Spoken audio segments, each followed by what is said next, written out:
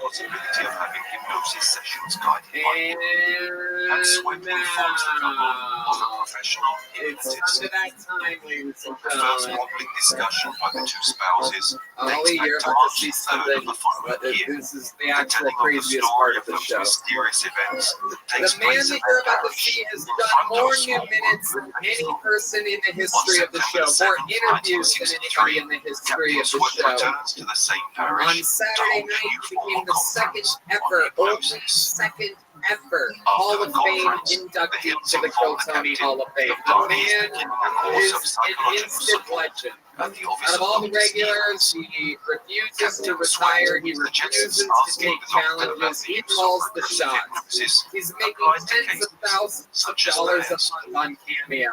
During the subsequent meeting with He Dr. is the Big Stevens, Red Machine, Barney the gathers Memphis his Strangler, courage the Vanilla and Gorilla, decides here to with a ask brand a new fateful minute. question Make some about noise for the one and hypnosis. only William The man Montgomery. appears apprehensive, despite his initial skepticism, and directs the couple to his hospital colleague, Benjamin Simon. The Hills meet Simon for the first time on December the 14th, 1963. During their first talks, Simon claims that the UFO Excited encounter about my is parents causing being here Barney far tonight. more If you worries see and them, you'll be able to anxiety tell I have my than he is mother's willing to chin and my admit. father's testicles. Simon, like many before him, By the way, my remains dad very is always saying, skeptical make about the Germany kidnapping great legend. again. Papa, what does that mean? The Saudis have taken over the PGA Tour, and they're already changing some rules. Miss a putt on the back nine, 10 years in jail, and 1,000 lashes. Tee your ball in front of the tee markers. You know your hands get chopped off. Fuck. Accidentally lose your ball out of bounds. 10,000 migrant workers never see their homes in Somalia again. Don't finish the hole with your same ball. You know your wife gets stoned to death. Donald Trump will appear in a federal court next Monday after being accused of illegally hoarding classified documents. When asked about the felony charges, Trump responded, the only person who should be getting felony charges right now is Apex Twin for performing live for the first time this past weekend in Denmark and not America. Apex Twin! Apex Twin! Apex Twin! Apex! Okay. All right, William Montgomery, everybody. Unbelievable. Again and again and again. No one brings more energy. No one brings more chaos to the show than you do. Absolutely amazing. How do you feel? I feel pretty good, but Tony, tonight, I actually could have found out today, but I missed the phone call. Tomorrow I find out if I actually have skin cancer, so I thought I would kind of lighten the mood up many of whom are tonight. reputable scientists, professors, technicians, pilots, and high-ranking former military officers, argue that the latter hypothesis is more reasonable and that it is based on empirical observations. In its thoroughly documented study, the UFO evidence, the organization analyzes 575 technical reports and other reliable reports from 46 states, Puerto Rico, Mexico, Canada, and other countries around the world. Reading this wealth of information leads Betty to take courage and write an exhaustive letter to the president of the foundation, in which she is willing to reveal even those details that her husband continues to hide. About 10 days after the sighting, Betty begins having a series of disturbing and particularly realistic dreams. The nightmares continue for 5 consecutive nights. and she is convinced that she does not remember such precise and engaging dreams from her past. After those 5 nights, Betty claims she has never had similar dreams again. They had inexplicably vanished. These sinister sleep trips remain so impressive and of such importance as to induce Betty to hesitate to talk about it with Barney, who is on duty during those 5 nights, remaining in the dark about his wife's uneasy sleep. One day, Betty casually mentions that she finds it difficult to sleep peacefully, having a series of worrying and intense nightmares. Barney shows understanding, but is not worried, and the matter is no longer discussed. A few weeks later, another puzzling incident occurs that neither Barney nor Betty can explain. They are driving in their car in the countryside near Portsmouth, along a road in a sparsely populated area. In front of them, a parked car partially blocks the road. A group of people are standing outside the car, and Barney begins to slow down gradually to avoid an accident. Suddenly, Betty is overcome with fear. She can't explain it, not even to herself. Barney, she says, Barney, keep going. Please don't slow down. And losing all control, she opens the car door on the passenger side with the irrepressible impulse to jump out and run. Her husband is scared and tries to figure out how to help her. Betty is in a panic. Without asking any more questions, Barney accelerates as fast as possible, despite the presence of pedestrians, and Betty's state of panic disappears. She has never lost control like this before. The impact of that unheard of incident remains the blurred background of their thoughts for many days to come, as well as the effect of the nightmares on Betty, which, despite being absent, continue to prevent her from peaceful rest. Realizing that Barney is trying to forget the UFO event, Betty refrains from mentioning her sleepless nights in order to avoid unpleasant conversations with her husband. However, he begins to ask some close friends for outside opinions, one of whom is a colleague of hers, who urges her to write about her dreams in hopes of exorcising her own fears.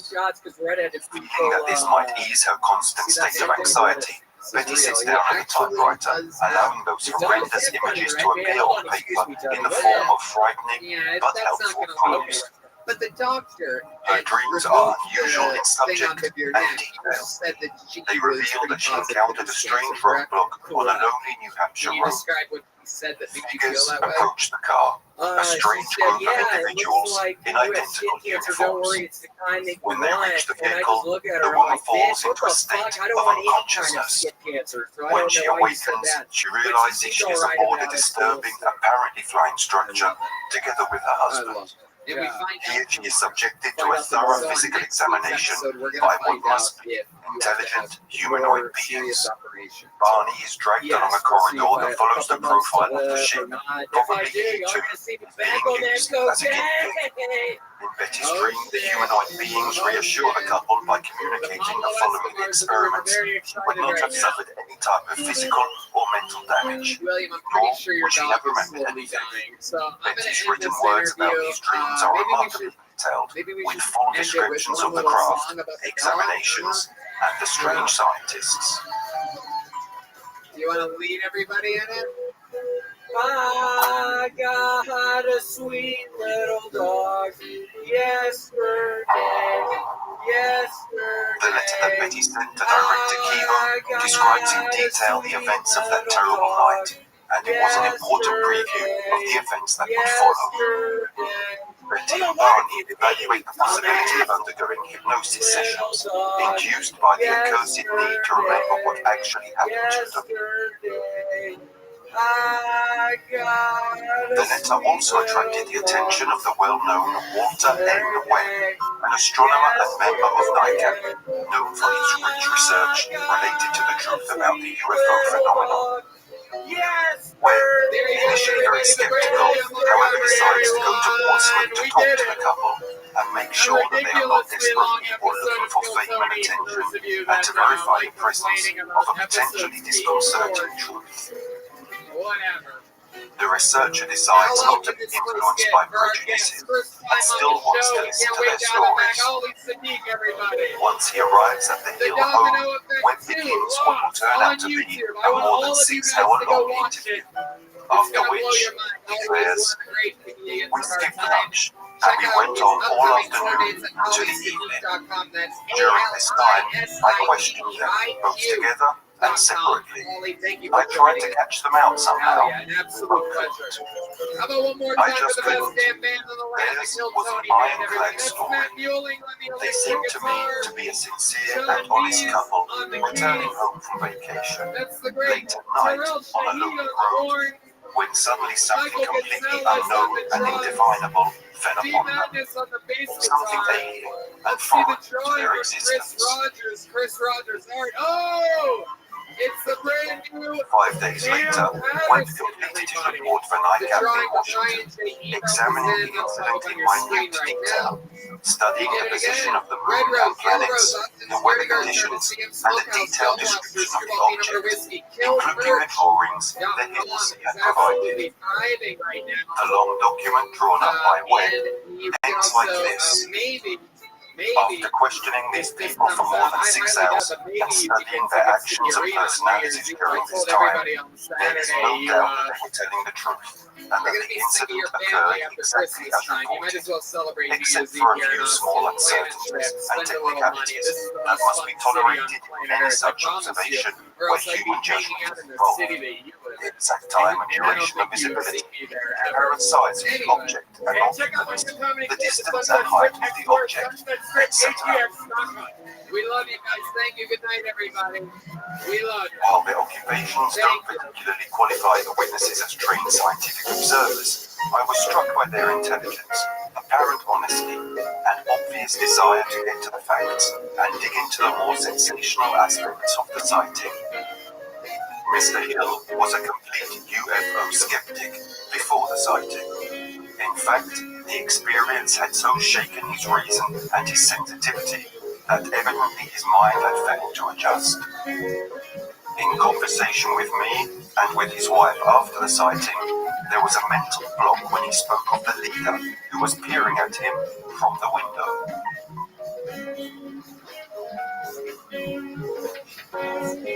Mr. Hill thinks he saw something he doesn't want to remember. He said he was not close enough to see the facial features of the figures, although at another time he referred to one of them looking over his shoulder and smiling at the leader's expressionless face. However, I think the obscuration of the observer is not of great importance. I think the whole experience was so improbable and fantastic that he testified that his mind finally refused to believe what his eyes were perceiving, and a mental block occurred.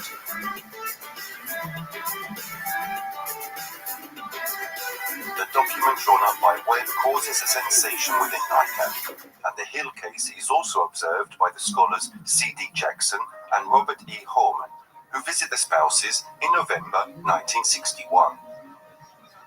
After reading Webb's initial report, Jackson and Horman formulate several questions and hypotheses for the couple. The main doubt they have concerns the duration of the trip.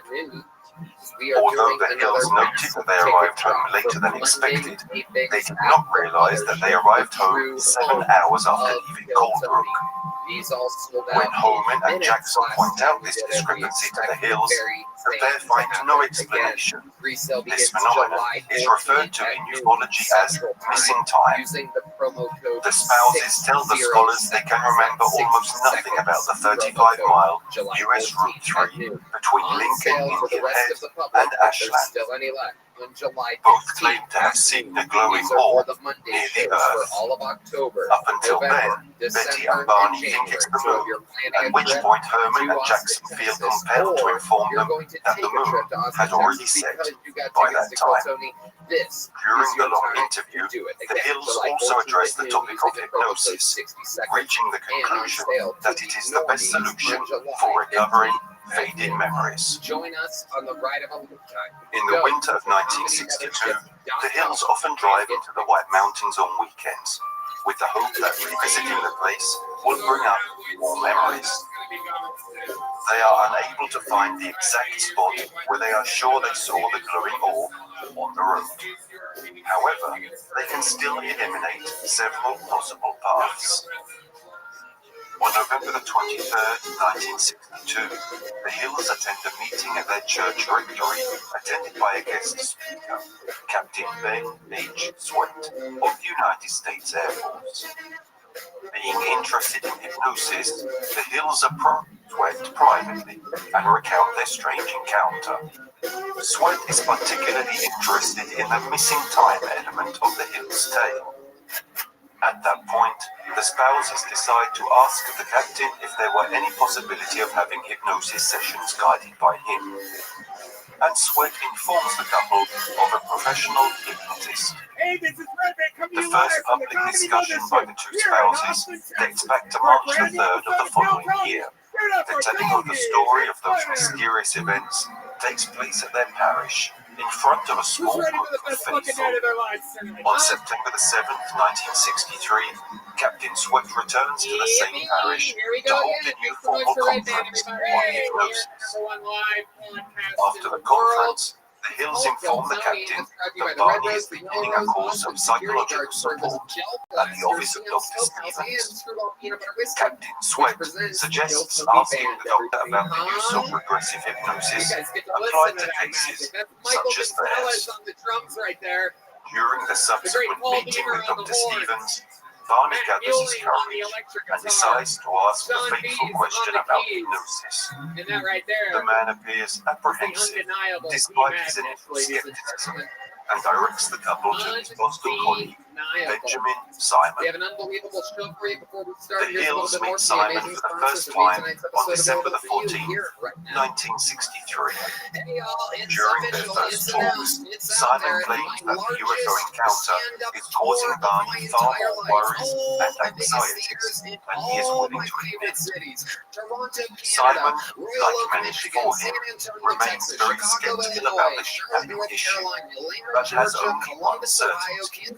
Regardless of the truthfulness of the facts, he does not see anything fake in the stories of the couple. They are really convinced that they saw something inexplicable that night.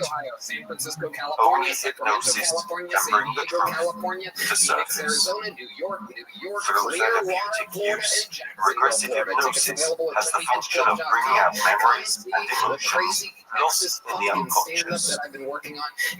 The actual sessions begin in the winter of 1964, preceded by some test sessions. What you are about to hear is the outcome of these gruesome hypnosis sessions.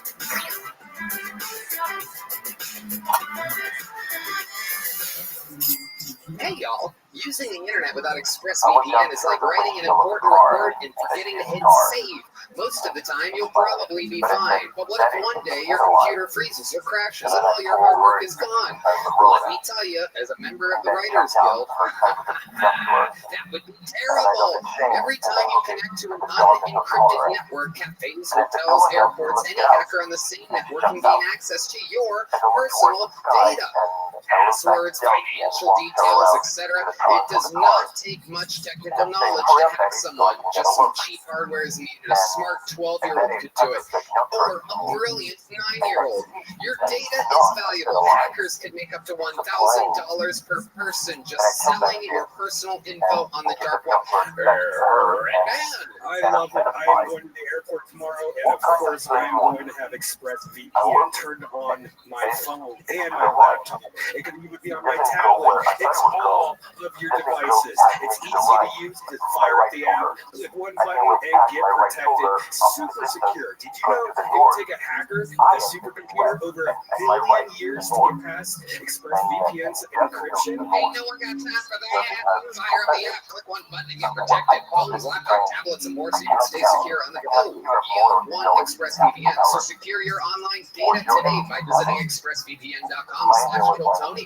That's expressvpn.com/KillTony, and you can get an extra 3 months for free. expressvpn.com/KillTony. I'm telling you, delicious, amazing, greatness, and goodness. With HelloFresh, you get farm fresh, pre-portioned ingredients and seasonal recipes delivered right to your doorstep. Skip trips to the grocery store and count on HelloFresh to make home cooking easy, fun, and affordable. That's why it's America's #1 meal kit. Take a bite out of summer with HelloFresh. From chef-crafted seasonal recipes to their new fresh and fit summer menu, HelloFresh brings flavor right to your door. Pre-portioned ingredients help cut down on food waste, while step-by-step instructions make cooking a breeze, not a chore. Make your home the hangout place this summer with crowd-pleasing eats. From a backyard bratwurst bar to tangy key lime pie, HelloFresh Market makes summer entertaining a cinch. You know, they call it the freshman 15 when you go to college. I call it the Texas 20. When I got here, I ended up with a gut that I've never had before in my life. But thanks to eating clean and hot yoga, I have been able to trim down to literally the best shape of my freaking life. And HelloFresh totally helps me with this. And it's also, if you don't care about your body and are just into really delicious food, it's good for that too. Right, man? Wow, what a segue.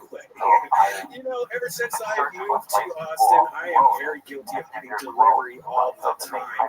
Because every time I go to the grocery store, I buy too much and half of it goes to waste. And guess what? HelloFresh is cheaper than delivery. It's 25% cheaper than takeout. I love HelloFresh because it has quality proteins, fresh produce, and plans for many lifestyles. It's no wonder why HelloFresh is America's #1 meal kit. No doubt about it. Go to HelloFresh.com/Tony50 and use code Tony50 for 50% off plus free shipping. This is a no-brainer. HelloFresh.com/Tony50 and use code Tony50 for 50% off. The greatest country on planet Earth. It is America's #1 meal kit. You guys ready to start tonight's fucking show or what? Come on, people. You're in Austin, Texas. The live music capital of the world, the comedy capital of the world. Are you guys ready to start tonight's fucking show? Every single week, I have two of the funniest humans on the show. This is one of those very awesome episodes where I think I'm showing you guys two of the best currently, but also really, these are really, I mean, these are the fucking future fucking stars of the world. Two of my favorite comedians. Make noise for Brian Simpson and Trevor Wallace, everybody. Come on. Here we go. Brian Simpson. Netflix. Brian Simpson. Filming his special here in a couple months. The great Trevor Wallace. Filming his special at Paramount Theater July 14th and 15th. Brian Simpson Comedy.com and Trevor Wallace Comedy.com. BS with Brian Simpson and Stiff Songs with Trevor Wallace. Their very popular podcast. Guys, you've both been guests on the show before. Welcome to the show. Who the fuck is saying that? Mercedes, the fucking shut the bitch up. How about a hand for Mercedes, everybody? She's from Moscow. I know what you're thinking. Oh, wow, they have a hot chick working security. She's like fucking special forces who can kill you with their pinkies. They don't fuck around. Don't be a homo. She will kill you. How you guys doing? Welcome back to the show. Grab those microphones, say anything wrong real quick. What's up? I'm here from California. Fucking idiot. Yeah. Uh-oh. Look out. This guy's worst enemy. This dumb fuck right here. He's scared to death of people like you. It's athleticism, folks. A 30-minute radius of Brian Simpson. Here at your home club. I'm performing on the stage every night, but I've never got to see it. Yeah, it's nice to get this fast. It is. You guys have been guests on the show before, so you know all about it. This bucket is absolutely filled to the gills with over, I believe, 200 names. And the Undertaker's first world problems. I told their name to get 60 seconds uninterrupted to do stand-up comedy, everybody. New minute they haven't done before. Maybe it's their first time. You know, other times when you hear the sound of a kitten, that means they have to wrap it up then, or else they bring out the angry West Hollywood bear, which just interrupts them. And then I interview them. We find out more Where's the about athleticism? This is unprecedented athleticism, folks. Potential 6-star girls. Are you guys ready to start tonight's show? Well. I don't know if you guys have been following along with the storyline of the legendary Hans Kim, but some extreme highs and extreme lows lately. A lot of the highs have been on mountains of cocaine, and a lot of the lows have been on the stage, but something changed a week and a half ago when we decided to start having him challenge every single week his regular shift spot. He's been a regular every week for over 2 years. We've seen this guy go from living in his van to literally selling out every weekend. Hawaii, Phoenix, he was just in Chicago, sold out shows all weekend at all the best comedy clubs in the world. But his minutes have been a little bit shaky on the show, so we literally have someone challenging him that goes on after him every single week. And if they win, they become the new full-time regular on the show. What we've learned is that it makes Hans Kim perform a lot stronger, a lot better, because he's fighting for his life. So with no further ado, sing along if you know the words. This is Hans Kim. Stay there. Stay there. Hey! I saw an ad for firefighters on it, and on it had an Asian dude and a woman. If I'm ever in a fire and I see an Asian dude and a woman coming to rescue me, I'm gonna kill myself. What you said, HR department? When you're in a fire, you don't want to see diversity. You want to see a Nazi.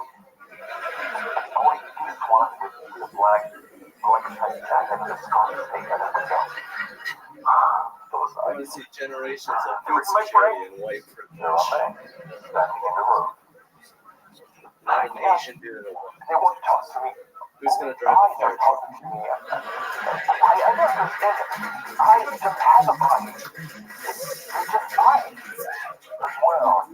Tired of all these people trying to make America into a safe space for white people?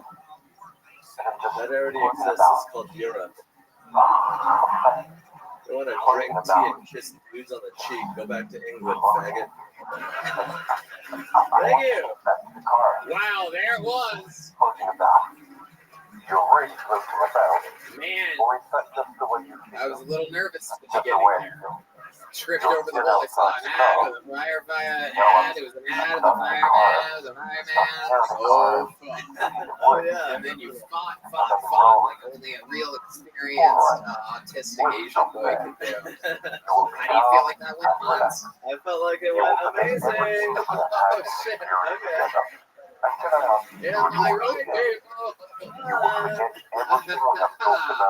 I love it, Hans. That is another new minute. It's hard to write a new minute. That's a sweet bit.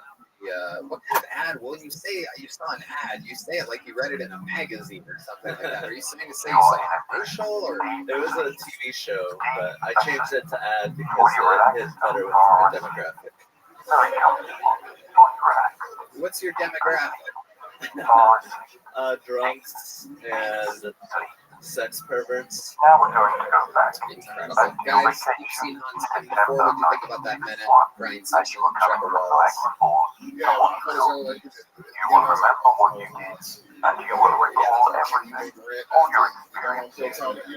that's true. You guys are roommates. I didn't even think about that. These are.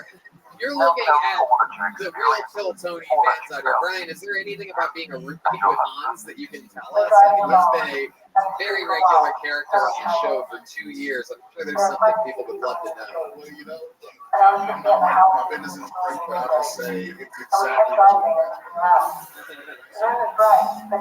want. Oh, yeah. We all do. Trevor, have you ever seen Hans before? Not live, some live. I love the outfit. It makes me feel like fun to talk about employee.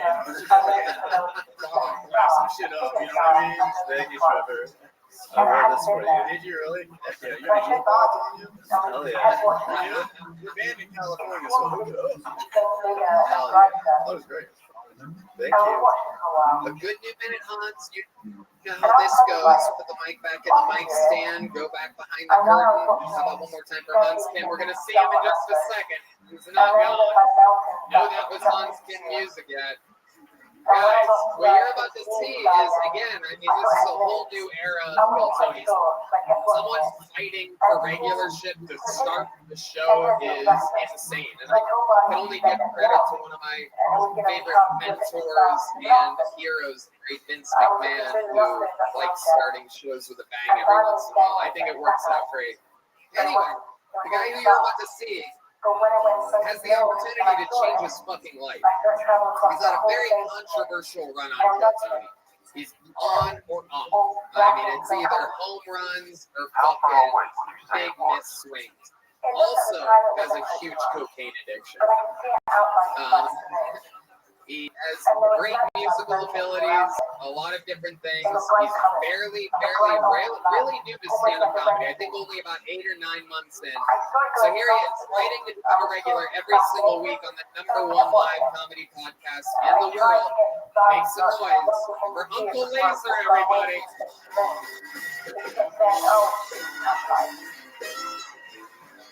Well, shaped like anything you know. A plane. No, not like a plane. What do you think of, like a cigar?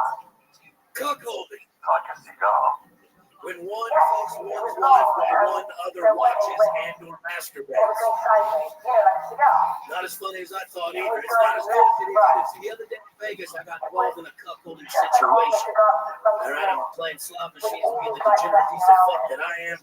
This snaggletooth old man walks up to me and said, "Hey man, we're big fans of yours. Me and my wife watch you all the time. It'd be an honor if you would fuck her while I watch." So I'm like, he goes, "I'd be willing to pay you some shekels for your time." I said, "All right, we'll take a look at it." This wildebeest of a woman comes crawling out under the vending machine. She walks up to me. I can hear her breathing from 20 yards away. She looks leathery. She fell asleep on a tanning bed. Like a fucking I said, "Nah, man, I'm gonna have the pass." He said, "I'll give you 4 pesos."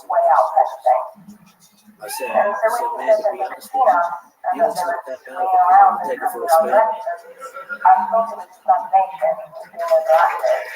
That's it? Well, I mean, if there's more, how much longer is the thing? Another minute? 30 seconds. That's not you know the format of the show. That's not fair. That's your minute. Okay. All right. Uncle Laser. All right. Okay. All week, this guy. What have you been saying? I'm gonna bury him with a fucking shovel. Meanwhile, you're dressed like you just dug yourself out of a grave. Look like I'm just feeling like something is going home from the Tiger King on a parole hearing right now. Oh my goodness, Uncle Laser. What a special fucking treat. So, what can you just at least tell us, separate from the minute, which won't count to the audience voting, but how does the story, how's it end? Yeah. Oh, so I went in. We got out there, he threw me a ball. He was like, "Hey, man, you can fuck her, but I want to wear your socks." And I was very stressed. I'm like, "No, my mama gave me these socks. These are my lucky socks, baby." So he gave me $200. I let him wear my boxers on his head. Right? And so I finished, you know what I'm saying? And then I took my $4,000. I went to the religion. $4,000. Hold on. Did you use a condom with this lady? How long did this? I forgot about you. I'm sorry. Drink out of the water hose. Pretty simple, dude. And you never get sick. Never get sick. I finished and I took my Hold on, I got another question. How long is the whole sexual intercourse pumping? I mean, 20-25 minutes. I feel like anything that's overhead. Right. And anything under is so you always look at that 20-25 minute window. Right, that's the thing. You kept your socks on. Kept my socks on. So then I go down to the roulette table and put all that $4,000 on black.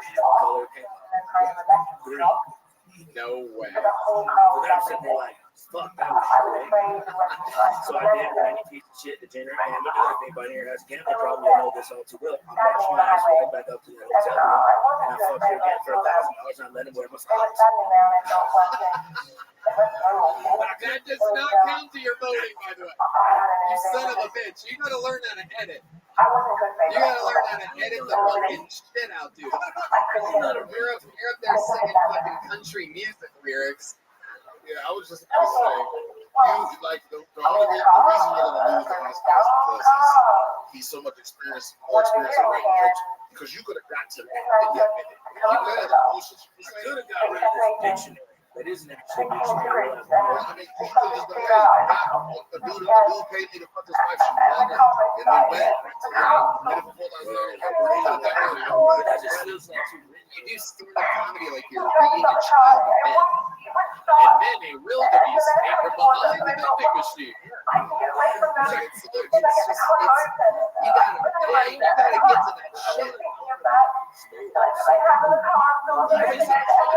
It doesn't work like that in stand-up comedy. There's no painting roots. People come to laugh. They don't come to be like,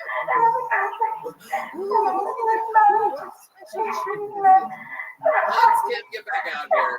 This is gonna be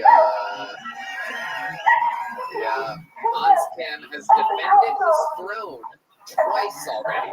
Once against Golden Ticket winner Enrique Chacon, another time against Golden Ticket winner and favored, was almost barely favored, a very even match, Jared Nathan.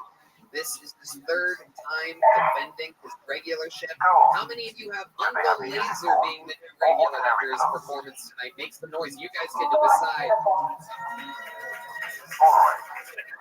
All the race people, look at all those mustaches. How many of you have Hans Kim retaining? Well, Uncle Laser, we gave you a shot. You put up a fight. I hope that you learned something here. You gotta fucking trim the fat. It's the ultimate note. It's the one note that everybody in their first few years, a lot of people have been doing this shit 10 years and they're not editing enough. It is the real secret. Writing is the most important thing, and then cutting that shit down to only the pieces you need is the thing that separates the goods from the greats. So I think you learned the ultimate lesson here tonight because you got buried by chopsticks. You know what I'm saying? You got fucking, he put you in a to-go box with a little metal handle. He's gonna carry you up. Hans Kim, what do you want to say?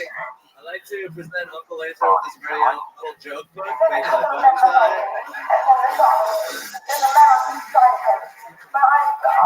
Make some noise for Uncle Laser. Hans, you wanna say anything else? I'm not surprised, motherfucker.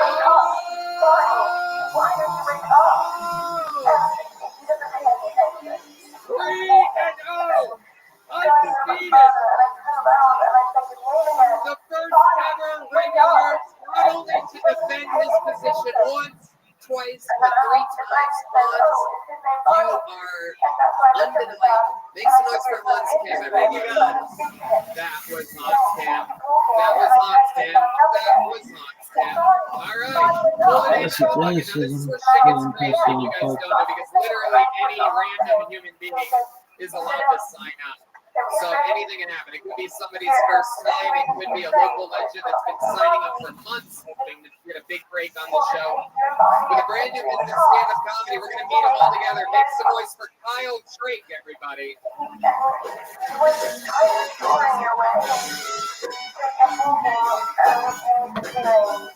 One more time for Kyle Drake, everyone. Come on. How are we doing?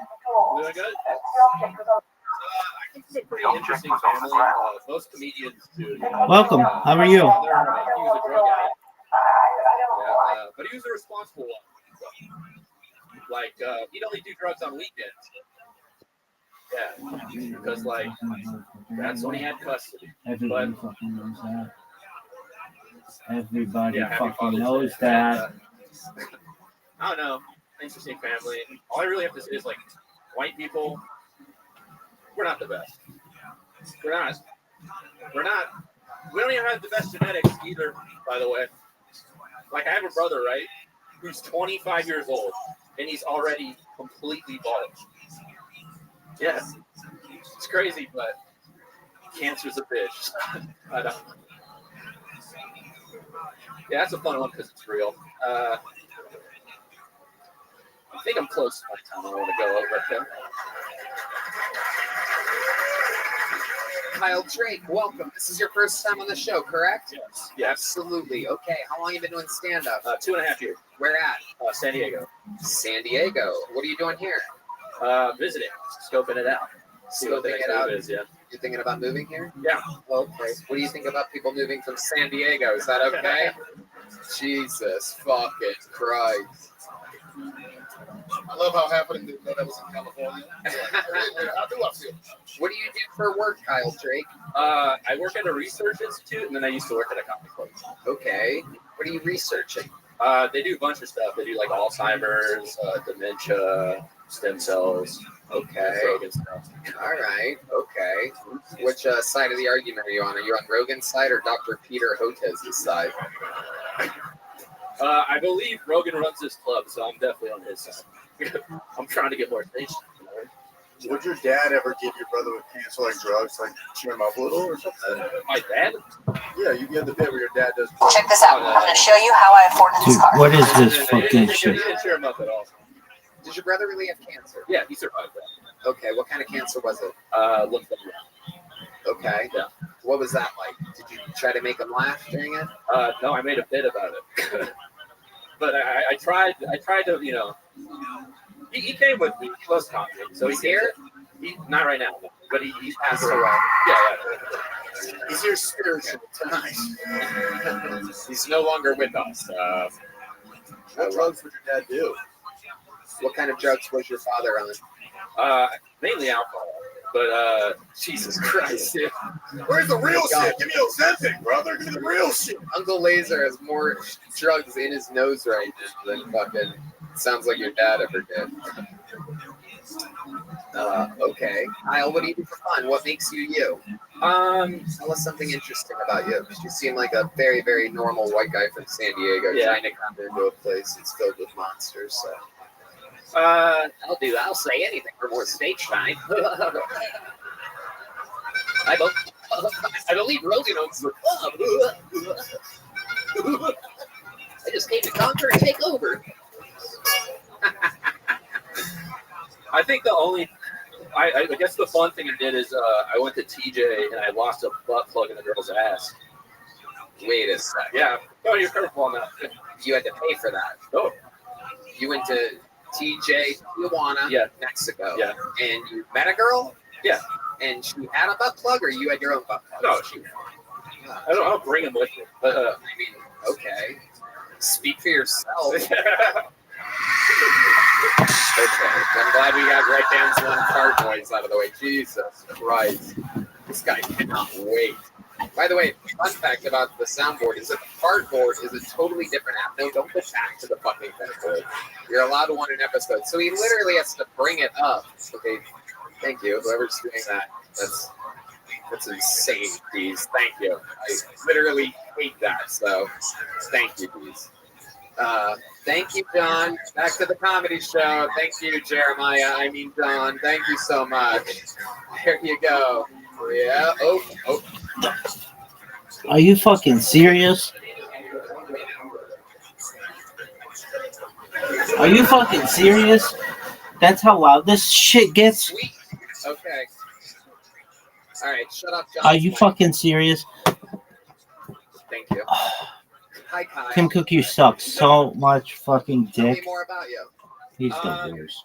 well, I came from the meth capital of California there for a bit, and then I moved to San Diego for school. Where, Stockton? Modesto? It was Riverside. Okay. Don't you hate your phone? Phones, these phones. I hate my phone. They're the worst. Just awful. And then I started comedy. Sucks. It's just terrible. Dog, and then I try to play this fucking thing on Project Serpo, but for some fucking reason it doesn't work. It sucks. Everything sucks. I was having sex with her, and then on the thrust in, so I was going through the front, and it went in the back, and then I snatched it out with my Dog, are you fucking serious? You got it out? Yeah. And we still had sex afterwards, so I was happy about it. You got This it is out, the then how did worst. you lose it? I lost it, went in, and then I got it out. But it wasn't like permanently lost. Yeah. It was sucked into the ether. Are you fucking serious? Butt plugs usually have a stopper, like a wall. I know. Yeah, the wall? Yeah. Oh, Lord. I know. I don't even get it, Kyle. I don't even think this really happened. Did this really happen?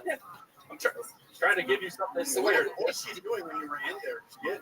I was trying to get it out before she freaked out because it's a fucking muscle, so it'll start clamping on it. So I was like, I'm getting it out.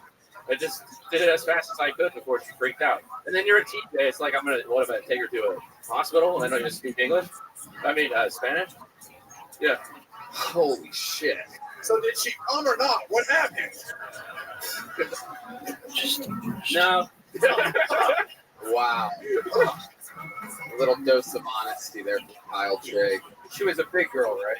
No, she was a little skinny girl. Yes. Well, let's not say girl like that.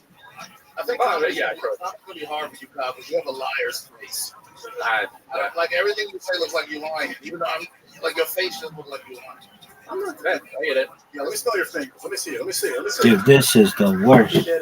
Why is the guy gonna listen to fucking Betty and Barney Hill 1,000 fucking times? I want to listen to Project Circle one time. Got another bucket full already. Just the worst. Very exciting. The name seems kind of familiar. I do believe this person's been on before. One name, which is always a good sign. Make some noise for Angel, everybody. Let's see what happens here. Dog. The smooth stylings of Angel. Sorry, this shit uses too much fucking memory. Angel. Huh? Hello. All right, what's up? Yes, I'm Angel. I heard Uncle Angel. Now, motherfucker, I'm Theo Angel tonight. Sorry. So yeah, man. So I'm from Boston, Massachusetts. I'm coming What over is from this the north, bullshit? where they at. Okay, so I'm coming over here to tell you guys are free Watch, tonight. this fucking browser just turned out to be amazing. All right, Oh, we don't do ads, and we're super loud. All right. So also, Thanks. Angel, have some Rican Salvadorian. I've never met so many Mexicans in my life. Up north, you see more deers than them. If anything, you go up to Maine and picking the berries.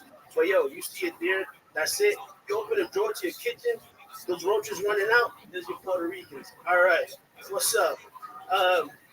Also, up north, it's a little cold. Dude, I can already tell. This shit's gonna suck. Right, yo, my sweater is so nice. My brain's and everything's like, yo, Dog. because I see a bed everywhere I lay it down. Thank you, that's my time. All right. Please update your browser. How about you go fuck yourself? Okay. You believe this bullshit? Angel, welcome. Have you been on this show This is just before? the worst. No, I have not. Okay. How are you? Good, I'm well. How are y'all? They're good. They're better than you are right now. Dog, what is Stand-up this? comedy before? Yes, I have. Okay. How long you been doing it? A few years. Dog. Kind of like took pause. Yeah. What the How about since fuck? the pandemic? No. So if anything, I'm under 10 fingers. Okay. That's thank God for that. Yes. That's good. When you said years, it got scary there. Yeah. Okay. I got a lot of this. Why are you bundling up the cord like that? Okay. There you go. So you live here? Are you on a What the safari fuck? right now?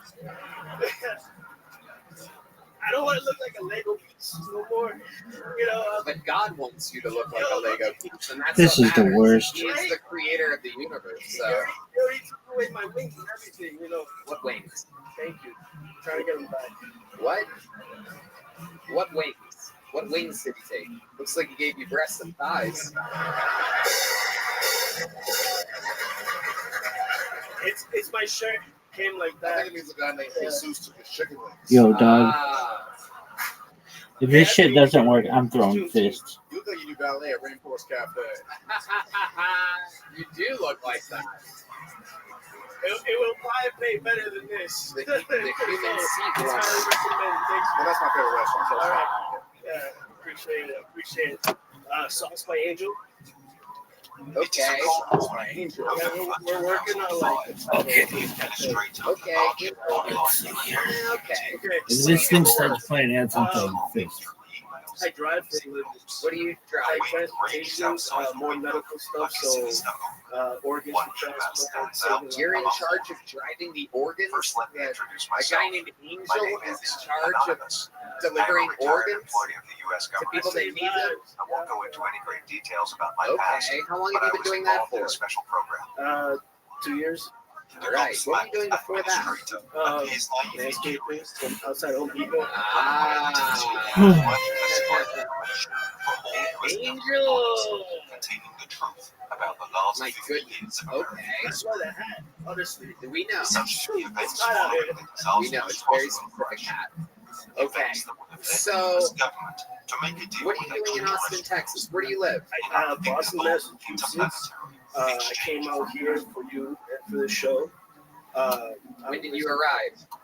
Saturday. When do you leave? I just bought my ticket today. When do you leave? Tomorrow. I think tomorrow. Okay. Yeah. And look at you. You got lucky enough to get on. How do you feel? Awesome.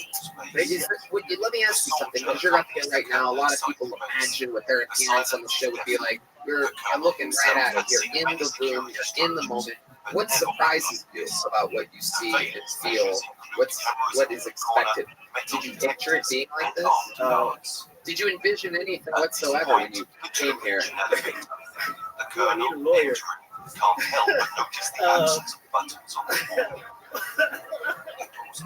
But fun time, great time. You know, that's it.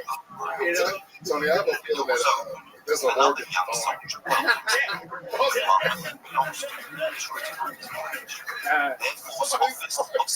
Is your name your real name Angel, or did you call yourself Angel because of your drink? No, it really is Angel. Your real first name is Angel. Yeah, so it was God given. I had no choice. So I stay with it. You know. Okay. Do you have any kids? Do you in a relationship? I got a cat. Harvey Dent. Your cat is Harvey Dent. Why'd you name it Harvey Dent? Because he has scars on his face. Oh, Jesus Christ. Yeah. We don't need no Tony Montana, Scarface, nothing like that. One good health care. You know? Oh, shit. All right. Angel, I gotta tell you, there's been a lot of you people coming in with less than 10 appearances, signing up for a show that has the ability to make people stars, and you just fucking plunk it up. You know what I'm saying? This is a very special little joke book. It says "You suck" on the back, "Kill Tony" on the front. These bones I joke books just keep getting better and better. Can you catch? Hey, go back to where you were. Go back to where you were. Right there. There you go. Angel, everybody. We're gonna keep it moving here. I think we're in the need for a little bit of a fucking jolt of comedy, and you guys are in for a very special treat right now. One of the regulars on this show, one of the most legendary regulars of all time, actually retired his regularship on the very popular 10-year anniversary episode of the show in front of 3,000 people. He retired from being a full-time regular. And as a part of his retirement package, he gets the chance to do a brand new minute on the show every single time that he wants to. It's been only 2 weeks, and he's already cashing in. Here to debut a new minute for you. One of the great writers, roasters, and performers in the show's history. Make some noise for David Lucas, everybody.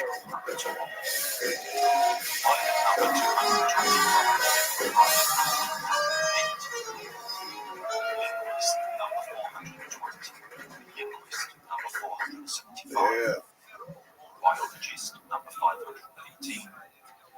I hate this. I hate this new word when you use this gaslighting shit. I hate that word. It's like, why are you trying to sound so extra? Like, bitch, I'm not gaslighting you. I am lying to you.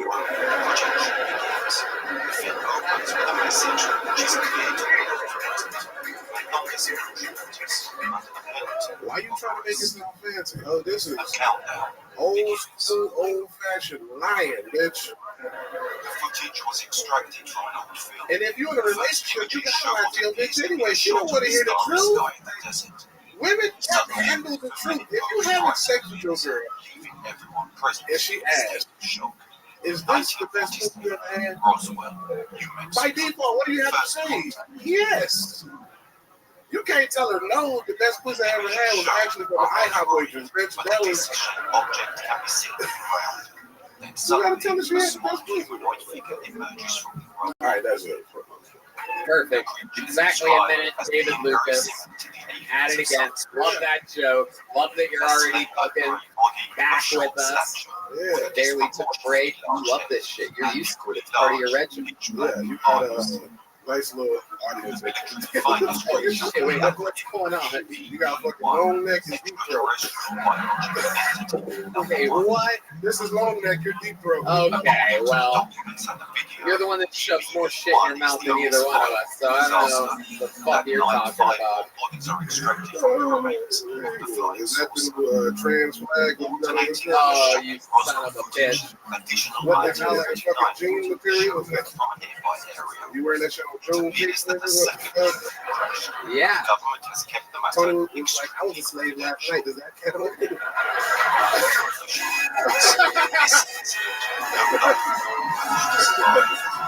You son of a bitch. Look at Trevor Wallace, boy. You look like you about to be in dude, where's my car on ice, bitch? Your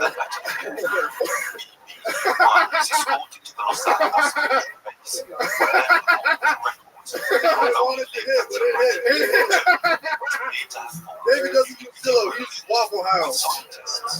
You gotta try again, nigga. That's all. It take a long time for a joke to get from your brain to your vocal box, nigga. By the time to get to your vocal box, it ain't shit. Nigga Trevor, boy, your ass out here thinking like you just drunk beer in a handstand.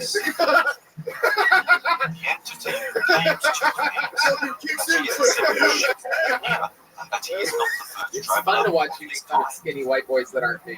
I never get to do this. It's very, very exciting. You wearing a Dennis Rodman shirt because you only hook up with rebounds?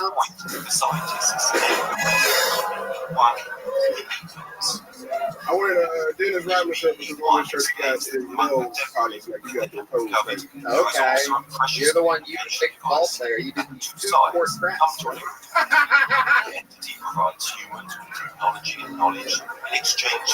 You only play basketball to play defense, nigga. Your ass, I got him. I got him.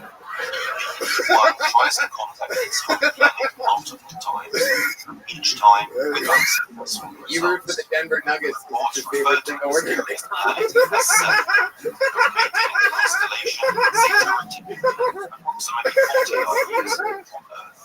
Oh, I gotta think of what they go with a basketball phrase. Nigga, you play front and two. itself is in fact mentioned in the second case of direct I love it. You play power forward. Power bottom. Yeah, that's good power bottom. So how's it been going? How's retirement? Here's your father on special father's Day. You got your dad. That nigga look like Brian Simpson dad, nigga. Yeah, they don't got the same head. Hey, you out here in your gold clothes. Your ass look like you invented fried chicken, nigga. Get your brother. Oh, but they look like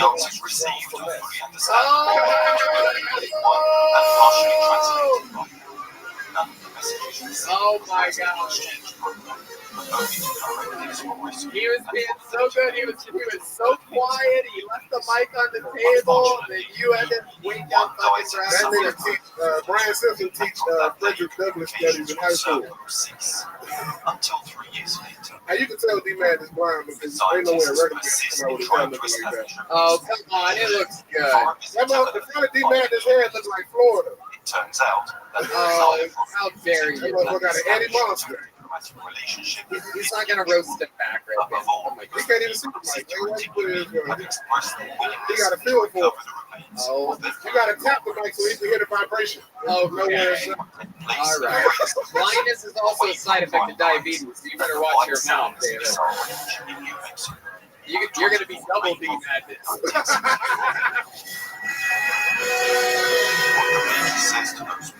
But you the only nigga who was sugar in this place. That's an old black record. That's what black people used to say when people be gay. They be like, sugar in this place. Oh, you are sweating bullets. It's hot as a motherfucker. I've been drinking for 2 years. I'm retired, bitch. Hey. I love it. David, we absolutely love you. You're a fucking monster. I love the fact that you're still fucking flexing these 2 minutes. I love it. I love got a couple of announcements. July 12th and 13th. Pull up on your boy Kimson, July 14th, New York City, Sony Hall, July 21st and 22nd, Boston, July 28th, 29th, Rutherford, New Jersey, Amsterdam Comedy Club. Pull up on your boy. Some plugs that won't get lost in the Tijuana girl's ass right there. One more time for one of the greats in the history of the show, David Lucas. Absolute goat. They are not fun sources. Oh, we did forget to pull a name. Okay, we'll do that. Hey, is Casey back there? Let's see. Ain't going nowhere. How many like them comedians do good on this show? A large number. How many of you like them comedians do bad on the show? Well, in that case, I have bad news for you. This next comedian's about to do really good on the show. This is the guy that took over full time when David Lucas retired 2 weeks ago. This is the newest regular on Tony. We've only seen 3 performances from him ever in the history of the show. This guy is one of the talks of the club. Here with a brand new minute. Make the noise for someone who we truly believe is the fucking future. The one and only Cam Patterson, ladies and gentlemen.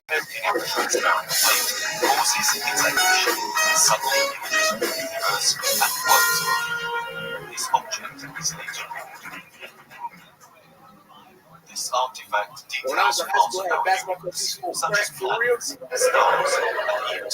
And he the only coach that ever believed in me in my life. He didn't ever believe in me. And he was a real deal crack smoker. That's what he did. I remember one day he came up to the last member sergeant, came up and said, "What happened for all 4 years? You've been an All-American." Then he walked away. And the head coach walked up like, "Listen, let me tell you something. This nigga actually smokes crack. You can't listen to this nigga, dog." He told us she's gonna be a doctor last. You can't listen to this nigga. Nigga's a crazy person. Parties agreed to set a new date foundation for the exchange. July the 15th, I only say that joke. I brought some hard one time. I was to Target. My core guards came up to me like, "Cam, going to your shows and shit, maybe chase my dreams." I like, "What you want to be in?" Like, I want to go to the NBA. This nigga was 45 years old. That's it. Man, unbelievable yet again. So consistent, so your own self, so charismatic, crisp delivery, great lines, great editing, moving forward. How do you feel? Great, I feel amazing. I got a job. This shit dope. Yeah, this is. I've never seen you in the mothership gear. You famously normally wear plain white t-shirts and sweatpants, and now you're wearing the mothership shirt and sweatpants. You work here now. You work here now. Are they? I got food on. I got food on. They make you wear shit. One hero rises. After a no drink, experience ridiculously powerful nasal congestion relief in seconds. No drips, no mix, just unblocked you guys all got the witness. allergies or after you guys got the witness Trevor's first time he's called the N-word right now. Wow, it's real. This nigga white as shit, dog. Oh, yeah. It's the whitest dude ever. You think this nigga is crazy. He's no fat. No information about evils, such as their anatomy. Oh, I'm good, man. I'm good. This man sprinkles cocaine on me. Nigga, that's racist. amazing performance, and I'm dressed like he wears Katrina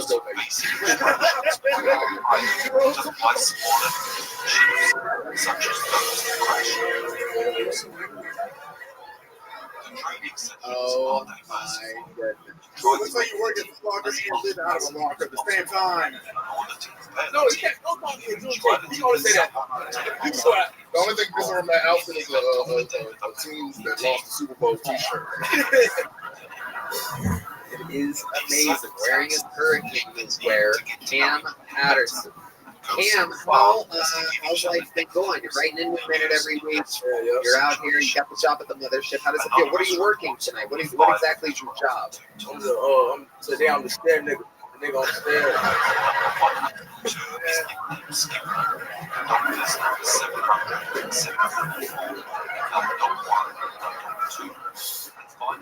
You know that's what it is on this resume. Oh my God. It is incredible. It is Joe Rogan's club. That is what he calls on the position.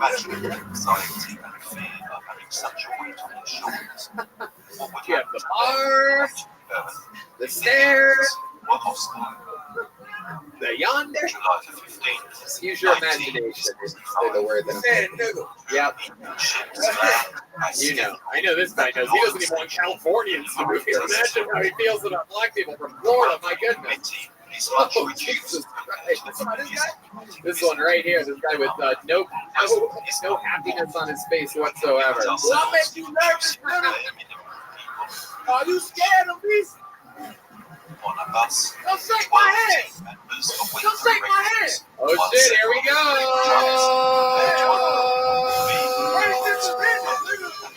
Wow.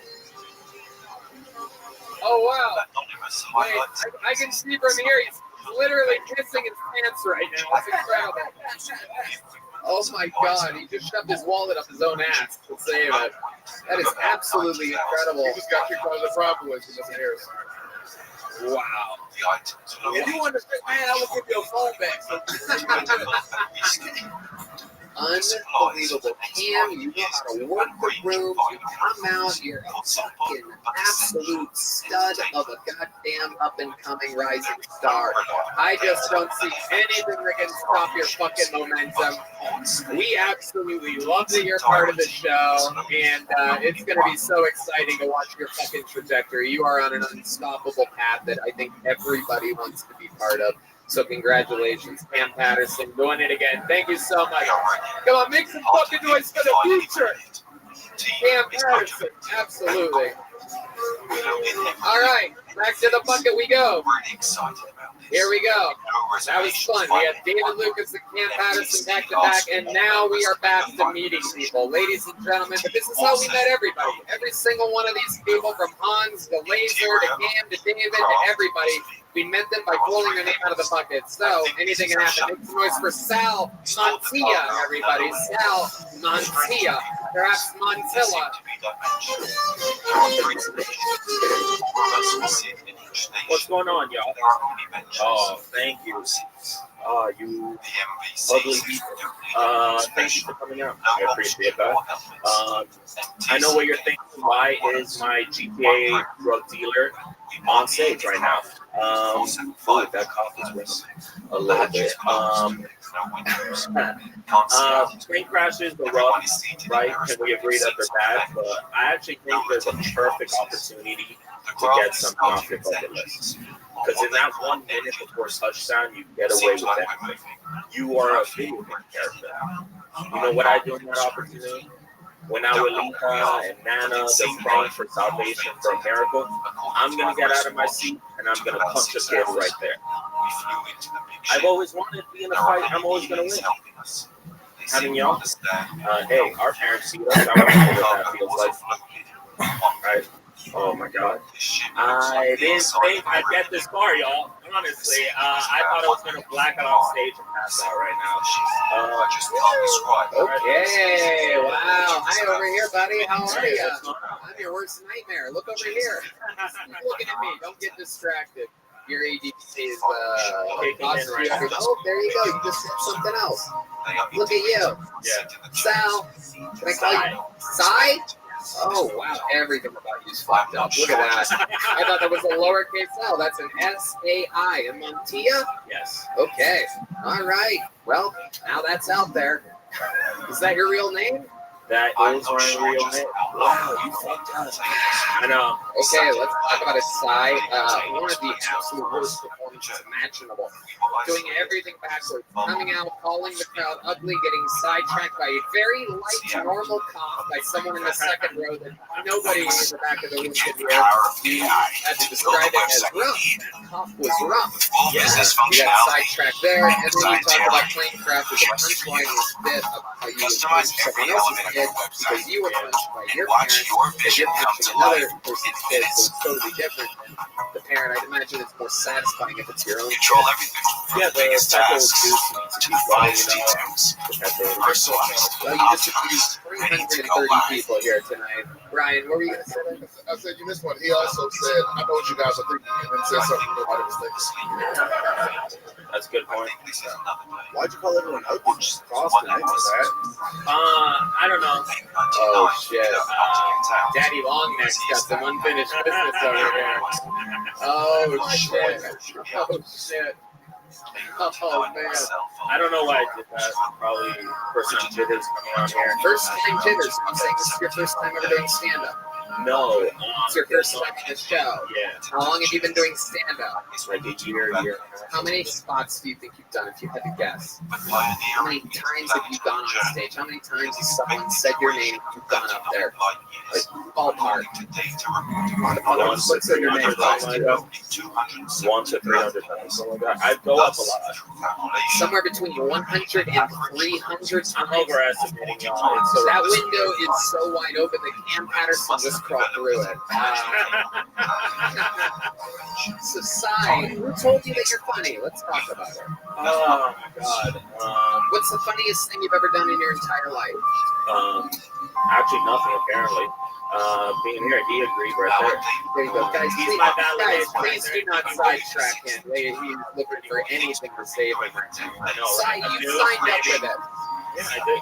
Okay, so let's talk about it. What's the redeeming quality about you that makes these people back on your side? Anything you've ever done or accomplished in your life? Doing cocaine in multiple countries. That's not going to do it. That's not going to do it. Degenerate associate. I don't know. No, they're not. They're not degenerates. They're not ugly. These are real comedy things. What's going on with you, Sai? These people paid to be here tonight. Why would you pay to be here? Look how angry this guy is. No, I'm joking. I'm joking. I'm sorry. Why would you pay to be here? Why are your eyes so small? You have really small eyes. I do. I don't know. I think I might be Asian. Probably. Who knows? Probably. So, were you born with money? Is English your first language? No. Are your parents still together? Not even that. No. Okay. Did you go to college? Dropped out. What's the greatest accomplishment of your entire life? Honestly, being real, coming through it probably, and not remembering anything about it. Yeah, I blacked out for most of it. Did someone lose a butt plug up your ass? Sai, I find people like you to be completely unbearable. You don't even get a little joke club. Leave the stage. Goodbye. Say nothing else. Say nothing. Prepare next time. Do something. Unbelievable. I mean, what do you want? It's what the show is. I'll give the opportunity to everybody to sign up. Some people are just unbearable, wretched human beings. Make some noise for your next comedian, Daniel Shepard. Let's see what happens. Could be anything.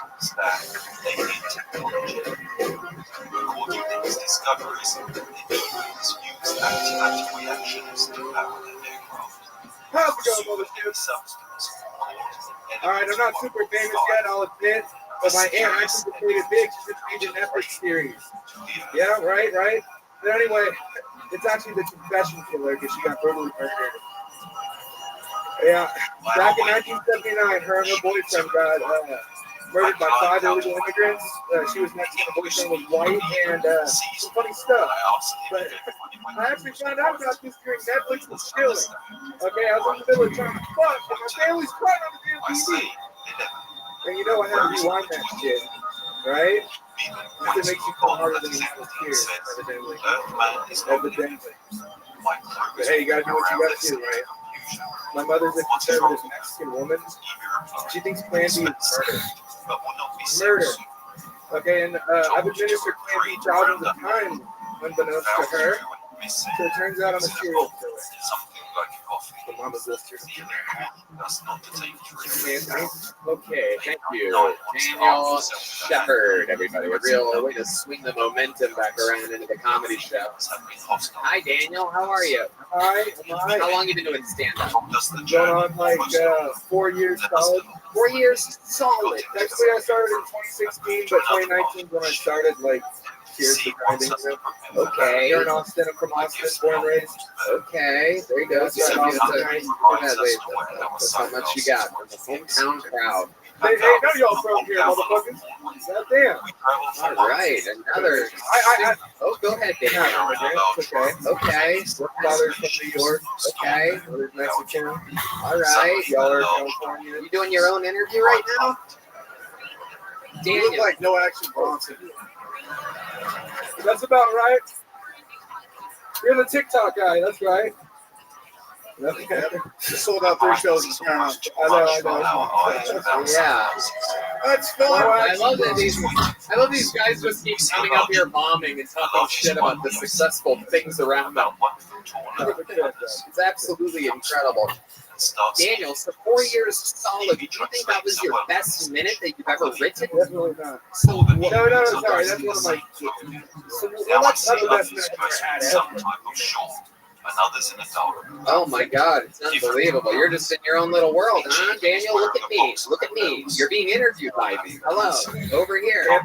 No. Not Anthony. It's okay. I don't fucking know you. Daniel. Okay. You're done. There goes Daniel Shepard, everybody. We're going to keep it moving. Goodbye. Put the mic in the mic stand. Don't ever sign up again. Thank you. That way. Back to obscurity you go. It's that way. Yep. All right, this is very exciting, actually. Your next comedian, I have been informed that the I next to their name means that they're inside of the room. That means that it's one of you, one of your very own people. Very different than the 200 people in the alleyway or at the bar next door where we them all funneled. So, it is my pleasure to introduce, and whoever this is, you're going to go that way, and you're going to follow this young buck all the way around. Make some noise for Nico De Cesare, everybody. Here he comes, right from the middle of the room. You're seeing it live. Just like the good old days, from inside the room, one of your own. My guess, guaranteed he does better than the last 2 guys did. It has to be. Nico De Cesare, everybody.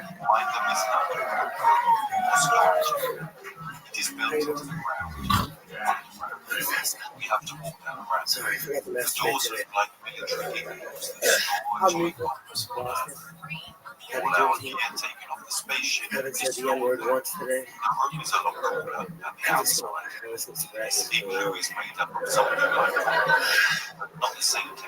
So, growing up in Boston, I noticed here, you guys don't wear flip-flops. I like that. I also don't wear flip-flops either. I was always told flip-flops are faggots. And it was mostly just the thing my dad said, but as I got older, I understood it more. You saw guys walking down the street and and it made a lot more sense. Even to present themselves as a society bordering on the paradoxical. They also Nico De Cesare, ladies and gentlemen. The crowd goes absolutely wild. They are so desensitized to comedy that all you had to do was come up here and rattle off of how shit's gay. And you fucking killed somehow. They rooted for their own, one of the insiders, Nico De Cesare. How do you feel, my friend? I love that you think, I just noticed right now, the shorts that you're wearing, while talking about all the shit that's gay, you came up here. I mean, oh my God, that is absolutely incredible. That's for you to wear those and talk about gay shit. That is just criminal. That's like me looking like me and talking about gay shit. Nico, welcome to the show. Have you ever done stand-up before? Wow. Oh my God, this is the only show in the world where you can go back-to-back comedians, 4 years solid, not a funny thing, not a movement from the room. And then first time ever on stage, another guy in the window between 100 and 300 times on stage, flatlined in the room. Hold on a second, the great Ahmed Johnson from the WWE just walked in, everybody. So, Nico, let's talk about it. Where are you from? What's going on? I'm from Boston, but Revere, Massachusetts. Rogan lived there for part of his life. Okay, is that where you grew up? Yeah, I grew up right next to family from there. So, Okay, very good. Absolutely. That makes sense. And here you are, full circle, the most successful person ever from Revere. Yeah. Owns the club that you're in right now. And you're one of the least successful people ever from Revere.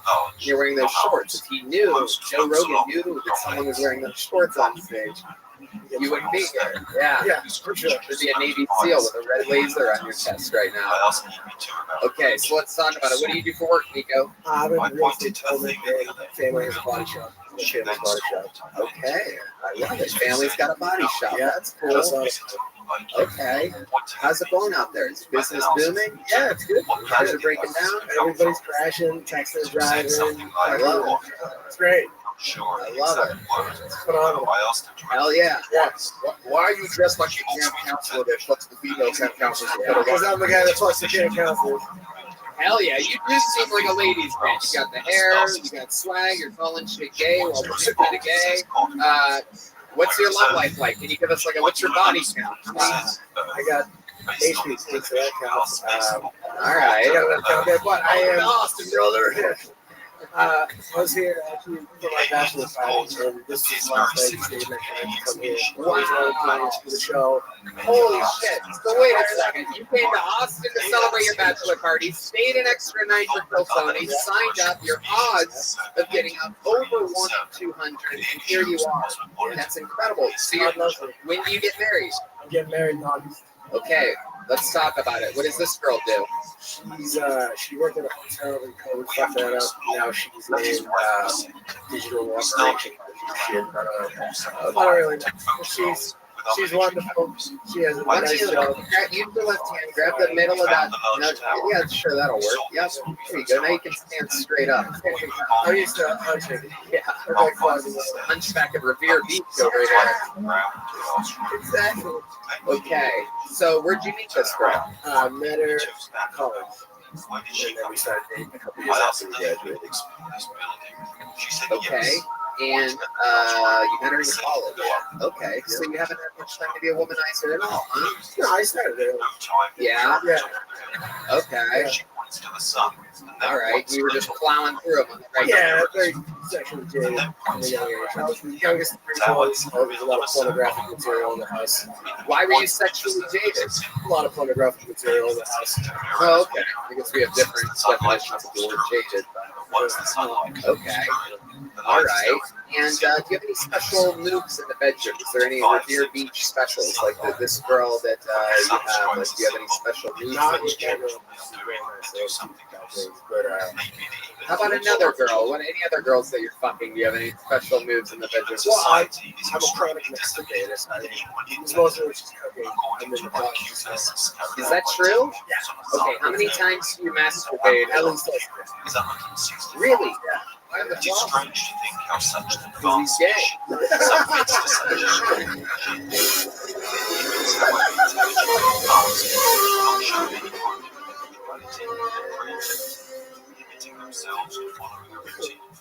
So you masturbate twice a day and you still have a healthy love life? Yeah. What is going on? How old are you? 30. 30. Yes. All right. So, wow, that is incredible. How many times do you have sex a day? Or a week? Trying to do twice a week. Twice a week. don't you think you'd have more if you didn't masturbate in the closet twice a day? For sure. So it's easy to break up. But this is like a good girl. You seem to imply that she's a really sweet, good girl. You don't even know what she does for work. We watch this show every Monday, so next Monday she'll fucking kill me. Okay. I have good news for you. 3 weeks, 3 episodes ahead, right? But it's not going to be August just yet. What's your go-to porn? When you're in the closet, what is it? You use your phone? You look it up on your phone when you're in the closet? And you have like a bottle of lotion in there? You just dry hand it? Okay. All right. I like it. Leave it for my guy to revere that the British are coming, you know what I mean? Hey, it's a little American history reference, you know? Very rarely do I get to call a beer joke on the show. Seriously, what kind of porn do you watch in the closet? I like large white asses. Large white asses. Okay, no, is it specifically the ass itself has to be large, or are you into like a more plump type of girl? No, so what do you look up? Big asses? Big asses? Ah, that's a good one. I actually have been there's something about when going to porn, there's something about just a real fucking meaty bitch that there's just something about it. Ryan, do you have any tips for the guys? Yes, we're going to our senior big white ass correspondent, Brian Simpson. Hey, listen, I'm offended that y'all would get your stereotypes mixed up on Juneteenth. It's any niggas that like fat black people. It's not. Fat black people don't. Fat black people think fat black people. Right. Skinny black people. Right. Right. There's like something like the weight on the shoulders and shit like that. Right. It's like there's always stereotypes are affected by the weight of the individual. Is your wife a big girl? No, she's still. Well, no, I met her. What happened? How did she lose? I think it was just a close college, like beer weight. Gosh, she's gorgeous.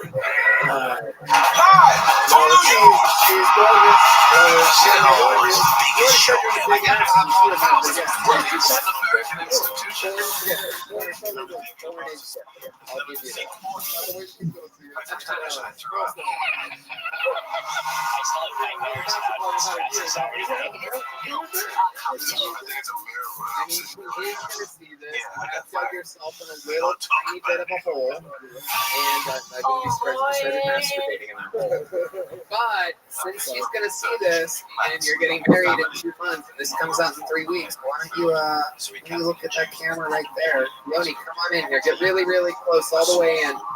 All the way in. Why don't you look directly at that camera and tell her what you think about her? Kelly, I love you. I'm so excited to marry you. Sorry for what I said. You understand it. I love you.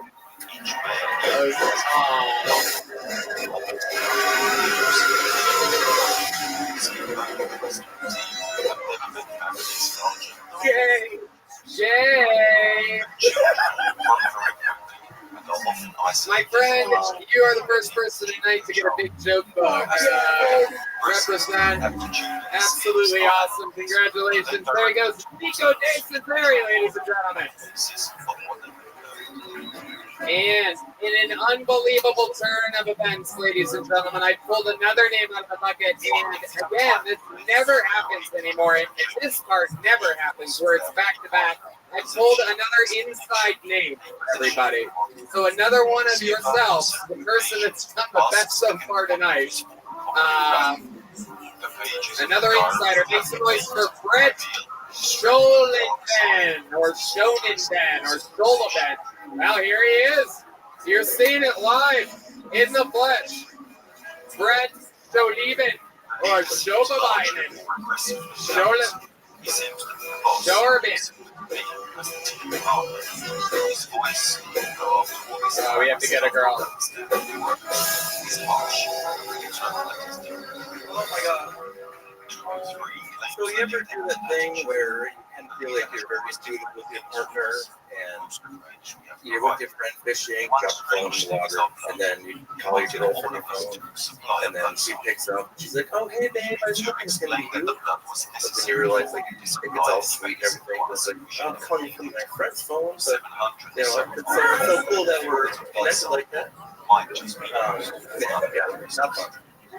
They took all three of his blood. Thank you. So there's times you can, like, I was married, start realizing things are going a little too south. When I met my wife, she was all like, you know, you can make me laugh all the time. I really love that, no matter how bad the day. Well, the first time we took the stage, like, everybody in the room was laughing a few times, but she was the only one. It's probably the bad time to take the stage at her funeral. Adorable. It's funny how, like, the people from the inside are so much realer than the professional comedians that supposedly wait or dying to be up here. You seem like you don't even give a fuck, and it's great. It shows. It seems real. Brett, what's your last name? I can't quite read this. Shane Weaving. Oh yes, we can tell. Christian Doctrine. It's perfect. Yes, we know. Thank you. Told us that the scientists have done. I love it, Brett. So welcome to the show. How many Jews did you kill in World War II? I'm kidding. 2. Okay, very good. Killed none of them here tonight. So let's talk about it, Brad. You've done stand-up before? Okay. How about a hand? It's the first time, everyone. Let's find out what's real and what's not. Were you really married? I was, yeah. Okay, you're not anymore? No. Did she really die? Yeah. Oh my goodness, what happened? Overdose. Accidental overdose.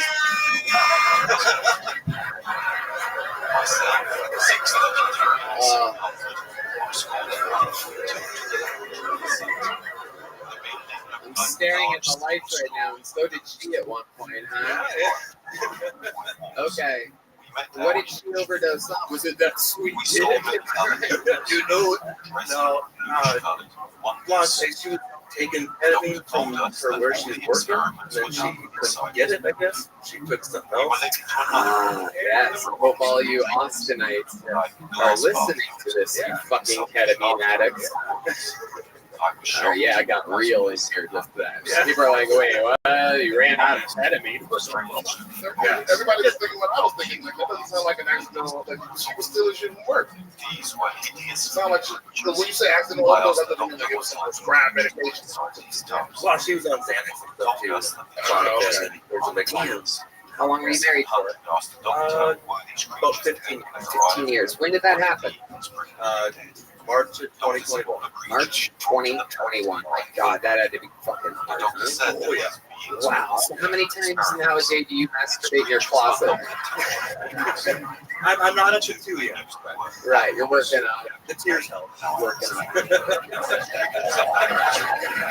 Yeah. You can be happy now. Stop being sad, ladies. Turning it around. What's magical about this show? I love it. So, very, very cool. How long have you wanted to try stand-up comedy? Not even 6 months. Been watching the show. Then March this year, I got tickets, and then I started thinking, oh, well, if I get the opportunity, I'll get there and I'll put my name in the bucket. I'll give it a shot. Very cool. Let me tell you something.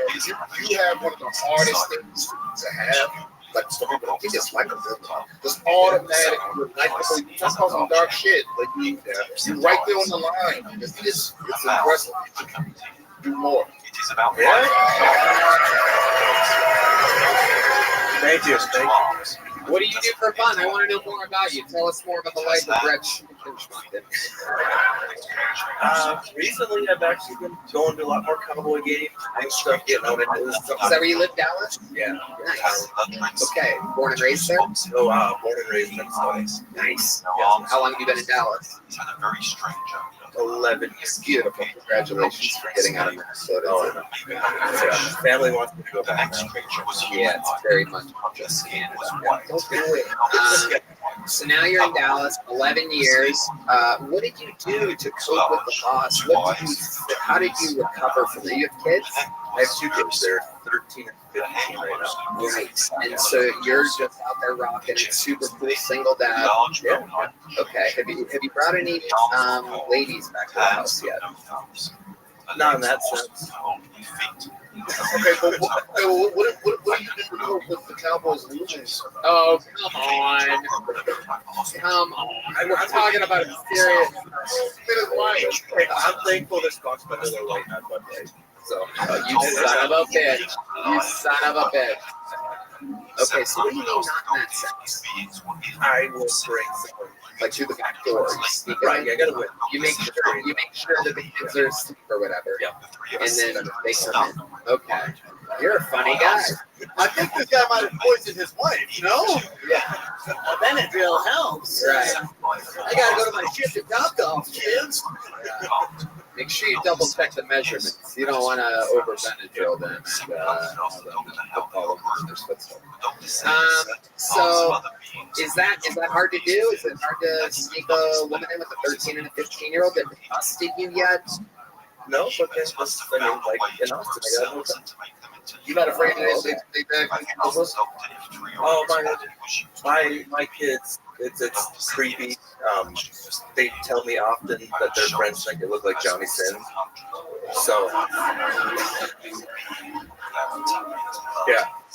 Your 13 and your 15-year-old know about a porn star? Yeah, no, when my daughter was 10, her friends were telling me that my friends think I look like Johnny Sins. He's brought up Johnny Sins, and you do indeed look like Johnny Sins.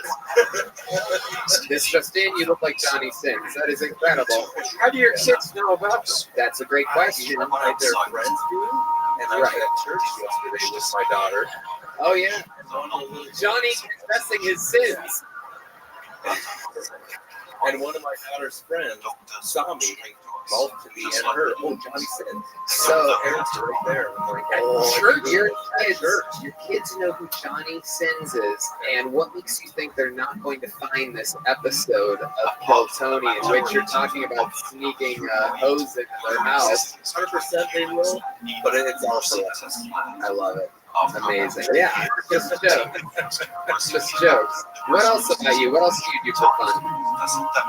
Not a whole lot. I mean, the sporting stuff.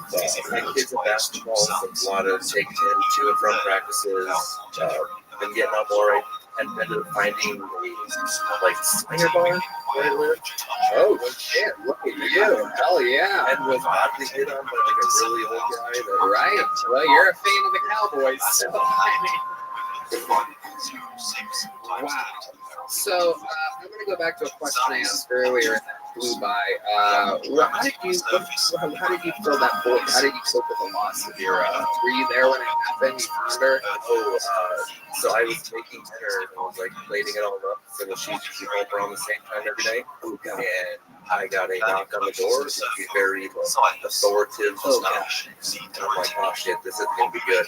Now I'm just gonna be someone trying to bust in. Was that her? I'm sorry, it's one of my favorites. No, it's local people. Yeah, and the kids were there. They were in the vicinity, but we have a ring camera, and it's all linked to their phones. So my daughter comes running around the corner and goes like, Mom's dead. Do you remember what you made that day? What was this? Ooh, pork chops. Boneless or you missed out. Oh my goodness, yeah. Oh my goodness, balsamic glaze with the pepper of Xanax on top. She would have loved it. She would have loved it. Incredible. I cannot get enough of your sense of humor. I mean, it is incredible to watch you laugh at this stuff and digest it and be able to roll with that. I mean, my mind is completely blown that we have fans of the show that are this fucking cool. You cope with something, you dealt with something, you come up here, you have a magical night like this. I love it. I'm gonna give you the second big joke book of the night by the great Boneside. Hell yeah! Make some noise for Brett Hefeweizen, everybody. Brett, show the Mason. All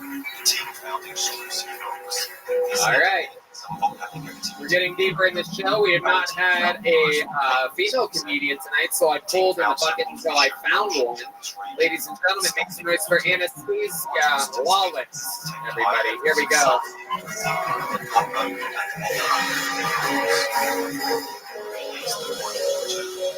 Come on, one more time for Anastasia, everybody. Let's go.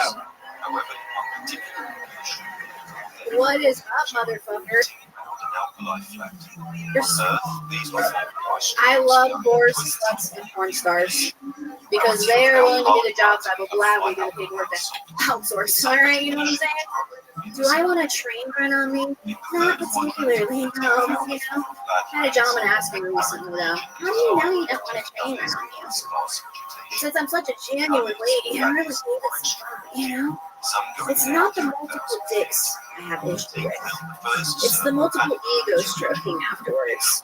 Ladies, you know what I'm talking about. Did you like it? Did you come?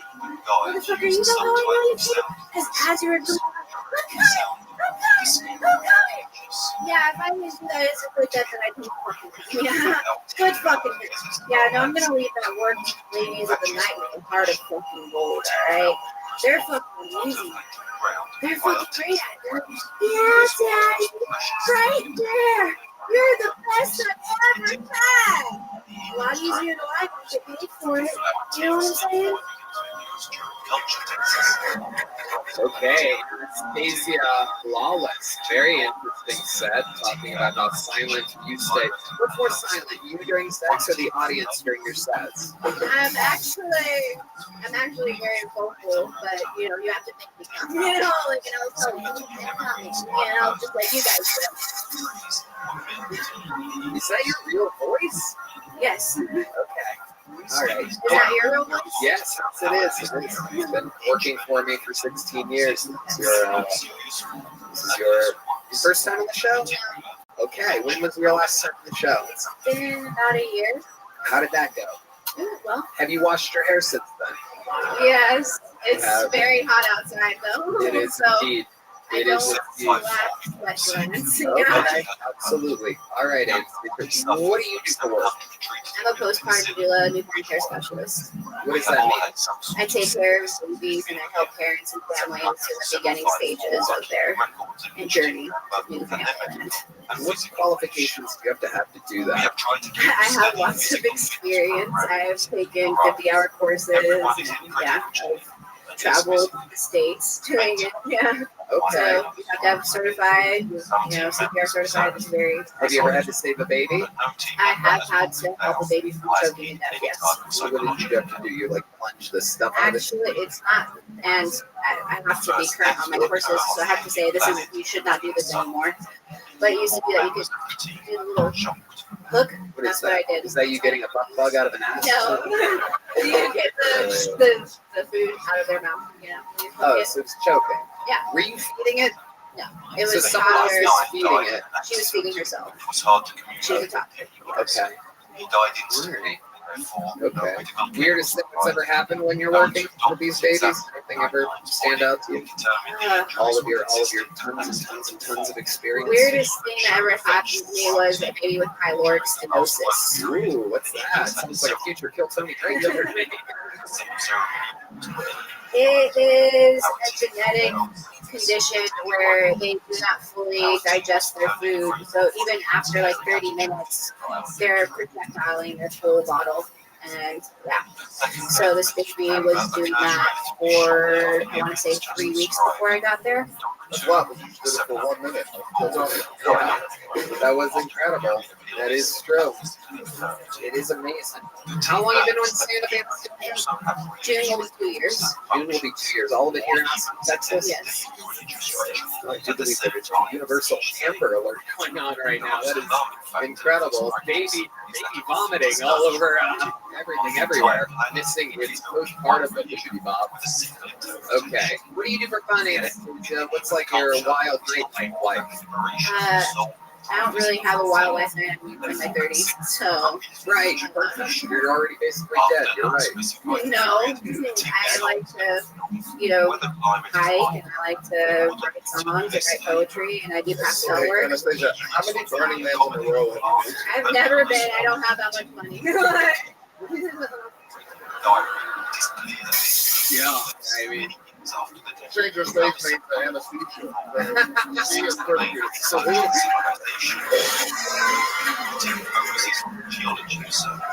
oh my goodness. Speaking of anesthesia, how about one more time for the last guy's wife, everybody?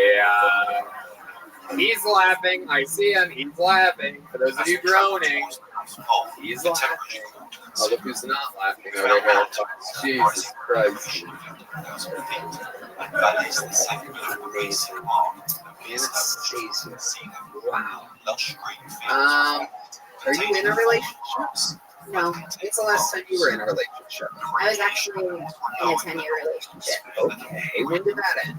It was around. Huh? No, like I said, I'm not into things, What just happened? He said the train, and I was like, I'm not into trains, so that's not what. Right. COVID. COVID ended your relationship. Yeah. Okay. What happened? We had to spend all our time together, and we're like, oh, we fucking hate each other.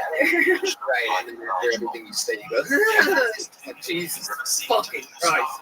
I can't fucking deal with it. Somebody give me some fucking. Yeah, there it is. Incredible. What did he do for a living? 10 years in a relationship, that's a long time. We both are just hustlers. We do what we need to do to make money. Okay, right. Say that you train babies or whatever.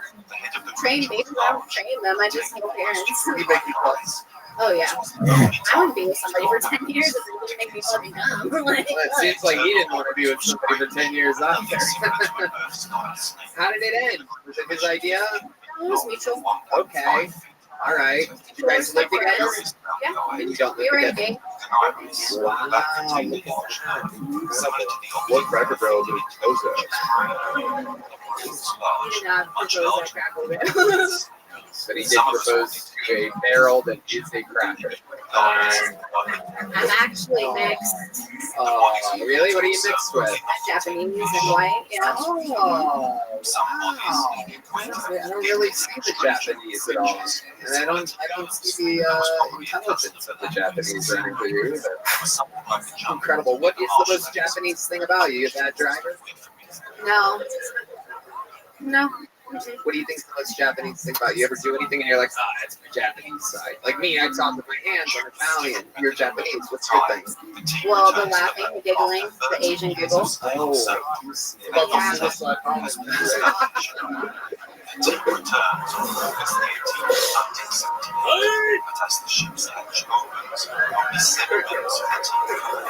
don't know if I'm allowed to make that noise yet. It's been 2 years. It's not me anymore. Right. Okay. Anastasia, congratulations. You got on the show again. You already have a little joke book, I'm guessing, from your last time. You have a big joke book? Oh, well, you should use it. There she goes, Anastasia Lawless, everybody. And now, everybody, we've been through it here tonight. A lot of highs, a lot of lows. Hans can retain the re-entry of David Lucas into the Kiltony universe, the shining performance of the future Cam Patterson, and two unbelievably compelling inside the building bucketfuls. A lot of hard bombing, a lot of people, I mean, the thing about Austin becoming the comedy capital of the world is that a lot of the best comedians in the world are moving here, which also means that a lot of the worst comedians in the world are moving here. We got to see some of those tonight. And now that all comes to an end. Now, I would bet everything I own that the next few minutes are going to be fun as hell. Because I know, because this guy has the record for most appearances all time on this show. The most interviews, the most minutes. Ladies and gentlemen, you know it, you love it. It's the Vanilla Gorilla, the Memphis Strangler, the Big Red Machine, William Montgomery.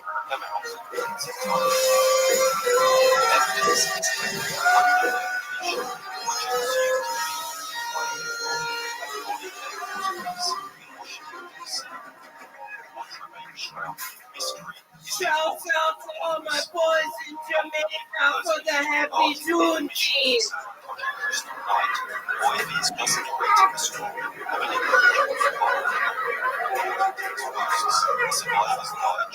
I think the worst thing that ever happened to me was when I met my haters at age 3. A submarine that takes tourists deep into the ocean to look at the Titanic wreck is missing. The last time 5 tourists got lost in something that deep, Red Band's mom was screaming, "One at a time, one at a time."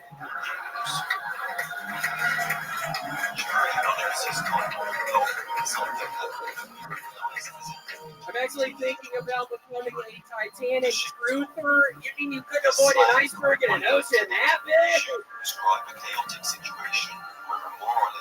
In Arizona, man was mauled to death by a bear in an unprovoked attack. Wait, unprovoked? That dumbass walked up right to a motherfucking wild bear! Okay, that's what I got. Unbelievable. Unbelievable. Unbelievable. The man is in pure fighting shape. Always makes it, never misses.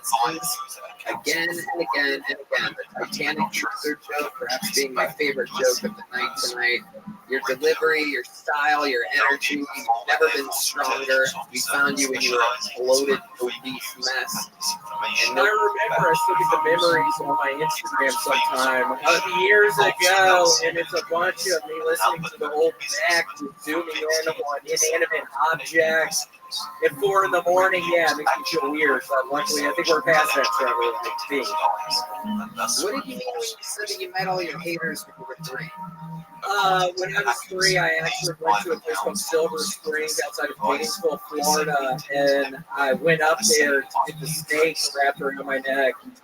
And the guy was like, "Where are you from?" And I kept on saying America, and then everybody was laughing, and I didn't understand why. They kept on asking me where I was from, and I kept on saying America, and there were a couple of fucking haters out in the crowd, and I remember looking at them just thinking, I am from America, I don't get it.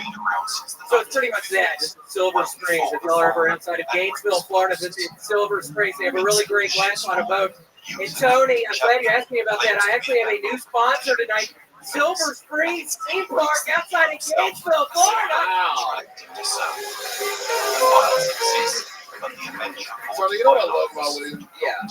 Is that he's sober now and he's still weird as fuck. When he came out here, I came out here way after season 2. When he came out here and I heard he got sober, and also this one, I was like, "Oh, William is something normal now. This is him off the screen. You understand that?" Yeah. There's a certain amazing group of comedians that get sober and they stay weird. You know, it is incredible. There's an all-star lineup. You, Tio, right? Dylan. Who else? I think Gallagher famously got sober. The guy who did all the watermelon stuff. I mean, he's really bad off of crystal meth. But indeed. John Mulaney. It's great that you mentioned Gallagher. John Mulaney has a really bad crystal meth problem too. Yeah, I think he got Sinbad. I think had a really bad crystal meth problem as well. He got sober. He's still weird. Shout out to Gallagher who smashed more water than anybody on the team ever has.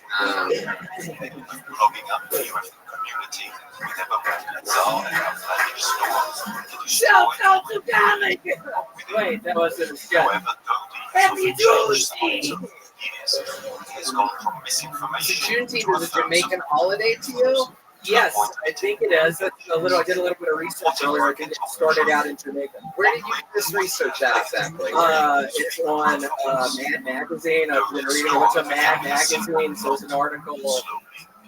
Alfred E. Newman still going strong. Yeah, I read it. Mad Magazine. How much is the Silver Springs amusement park paying you? Is that what it's called? Yes, Silver Springs Amusement Park right outside of Gainesville, Florida. Down in, how much are they paying you each time you say that? Each time I say Silver Springs Amusement Park outside of Gainesville, Florida, it's $1,000. Wow. Please go to Silver Springs Amusement Park outside of Gainesville, Florida. Can you describe it to us? So there's some rides or anything people should check out. Yeah, there's a glass bottom boat. Actually, when I went with my family, it's a boat with literally a glass bottom, so you can look down into the springs. When I went with my family, I think in the early 90s, we actually saw like a unit corpse down there. So they had to close down the amusement park. Yeah, it was like this Hispanic guy thing. He got super bloated. He was, I guess, doing some scuba diving stuff down in the springs.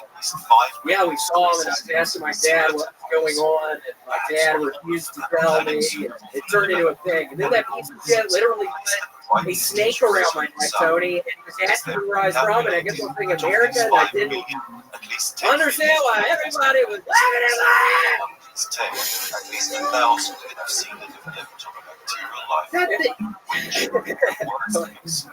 That thing that you do sometimes where you get really loud and it sounds kind of like urban, unlike the way that you normally speak. It sounds kind of what would the word be?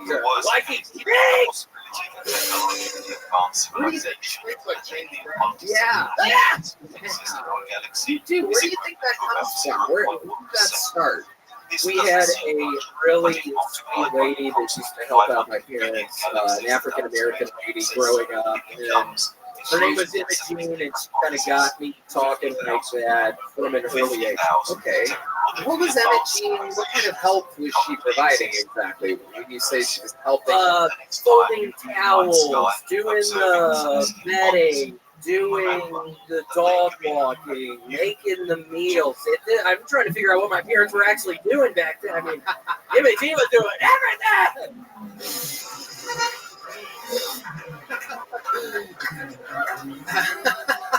Seriously, I'm trying to run and figure out what the fuck they were doing. I love how when William's just talking, he sounds like somebody that can't cook, and when he screams, he sounds like somebody that knows every recipe.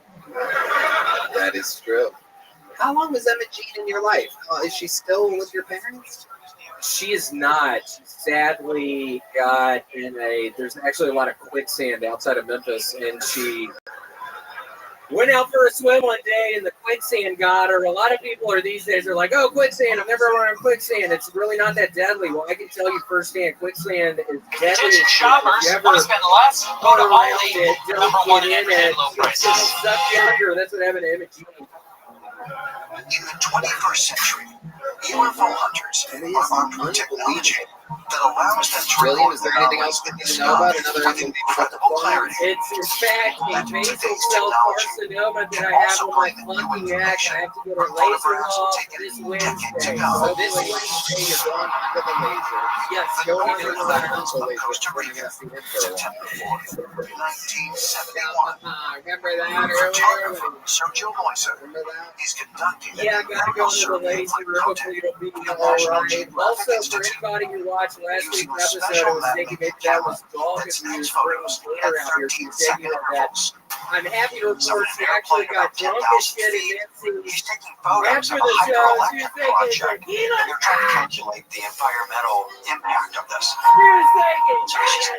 Taking these ordinary photos, gets back to the lab, takes a look at the contact sheets and says, what's that? Is this that weirdo you were talking about? It's this mysterious, circular, incredible. shiny He metallic. really stands out in the pile. You can tell because he's the only one that has no emotion on his face whatsoever. He's the guy from TikTok that likes the trains. Have you ever seen him?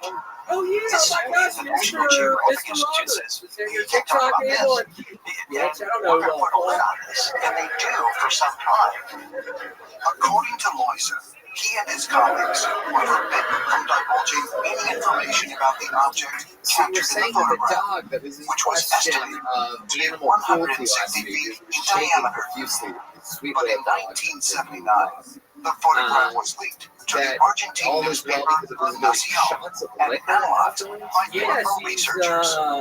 what, 8 weeks old, 9 weeks old now. So I'm thinking I can't drink, but my loved ones are sure as shit gonna be drinking. So I got her drinking. Pretty just a little worried. She's such a small little dog. I'm worried about the size of her liquor. I'm worried about the size of her kidneys. I don't know if it's a sustainable thing. But she's having fun. I'm having fun. We all having fun. William Montgomery, we absolutely love you. Another unbelievable performance. Get him on Cameo. He's traveling the world with me on my stand-up tour, the Fully Grown tour. Adding shows as we go. It's a massive stand-up theater tour. If you come in near your city, I highly implore you to come along, join in on the fun. Shout out to the Red Rose, the Yellow Rose, Austin Security Guard Service, Joe Blaster, CM Smokehouse, Screwball, Peanut Butter Whiskey. One more time for the band, everybody. Matt Mueller, John D, D. Madness, Paul Deaver, Michael Gonzalez, the drawing from Ryan Notice in that pops up on your screen right now. The drawing from Chris Rogers, local artist, is in. I do believe that's the great Paul Deaver right there on the awards, absolutely. But the saucer-shaped object. How long can this place get for my guest, the great Brian Simpson, everyone? BrianSimpsonComedy.com is coming soon to Denver and New York. Listen to BS with Brian Simpson. How about one more time for the great Trevor Wallace, everyone? TrevorWallaceComedy.com is filming his special here in Austin. The Paramount the board game at the July. People have sold out already.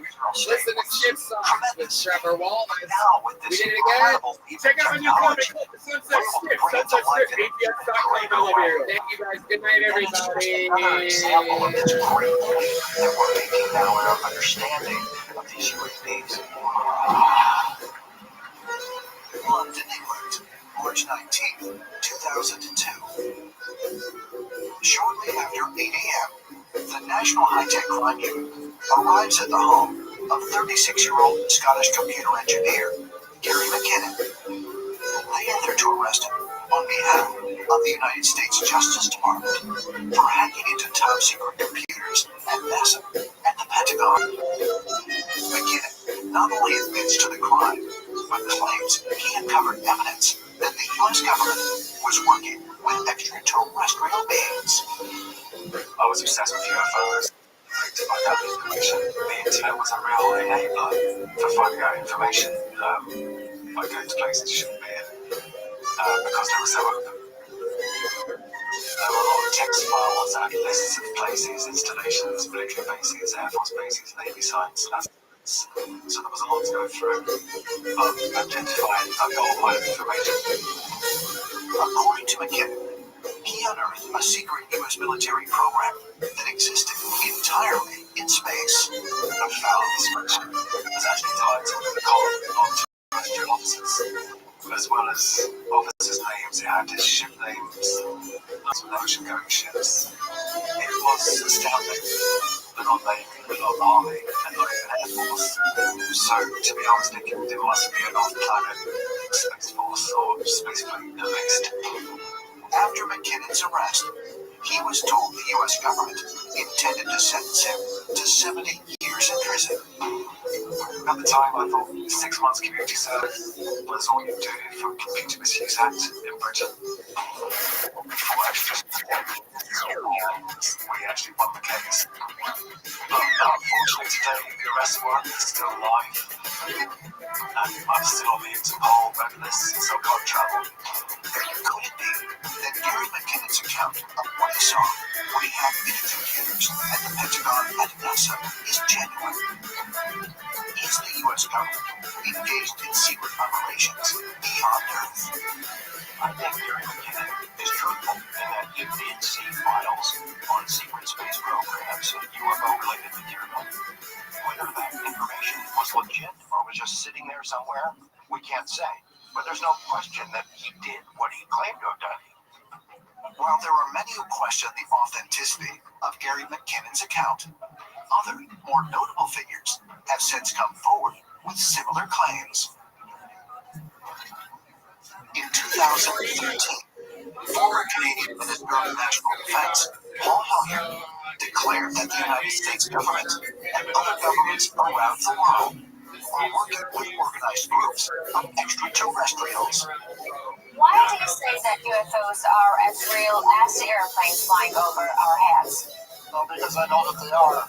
They've been visiting this planet for thousands of years, and there's what is called a federation of these people. Paul Hellyer was a former Deputy Prime Minister of Canada and a former Minister of Defense of Canada. He was able to talk to a lot of important people within the U.S. and Canadian system, and it was his opinion, based on the sources that he had, that there are many groups that are here visiting us.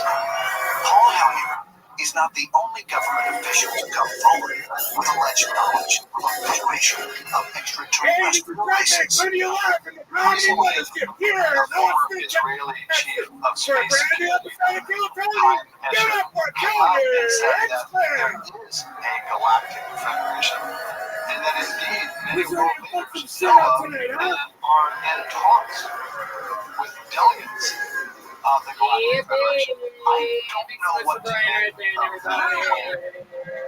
But when you have enough of You them, did it. You made the number one live podcast in the world. Brought to you by Shell Blaster, the Red Rose, Yellow Rose, Austin Security Guard Service, CM Smokehouse, and Screwball Peanut Butter Whiskey, which proudly presents the folks on the channel. You're stepping listening for 30 minutes straight here in the rock music capital of the world. That's the great Michael Gonzalez on the drums. Hold even on the horn. Not the only one, the electric guitar. The leader of the band, John B's on the keys. And this right here is the backbone, the one, the only, the spinal cord, the master, the magnus of the bass. A lot of fun stuff happening. All these guys are going to be joining us in a fucking arena here in Austin, Texas, at the AGB Center on New Year's Eve. Just a heads up on that. Before we start tonight's episode, here's a little bit more of the amazing sponsors that make tonight's episode available for you right now.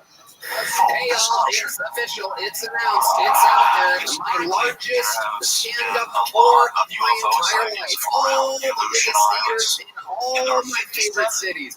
Toronto, Canada, Royal Oak, Michigan, San Antonio, Texas, Chicago, Illinois, Charlotte, North Carolina, Atlanta, Georgia, Columbus, Ohio, Kansas City, Missouri, Indianapolis, Indiana, Philadelphia, Pennsylvania, Tysons, Virginia, just outside of DC, Milwaukee, Wisconsin, Minneapolis, Minnesota, Youngstown, Ohio, Cincinnati, Ohio, San Francisco, California, Sacramento, California, San Diego, California, Phoenix, Arizona, New York, Clearwater, and Jacksonville, Florida. Tickets available at JohnnyHinchcliffe.com. Come see the crazy Texas fucking stand-up that I've been working on. You're not going to believe it. Let's have some fun. Without explanation.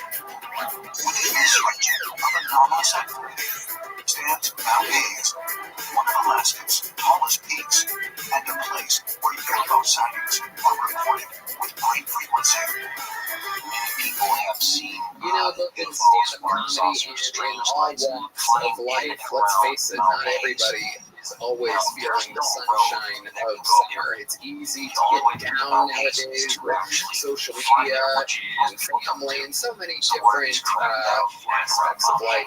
But Talkspace has made it easy to find a therapist that you will like. It's convenient to meet online, at home, or wherever that you're most comfortable. Talkspace is making a huge difference in many people's lives. If you ever thought that seeing a therapist or psychiatrist would be helpful, but you don't have time to actually find one and meet with them or for them, try Talkspace. By doing everything online, Talkspace is making getting the help you want easy, accessible, and affordable. If you met your therapy goals or simply want to cancel, Talkspace is a simple cancellation process and will work with you to get a prorated refund for unused time if applicable. Don't wait. You can get a therapist through Talkspace and it can help you shift your perspective from years to cope in difficult times and be a guiding light. Getting started is the most important part. Talkspace makes it easy and affordable. Talkspace.com. factormeals.com. You can sign up online and get a personalized match with a provider that's right for you, typically within 48 hours. It's incredibly convenient to have virtual sessions with your licensed therapist with the comfort of your own home. Talkspace lets you send messages to your therapist so you don't have to wait for your next session. Therapy can help you shift your perspective, find tools to cope in difficult times, and be a guiding light. And as a listener of this podcast, you will get $8 off your first month with Talkspace. When you go to Talkspace.com/Tony to match with a licensed therapist today, go to Talkspace.com/Tony to get $8 off your first month and show your support for the show. That's Talkspace.com/Tony. Hey y'all, all the packages that get dropped off at my door, and trust me, that's a lot of packages. I know what I'm talking about. Hands down, the best box I open every month is my Box of Awesome from Bespoke Post. My Box of Awesome is filled with carefully chosen gear from the best small brands around the world. I'll tell you what I got this month. It's called The Forge. It is absolutely incredible. It's a Damascus steel knife made by Fucking Bear Knives, located in Pennsylvania, which is right next door to Ohio, which is right down where I both from. We absolutely love it. No matter what you have going on this summer, Box of Awesome has you covered. From camping gear, essentials, cooking must-haves, and drink games, upgrades, Box of Awesome has collections for every part of your life. To get started, take the quiz at boxofawesome.com. Your answers will help them pick the right Box of Awesome for you. What Box of Awesome did you get, right there? Well, I got the gas. Each barrel is handcrafted with American white oak, which has been charred to create a smokier cocktail. I'm upgrading my liquor. We release new boxes every month across a ton of different categories. Each box is valued at around $70, but you only pay a fraction of that price. Plus, with each Box of Awesome, you're supporting small businesses. 90% of everything that comes in your Box of Awesome is from a small up-and-coming brand. It's free to sign up, and you can skip a month or cancel anytime. Small business is the backbone of America. Don't forget it, the greatest country in the world. Get 20% off your first monthly box when you sign up at boxofawesome.com and enter the code KILLTONY at checkout. That's boxofawesome.com. Code KILLTONY for 20% off your first box. Boxofawesome.com. Code KILLTONY. Hey y'all, now that we're in the thick of summer, you may be looking for wholesome, convenient meals to support sunny, active days. Factor, America's #1 ready-to-eat meal kit, can help you fuel up fast with flavorful and nutritious ready-to-eat meals delivered straight to your door. You'll save time, eat well, and stay on track reaching your goals. I've been so busy with it. We have a huge tour coming up. We just did the 10-year anniversary, which was exhausting to plan and execute and produce.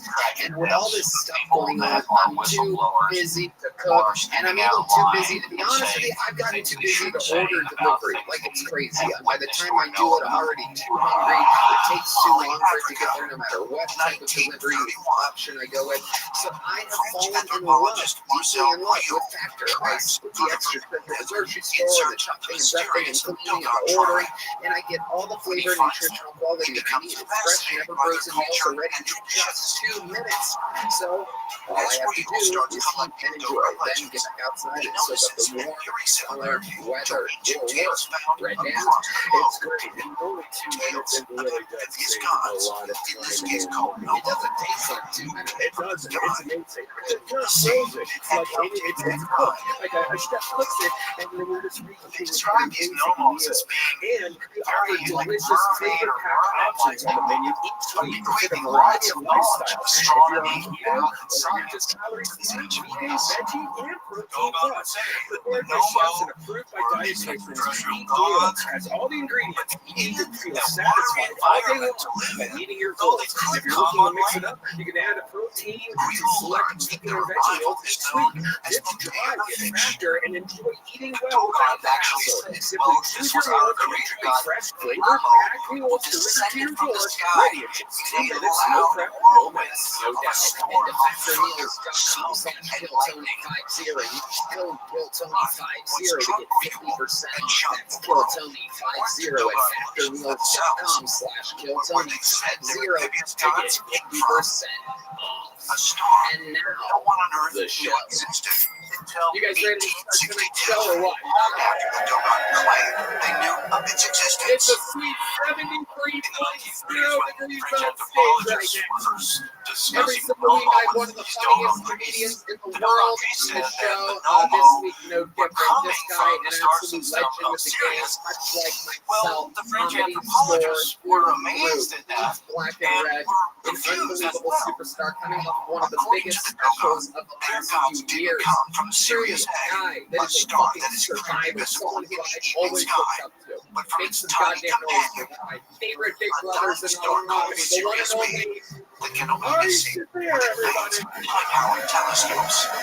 Sirius A is the brightest star in the sky because it is very luminous and it is also fairly close to the Earth. In astronomy, it is a known fact that there is a Sirius A and a Sirius B. Sirius A can be seen, and Sirius B, for us, is invisible because it's just too small. Now, Dogon knew about the invisible companion star to Sirius. How did they know? Millions and millions and millions of views, nothing but great reviews. For thousands of years, Sirius A has played an outsized role in the imagination of Greeks, Persians, Hindus, Romans, Polynesians, and countless others. The Egyptians even based their calendar on Sirius A. And some believe they were the keys of pyramids to Orion's belt. It's good to have you on To Sirius A. and Villages, long and night. many other times where it's stuck having you absolutely shit-faced with Shane and Mark and after protect our hearts, and it's glad to have you here solo and really get to delve into these people here tonight. Yeah, Marcus. Sirius is one of the closest stars to us. It's 8.6 light years away. It happens a lot with him. Unlike the sun, which is golden Yeah, you're in the color, hospital. Sirius is bluish white color, indicating it's much hotter than the surface of the sun, and that corresponds to it being more massive than the sun and burning hotter and have a shorter lifespan. There's a ton of people signed up for the chance to get 60 seconds on this stage. If I put their name out of the bucket, they get 60 seconds to stand up and be uninterrupted something at the sound of a kitten. That means they have to wrap it up anywhere else, but they have to be angry with somebody with it. It's interrupt set, and then we interview them. Everything's improvised. Anything happens. We're going to meet probably some insane people, probably some local veterans. There was once a guy in all places, Austin, Texas, about 7 years ago at a Blue Tower Comedy Fest. Who was pulled out of the bucket, They also knew that lighter one was a larger star than the sun. At the time, made fun of him, and he The Dogon also tried to knew grab that him. Sirius Big B Joe is about the size of from Earth underneath his armpit. and spins on its axis. Another bouncer, yeah. There is no logical explanation for why the Dogon tribe knew about the Sirius star system naturally. We didn't have telescopes in those days. How did they know this? Yep. It's as if the ET came here and just told them all about that. It's an amazing story. That's the gist of it. You guys ready to start tonight's show or what? Maybe they gave this knowledge. Ladies and gentlemen, every week we start the show with the same young man that has been doing it for over 2 years. For the last 3 weeks, he has defended his honor of being a regular here. It's absolutely incredible feat. This week, we're giving him a week off of defending his spot to see as an experiment if he is literally lazy when being challenged. So we're going to see if he still does as good as he has the last 3 sets, and if he doesn't do as good, he's going to challenge you as regular next week. It's all pro wrestling shit. I think you guys get it, right? Ladies and gentlemen, here are the brand new minute, the one and only Rolex wearing.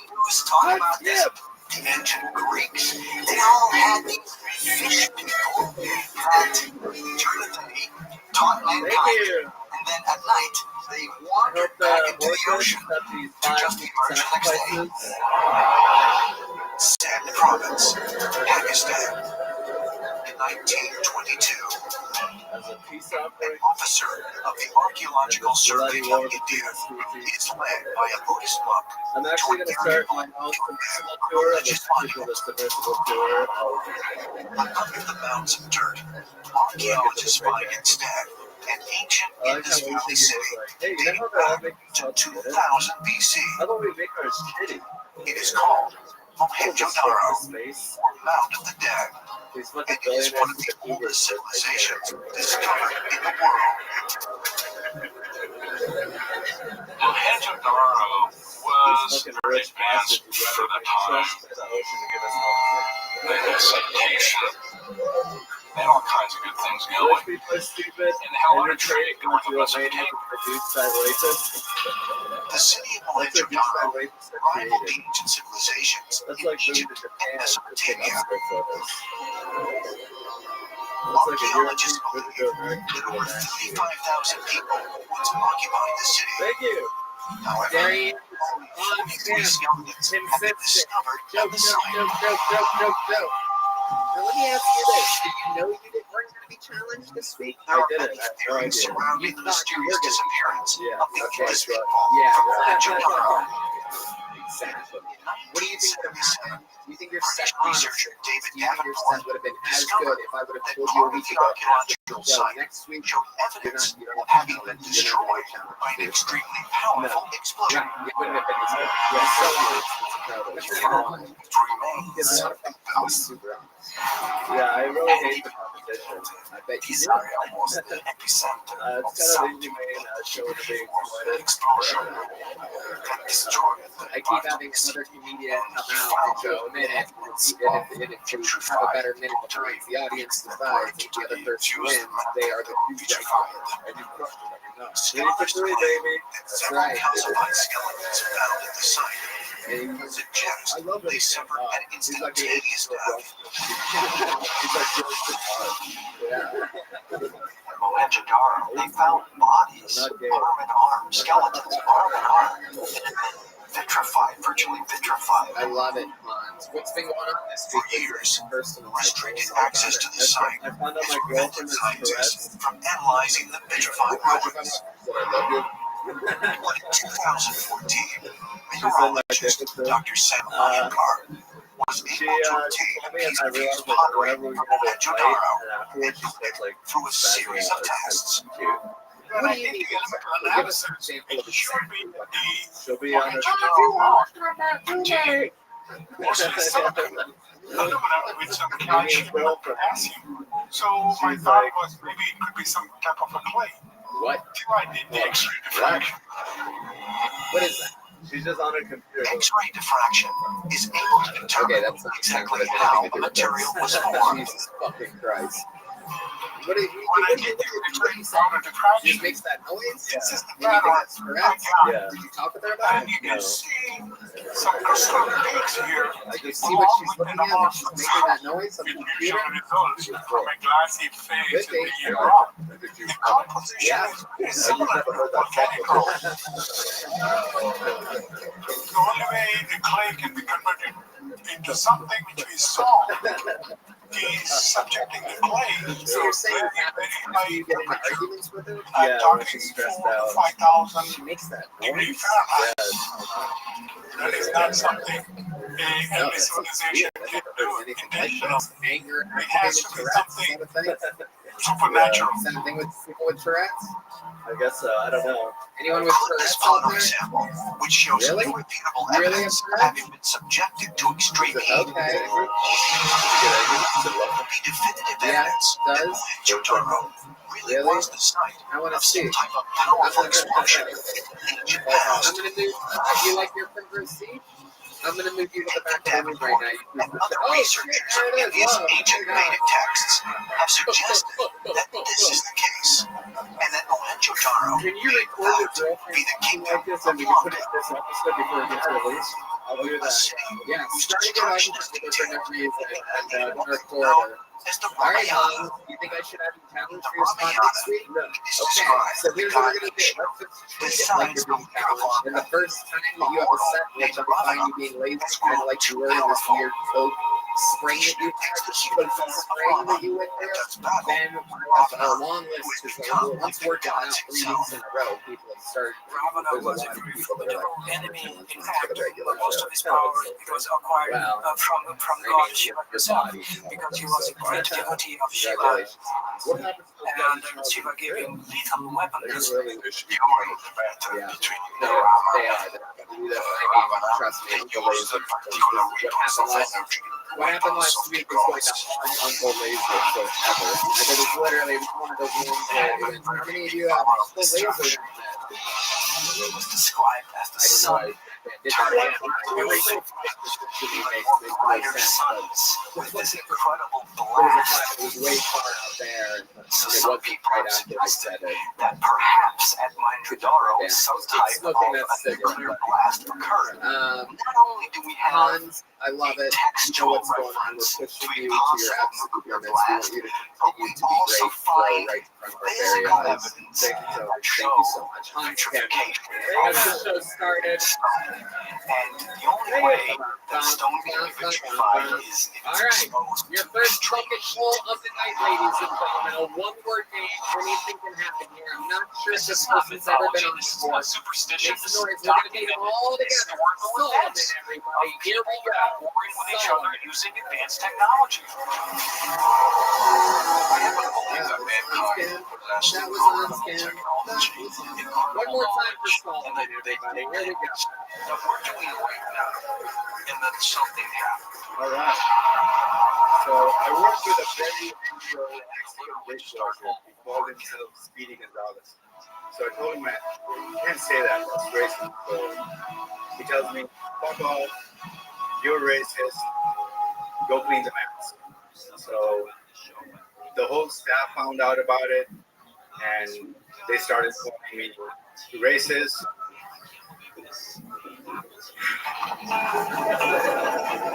Yeah, that was. I had to The Temple of the Dead in the Yucatan. I think I'm not taking on an underground city in Turkey.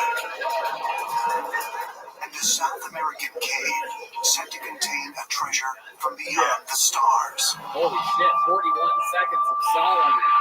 Yeah. For centuries, people have told tales of caves and tunnels deep inside the earth, Speedy Gonzalez subterranean passageways that lead to lands of gods and monsters. But is there a surprising truth behind these legends? I have stood in front of drawings on the rocks and wondered, am I looking at the extraterrestrial biological entity? Could there really be mysterious places far beneath our feet? Places whose origin might not be of this earth. For which ChatGPT can provide an answer. Millions of people around the world believe we've visited in the past extraterrestrial beings. What if it were true? What are you against, Solomon? Did ancient aliens really help to shape our history? And if so, should we be looking for proof of their existence? But in mysterious worlds deep beneath the surface. What do your kids look like, Solomon? What type of books should we be on? No, I'm not going to keep showing Michael. Michael can follow those videos to do some landscaping.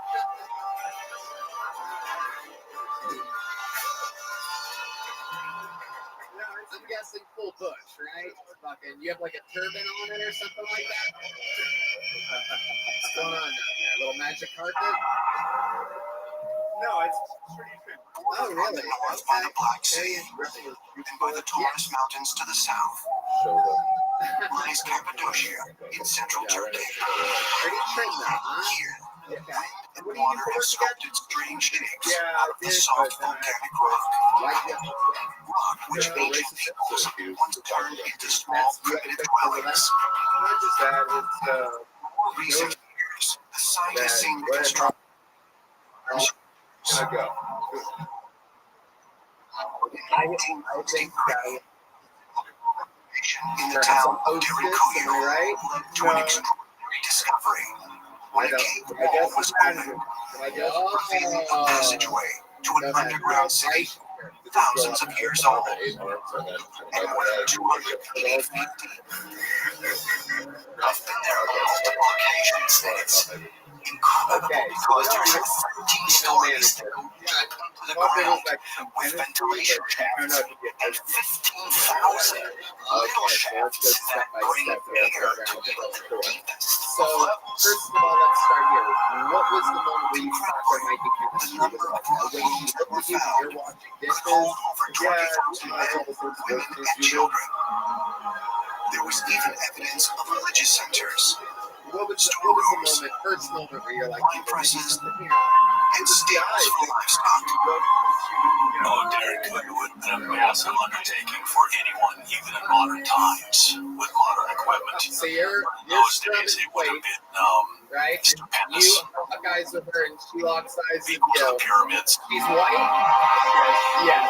Derek Cook, And there's a moment where because you're of the like, maybe softness of the just how old stone, do you think you she had is? to be 25, very 30? careful that you And you're provided what? enough pillar strength to 39. support the floors above, otherwise you'd have catastrophic cave-ins.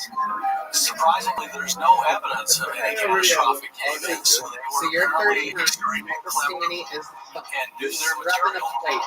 We're talking deep 25-year-old antiquity. It is mind-boggling manager. understanding how they Looks could at have you done and this. you think to Perhaps yourself, they had help from some other civilization. I could do it. This might just be my chance. She maybe is looking for a Pakistani dishwasher to come in and fucking do her dishes. You know what I mean? Just Underground in these just fucking tag her Maytag. You know what I mean? Really scary, really.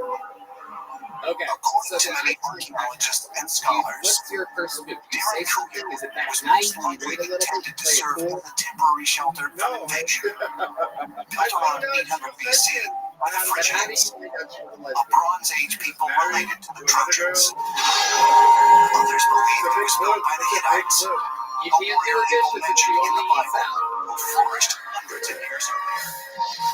Would the underground city be even older? According to ancient natural theorists, We need to get perhaps we need to get some thousands things of years. up in the air. The Cappadocia region of Turkey was part of the Zoroastrian religion, which was Persian in nature. Spend some of this It's one of the oldest religious traditions on the face of the earth. I want to fly, Jeff. The Zoroastrian religion, an ancient faith based on opposing forces of good and evil, is widely believed to have influenced both Hinduism and Judeo-Christianity. So watch it. Founded sometime before the 6th century BC, its chief god is the creator, Ahura Mazda. And in the second chapter of the Zoroastrian sacred text, the Vedic God, Ahura Mazda saves mankind from a worldwide environmental disaster. Much like the story of Noah in the Hebrew Testament. Great prophet Yima, he was instructed to build a kind of underground refuge similar to Derikuyu by the sky god Ahura Mazda. According to the sacred texts, Yima built a multi-level underground city to protect a select group of people and animals, not from a flood, but from a global ice age. So, the Vendidad calls this the evil winters. Thinking that you had According to many mainstream climatologists, the last ice age peaked around 18,000 years ago and ended around 10,000 BC. Let's say Impossible. on the radio. Was built as a refuge from a devastating global winter. Then you find out to the right. Now, since you cannot carbon date stone, it's anybody's guess how old Derikuyu really is. And my question is, if we have a Zoroastrian story that's very similar, then both that place and Derikuyu are much older than what we've believed so far. What if Derikuyu is, in fact, the underground city that Ahura Mazda told his followers to build? Could there be a study behind the legend? If so, Do you have any special maneuvers that you do in the bedroom? Anything wild? You must have some special skills. Guru Mazda does appear to be responsible for the management of whatever is happening here on Earth. Sometimes we get Various our ways to brain read this, one of which is that it does represent some sort of higher universal form of consciousness, and another is that it would represent an overseeing Can extraterrestrial you show us? intelligence. Let's say there was a vagina right here in front of your face, like right here. Let's say it was on an elevated thing. Let's say it was on Several a sacred riser texts thing from if I wanted, antiquities right? speak of knowledge Let's say given that to it was right in mankind front of you. from What would you do to extraterrestrials, that vagina? but Show also known us. as The vagina gods from put in front of antiquity. your face right now. Well, you can't do that. You can't do that, or basically everyone will like you. Really You a do that. big and advanced being We're gonna from have to another world. Let's see how fast you can move your face. Did he provide the Let's technology play a needed game called for his Speak with a followers to build Vibrator this for the first complex time, which shows labyrinth as this, right? This protection is from Solomon. environmental disaster? Wipe your hand. It's not a real vagina, by the way. Possibly, for this reason, daring Kuya's existence. You can keep the loops up, Solomon. You don't have to wipe that. Some say Clue lies in the underground cities of unusual security system. 1,000-pound doors on rollers Wait, that allow them to be moved by a single person, but only from one side. The daring Kuya doors are very cleverly constructed. You can basically only open it and leverage it from the Okay, inside. that's when you started. So You started on obviously, Kyoto. whoever inhabited daring How many Kuya spots have you done it open was for? hiding from someone or something. Why are you just doing? Why are you just doing Kiltoni? According to the ancient Zoroastrian The texts, other open Ahura Mazda soared through the sky in a divine chariot and waged war against his eternal enemy. Wow, I guess that means comedy club are just destruction. But could this really be, as many ancient astronaut theorists believe, What a two extraterrestrial forces battling over control of the Earth and its resources? The aerial enemies were extraterrestrials because they were the ones who had the ability of flight. They had access to those types of machines that we can read about every single ancient culture around the world. When you look at the Zoroastrian tradition, you also see clear evidence that there was some sort of extraterrestrial battle going on between warring factions. Therefore, it is certainly possible that the original caves may have been used as shelters against possible aerial bombardment from extraterrestrials that were warring with each other during that time. Daring Kuya was built out of fear of an aerial enemy. Because something flies over you very, very fast, you can't see the ventilation shafts. So some suggest 30,000 people used to live underground at Daring Kuya. Yeah, no, I went home, wrote a letter. During recorded history, many different people did, in fact, hide in the underground city of Daring Kuya to escape anything from desert raiders to Roman legions.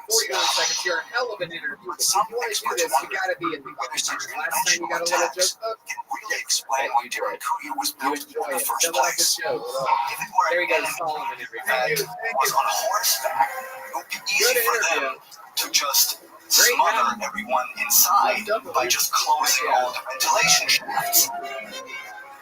There you We go. had the phrase in defense of Roman studies that I participated in, came to grave to a well-prepared adversary. Hold another name Once in you the find pocket, it, anything can happen. Put your it hands is together for highly your next vulnerable. comedian. We're gonna get it all together. It's Brandon Teacher, everybody. Really go underground to avoid becoming casualties in an extraterrestrial battle in the Thanks so much for skies. Brandon. If so, might there be other such cities from the distant past? According to ancient astronaut theorists, there are, and they can be found much nearer to home, deep in the caves of the American Southwest. Over those stupid Confederate statues. You remember that shit? There's a very famous one in North Carolina. It was a Confederate soldier, Robert E. Lee on a horse. You remember that? The majestic mesas and rugged mountains of the American Southwest are home to many native peoples, including the Navajo. That was a big moment in the horse's life. He got statues to be a good boy. You can't train a horse to race it. My family tried. You can't do it. These tribes have many different It beliefs. doesn't matter how many Their characters you creation have. myths all share something quite remarkable. We have We were talking about our origin. You gotta hear the stories about us coming down from Alaska to the very street. What we believe is we came out from the ground. Apaches again on the Pueblo Indians. I really like it. That's really good. Really good premises, really good branding. Emerged from some underground world into today's world.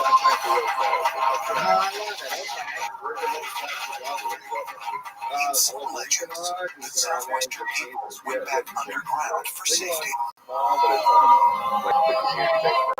Hopi, Arizona, say their ancestors escaped the deadly storm of falling stars. With the help of the snake people, took them to shelters deep in the earth. I'm always in and out of there, and Hopi legend traumatized because they speaks of the always Ant took me people when I was coming up. who protected them from storms of fire and ice. Long winters, and I The would Hopi do 4 or Indians 5 days, survived multiple cataclysms by I think living it's this a little underground bit world more with the Ant people for a certain period of time, and then eventually they emerged from the underground world back into the surface world. interesting stuff. So you spent 9 years there. What else are you doing? Could these stories be based on ancestral tales of people actually living underground? Possibly during the last ice age? Could the ancestors of today's southwestern tribes have taken refuge in subsurface dwellings similar to the underground city of Karakuyu in Turkey? Absolutely incredible. If so, What do you do for fun? over the centuries, might they have developed physical traits like large eyes and fingers that made them more closely resemble actual earth-dwelling creatures? You have to And the elders of Native Americans, they will tell you that before these people were able to emerge out of planet Earth, they were called here by the star people, the star gods, which arrived from outer space. I have stood in front of what are called the Ant people with some of the very strange, large-eyed drawings on the rocks, and wondered, am I looking at Native American interpretation of what today is called an extraterrestrial biological entity?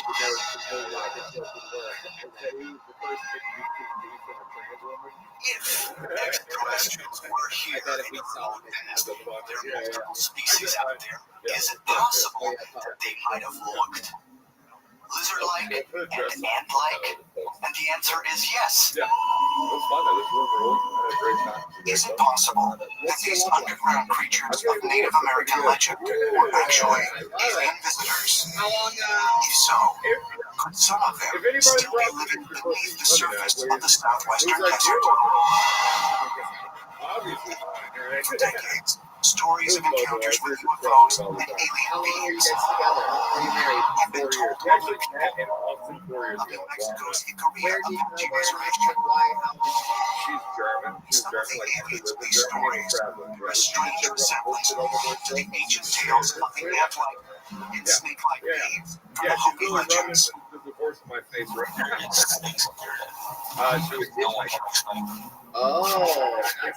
Ikaria Apache Reservation is located next to the small town of Dulce. Nestled in the shadow of the over 9,000-foot high Julian Mesa. It is from this mesa and mountain that people claim they have seen UFOs flying out of the mountain. It was spaceship we saw right there. And it was big, like maybe the size of a football field. And then we seen this dome on top that was all plastic. And then my husband was looking at it with the binoculars, and he saw 2 small people. We don't know what it is. It was in here, and they came down. I don't know what they would have done to us.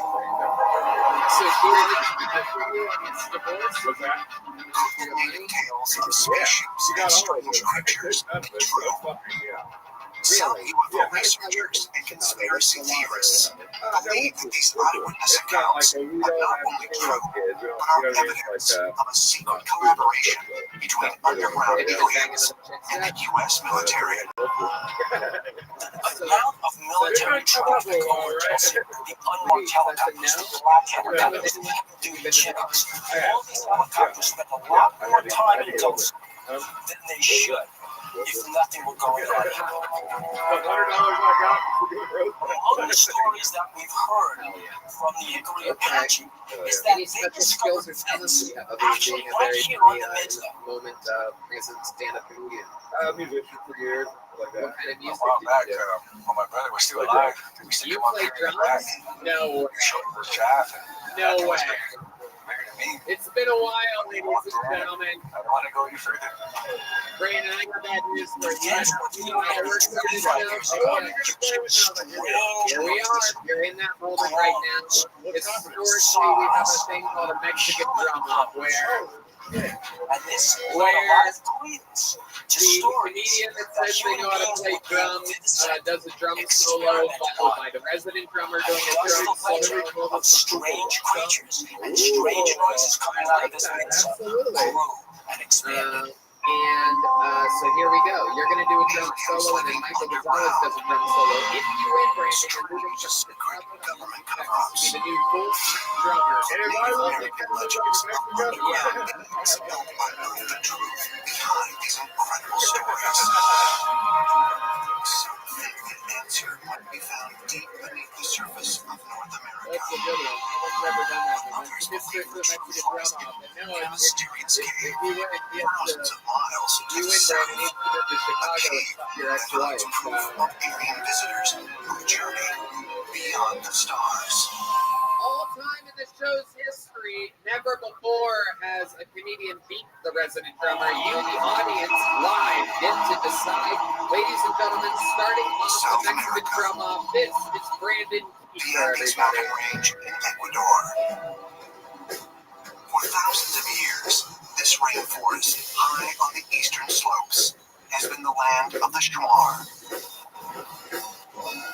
Headhunters who are fiercely protective of their homeland and its secrets. And of all the Shuar's secrets, perhaps none has been so carefully guarded as the location and entrance of the Cave of Taos. Brandon But Kiefer, why? an incredible performance. Perhaps the answer Stand can be right there, found in Brandon. the story Stand right of there. an You Italian can stand Catholic next to him. missionary named Father Crespi, I guess just switch it up. who All lived in right, the region there in you the go. middle Yep, of the just last like that. century. Ladies and gentlemen, defending his throne all time, undefeated in the history of Mexican drama. This guy practices for about 8 hours a day, plays professionally all around the world continuously, flying back every Monday to be here for this show. I present you the reigning defending drummer of Tony. This is Michael Gonzalez. Elaborately carved artifacts, some made of gold or other precious metals. Often these objects featured elaborate carvings and symbols, not known to be associated with the Shuar culture.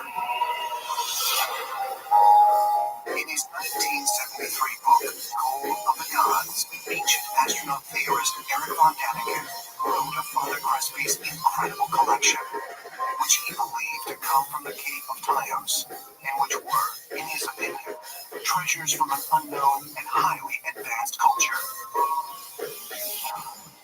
The startling questions posed in von Daniken's book soon inspired Scottish explorer Stanley Hall to try and solve the mystery himself. In 1975, Hall traveled to Cuenca to see Father Crespi's collection with his own eyes. I have for years been researching South America as the missing age of prehistory. My first account of the Taos Caves was an Eric von Daniken book, and followed it through from there. And one of the presents which the old priest received is a tablet with 36 writings. It's a midnight tablet. No one particularly was able to translate these writings. In 1976,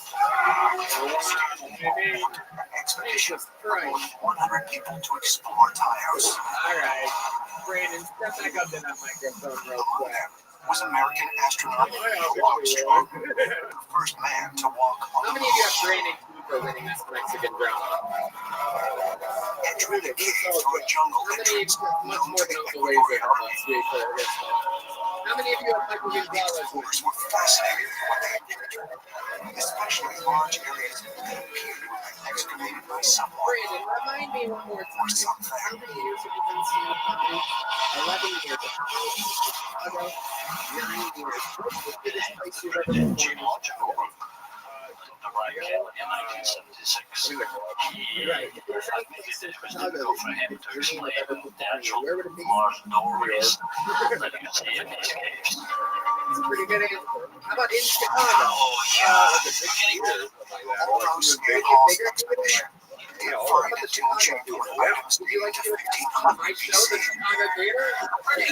Stop reading. The expedition found no treasure and no trace of anything that looked like the artifacts in Father Crispy's collection. But if Times was not the secret origin of Father Crispy's amazing collection, where did it come from? Yeah. Undaunted, You got it. up his We'll search. see you there. All right, perfect. There you go. Brandon Keeper, ladies and gentlemen. Here's the 1991, stuff.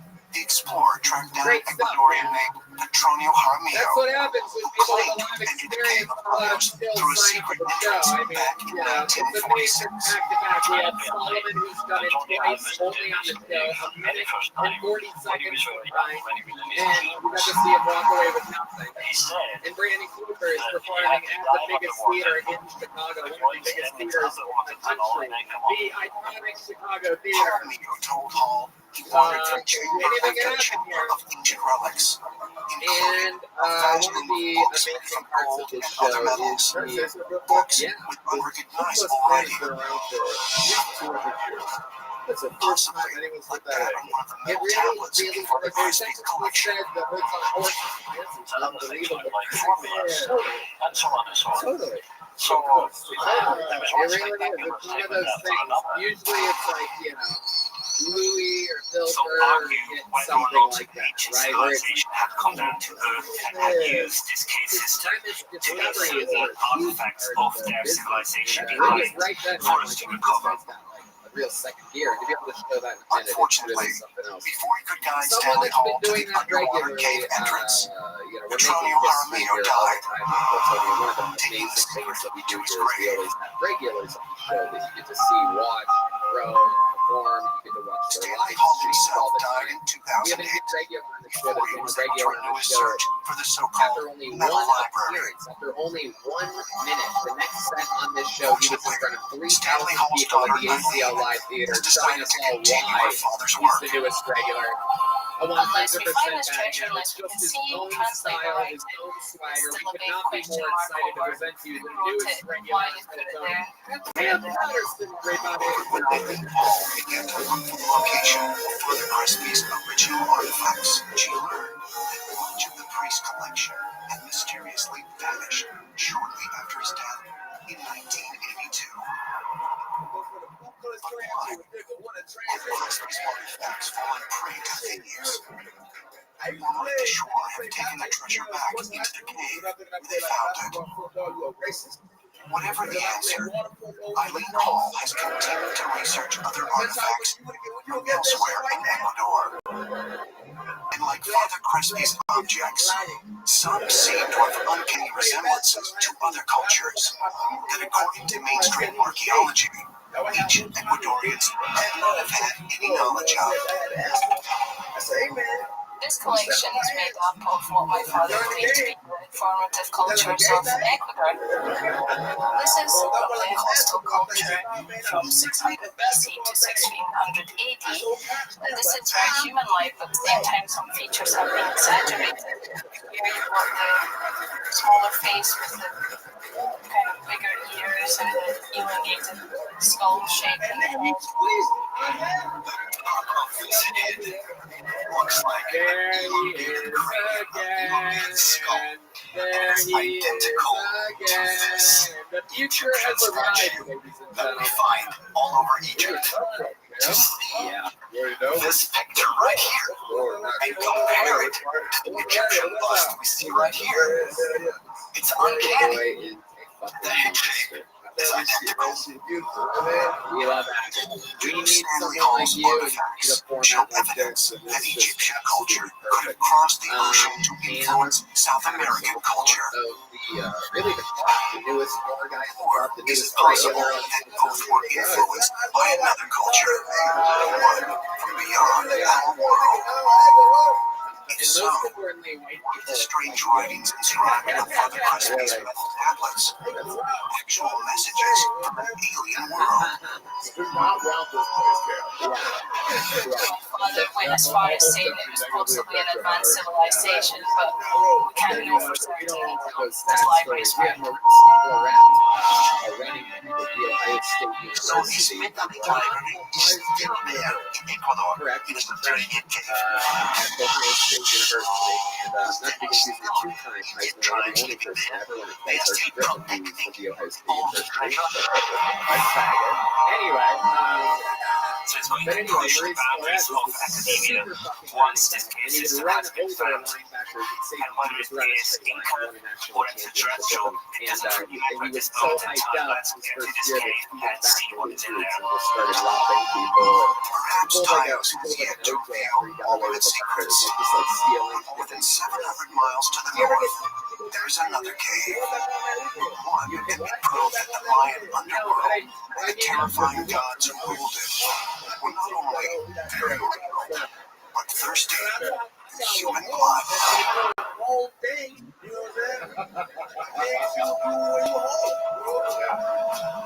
Smash the ground. The Yucatan Peninsula, one of Mexico's premier tourist destinations. Beside scenic beaches, the area is covered by thick jungle and pockmarked by massive sinkholes known as cenotes. The ground beneath the jungle is also honeycombed with caves. But here, in 2007, Mexican archaeologist Guillermo found a cave like no other. Following clues in the records of 17th century Spanish priests that hinted at the existence of a mysterious underground Mayan temple deep in the jungle, the Hunter found a series of caves near the village of Tanzimichu. Caves not seen for hundreds of years, and with entrances submerged beneath centuries of flood water. That's right. Very good. Sometimes we have to dive into these caves. Sometimes we go very deep. The average blue of our research is like this all the time. Absolutely hysterical. He's also one of my new drinking buddies at the bar. At first, Diana and his team found carved stone heads and broken pillars with 1,900-year-old Mayan inscriptions. Yeah, someone just got this right there.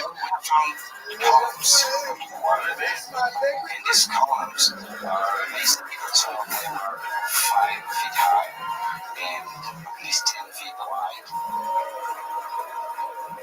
But as the eldest surfaced in the dry areas of the cave, he found what he believed to be the remains of a massive underground temple complex, including a concrete road, a crumbled pyramid, and bones.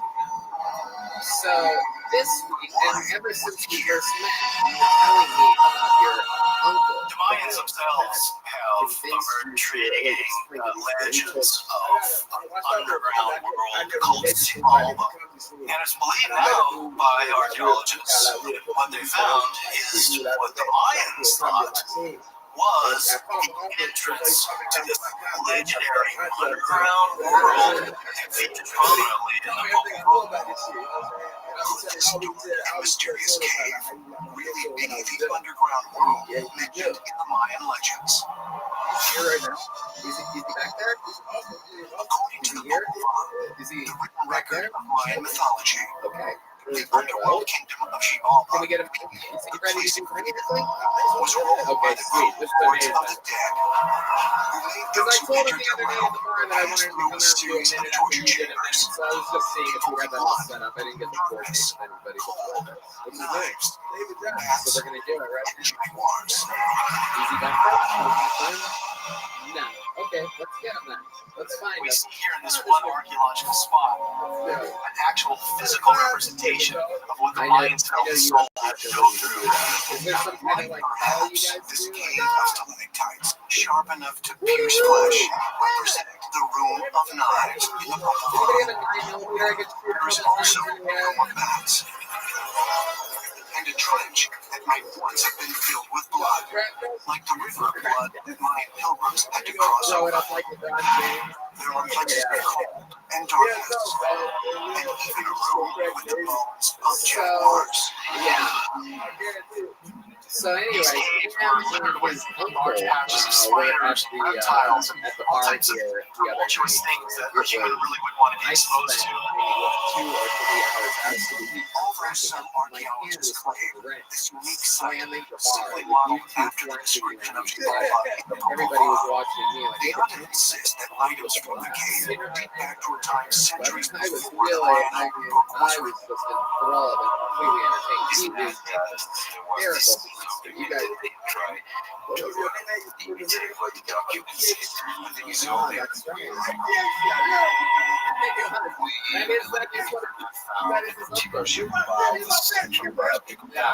This is why we don't believe it was a real place.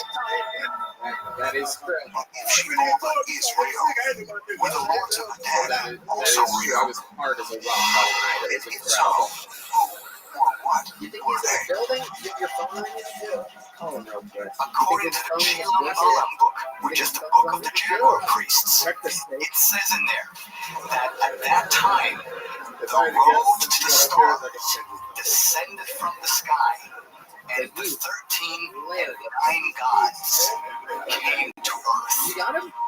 I'm sorry. Road to the stars descended from the sky. Can it be more clear? I don't think so. Right there, we have a direct reference to someone that's arrived from outer space.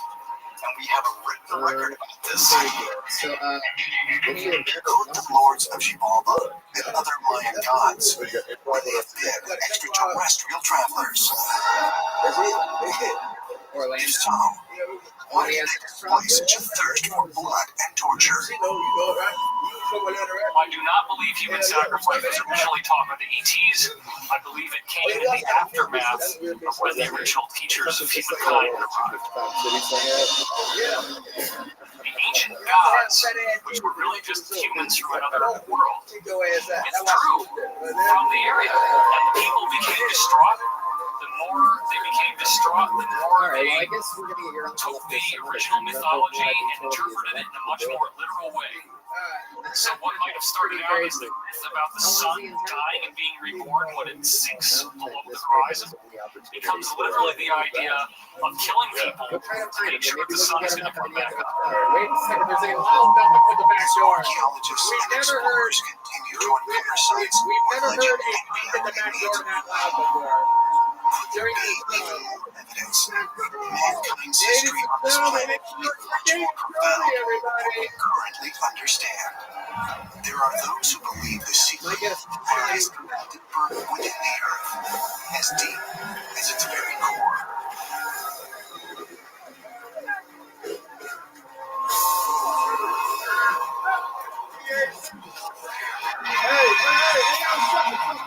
North Pole, a seemingly endless wasteland of Arctic ice, shrouded in darkness for 6 months of every year.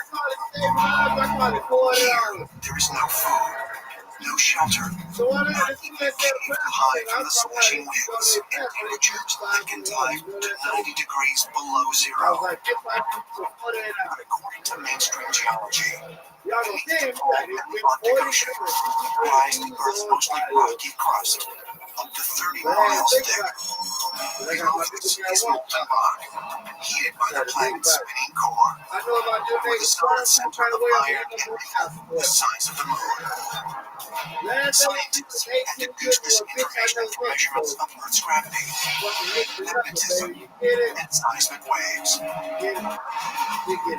No one has ever seen these areas. Could the frozen surface of the pole be hiding a gateway to a world within our surface world? There are those who believe the answer is yes. What they believe is more than the hollow Earth theory. Hollow Earth theory is that this Earth is not molten inside, it's actually hollow. And suspended in the hollow of the Earth is an inner solid. Surprisingly, the notion of a hollow Earth was first given scientific credence by one of the founders of modern astronomy. The idea that the Earth might be hollow as a scientific notion dates back to the astronomer Edmund Halley, who is best known for his comet. In 1691, he presented to the London Royal Society his hypothesis that the Earth is hollow and contains several little spheres inside, sort of like the Russian Matryoshka dolls. He was hypothesizing this for a very practical reason. The Earth's magnetic pole moved a little bit every year to the west.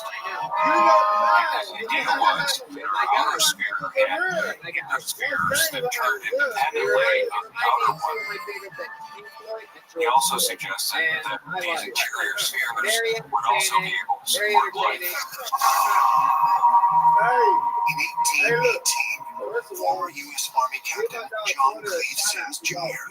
announced there were vast openings at each I pole. want to hear your story, David Jolly. How long have you been doing stand-up? I've been doing stand-up 7 With years. Sims, the idea of a hollow Earth gets tied into exploring for the pole. At this point, nobody had seen Tell us about what it was like your first time seeing him. The hollow Earth theory There the first time you captured the public's imagination Really? in 1864 with the release of Jules Verne's second novel, A Journey to the Center of the Earth. The novel takes an Icelandic guide and a professor and a young man down into the center of the Earth. Journey to the Center of the Earth could really have been called A Journey to the Center of Geology. Geology and paleontology were a very hot topic in the early 1860s, and there's a lot of discussion of that in Journey to the Center of the Earth. But while Verne popularized the idea that extinct life forms might still exist inside the Earth, others envisioned that the Earth contained vast underground civilizations. They have advanced technology, radar, special weapons, and even they have flying saucers, other craft like us. You're setting a record for There is evidence that such fantastic claims could be true. It is not natural event within our birth. Okay, so tell us more about your life. How do you make a living? What do you like? How do you Explorers was no less a luminary than famed coal pioneer You still tracking what? I've never headlines becoming the first man to fly solo to the South Pole.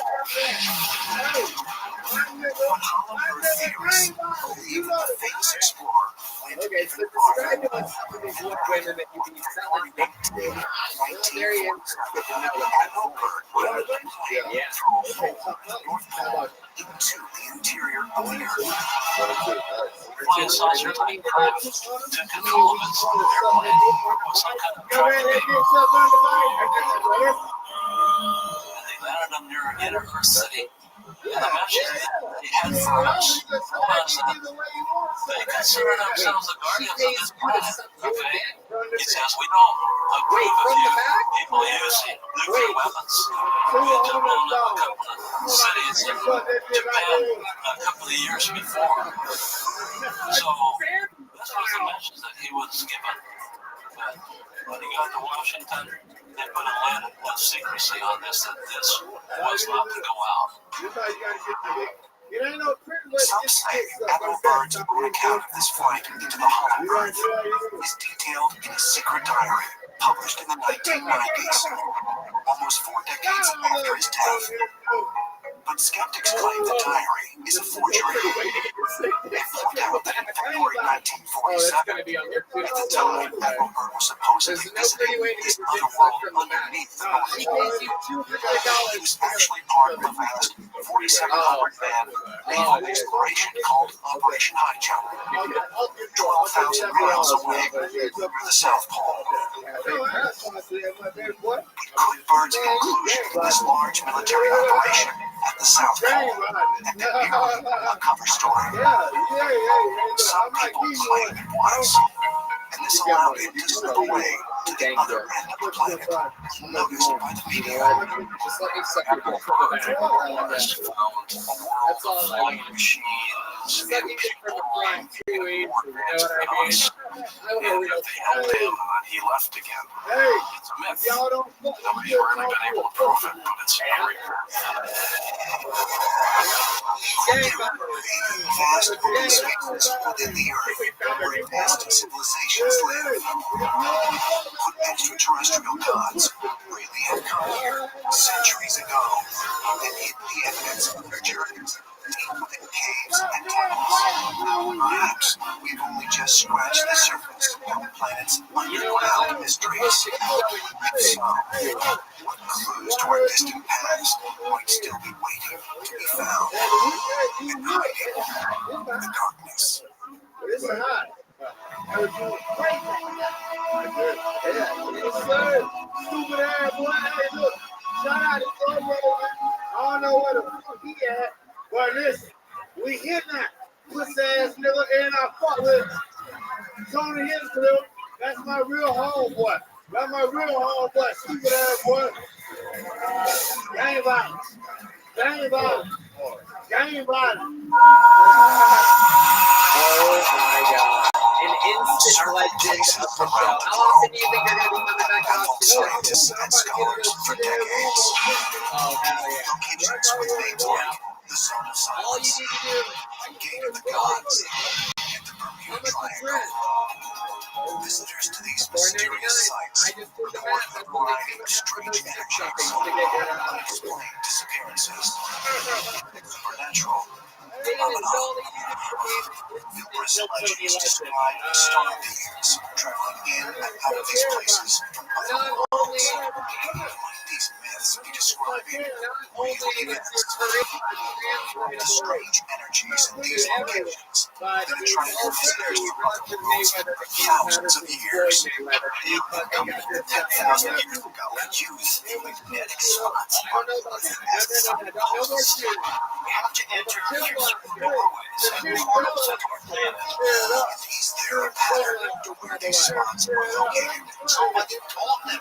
Here's the next stop. Eternity don't change it. Millions of people around the globe believe we've been visited in the past by extraterrestrial beings. What if it were true? Aliens really help to shape our world. Concentrated on specific locations. With a better understanding of ancient alien visitation, unlock the secrets behind some of the world's most mysterious places.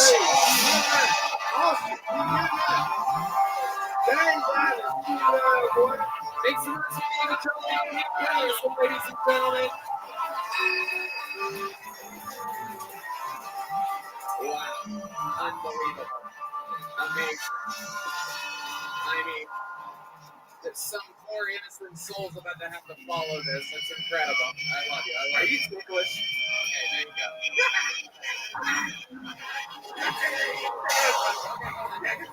Fuck out of here. Wait a second. Perhaps the most famous or infamous of all the world's mysterious places is the Bermuda Triangle.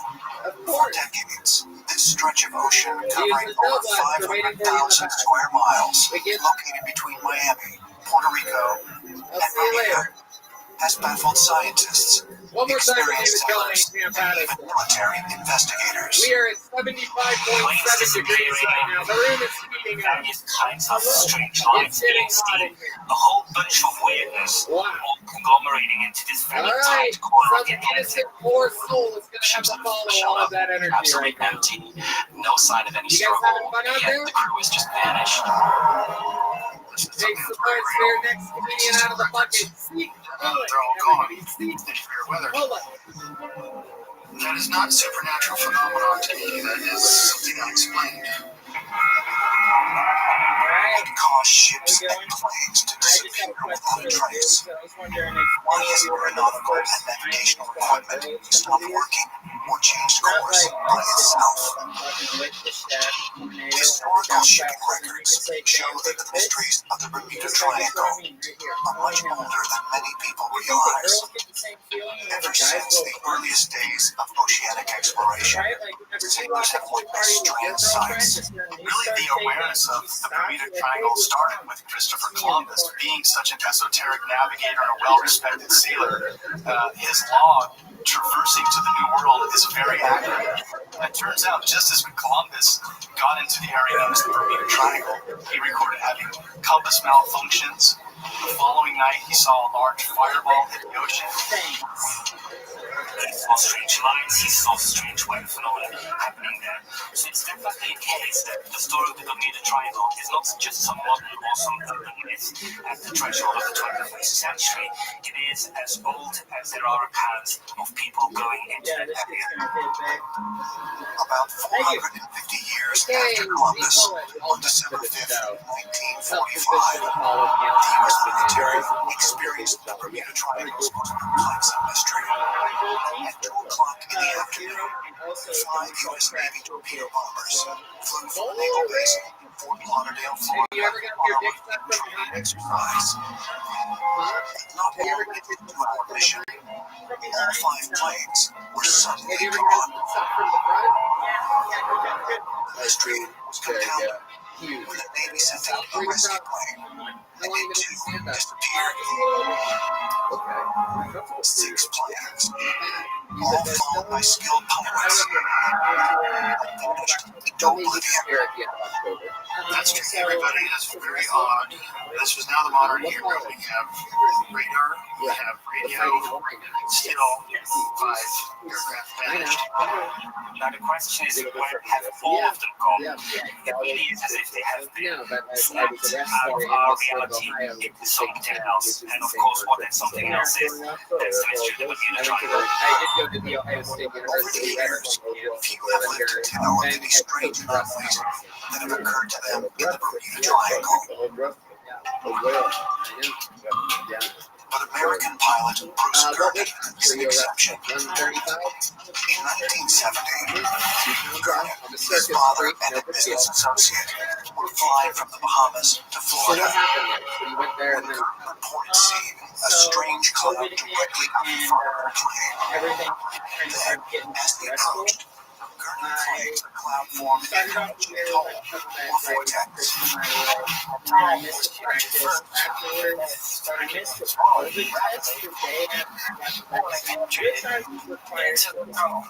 An incredible thing happened. It's instantly formed. It was like looking down a rifle barrel because the lines are swerving counterclockwise. Carrying some intense electricity and like flashes going on and off. And all I could see was this strange, grayish, yellowish form of electronic fog. I noticed that my instruments were malfunctioning. And at the same time, I'm feeling this unbelievable sensation. Ryan says when he finally exited the tunnel, he radioed Miami Air Traffic Control, but they couldn't find his plane on their radar screen. And then, about 3 minutes later, the radar controller came back on the radio, and he's all excited. He had identified me over Miami, and I couldn't believe it because I'd only been flying for 33 minutes. It should have been more like an hour and 3 minutes. Could such a discrepancy in time and location really happen? And could extraterrestrials be using this kind of gateway to travel to Earth? According to Albert Einstein's general theory of relativity. It is possible. All right. Pete, what's your life like? Einstein's principles of being able to bend space using a gravitational pull. You're not as white as It's I very think you are. Maybe possible it's just extraterrestrial about the craft Cam and David could Jolly. somehow get a higher charge of energy from these locations, like the Bermuda Triangle, which allow them to do a burst of energy, if you will, a warp speed, and harness some type of extra particles or energies from these locations to get them where they're trying to go.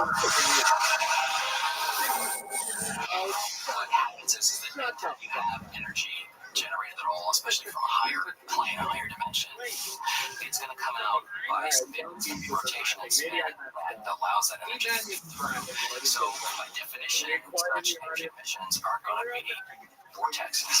So a vortex and a gateway are the same thing. What do your parents do for work? Since wormholes are theoretically located throughout the universe, would these same types of gateways exist in smaller areas of the world? If so, are strange electromagnetic levels the key to discovering them? There was a homeless dude people report something, and it always has something to do with electromagnetic field. It's involving vapor or cloud. A homeless guy is like Harry Park here. Materializing in our dimension.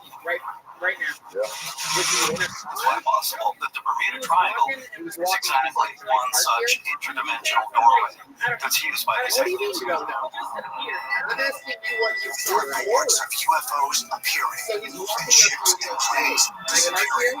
Some believe the Bermuda Triangle is a portal that works in both directions.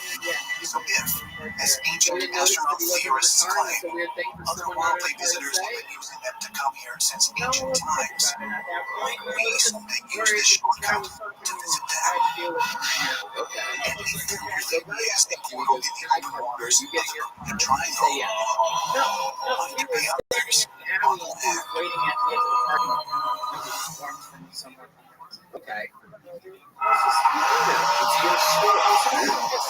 So a guy asks you miles if you south can of park El here, you say Paso, what? Texas, I just say yeah. northern Mexico, But it's the end of an alley. stretches a remote and rugged section Why of would you high park at desert. the end of an alley? This area, near the The town parking of lot or is it the Ceballos, alley? is referred to by the locals as the Zona del Silencio, or the Zone of Silence. I asked you It's the most at the center interesting thing for that's some ever of the happened to you in your strangest life. You're phenomena gonna ask the story ever of a experienced week. on I don't know Earth. what happened. It's gotta be a big story. Nothing works than if you have your cell phone stops it over the radio, it stops it over the compass, it just keeps spinning. It's completely bizarre. There's strange rocks everywhere. You have strange mutated animals living in the desert in this area. You feel a strange tingling when you're there. Both hands on the hood, going, you're not going anywhere, bitch. Oh wow. Yes. This is the part where it gets interesting. Yes. This is the better part of the story. The Zone of Silence was first identified in the 1930s by Francisco Sarabia, But a Mexican pilot who claimed that his radio had mysteriously failed to function while flying over the area. It's all in Mexico's Bermuda Triangle. It's located particularly on the same road, 28th and 26th row. And as a result of that, it goes and connects with the Egyptian pyramids. So around that whole sector, there seems to be some connection between the anomalies that occur through these different parts of the world. As a scientist, you're trained to be skeptical in an important way. We really don't believe anything. Nothing is proven until you actually have evidence. And I can say that Earth's magnetic field does vary across the surface by up to a few percent. Because it was a small town and they knew I was on the list. One of the strangest cases involving the Zone of Silence took place on July 11th, 1970, when the U.S. Air Force launched an Athena missile to its military facility in Green River, Utah. The missile was programmed to land 700 miles away at the White Sands Missile Range in New Mexico. But for some unexplained reason, the Athena missile flew hundreds of miles past the White Sands Range towards the Zone of Get out, Silence. Steve. Experience life a little bit. Go out at night and stuff. See, Enjoy your tail blast. Not only did it go off course, it way overshot, as if it had been picked up or yanked or dragged or pulled into it. There was an NASA spokesman who even said it was weird. It was like Your this next thing just comedian got out of the pulled bucket into goes this by the area name of Zach. and ended up crashing there, breaking up into bits. One from Zeke to Zach. Here we go. This missile is Here not he the is. Zach only Flag, thing everyone. that's been mysteriously pulled into the zone of silence. Ancient alien theorists believe an unusually large number of meteorites have crashed here. I'm never going back. The evidence seems to be indicating This guy that the grabbed zone the of silence is so wrapped his legs around powerful. my head, his balls Energy in my vortex face. area I'm that's like, this is literally gonna feel right. sucking meteorites and other space debris right into this small area of North Mexico. This guy had me like butt naked still. There's a high level of magnetism in the area that's been proven by science because there's a magnetic signature to the entire area isn't strong enough to attract large objects like meteorites. I think we need more research. I don't think the research is being done right now. Starting 3,000 years ago, the Anasazi culture inhabited the region to the north. In today's American Southwest, Anasazi means ancient ones, and they paid great attention to the stars. Scientists have determined that in 1054 AD, a supernova explosion was visible from Earth. Many believe the first known drawing of this event was found inside an Anasazi cave dwelling. Sound of the zone of silence. Other cultures, including the Maya, also reportedly possess a surprisingly detailed knowledge of similar celestial events. Is it possible that both of these cultures were somehow exchanging information? Separated by thousands of miles, both the Anasazi to the north and the Mesoamerican to the south, boundaries of silence and used as a meeting place between the two cultures. Imagine if you study the stars at night, the constellations, obviously one of the things you might see are these meteorites streaking across the sky. If your answers come from the sky, you probably would follow those streaking meteorites and find out where they come. And the theory is that they may have found what they were looking for in the zone of silence. But what other connections exist between these cultures? And are they of a celestial origin? If we look back into the ancient beliefs of the Anasazi and the Mesoamericans to the south, we know that there was great belief in sky people, visitors from the sky. These visitors lived in the sky where they Come on, you cornball. And there's a similarity to the beings being reported as tall, pale-skinned, white hair, which is not indigenous to the dark-skinned, dark-haired people found in that region, but does match many of the South American descriptions of their gods. According to legend, these so-called visitors from the sky made themselves known to an ancient people. Is it possible that they are still making themselves known today? There are now reports of UFOs in the zone of silence.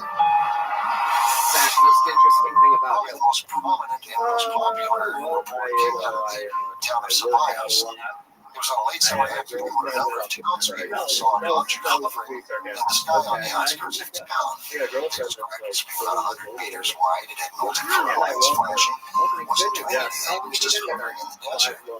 After a while, it simply took off and headed out to the zone of silence. 30. She's 50?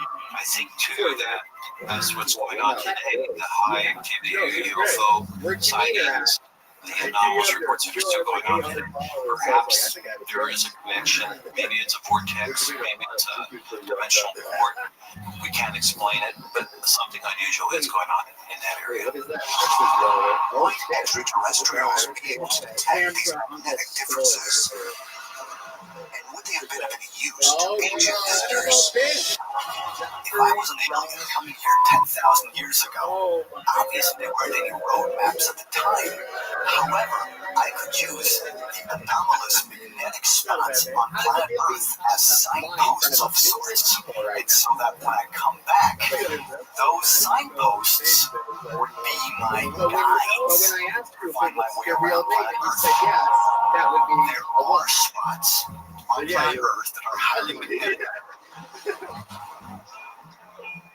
What? But are the magnetic levels? Wait, repeat the full sentence. The sky god legends. It's a joke?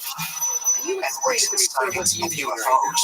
now. Are you defending that him? a portal exists here? So why would you say that? And are there other places that might offer more direct physical evidence? Yeah, don't do that. Yeah, don't do that. This is what happens when YouTube commenters go to live shows. It was a show. I don't understand why Tony has such an attitude problem. He's acting like a real 800 miles southeast Ever of since Lima, he's over Peru, Austin, he's really bitter. near the shores of Lake Titicaca, is a site that has mystified visitors from around the world. Shamans still come to perform rituals and offer prayers at the rock wall of this high plateau, as they have done for generation after generation. Well, I actually earned that. A homeless guy said he'd give me $1 for a cigarette. As Puerta de Hayuaca, or Gate of the Gods. Look at that. Let me say this quite badly. There is this giant doorway carved in solid rock. Okay. And it appears to be a gateway, but it doesn't go anywhere. Yeah. It's literally in the middle of nowhere at 14,000 feet. Yet that rock, as clear as you can see, has a gigantic rectangle carved out of it, cut out of it. Ladies and In gentlemen, there the you center go. of that rectangle at the bottom, Okay. there's something We that haven't had looks a like a woman door. yet tonight, and we are equal opportunity employers here. So I pulled things out of the until I found what appears to be a woman. In the history of the show, there are very few people that are that memorable. One of them in the history of the show goes by the name of Swiggy. I'm very interested to see what's about to happen here because the name that I pulled out of the bucket is Swiggy's mom. Everybody, let's see what happens here. Swiggy's mom. Using a special This should object be to very enter the interesting. doorway. Oh Turning my this goodness, solid it rock is indeed Swiggy's into mom. what's known as a Oh, this is gonna stargate. be fucking great. According to legend, Come on, guys, the make some noise for stargate Swiggy's was mom. activated by the help of a golden disc. And this golden disc fell from the sky. The story goes that the first priest king of the Incas took a golden disc up to this gate of the gods, stuck it in a special recessed area, and this interdimensional doorway actually opened up, and he passed through it, never to be seen again. The shaman that were there, that watched it, that witnessed the whole thing and reported on it, and basically told that that was exactly what happened. Archaeologists who have examined the Gate of the Gods have discovered a small circular depression in the center of the doorway. Some people have speculated that this depression was perhaps where the golden disc was placed. To the moon? It really is one of the movies. This device is said to have been gold and of value for the precious objects, and whoever had it could come near the site and somehow be able to operate it, and then they would either be in contact with the gods, or the gods would come to them. And we're all led to believe, oh, it's all coincidence, it's all just fantasy, rubbish. Something happened. And in the case of the Stargate, You are absolutely it is stunning. I must possible say, that the I substance am going to think about you in of the an future. extraterrestrial Anytime connection, I'm with a beautiful that woman, this I'm about was to a technological come too fast. device I'm going to think of you. with which to travel. This is absolutely And then maybe incredible. physically taking a person and taking them into another hidden dimension and taking them back, right? You're not Dr. or Peter being traveling between Earth, going through that Stargate and going to another place somewhere in the universe. No, that was According to the absolutely local horrendous legend, against everything that the show these stands priest for. kings, I known still as have a Space feeling that Brothers, I can interview you reportedly and came get from good other this idea. worlds. Are you really speaking to Might they have traveled here through the Gate of the Gods?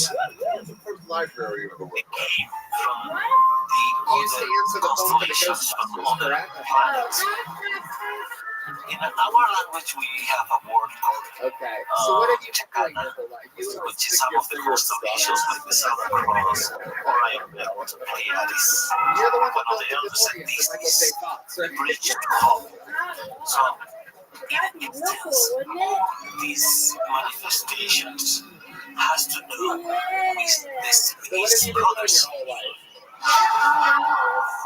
but could a device to activate the store actually exist? Right. If so, He spends so where would the doorway lead?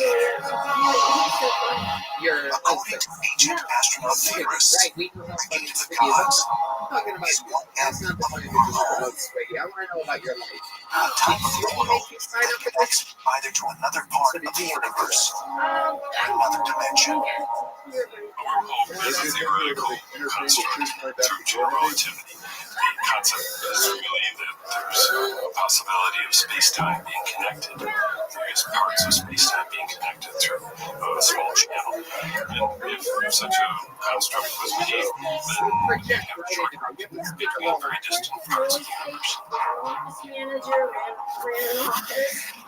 Wormholes are an accepted element of theoretical physics. Okay. Science? What were you Actually existing What were you teaching? in some of the world's most mysterious places. Incredible. The idea that there are stargates that could have existed in ancient times. We do see many artifacts and representations of someone passing through a doorway or going through some type of energy source. And ancient man did not understand technology, just as we're trying to understand is a possible. And it saw kind of doorway between our dimension and another. But it's okay. What I maintain is that these aliens who are coming here are coming here. Now, you shouldn't be afraid of what the internet's going to say. You only have a few They're years able to jump through hyperspace, come here to our planet in no time at all. But they have to enter through certain doorways and portals into our planet. Questions that I asked you in Dimensions aren't interviews. really considered something to travel Since along. you need to Dimensions are directions, and if you could somehow travel along these other dimensions, something interesting take like you you. I had a somewhere lady else here, talked about how she stormed the Capitol on January 6th. Now's your chance. What's your version? What's the interesting thing about your life? There's something like bisexual. Be part of the reason many consider Norway to be a focal point of UFO and extraterrestrial activity. Something wild about your entire life. And all kinds of strange lights associated with it. And a number of witnesses claim they see UFOs coming out of the lake. The locals always describe seeing large blue balls of light or glowing discs, and sometimes even beings reported around the sightings.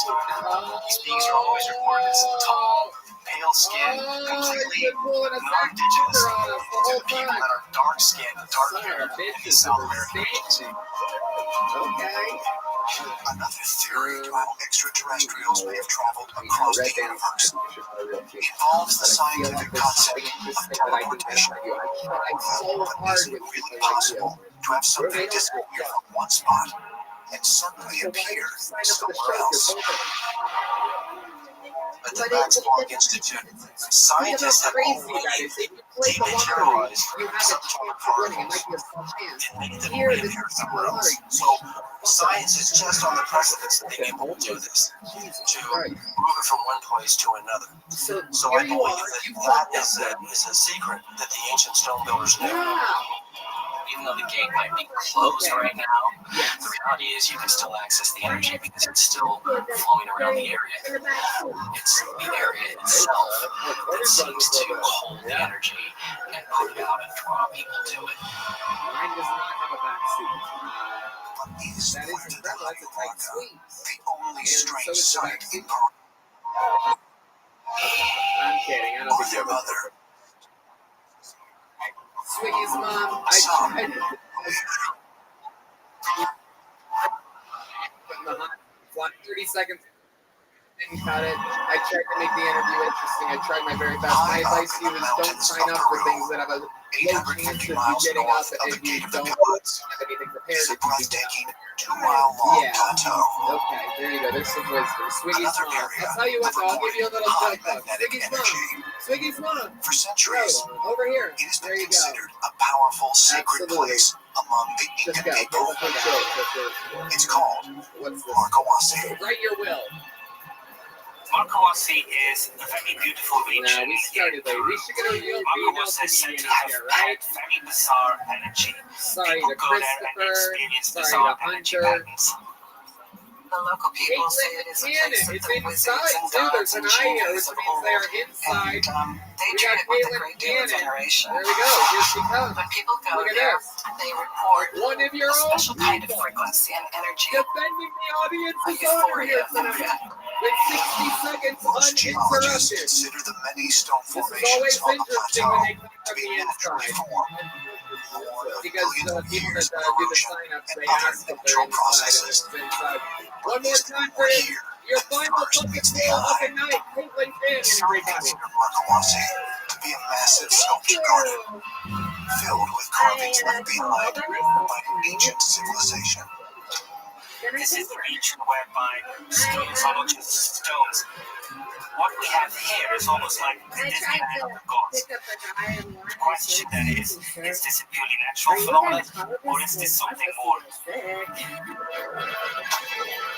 Could this be not just a collection of rocks, but a sanctuary of stone monuments made by people tens or even hundreds of thousands of years ago? Before I had Researcher Daniel to all my was the first to make this claim in 1952. Daniel Russo was shown a photograph of a huge, colossal stone head up in the high mountains above Lima. And he made an expedition there just to see the stone head. But he was astonished to find that on this tiny mesa were hundreds of carved stones. There are those who believe the rock formations depict animals and people not indigenous to South America. They see in them figures such as an African queen, the Egyptian god of fertility, Tiamat, as an upright hippopotamus, and many others. One formation, known as the Monument to Humanity, features what appears to be a Western face on one side and a Middle Eastern one on the other. Is it really possible that so many formations, which appear to depict figures from around the world, could coincidentally be found on a single plateau? Or if they are man-made, who may have carved them? Local legends say that it is a place of the ancient giant gods. That the gods created this.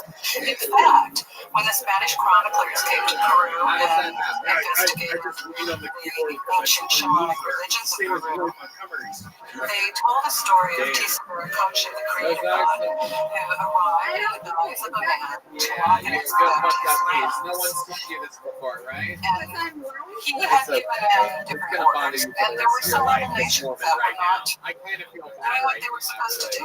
And he promptly turned them to stone. You literally have. I see you're trying to beg them now, but you might as well just own it at this point. Yeah, that's incredible. Okay, all right, very good. Yeah. Okay, you're up.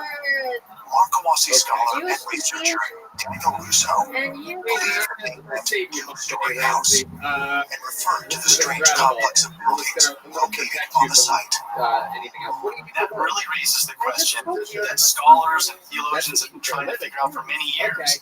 Is there an Atlantean or some lost civilization? So Markwasi puts that question back on the map.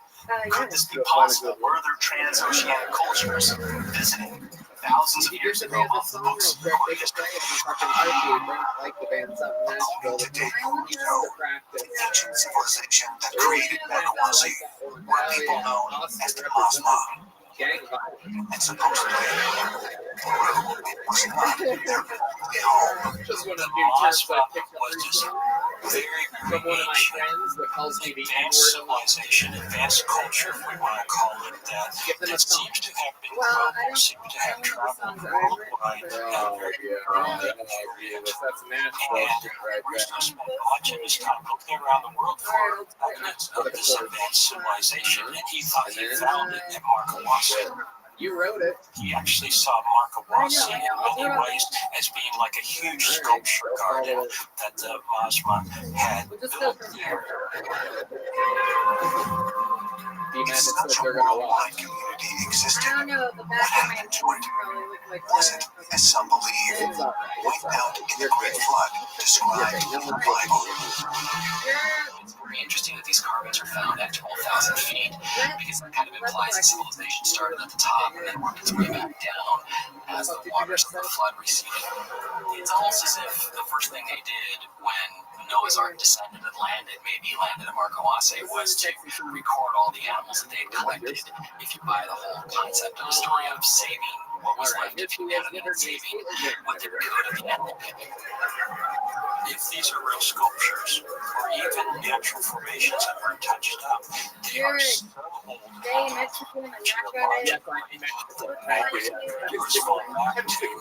Some of the speculations from people like Daniel Russo that this was some kind of very ancient civilization. Perhaps there were ancient gods. Perhaps there was a race of beings, a very high-minded age, that came here in early times.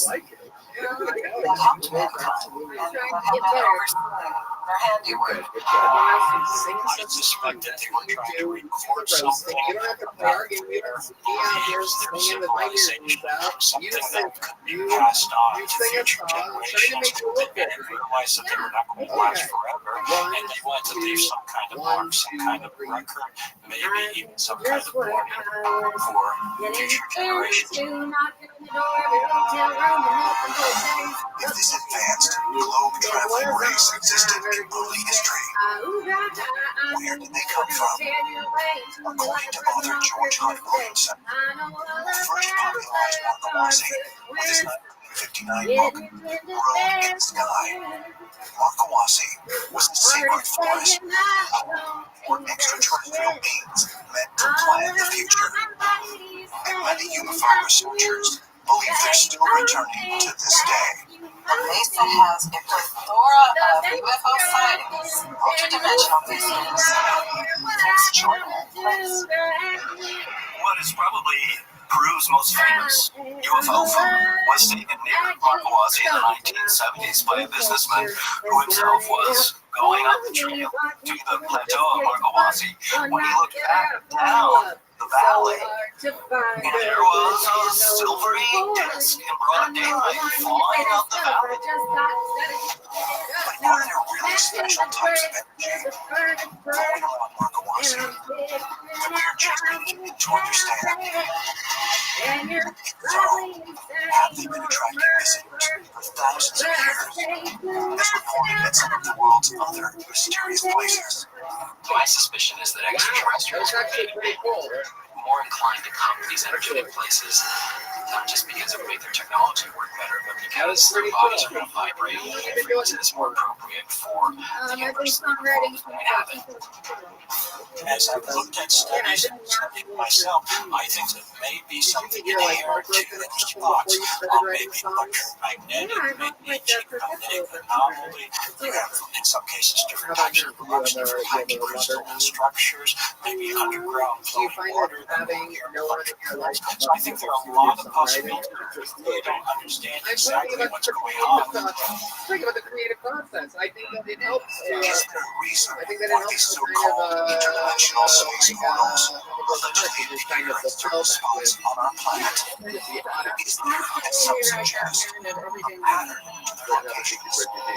And what evidence exists that shows our ancient ancestors knew the code? I think it's lighting. I've never been fucking ripped on my knees before. I think it's the spirit of your letter moving in your knees. According to astronaut theorists, mysterious energy-filled sites around the world are not one location. They're connected by what is referred to as the world grid, a geometric pattern of energy that crisscrosses the globe. Our planet is covered with this network of very subtle, invisible energies that are all around us, but at certain places on the planet, these energies come together and they create a powerful vortex area. And that energy is stronger and more useful in a sense than some other part of the Earth. The world grid theory is the concept that all of these secret sites all around the world are actually connected in some sort of mathematical geometric grid that came from a time when we really understood the harmony between nature and geometry and science and mathematics. A lot of fucking courage to sign up for the show. Well known You came that up here, done some frustrated plays, and did it for your very first time. For a first time set, I found it completely as they go on entertaining. their You walk handled the around roast through the goals desert, really, really well. Here's a big they tip. can see Enjoy these it. lines You're gonna jump on on the as well. ground. There They she goes, Caitlin Cannon, ladies and gentlemen. Chinese also believe that they can see and track these dragon lines. Everybody, There's a you made very it to the finish popular line. Chinese There's only one practice person of who feng can shui possibly put a ribbon on a is show like that. So to use these energy lines that are coming former president and of the going United States, anyway. throughout the land. He's the Memphis Strangler, the Vanilla Gorilla, Relationship the big between red electricians machine, in certain the locations on bee's Earth knees, if you will. stretches back in history to the Weird Pythagorean school of hands together thought for the in great ancient Uncle Greece. William One of the Montgomery, famous everybody. Pythagorean philosophers of ancient Greece, Plato, talks about the Earth as a geometric dodecahedron. It's like a ball sewn in various geometric shapes. And the Pythagorean school is basically saying that geometry and the various forms of geometry are what makes them all matter, including the Earth. Nothing worse than opening the book and having to skip past the pages and say Another dedicated to strange one mystery pop. surrounds the apparent concentration You don't of hear me UFO starting a sightings set announcing along the the name of my world. agent and my tax accountant. Get to the good Before his shit. death in Office offer. 1992, French UFO If I researcher wanted to read Rabbi about everything, every I read alleged through extraterrestrial report obituaries. since the Roswell incident I'm sick in of this shit. Okay, 1947. let's get on to the next one. You find that they were very specific, namely in I heard lines. somebody say the other day that These they lines, felt and he like found that these Schindler's lines were List not was just too random, long. but were It actually felt a little linked to anti-Semitic because I feel that list could have been way longer, was like really 7 the million science people behind on. where UFOs were sighted. Ancient astronaut theorists believe that the concentration of energy levels at UFO sightings is not a coincidence. I was literally sitting in front of a rock band earlier, one on Worldly beings visiting our ancestors in order of the special powers in these locations. Then they said the ancient people were shown having built incredible structures to magnify these natural wonders. Wow. It's a theory The known fourth as sense for geomancy. anyone ever in the history of the show. And meanwhile, you know, while writing So, a new in minute fact, every by single week, building somehow to me, pyramids that 7 million and people standing Schindler's List stones, joke is the joke of the obelisks, and night things without like a doubt. that, Coming in we and can knowing work what with a this veteran natural of the energy famous field around communities here. are. That is a In a similar way to acupuncture on a Wait till I human know that body, could be a new we word can do that that to the start earth too. using on our ancestors. And by putting certain structures or What the fuck was that in a certain fun? place, Seriously, why was that fun? we can accentuate They all these energies. Yeah, they know. Endurance. Lights. It's the cancer. I actually got it lasered and turned off that Wednesday. So hopefully, I got a little more longer. Yeah, I had skin cancer. Yep. Yeah, actually, Tony, I got a new all the way picture through of my head. I France, would love to show down you across in honor through of Italy, get the and just cancer a off of that. straight line. Do you want to The see my new fascinating tattoo? aspect is that many of those towns Oh that wow, are he's on that taking his line, belt off. the root Oh, of this the is very town's interesting. His belt name is coming off, is everybody. represented From his whole across cigar. 20, 30 town names. So it's like Point is on one line, Speedy logical point, Gonzalez. and every point has If the y'all same can see right here, I core got of the word. The word is it's a always Speedy star. Gonzalez wearing Fascinating, he has and it's a not piece of coincidence. speed. Those Stone Age people did not by coincidence. But yeah, Just Tony, do put you their like money it? place in Stone Age and went live. Somebody ordered it, and somebody told them, use the word star for your village. For eternity, don't change it. So the question is, are those guys extraterrestrials? Or is it possible that we, in fact, are extraterrestrial? We did not come from here, and simply an older version of humanity taking care of the younger version. That's what I The idea was the generations in the far future, they must stumble over these artifacts, over these indications, and they must start to ask questions. That's the situation. Tony actually has some really anything good that news. these mysterious places can tell us about I'm our starting a past new is that Etsy it's a lot more shop. complex than they teach us in school. Penises by William. Future scientists solve the strange issues surrounding You go certain to spots on like a Earth. Christmas We'll dinner be or left with something. You're lingering trying to break questions. the ice. Might these Get one of these locations penises by reveal William. You just say you just got a new leg tattoo. extraterrestrial beings transport themselves to Earth using special electromagnetic fields. It makes a mysterious process. All these secrets known Yeah, by you can walk ancient in like civilizations on the now lantern here. It's so lost nice to to be mystery. here. I have this actually really weird itch on my upper thigh. Let me show y'all real quick, and then. Team Madness is blind and somehow he knows the. Oh my God, no! Oh. Here, hold on. Let's do it from behind.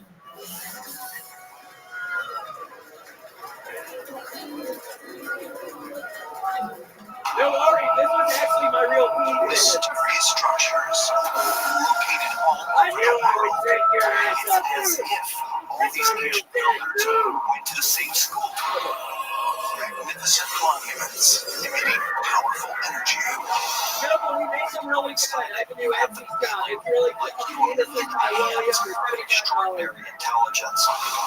Did ancient man build the pyramids as burial chambers?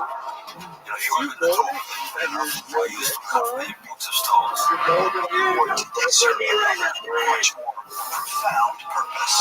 I just had a You have to think that whoever is having such a precise network of pyramids must have been a very big sculptor. The first ever Millions of people around the world believe that was we exciting. have It's been very imagined by exciting. extraterrestrial beings. Actually, so I must remember, Gary was actually the first person to expose penis and they told me live on YouTube. I remember that. If so, might there be an extraterrestrial connection behind the secrets of the pyramids? That thing was absolutely incredible. I can't stop staring at it, William. I just be honest. I know, it looks a little bit like, I'll be honest, when it's a little smaller than, but it looks kind of similar. The coloring is pretty similar. But I can make it for you like this. I mean, I have the test for what's your different eyes and what's your different colors. I mean, you just send me a picture of your actual penis, and I'm going to be able to mold one that looks pretty much just like it. I've already made 3 for Rabbi. It's fucking dumbass. What do you make these penises out of exactly? Can you describe the process? Yeah, it's like a silicone base. I use a decent amount of lycra. It's a mix of probably 60% silicone, 30% and then I just had molds. I make molds. This is actually after my cousin Robert gave me a mold in his penis. So this is actually my cousin Robert's penis. But yeah, I have all different kinds of molds, and yeah, I just have the likely like 70% silicone, and you mix it together and heat it up for 20 minutes, and then it ends up you can take it yourself down there. Yeah, I put it in the mold. Yeah, The same with the pyramid in Central America. They like this. While the pyramid in Egypt have the shape. They are different. Yeah, pretty straightforward. Directly near a square base, and you have 4 sides to each triangle that meet at the top. If you want to make anything that's going to be tall, the first thing you would always build would be some type of pyramid, because it's the most stable structure you can imagine making. I'm kidding. Actually, do. I have really tiny balls, but Harry has some really big balls in my life. Maybe I could, after this, maybe mold it at its time. It's going to be a lot of editing. Egypt, of course, 155. But also, I never wear sheep underwear. Take note that we all wear sheep underwear. Oh my god. And of course, that more is than absolutely 10,000 pyramids in Central America. This is the number one live podcast in the world. How is it possible that civilizations spread out over 5 continents all built similar pyramidal structures? Ancient astronaut theorists believe most pyramids were constructed by builders who possessed the same advanced knowledge of mathematics, astronomy, and the Earth's geophysical properties. In Montevideo, Milan, Italy, the pyramids at that location seem to show a very clear resemblance to the pyramids at the Giza Plateau. But without any type of transoceanic contact, how is it possible that all these ancient cultures had a similar building style? The Kandi Suku Temple in Indonesia has several identical design elements as the pyramids at Chichen Itza. Another Hindu temple in Cambodia mysteriously resembles a Mayan temple at Tikal. A possible explanation for all of this is that all of these cultures learned how to build these pyramids from the same teachers. Seems to be way back in prehistory. This whole thing with everyone I think this guy stands for fucking everything. Unstoppable.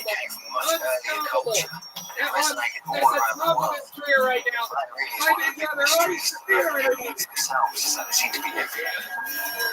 They seem to have similar design, similar geometry, even the same measurement systems of them. So we're even testing like the same group of people building these pyramids. We see a lot of similarities in terms of composition and cultures far back in time between Peru and Egypt and the Olmecs of southern Mexico. It is quite possible that the ancient Egyptians and the ancient Peruvians were indeed connected, that they actually traveled back and forth, visiting each other and influencing each other's cultures.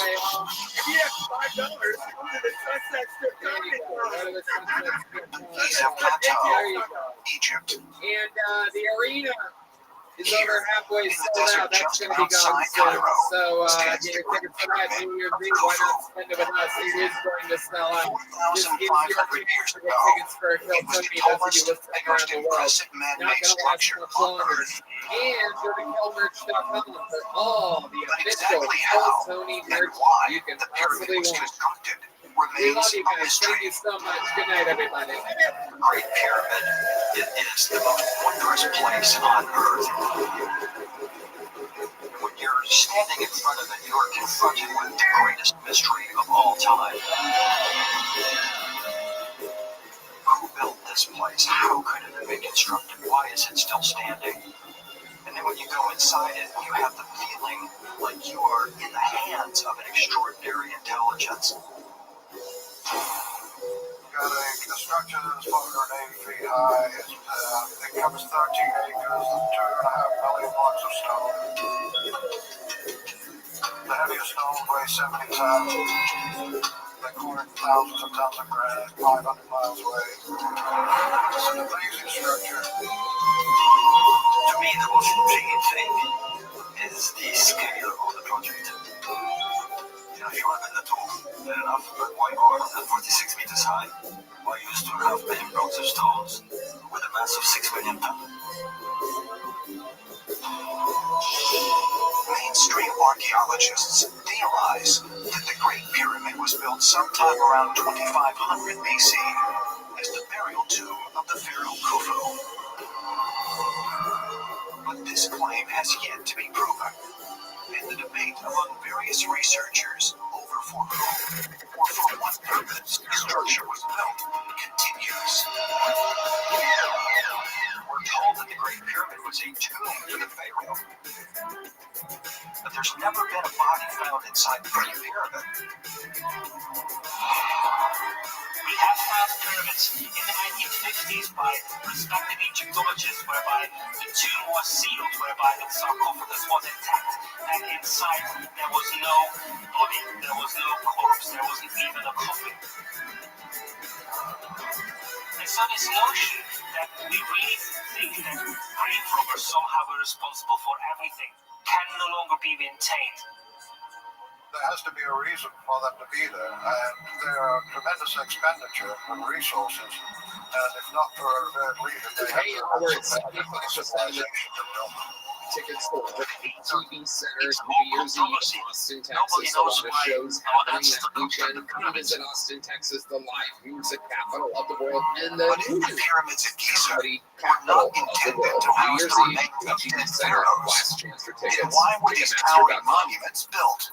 The Kill Merch is absolutely killing it. We have new journeys pyramid and everything else is absolutely thriving there. I mean, it's just unbelievable. We've sold out and we are refreshing on everything. The store is an absolute wild success. From stickers to tickers to old American stickers. Totally everything you'll find at killmerch.com.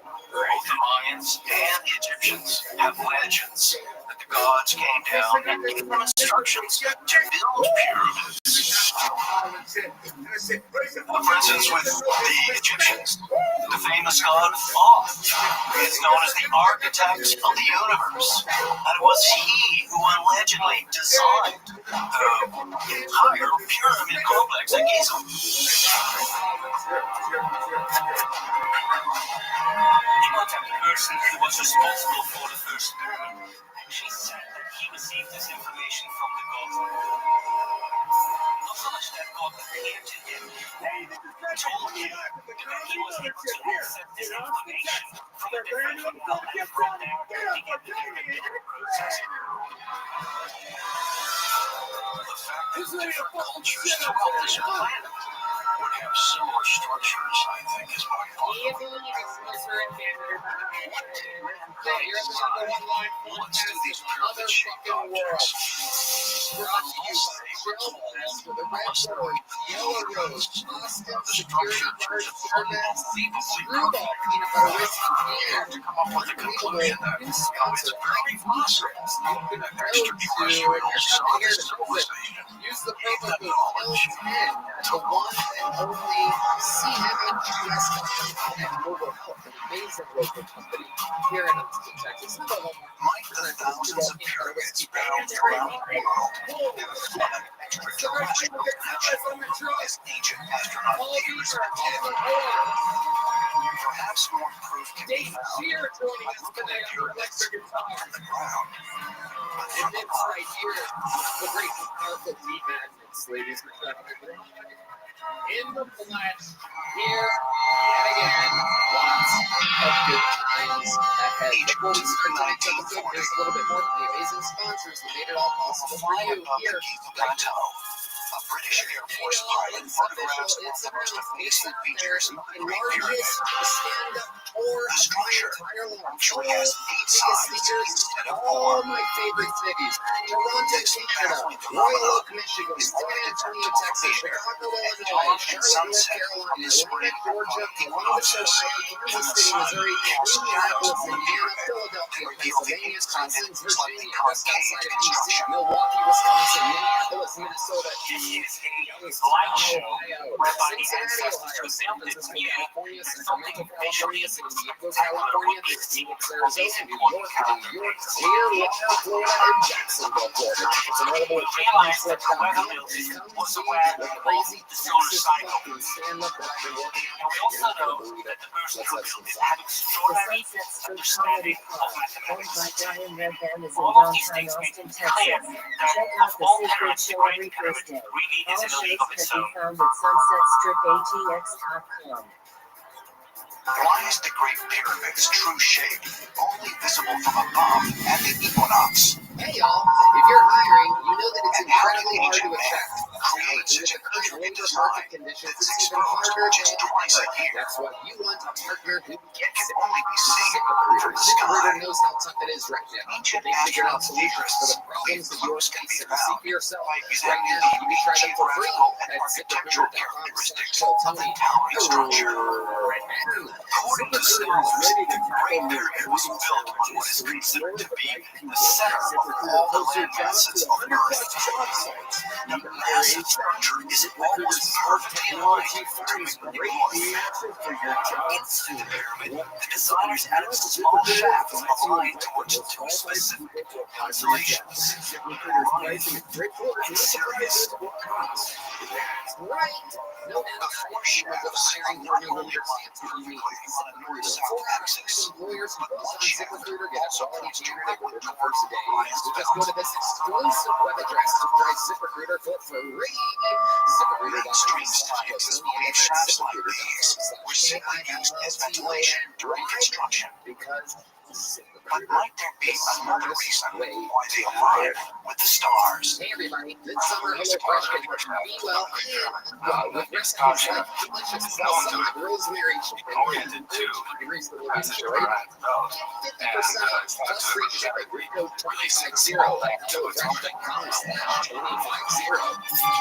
Gentlemen, have you ever wished that you were a little bit smaller? Maybe you've reached up there where your profile says must be over 6 foot. Maybe your dream wants to wear high heels because that'll make them taller than you. Well, we got the short distance covered with today's sponsor from Missouri. Missouri makes shoes that will make you look up to 2.8 inches taller than anything. Look, girls get heels, makeup, and push-up bras. Men get those things off too. Well, the same thing flying down anyway, if you know what I mean. For a limited time, only our listeners can get an extra 15% off your order with the code TELLTONY at Missouri.com. The site is already 30% off, but with our code you can get an extra 15%. That's 45% off your entire order. Support the show and check them out at CONTUNT.com and use the code TELLTONY.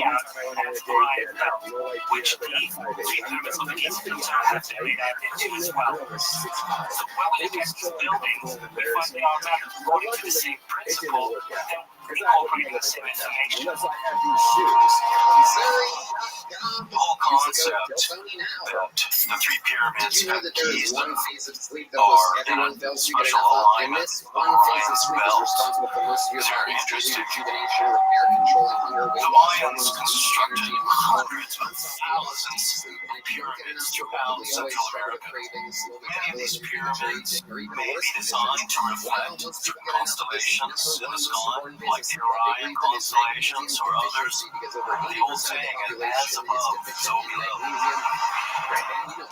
The pyramid builders designed their pyramids to reflect star constellations.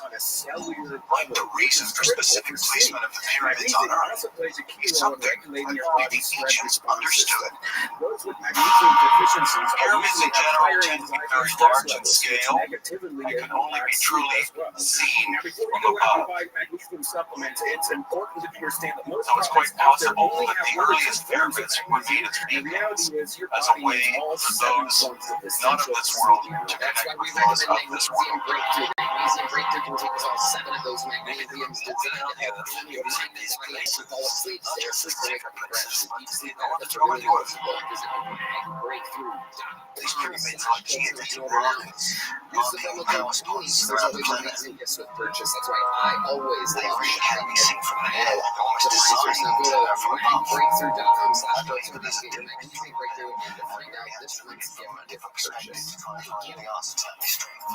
You guys ready to start? start tonight's Is it episode? possible the thousands of You guys can be pyramids fucking scattered better than across that. the You guys globe ready to start the were show? once part of a cohesive network?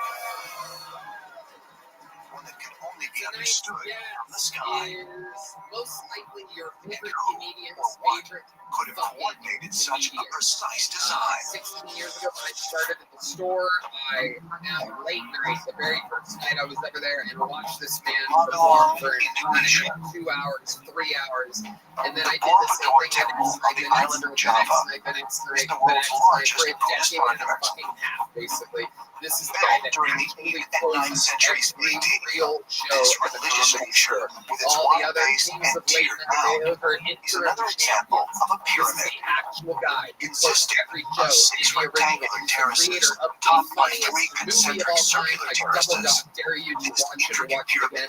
Windy City. He's the host of the Big Three podcast. Make some noise for Comedy Store legend and one of our favorite guests and favorite friends of the show. Give him a big Austin Texas love in his first time here at the Batman of the Mothership. The great powerful Stone Dance, everybody! Let's go! The Borobudur Temple is known as a shrine, but also a place of pilgrimage, where people start at the base and work their way up to the top, which they theorize is like reaching nirvana. Borobudur, Indonesia is one of the most amazing places in the world. Number one, it's incredibly beautiful. Number two, the message it conveys is absolutely mind-boggling. Because what we have there is a temple mount, to the stars. Yeah, thank goodness. From overhead, the temple takes the form of a giant They Buddhist do mandala. like to fuck here. Don, you're going to guess multiple times. We're going to have a lot of fun tonight. We're going to watch comedians together. Oh, Steve Madness on a 25-second delay there. Holy shit. The design indicates that this pyramid was once a place where men So over 200 people signed up for tonight's show. I pulled a name out of it. You can't do that. Researchers question why. If I pulled a name out of the bucket, that means Builders they would get create 60 such an seconds intricate religious symbol that can only be viewed from uninterrupted the air. stage time. You know their time is up. But You know the according sound of to it. ancient astronaut theorists, That means they the have to answer wrap it up. Then can be I was found figuring out the on US top over of the there, pyramid, which is just where there are loud and 72 aggressive. bell-shaped structures known as stupas, You know, each housing a seated lever statue here of that Buddha. changes all the time instead of anything of any consistent stability whatsoever after 10 years and a month. So it's perfect. Oh yes, the louder, different sound that isn't the actual caption. Always gets not much of a transformation. Does it? There you go. It's fascinating because in India the word for stupa is the word Canadian sakkara, which makes means an tower. adjustment. Sakkara is very much like the Egyptian That's a word different sakkara, red band. which is a place, the place of the stone pyramid or the stairway to So heaven. just And it makes me keep wonder everything if the ancient Egyptians and the ancient Indians were telling us the same thing about the stupas. These are roots of transformation, ladders, or cosmic stairways into the heavens. Alright, now we could start the show with one of these bucket holes, but instead, we have a regular show. It wasn't something ethereal. It wasn't something An spiritual. unbelievable It event. happened. Extraterrestrial contact took place in Indonesia thousands of years ago. Saying, Tony, I'm not going to be able to make it. Were these stupas really built as a representation of spiritual enlightenment, as mainstream archaeologists believe, or might they have been constructed to serve another, even more profound purpose? Could it be possible that the ancient inhabitants of Indonesia actually witnessed an extraterrestrial event? Newark, for that day. Ancient astronaut theorists Everything's believe running fine. proof may be So I take found a screen in the grab of that. I archaeological send it to him. ruins He's like, no, of that's ancient not actually pyramids. how it is. Because he's that crazy or hopped up on drugs that he literally thinks that I don't know how flights work. Because he's been flying for a year or two, he must be the master of how flying works. That perhaps the internet has not caught up yet to what's going on in Newark. So I argued with him back and forth, saying, if you don't make it, you're going to get challenged next week again because I saw how to get challenged for his regular ship position. And he got caught up on the story. There's a lot of shit going on to push him to the absolute limit and having to fight for his life to have a better minute than somebody else. The other person becomes the new regular story because they get to do the 37 more pyramid-shaped mounds have been identified in China, including the mausoleum of the first Qin emperor, where thousands of terracotta warrior statues were buried in the 3rd century BC. Challenging for his regular ship, and in While his mainstream place, scientists contend the mounds are simply tombs of the early emperors of China, some researchers believe they are in fact pyramids that have been covered up by the Chinese government. We have pictures of these, and it's pretty convincing that they're pyramid structures. It's in the forbidden zone of China, so unfortunately we can't go in there. But that raises the question, what is going on? Especially the ones with green hair, you know they It gotta is go in weed, China bro. that So we mystery were hanging out with some white outside people party Rothschild and this this time. bar, they decided to go see vegan tacos to the homeless people downtown. And in my head, I'm like, yo, they're homeless, y'all. This shit's crack. They don't give a fuck about being vegan. They just want to know who wants to dick stuff for $20.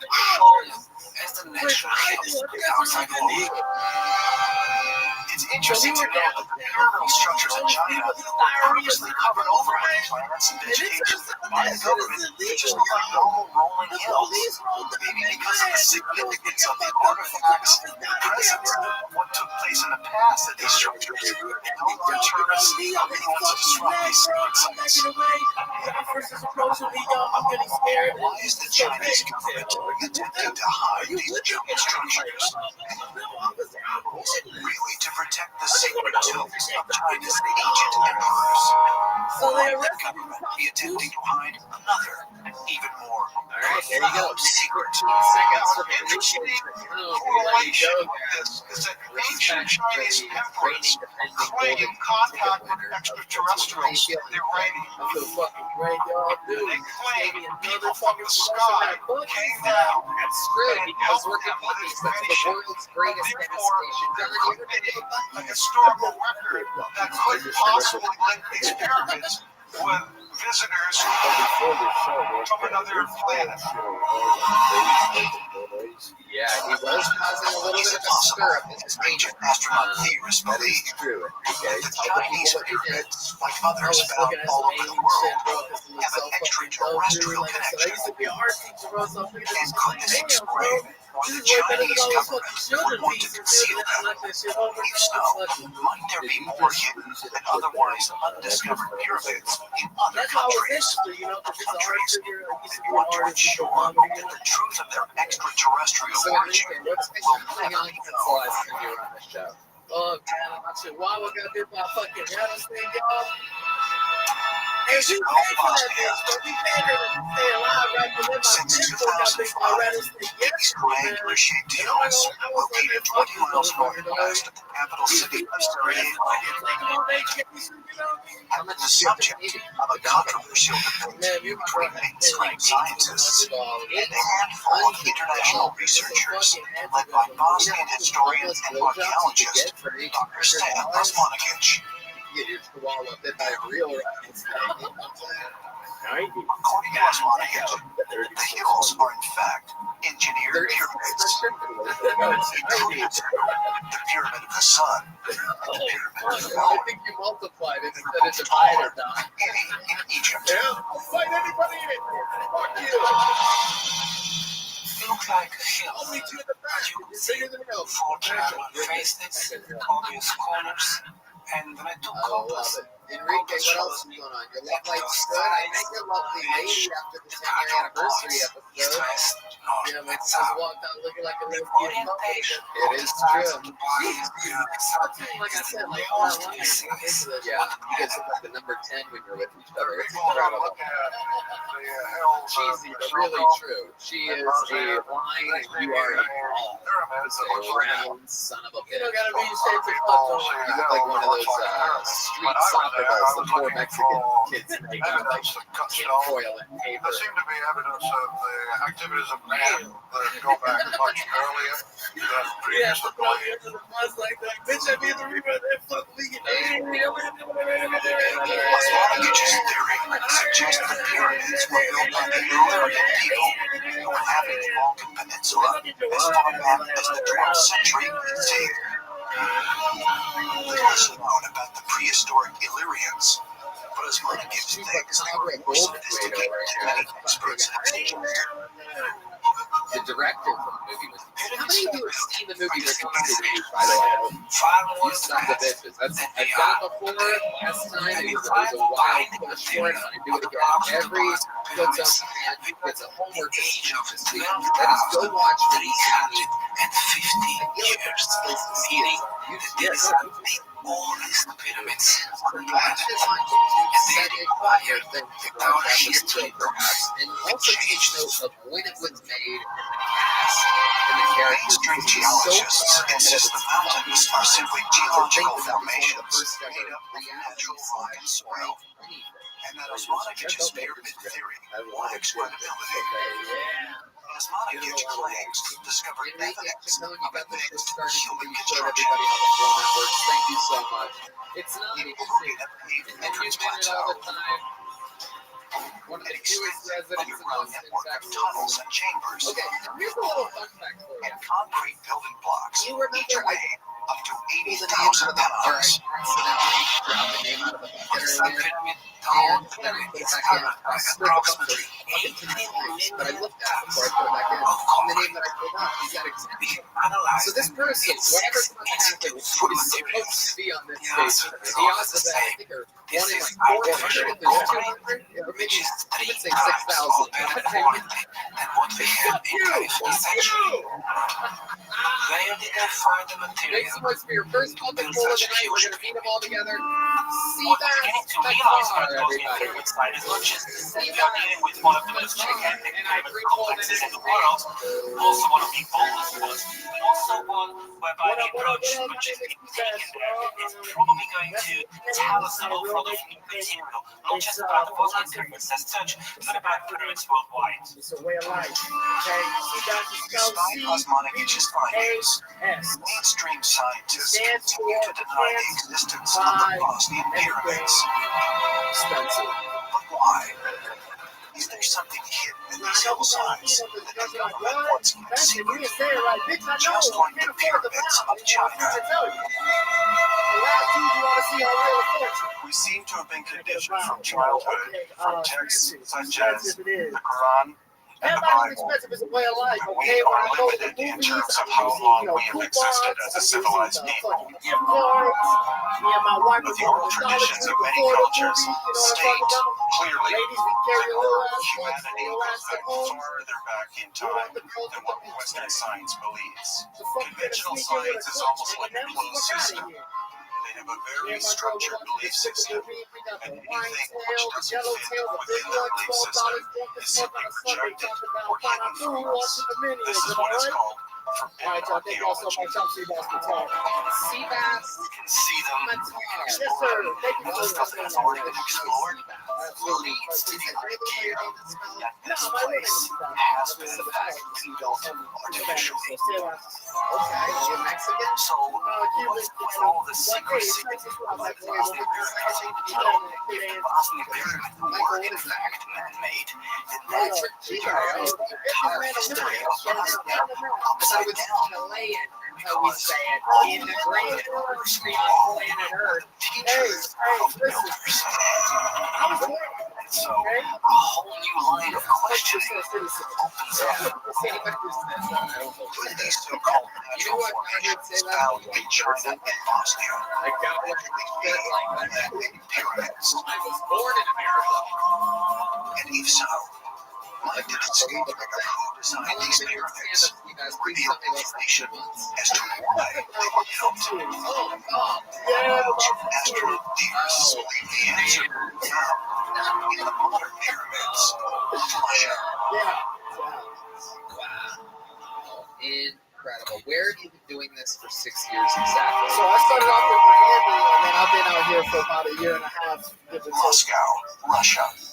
How's it been going out here? Hundreds of thousands of visitors travel to a location 25 miles northwest of the Russian capital, where a massive pyramid made of fiberglass is said to amplify and focus healing energies from the earth. You're not that great at this. The 144-foot tall, 55-ton structure is the largest of 17 pyramids located across Russia. 29 It was financed and built by Russian scientist and defense contractor Alexander Cullen. Many people do not realize that there are large modern pyramids in Russia and in Ukraine.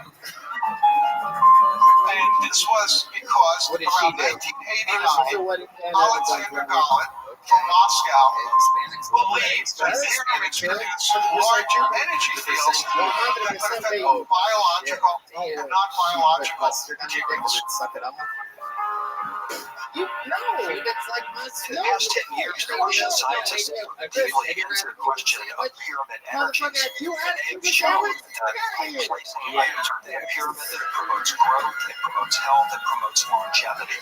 Oh, D-Magnus is in that conversation. For example, that And he's like a big deal. used to nutrient for a period of one moon cycle of about 28 days. The power of the antibiotic was multiplied tens of thousands of times. This energy field has been documented to exist. What The Russian experts noticed a large energy field that they picked up on their radar a mile high going above Cullen's large pyramid in Moscow. I believe all these effects were caused by these energy fields. Is it possible that the energy effect of Cullen's pyramid is a phenomenon that scientists are only now getting to understand? Ancient civilizations around the world have been aware of this myriad power for thousands, if not tens of thousands of years ago. Come on, there must be something. You ever win a competition? You ever have Personal a news pyramids article? are very interesting because they seem to be placed where the energy is, and I think the ancients understood this very carefully, and they were also mapping the planet. Sometimes there are multi-purpose structures, and they were left there for future generations to work with, and they encode very high knowledge within the mathematics and the geometry, and we're just starting to understand the nature of it now. So ineffective tonight if you've been doing it. If we can look, if we can get your report on why you think that the pyramid could have this multiply presidential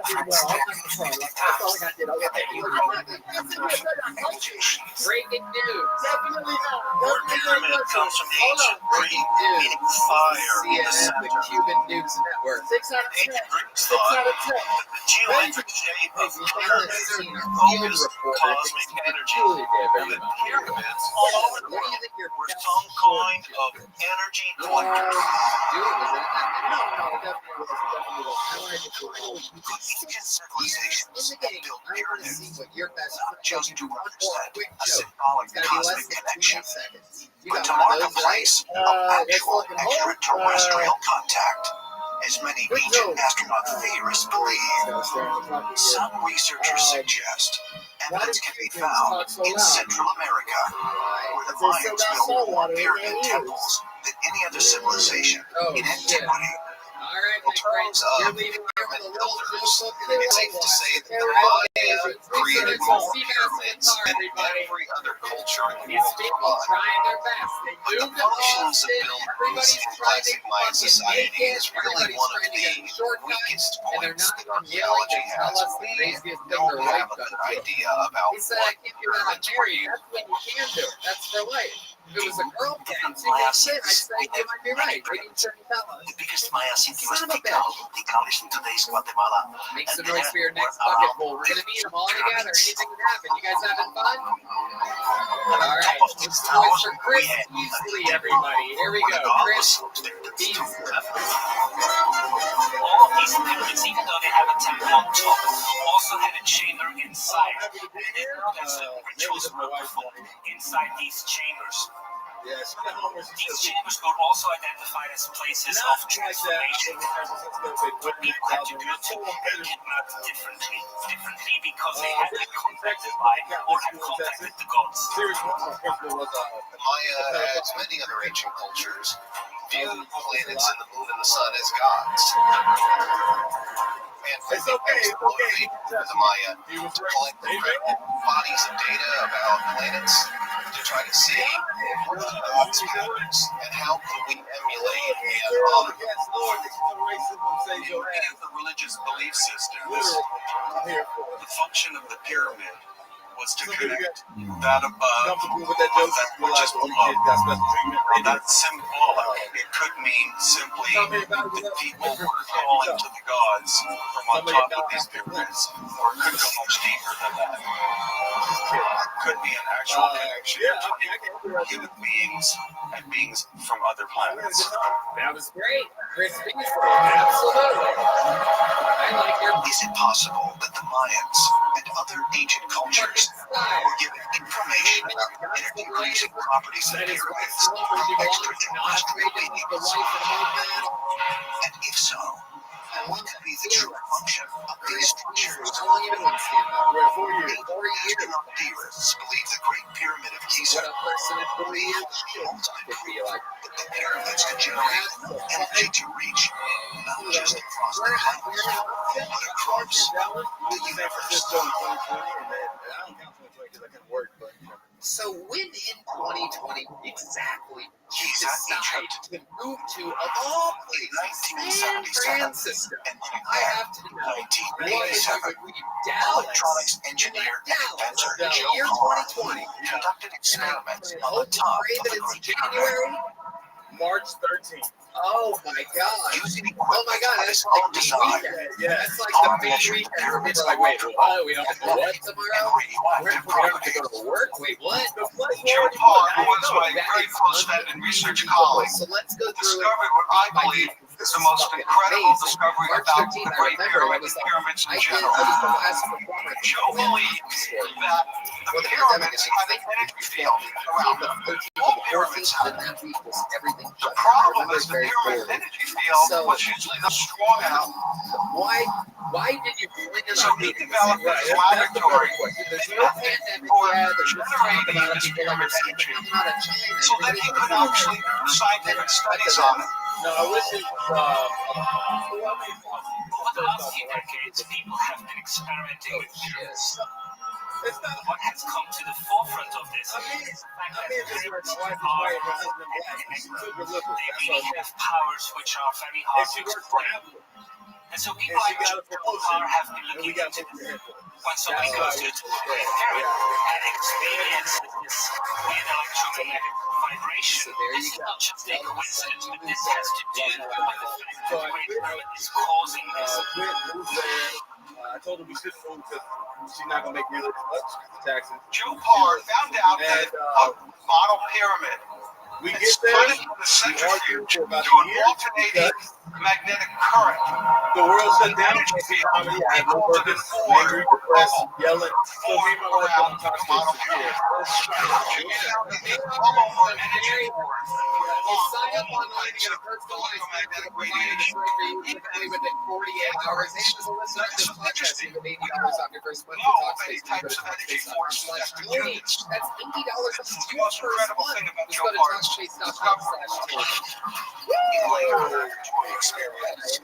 So let's talk about Discovered more yet another strange physical your set was phenomenon. fucking so entertaining. A rock solid for years. So how did you catch up Became after weightless in the energy field. I mean, so everybody was flash, right? So I could look at some of the comments that they've been doing for years. This energy field where the pyramid would shoot out from. Trying not to That's why it aligns exactly where we see the constellation of Orion. Host at the Improv there. So Joe speculated that it went into hyperspace. This is speculation, but it makes a lot of sense.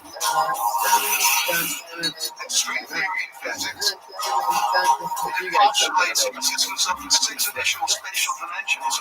Yes. So how do we know the way this energy fields were set up? It allows this pyramid to go into another dimension and travel.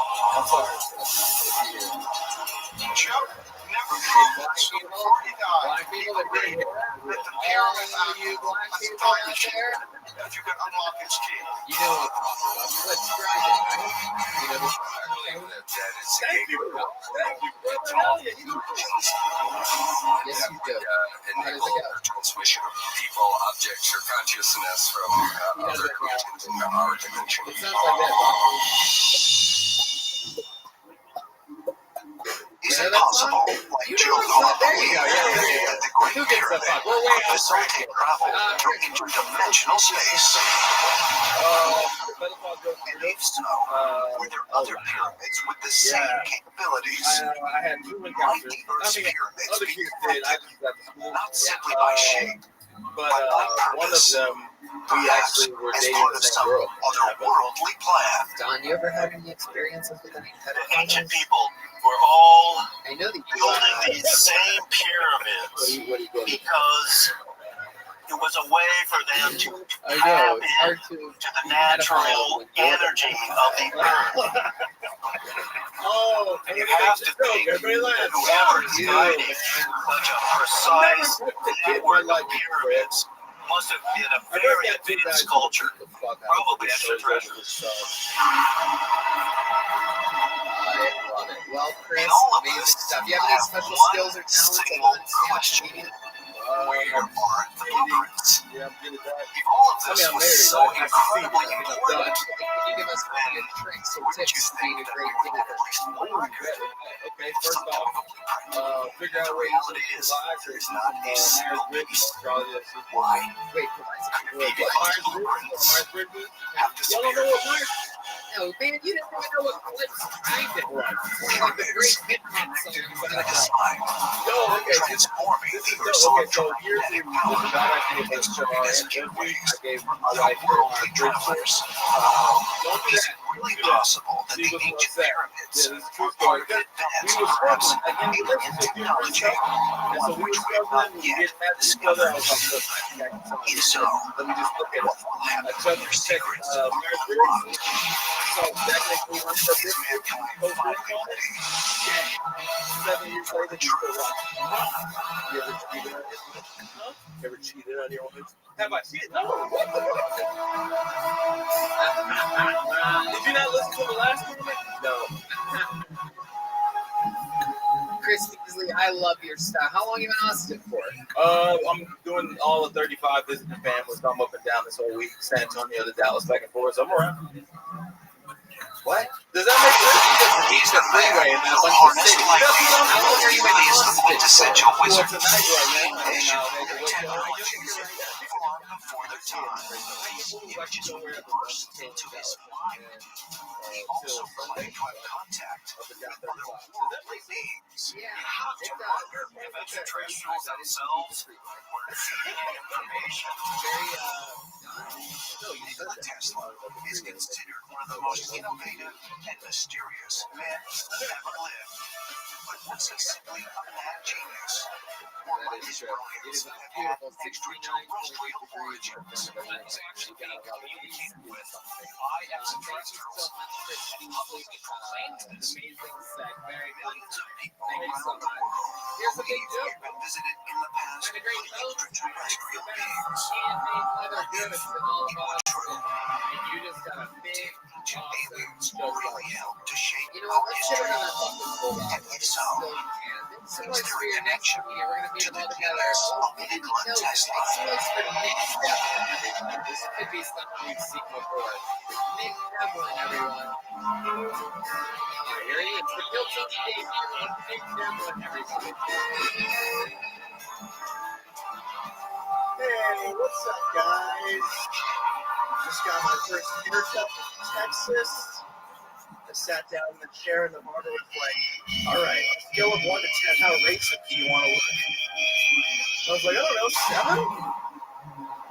And I walked out looking New York like this. City, January 7th, I was 1943. homophobic once, was Famed held at inventor Nikola gunpoint by a Tesla gay dies guy. of a heart attack on the 33rd floor of the Hotel New Yorker. Unfortunately, when I was a child, Within I was hours part of of a his school body being shooting. discovered, his nephew I was arrives also at room homeschooled. 3327 So, and discovers Tesla's since my remains, mom was shooting as my well dad, as I his was technical really papers relieved and after I was notebooks, like, have already been removed. I was.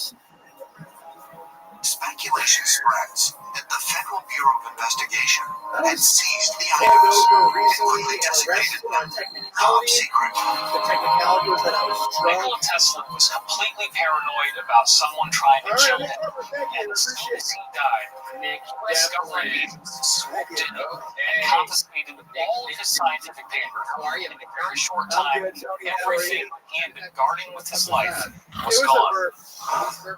The official story is that nothing of any great significance was found, just a lot of scientific papers and documents. However, there have been a lot of rumors over the years that the materials recovered were profoundly significant in terms of a lot of highly valid scientific concepts. Just who was this mysterious figure known as Tesla? And why did his notebooks elicit so much interest from the United States government? Let's talk about it. How do you feel like that? The life of Nikola Tesla was a dramatic one from the very beginning. You've been on the show before. Yeah, He was born at the stroke of midnight on July 10, 1856, during a violent lightning storm in what is now Croatia. 5 or 6 weeks ago. Yeah, I do remember you an electrical storm in the Midwest saw this incident, but there was a flash of light. And Tesla's mother said, "No, this will be a child of light." You don't just get to use that word. It's crazy. Occasionally let Tesla show You don't get to do that. the superior mind. He was already inventing things. He invented toys that used insects to power them. But he was fascinated by thunderstorms. And when he would see the lightning, he was fascinated with electricity. And he was determined that he was going to harness the power of the Earth and the universe for the benefit of mankind. So Nick Devlin, what did you not find out about you 5 or 6 weeks ago? Years studying physics, math, and engineering. Yeah, at I think that's universities really across bad. So I live Austria alone and Prague. with a cat. Tesla And I have became some an really bad electrical habits. engineer Just for a because I'm alone. telephone company in Budapest. For example, I usually pee in the sink. 3 years later, the 28-year-old moved to the United States and took a job in New York City working for Thomas Edison. It's easier because I have 2 sinks that are Very closer quickly, to me. the two would And become one toilet rivals is farther in what from the became sinks. known as the War So I of the usually, Gods. I In a just sense, be you have honest, I usually do the same. My friends don't Edison like was it. performing with When direct you current say your because friend, it are you talking about friends alternating that current, isn't? competing to Like, win what do you do? right You to just say harness you're Niagara alone with your Falls. cat. That Are was you the calling your cat prize. your friend? If you're harness Niagara Falls, Who's the control friend that the doesn't power like from it? the entire Northeast. Yeah, I don't think my cat cares, but my friends might come over and I'm like, because usually like I'm like, In Edison's direct current distribution system, okay, hold on. the steady stream of electricity would lose So potency you think as it it's funny traveled so through you the line. show them that you pee in the sink? No. This So required how do power they know plants that you pee in every the half sink? I mile tell them. and could only supply enough power to light bulbs. Jesus Christ.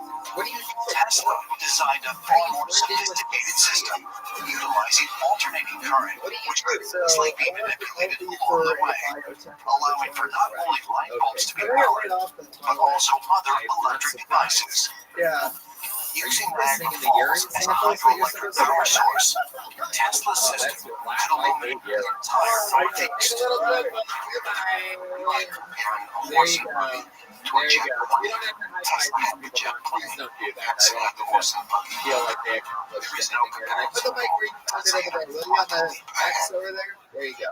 Yeah. Edison criticized Tesla's There you go, model sir. as highly dangerous in an effort to ensure Let's have that some his fun. system We would have a new regular on this show that's on an absolute war. He's holding public demonstrations using alternating But current this might to be one of the electrocute great cats and stars dogs. of the future of Kill Tony. Ladies and gentlemen, make some goddamn noise for the man, the myth, the one and only Cam Patterson, everybody. Power system ultimately prevailed.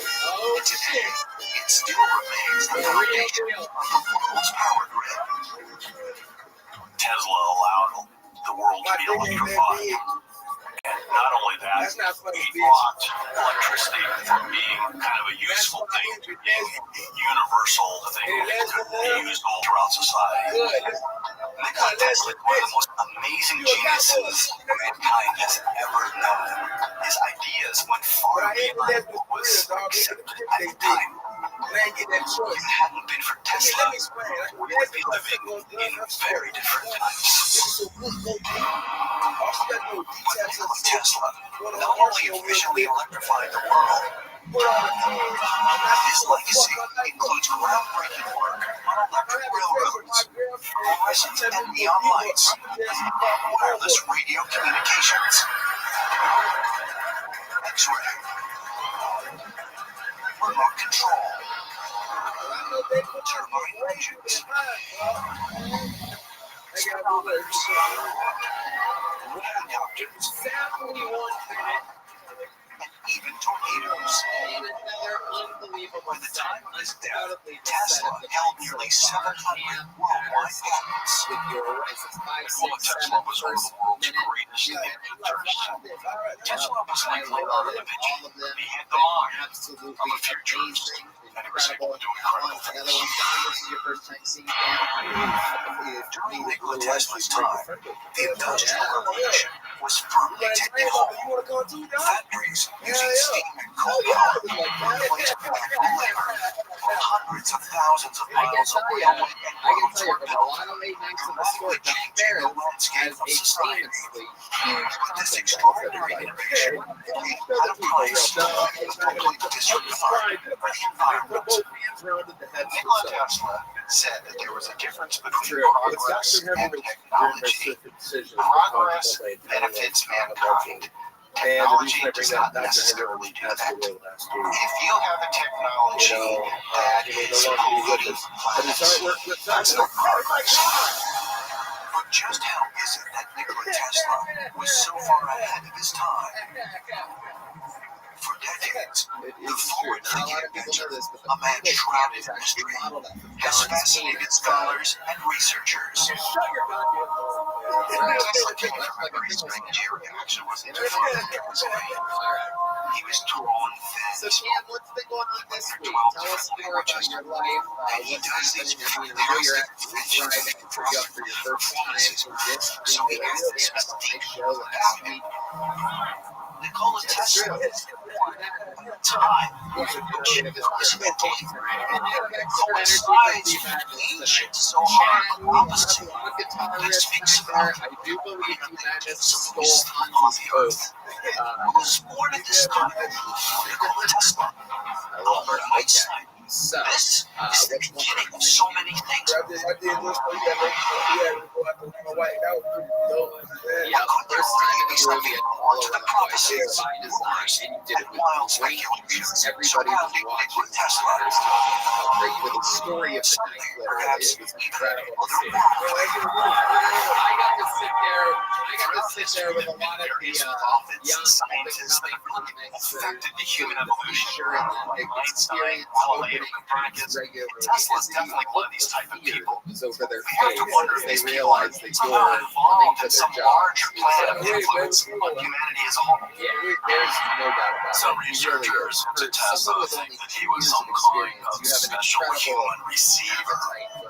If that's the case, then we have someone who the ETs were helping to move along and develop amazing inventions that light the world today. Is it possible that Tesla was on a mission? Once he attempted to up-level our technology to the point at which we would be capable of having all of the abilities of those who in ancient times were called the gods?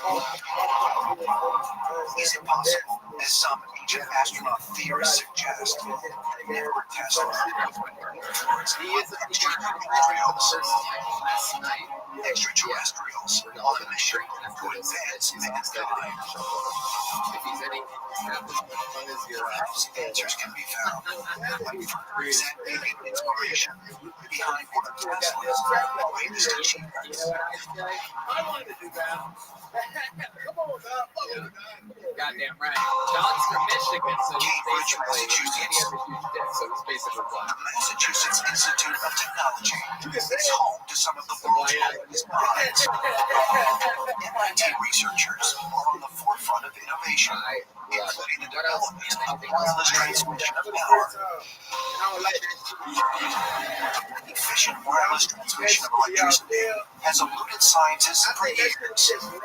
Radio waves, microwaves, and even laser beam transmission of power have fallen short. But in 2007, MIT researchers were able to safely transmit power wirelessly 7 feet across a room.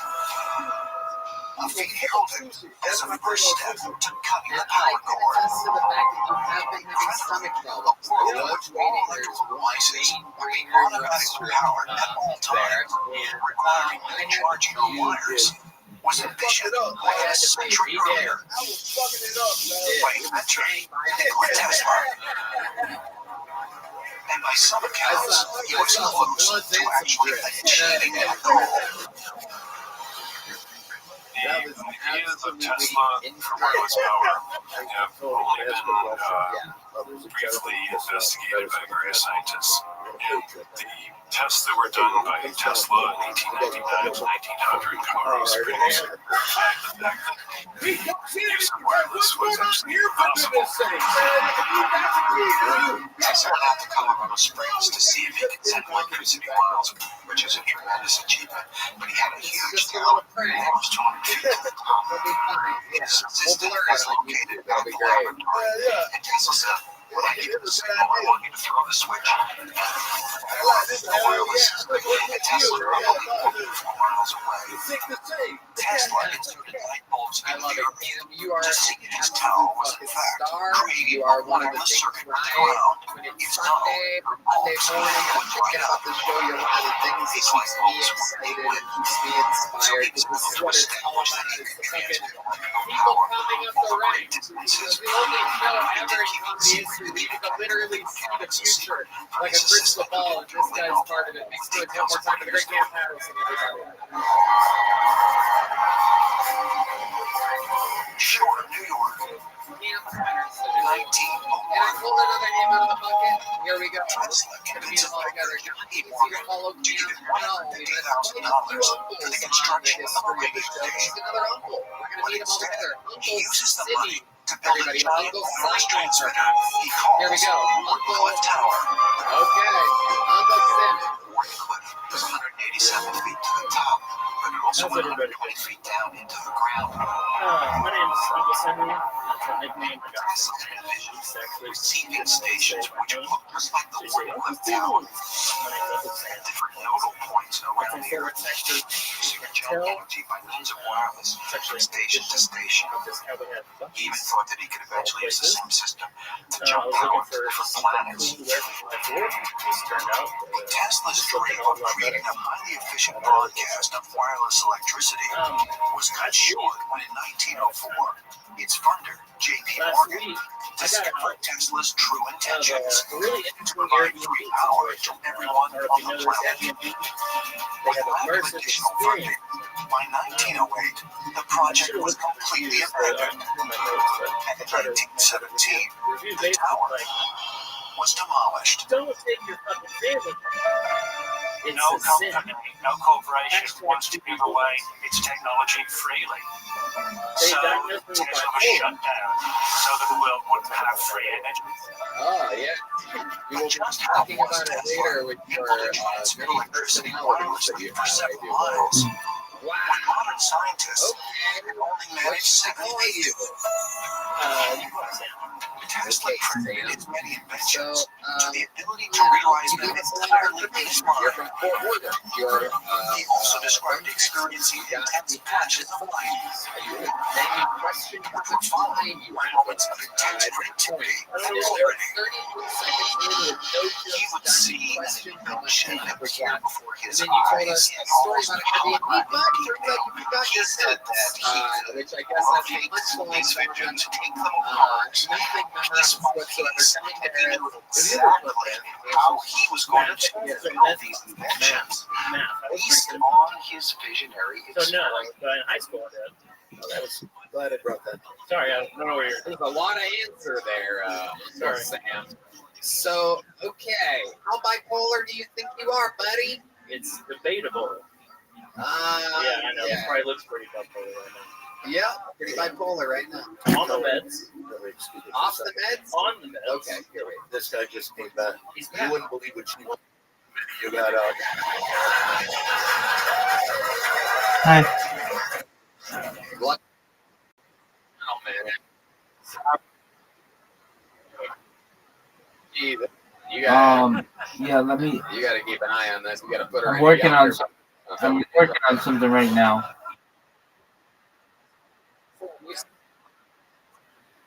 100%. Okay, how long? Not have you right been now. on I'm meds? working on something. 2 weeks. 2 weeks? I got out of the hospital 2 weeks ago. What For were the you in sake the of hospital for? Let's talk. Answers you can see. My family thought I was going to kill myself. Okay, why did your family think that you were going to kill yourself? This is a dude. I know it is. I'm a great interviewer and I'm trying to get. Tell the fucking story. It was Okay. that said, I have an arm in my foot. And I said that and I after I got out, I realized I didn't mean to say that. I was so confused. Everybody thought I was trying to kill myself, even though I didn't. What the fuck is going on? Okay. So you weren't trying to kill yourself? No. We're just kind of having like a little episode. Yeah, sure. Okay. That's the theory. Okay. Absolutely. I agree with Have you it. ever talked to any therapists? I'm with a counselor and a psychiatrist. Family You have it all right now. May I make a recommendation? If any of those people are ever unavailable, go to Talkspace.com and use the promo code Tony. Tony, get $80 off your first month and show your support for the show. Okay, so let's talk some more, Sam. 'Cause I like you. I think you're a good guy. I think you're likable. Have you ever done stand-up comedy before? First time. This is his first time, everybody. He's out here trying out. That's one of the big parts of getting diagnosed as bipolar. First, you get a psychiatrist, then a therapist, then they put you on meds, and then you get to start stand-up comedy, everybody. Because of the trauma. Exact order of The events. trauma. Oh, That's my story. it really is wild how many people are drawn into this industry. What are you doing? Gauging how freaked out I am. You're much calmer than most people. Oh, good. Yeah, that's very good. The bipolar meds are helping you out tremendously. Mood stabilizers. Right? They're mood stabilizers. Definitely. Yes. Okay. So, did something set this off, this bipolar thing? Is this a newer thing? Have you always struggled with mental health issues? I've always struggled. 6 months, super depressed, get out of bed, barely making it to work, and then 6 months of good, and then sometimes a little, what are you doing with your money? You know, and then you're back down. And so now there's a diagnosis. So Right. this is kind of a Okay. break. What do you do? What are some hobbies or some exciting things that you do in life that bring you joy? I'm an audio engineer by trade. Oh. That's how I make most of my money. Okay. And I also drum as well. You drum? How long have you been drumming for? Sorry? How long have you been drumming? 5 years old. Really? Yeah, but I'm not professional. But I played at church.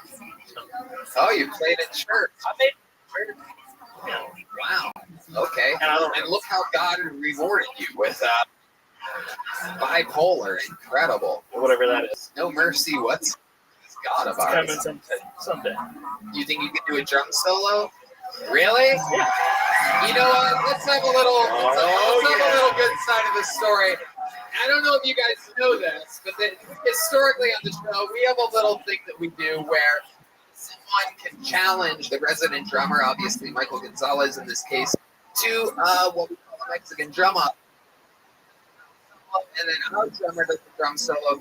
Whoever wins gets to be the drummer on the Tony.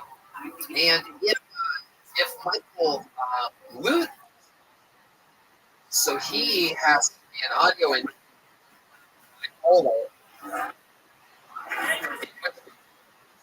The new wait on the Sydney or with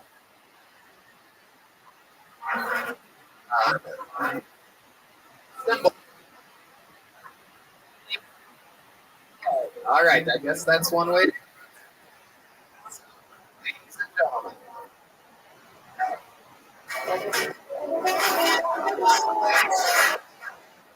And now, ladies and gentlemen, drumming for perhaps a life-changing experience. This is a solo.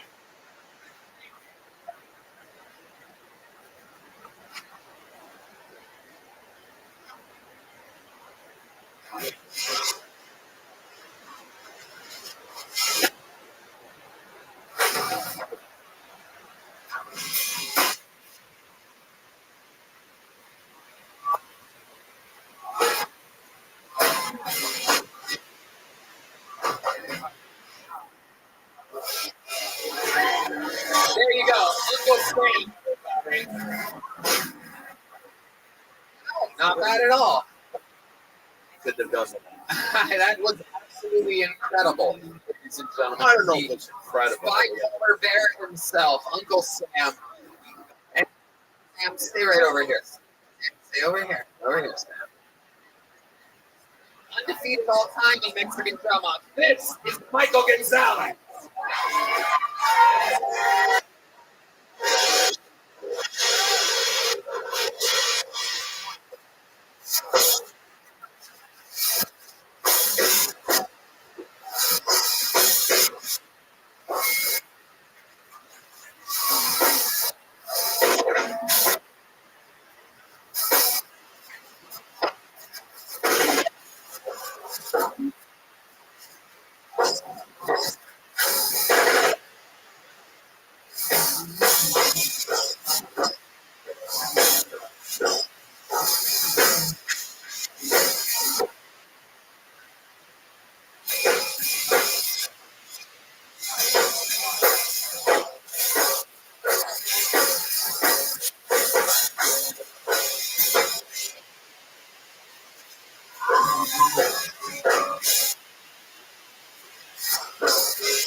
You didn't have to.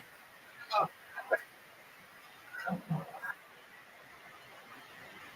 And all of a sudden, he waits until he has an opponent with mental illness. Seconds of waiting. Yeah. Oh, God. Nope. Sammy winning that. Put your hand there. Laser. Sammy, my God. Oh, shit. How many of you have Michael Gonzalez? Amazing. So, Sammy, I'm going to tell you what I'm going to do for the first time ever in the show, because you are bipolar. I'm going to give you both a big joke book and a little joke book. Depending on what kind of day you're having, you can fucking enjoy either one of those. It's all good. Don is apologizing to me because he keeps high-fiving people as they No, he was fucking god awful, man. No, we love all different shapes and sizes and state of minds on this show. We get a lot of this. A lot of different characters. So let's keep going. You want another bucket full, huh? Make some noise. Let's go with Thomas, everybody. Here we go. Nick Thomas. What's up, everybody? How y'all doing tonight? All right. So I learned this the other week. I learned that the biggest consumer of BDSM sex toys in America is white people, which is a little wild to me. That means we have to role play slavery to come. You guys think that's cultural appropriation? What if I sing spirituals while my wife's tagging me?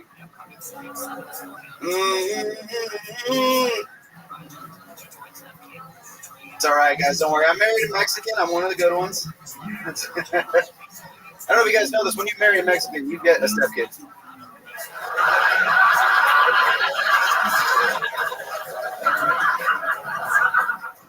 It's funny, too. She didn't have a kid when we were dating. I don't know where this thing came from. I got down on one knee. I was like, baby, will you make me the happiest man in the world? This kid just materialized out of nowhere. 15 years old, 2 jobs immediately, huh? Thank you. That's my time. Thank you, guys. Nick Thomas. A good sack. Oh, hell yeah. Thank you, guys. You killed it. Hey! Stupid. Okay, Nick, let's talk about it. How long you been doing stand-up? I did stand-up for 6 years in El Paso, where I'm from. I took 2 years off. So I've been doing it a year straight since being in Austin. So collectively 7 years. Yeah, okay. Donald asked me to ask you, why the dress? Why the dress? Well, in fact, it's a dress if you're wearing underwear. Whoa.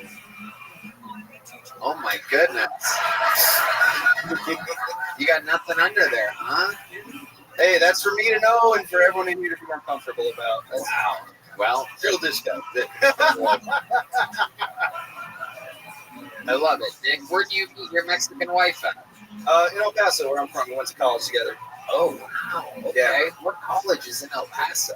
No good ones, man. The University of Texas at El Paso. Okay. What did you study there? We both did theater. Wow. Yeah. Okay. So you have some acting experience. I do. Can you give us a little bit? Can we get a little taste of some acting from you? Can you perhaps play a scene? Yes, Don Barris, famous actor. Can I remember that I'm going into a 7-Eleven? He's working behind the counter. Yeah. Let's do it.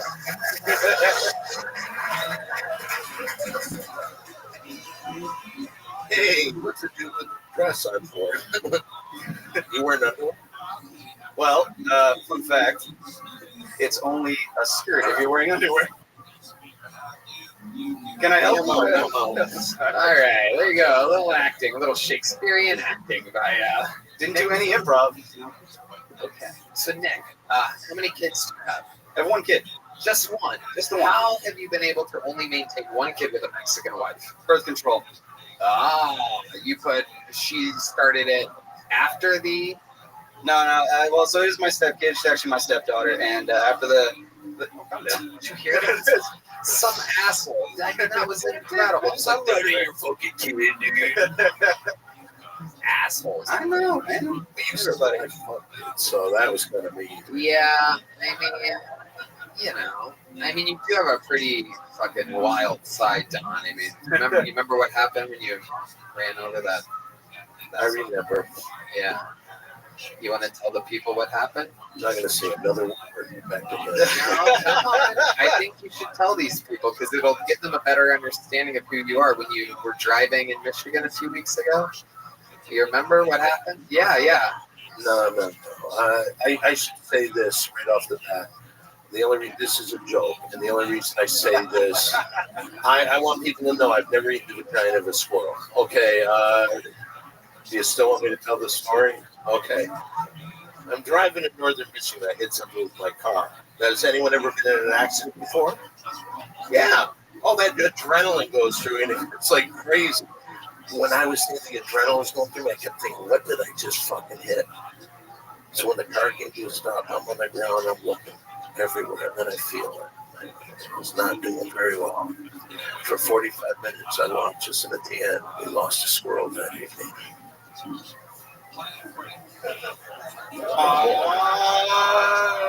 How stupid do you have to be? The easiest thing ever. Go on! All right, so crazy thoughts start going through my mind. I first think, what if this is a mummy squirrel? This mummy squirrel, what do they call their chipmunks? So there's all these chipmunks waiting. their mommy squirrel to come back.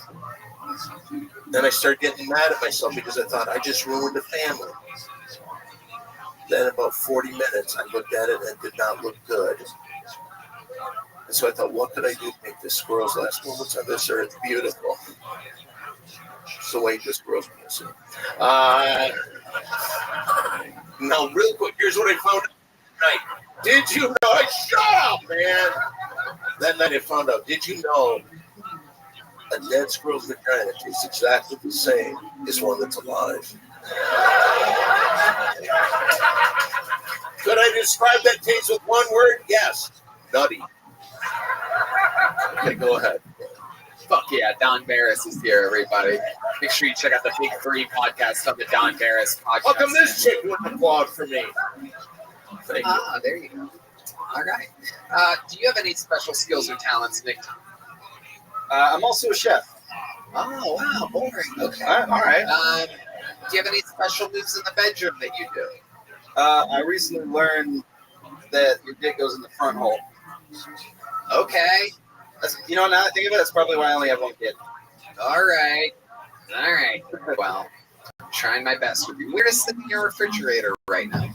I have some kimchi that I made myself that I found out the other day was not even the right vegetable, and I don't know what it is now, man. I'm scared to open it. What you use? I don't know.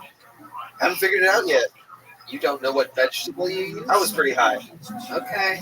Get rid of this man's bring the show down. Yeah, I agree. But you did have a good set. I'm going to give you a big joke book. There you go. Yeah, there you go. Nick Thomas, everybody. There goes Nick Thomas. All right, things are moving smoothly. I'm holding it female comedian up. We've had no ladies up tonight, so I got one. Is that okay? All right, representing the women here tonight, make some noise. 60 seconds uninterrupted goes to Karina Reyes, everybody. Karina Reyes. Have you guys ever had sex with someone that kept their glasses on? Yeah, he was like, if I'm not wearing them, I can't see you. And I was just like, why do you think I took mine off?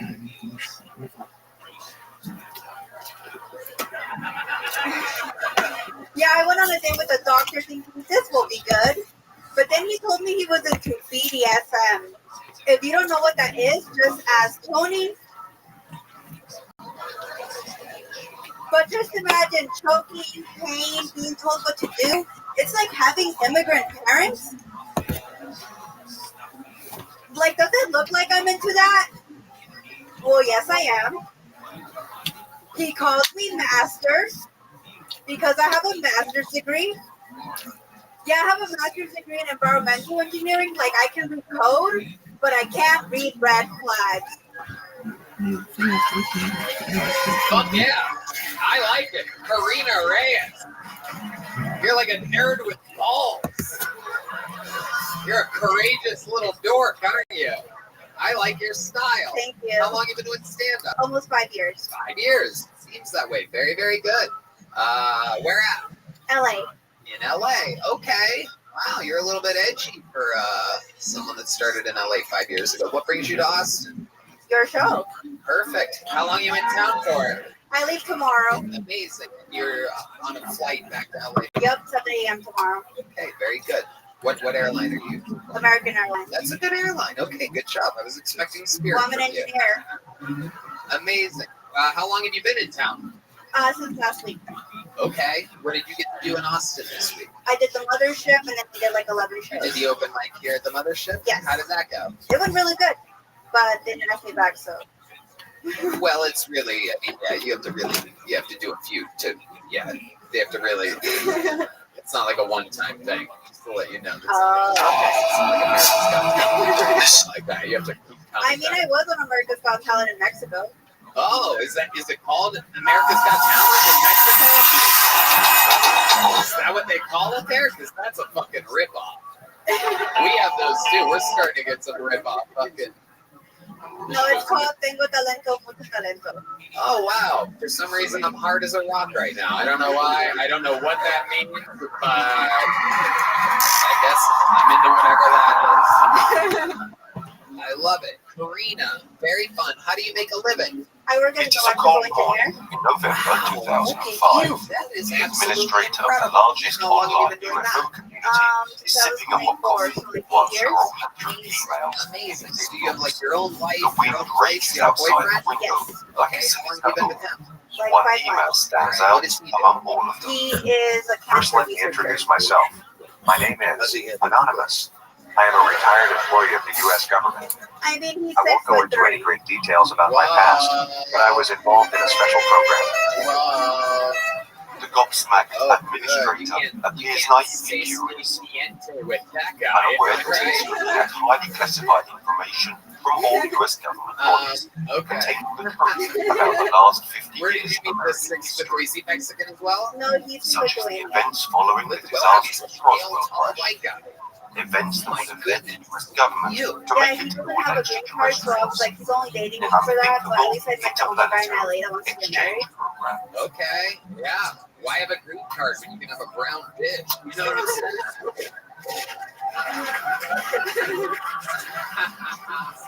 That's fun. Where'd you guys go on your first date? A diner. A diner? 1965, unspecified U.S. Air Force Base. A soldier accompanies the captain's southern base. The silence is deafening. The colonel himself had seen many security structures. Oh, Never one shit. like this. Karina roasted Don right now. Cameras in every corner, metal detectors, and armed Right guards. now. Just picked up the phone. I can't talk right now. Elevator. The colonel entering can't help but notice the absence of buttons on the wall. The doors close, and the soldier leaves unsaid by his superior. So you guys went to a diner? What was it, like Mel's Diner? Or? I forgot. It was like a night diner. Another young soldier welcomes him. Probably. The department he belongs to. All right, so you guys go to a diner and then Air Force Office And then he was like, "Do you want to watch The Last of Us?" And he really sold me on it, and I was like, "Let's go to my place."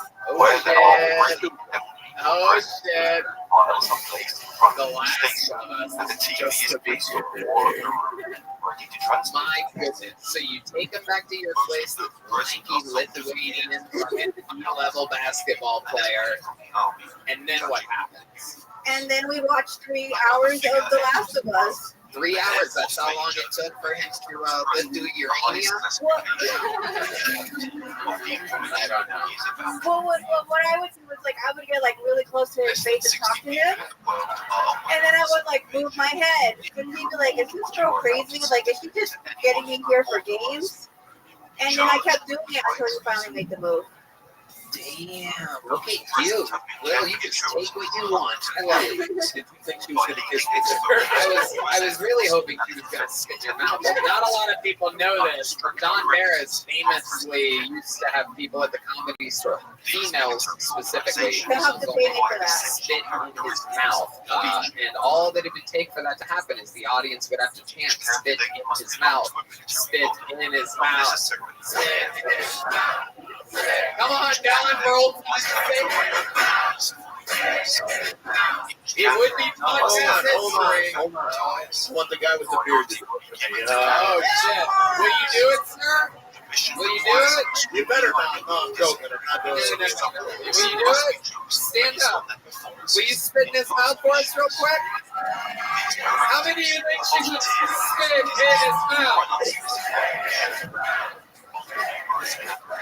I'm not. You're not. You refuse to do the spitting? I didn't want to do it without his consent. He's given consent. Now will you spit in his mouth? Oh, look at this little cocksack over here. Oh! Wait, this guy just you spit in the Bible. All right. Will you let her spit in your mouth? All right, I'll do that.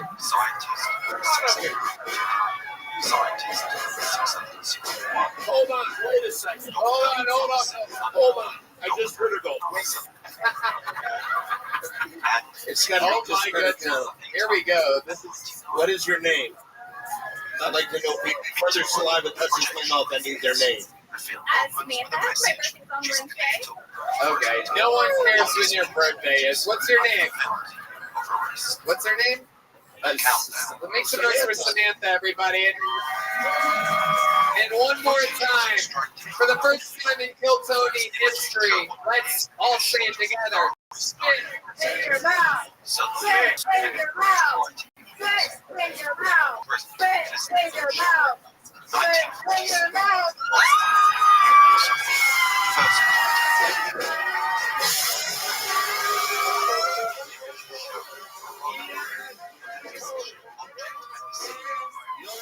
You'll never believe it. I can taste cum.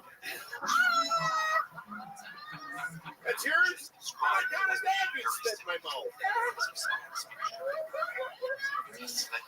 Oh my God. Oh my God.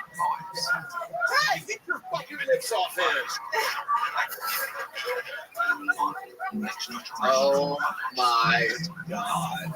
I love it. How about a fucking hand for Don Paris, everybody? How about a hand for Samantha? Hey, let's get Samantha to char press. No.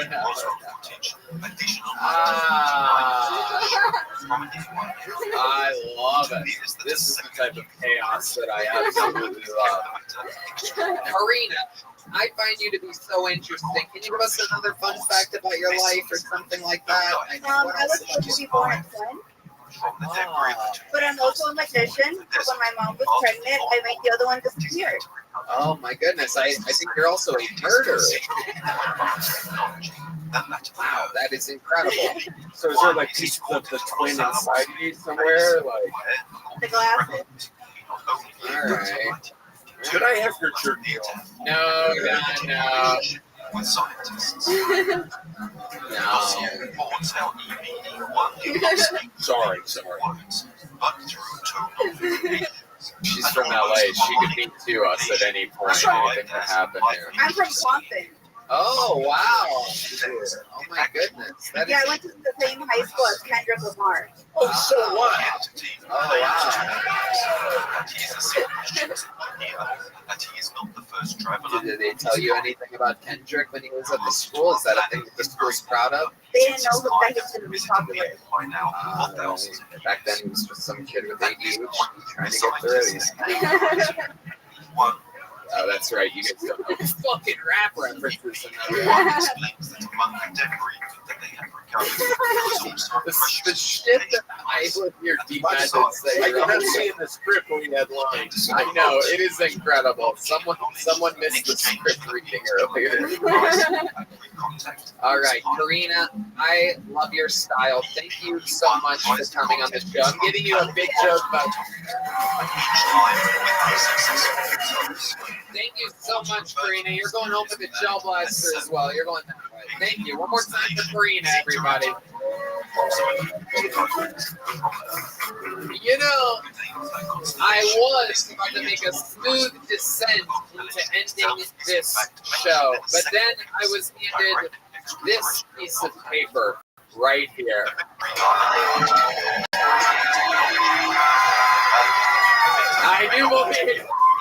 I do believe Hans Tim is racing here right now so that he doesn't have to challenge somebody next. Can I ask you something? These guys went crazy when they saw that Hans is on the way. Let me tell you this. Fuck, he didn't get here on time. You cheer him like he's a hero, yeah. This finally allows spit my mouth. That is true. Hans Tim is racing to get here right now. I cannot imagine how unsafe the roadways are right now with Hans Tim out there driving as fast as he can, knowing that there's over 300 people waiting for him and the possibility of a challenge coming up if he doesn't make it in time. But to stall for Hans Tim, I pulled another name out of the bucket. And of course, again, the Bucket of Destiny has such an amazing sense of humor that it has given us yet another Asian comedian that we know that has been on this show before. Ladies and gentlemen, while we wait for another Asian comedian, I present to you Ty Win, everybody. Ty Win. Turns out that the desire for a new visit and the What's up, y'all? Relationship is neutral. So I'm smoking pot. Have expressed It helps keep the Asian. Without it, I'm Mexican. I do it so you can tell the difference between me and Hans.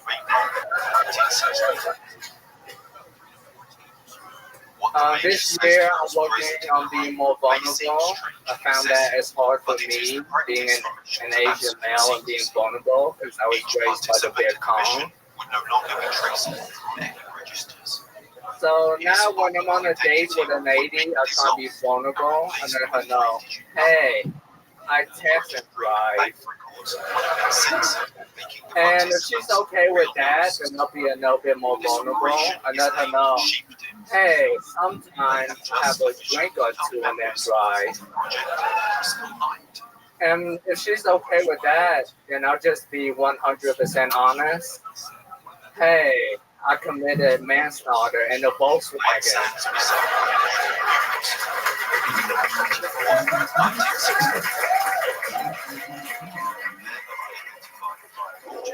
There it is. And if she's okay with that, then it's straight to anal. Fuck yeah. Absolutely. Wow, standing ovation from this meth head. Unbelievable. Oh, were you just coming back from the restroom? Is that what okay, sorry about that. Ty, amazing performance, man. How about another hand for Ty, everybody? Thank you. Absolutely fantastic. You've been on the show a number of times in Los Angeles and on all the different clubs here in Austin, Texas. It's my third time.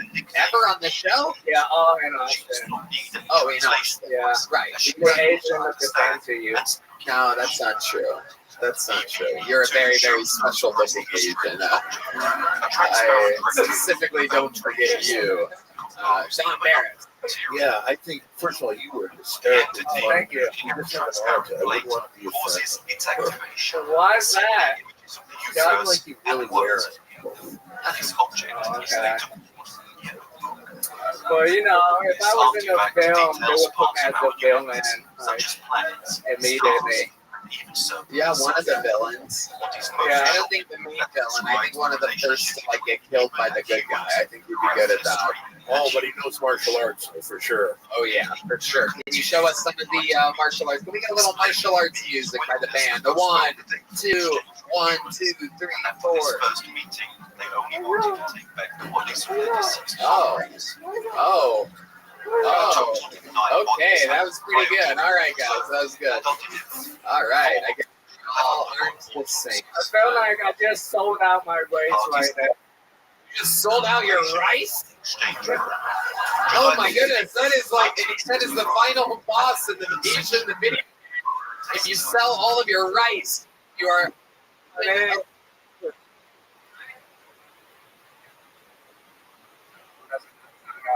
Okay, good news. Yeah.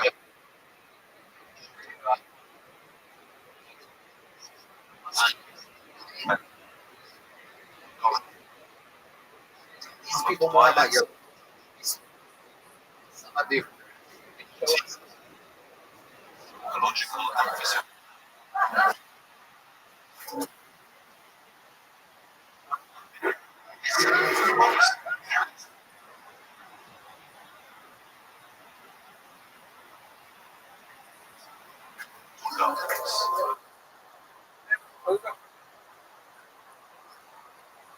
Well, let's see. Really talking. What?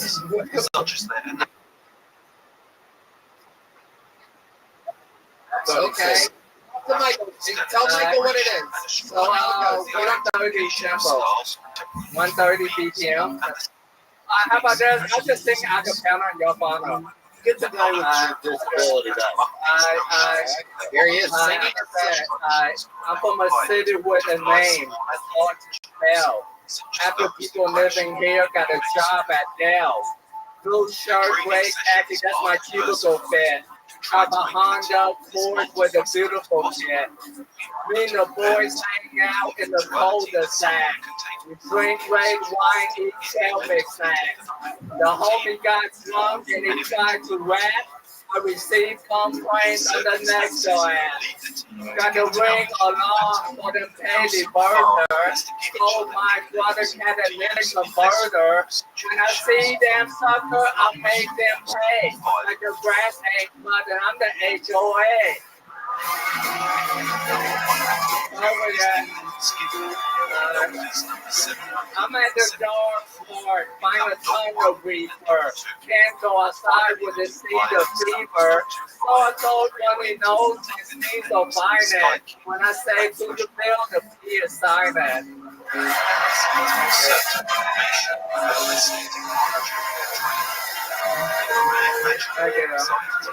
Oh my God. Yeah. Oh my God, you're like a Wu-Tang with Wu-Tang. Absolutely incredible. Holy shit. I thought that something. I thought you heard that song, Tony. What? I thought you heard that song. No. Really? Red Band never showed you? No, I don't let Red Band show me anything. We are strictly business partners, an hour, 55 minutes each week, and then 2 other directions. It's incredible. Wow, couldn't fool me. Wow, that was amazing. You're like if Eminem was on MSG. That is unbelievable. Yeah. What talent. I mean, you know, I owe it all to the soul sauce. Yeah, absolutely. You are the soy sauce boss. Ty also has his own comedy club, and it's inside of his house every week. Yeah. Explain to the people what you just said. I cannot even imagine. So I built a comedy club inside my living room, so it's a legit comedy club. So that way I don't have to go out and network with people and stuff, because I don't like networking. How were the crowds? A lot of neighbors. It's actually a lot of couples that go there. So it's kind of weird because the neighbor don't know what I'm doing, so they think I have a swinger party every Saturday night. Right. Yeah. It's like your house is like your head. It's a business in the front, party in the back. So Red Band doesn't tell you that either? No, I don't. What you see is what you get, guys. Really, we are strictly. It's like, you know what I mean. It's like Roger Waters and David Gilmour. They together. It's Kind of rap. sad. It's like Bruce Lee chant. You know what I mean? Like, yeah, we're not exactly. Well, we can see who's making.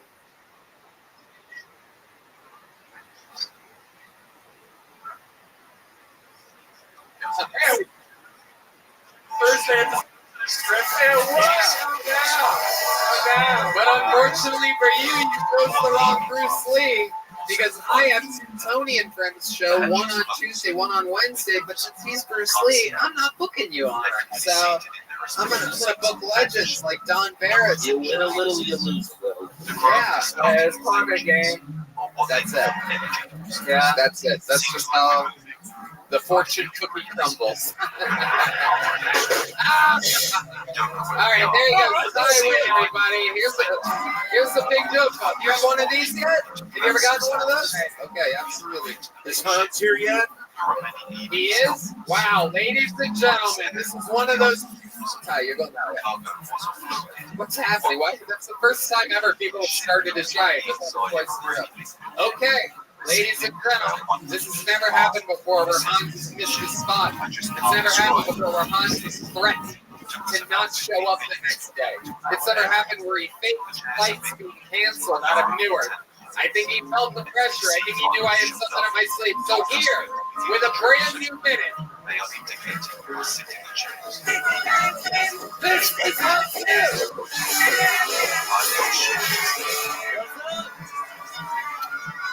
Holy shit! I made it! Does anyone have any cocaine for me right now? I had a bunch, but I lost it all at the White House. Hope you guys had a great 4th of July, or as I like to call it, Juneteenth for white people. Let's go and beat Iraq again. Yeah. So let's go to Vietnam, best out of 3.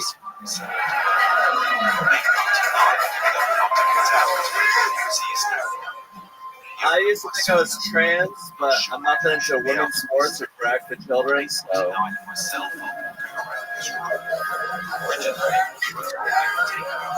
These trans people are doing the Lord's work. They're educating our children and humiliating our women.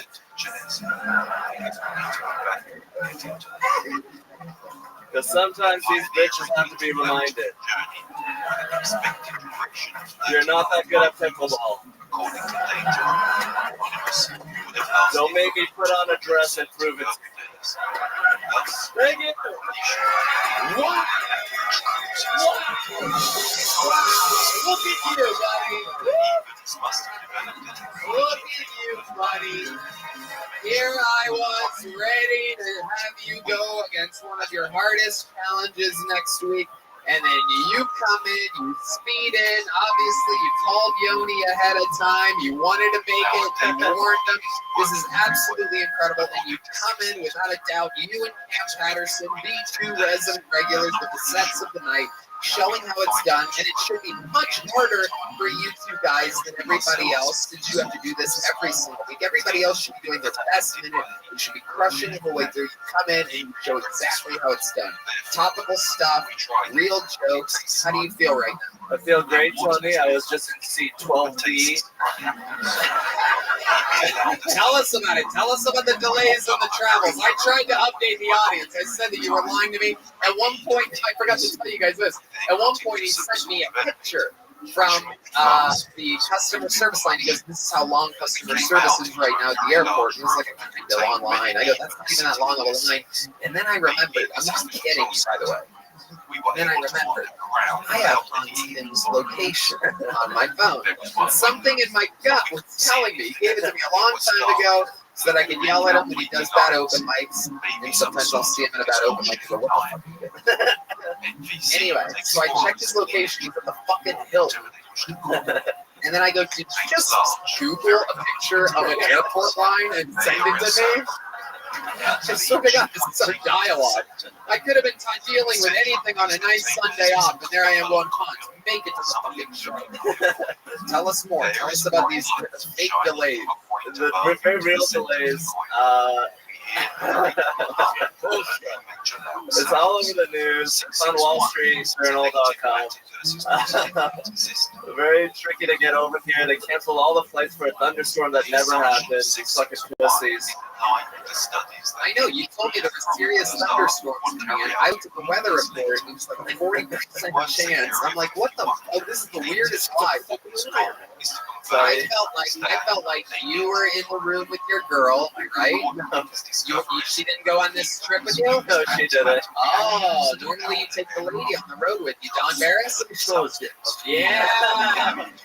Let's find out once and for all. That's it. Well, you're the. It's not how it works.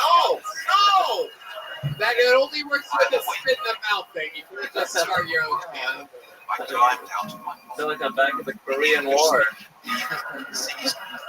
Absolutely. So, you didn't have your girl with you on this trip? No, I was all alone with extended stay. I went at 6 a.m. for the flight, didn't happen. Then I went back home and I went to the hotel just to relax. And I went the next day, today, went for the 1:30 flight. That was booked. I was on the standby list, so I got bumped to the 3:30. That was delayed till 5:30, but I got on, and now I'm here. The greatest live podcast in the world. What a mission for the world. Yes, I'm saying we have the whole audience just beat the fuck out of him for long. So let me ask you this, because normally you've been taking your girlfriend on the road with you. Why did she not end up on the road with you this weekend? Where were you again? New Brunswick. New Brunswick, New Jersey. And you went solo. Yeah. Why did she not go with you this week? She didn't go with me this week because her friend Sophia, I should have said her name, but her friend was in from London, England, for the 4th of July, so she had to hang out with her all weekend instead of coming with me. And she went out all night, 6th Street, got drunk, had a great time, so I'm glad that she has freedom to do that. What did it feel like? What did it feel like being alone on the road? Were you lonely at all? Yeah, I was constantly checking her look. I have her location. How lonely were you exactly? I was about 7. The brightness is almost too much for our eyes without sunglasses. This is from Team America World Police. That is the leader of North Korea. Okay, that's it. Start speaking to us. That's pretty well. So Rory. That was pretty well, right? So what did you do to pass the time? I had the Kleenex next to my bed. That's all it takes. Hotels never, they put it in the bathroom. I move it to the bed all the time. Yeah. They don't put lotions out at hotel rooms. No. Did you know this? Conditioner. It fucking sucks. It's unbelievable. The old spitting conditioner. Why don't you just use the sheets? I was on an extended stay. Yeah. And plus, Asians don't fuck with their laundry like that. They're known for cleaning the sheets, not dirty. Soil. They put the soy in soil. Okay, Hans Kim, tell us something interesting about this week or weekend. I recently realized that I might be peeing on my girlfriend a little bit. Tell us about that immediately. Because after we have sex, we're just completely naked, and then I go to the bathroom, and then there's a little dribble, and then I go cuddle her, and then I feel like she can tell that my dick is wet. Right. She gets a little bit of that PF tang on her. You know what I mean? This is the dumbest show ever. I don't know why anybody watches this or is loyal to us whatsoever. It's incredible. So, man, how long have you been slightly peeing on your girlfriend? Pretty much every night. Wow. That is our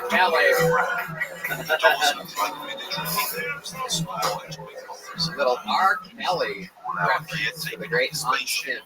Very interesting. Hans, I was ready if you weren't going to make it to have you challenge your spot next week. And like I've said, that will always be on the table. If you have a rough set, you are going to be challenged for your spot. I find it to be very, very entertaining. And I find it most importantly to be an incredible way to bring out the best from you. I truly think some of the best sets that we've seen from you in the past year have been in the past month or two since I've really lit a fire under your watch. You know what I mean?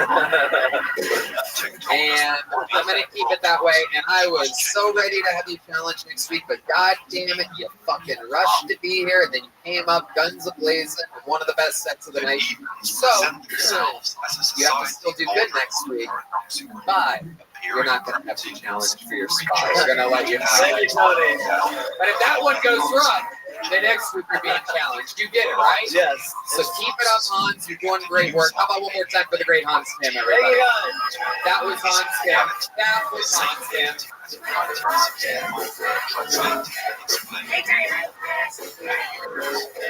Well, now, ladies and gentlemen, it has come to that time in the night where there's only one way to put a ribbon on a show like this, everybody.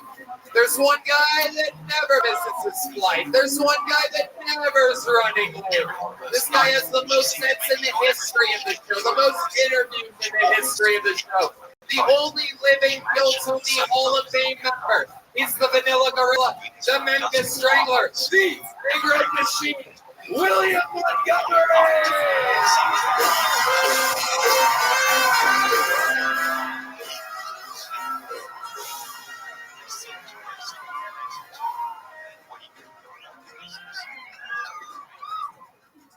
They found a powdery white substance in the White House recently. At least it was powdery this time, said Bill Clinton.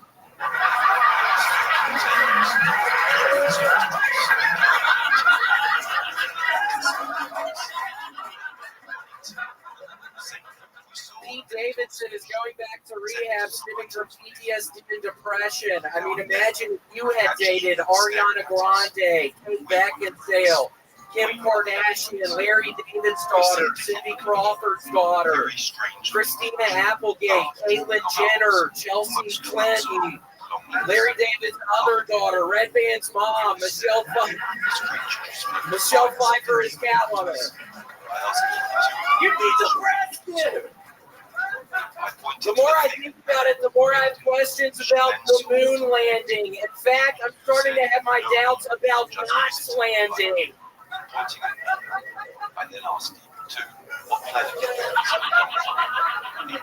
I don't know if y'all remember that movie, Don't Tell Mom the Babysitter's Dead, but yeah, that's what my father told me December 14th, 1992.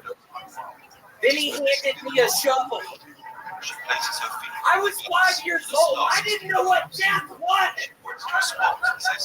Okay, that's my part. That's it. William Montgomery. Yes, Don Barrett. What about Red Band's mom? Oh, yeah.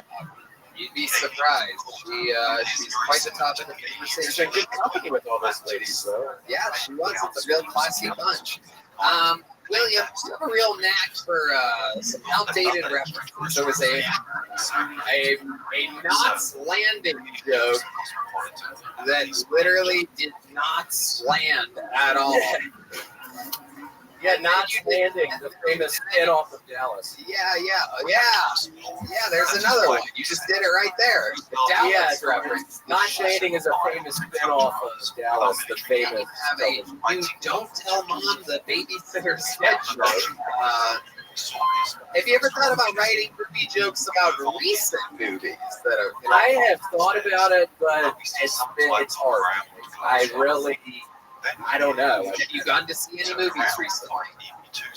Perhaps the new Barbie movie. No, I'm waiting to see it. You're waiting to see it? What are you waiting for? Yeah, I'm waiting on it's not out yet. Oh, sure. I am. How are you not in touch with what's happening in society? Wow. All right. Who gives a fuck? You know who's killing it? Nicolas Cage. Have you seen any recent Nicolas Cage movies? Yeah, the one where he's storming the prison of the Rock. Oh, no, that's about 22 years old, William. Yeah, that's a hell of a movie. I saw that for the first time last week. Amazing. They just absolutely. She spit my mouth. It's true. She did. She did. Which means he basically came in his mouth earlier because we heard I could taste his taste for sure. Came in, we know the order of events. She is so blonde that she's explaining it, everybody. He came in my mouth and then I put in his mouth. Yes, we know. We know we have the fucking yarn attached to the faces on the wall. It's like, we connected the dots. Just once. We understand how the cum ended up in Don's mouth. They also have the same size shorts on. I can see both of y'all's upper thighs. I can see your pussy a little bit. Those shorts are so short that I'm beginning to think that perhaps the cum taste that you had, Don, was from her mouth. Maybe he spit some other dude's cum in her mouth earlier, and now. All right. I love it. So, what else is going on in life, William Montgomery? So excited. I'm going with Tony to Hawaii this weekend, but Tony was famously not getting our dog vaccinated, and it has been super hard trying to find a kennel to take her in. I mean, all the fucking kennels around Austin, your dogs have to be fully vaccinated, are not getting my dog vaccinated. Give us some reasons why you don't want to get your dog vaccinated. I mean, I don't know if you've been reading all the news about the dog vaccinations. I mean, it turns some of them gay. I mean, I can't have I'm not gonna have a fucking little lesbian fucking. And for the pieces of shit that were talking online about my little dog being scared, she wasn't scared. My little fucking business. I can't find a place to keep her, and I can't find a place. Wait, what were they saying online? We have to The know. dog looks scared. What's William doing holding a fucking little dog up here? Keep your fucking business to yourself. I'm not interested in it. The little girl loves being up here. By the way, I'm going to start bringing fucking dog up here every fucking week. And for the people that don't like me play my synthesizer song, it's about to be a weekly thing, you piece of shit.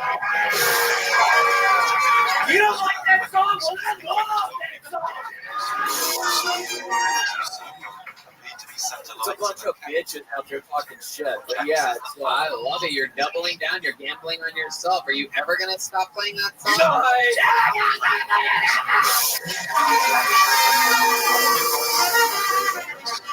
But if anybody can look after Gator, let me know after the show. We literally have to find somebody to take her in. But that'd be you would. Oh, wow. Look at that. You gave yourself real good. Oh, shit. Whoa. What does that mean? You put your fucking dick by her mouth, you pervert? Wow. William, I haven't seen you in a while. It's good to see you. Yeah, nice to see you too. Yeah, Don and William, you guys know each other very well. Don, last time you saw William, he was a completely bloated alcoholic.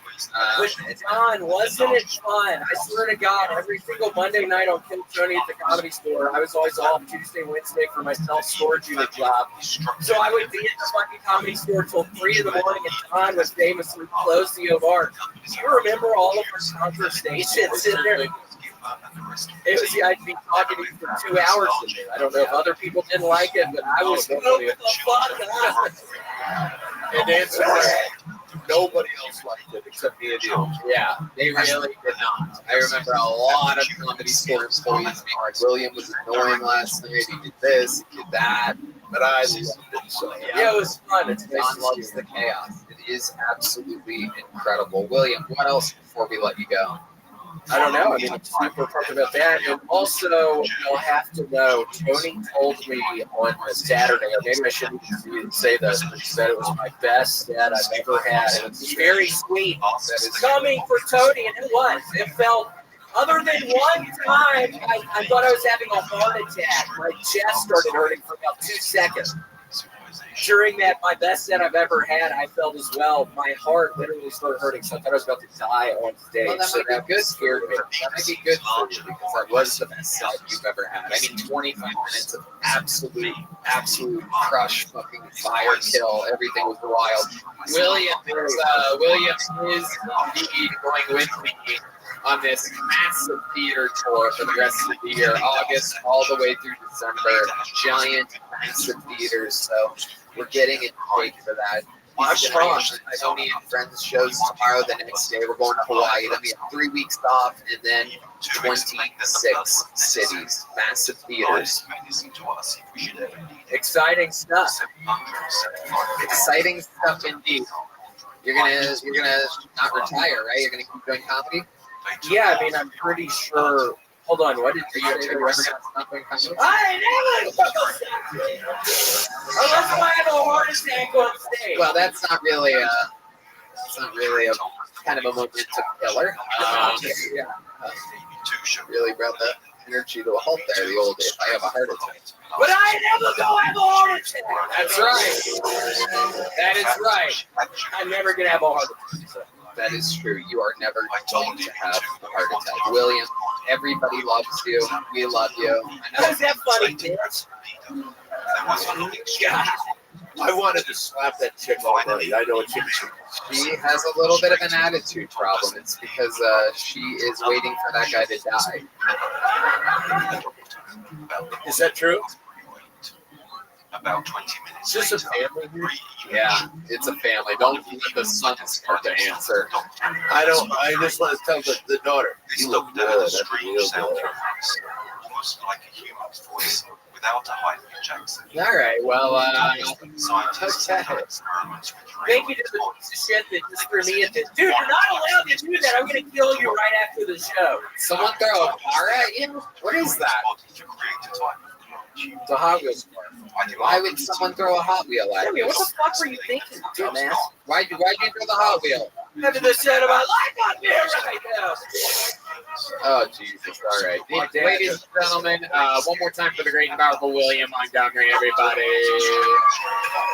The drawing from Ryan J. Ebelt is in. That's available at RyanJEbelt.com. He draws every single episode. While this episode was happening, he drew that amazing picture of Don Barris that you're seeing on your screen right now. Don Barris, literally the creator of my favorite and a lot of your favorite comedians' favorite comedian, and the creator of your favorite comedy movie, Windy City, the Big Three podcast, and Simply Don the podcast, the Ding Dong Show, the longest running show at the Comedy Store.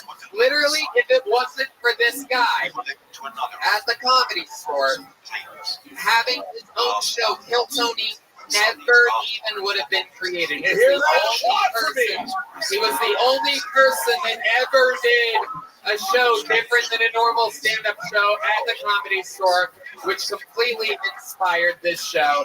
How about one more time, as loud as you can get? An ATX welcome to the great Don Barris, everybody. Thank you to Shell Blaster, the Red Rose, Yellow Rose, Austin Security Guard Service, and Screwball Peanut Butter Whiskey. Hello, one more time for the best damn man in the land. Michael Gonzalez, Paul Deaver, D. Magnets, and the great Dave Spear joining us on guitar tonight. Some brand new exclusive Kill Tony Mothership merch on your way out. Only available right now. And let's check out the artwork from local artist Chris Rogers. Oh, little Aaron Belisle, who's got another agency appearance coming up.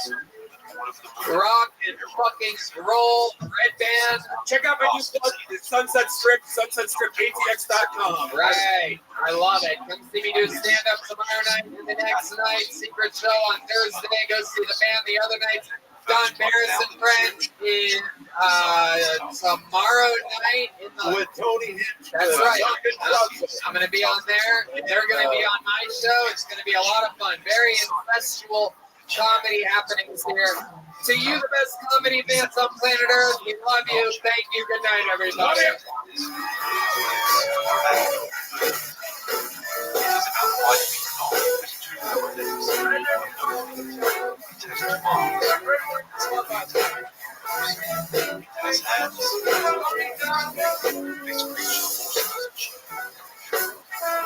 The next creature I'm looking up in comparison had a flat red skin, 2 spots in the middle of the eye, no arms or legs. It had a very strange look. The skin appeared to be blotchy with scales, maybe like a fish. The next creature was human-like, but the skin was white, not the skin white, but white. The skin was shriveled, the head was large, 2 eyes, 2 ears, and a nose. The neck was very small. The head almost looked as if it sat on the torso. The chest was big, large with the arms were curved, the hands were no thumbs. The legs were also long, feet were only 3 toes. I couldn't know any creatures. We came into a world that looked like a there were many even style beds. In each bed was a living being, like the doctor. The doctor told us that each being was alive. 7 months we asked the doctor if these beings were in the He said no, not being living. It seemed like stuff. I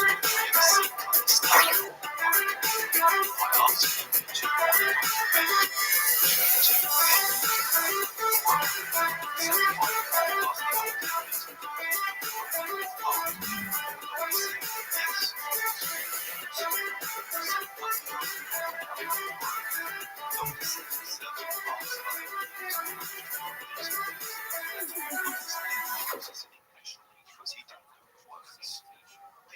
must have found a way to grow cells and to make them into living beings. I then asked the doctor if Trio Toronto, in Detroit. This weekend, my stand-up tour begins with you. I've already sold out the early theater shows, and only tickets for the late shows remain.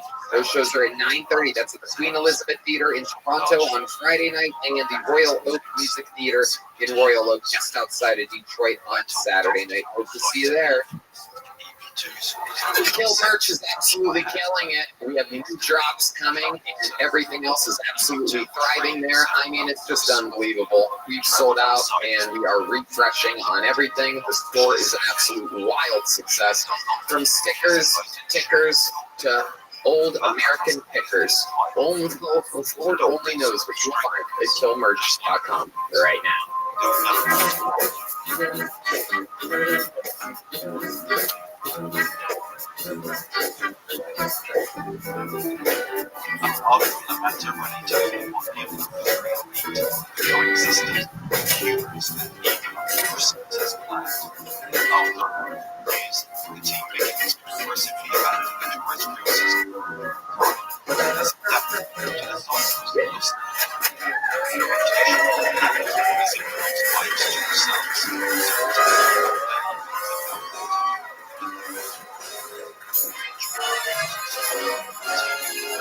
Hey, this is Rabbi coming live from the Comedy Mothership here in Austin, Texas. For a brand new episode of Kill Tony, give it up for Tony Hitzman!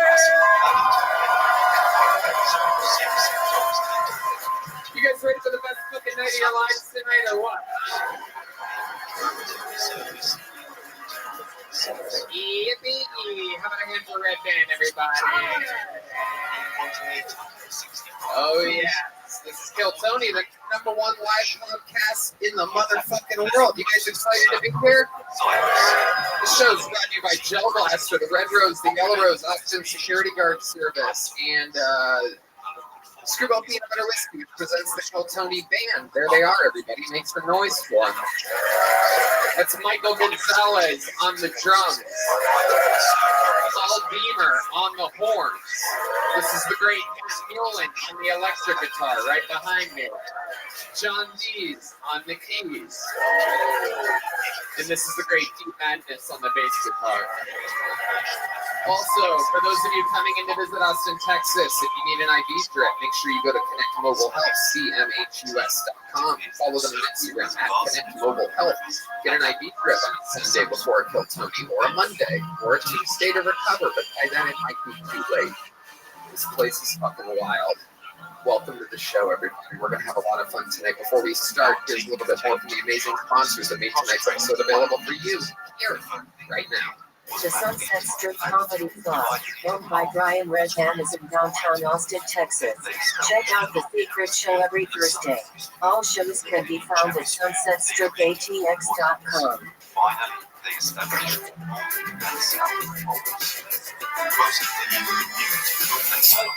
Hi, everybody, and a true howdy from the dead center of Texas, where this summer has been a doozy. Every single day, it's hot and lovely, and it's worth sweating. And in order to recharge those electrolytes, Liquid IV keeps us in tip-top shape.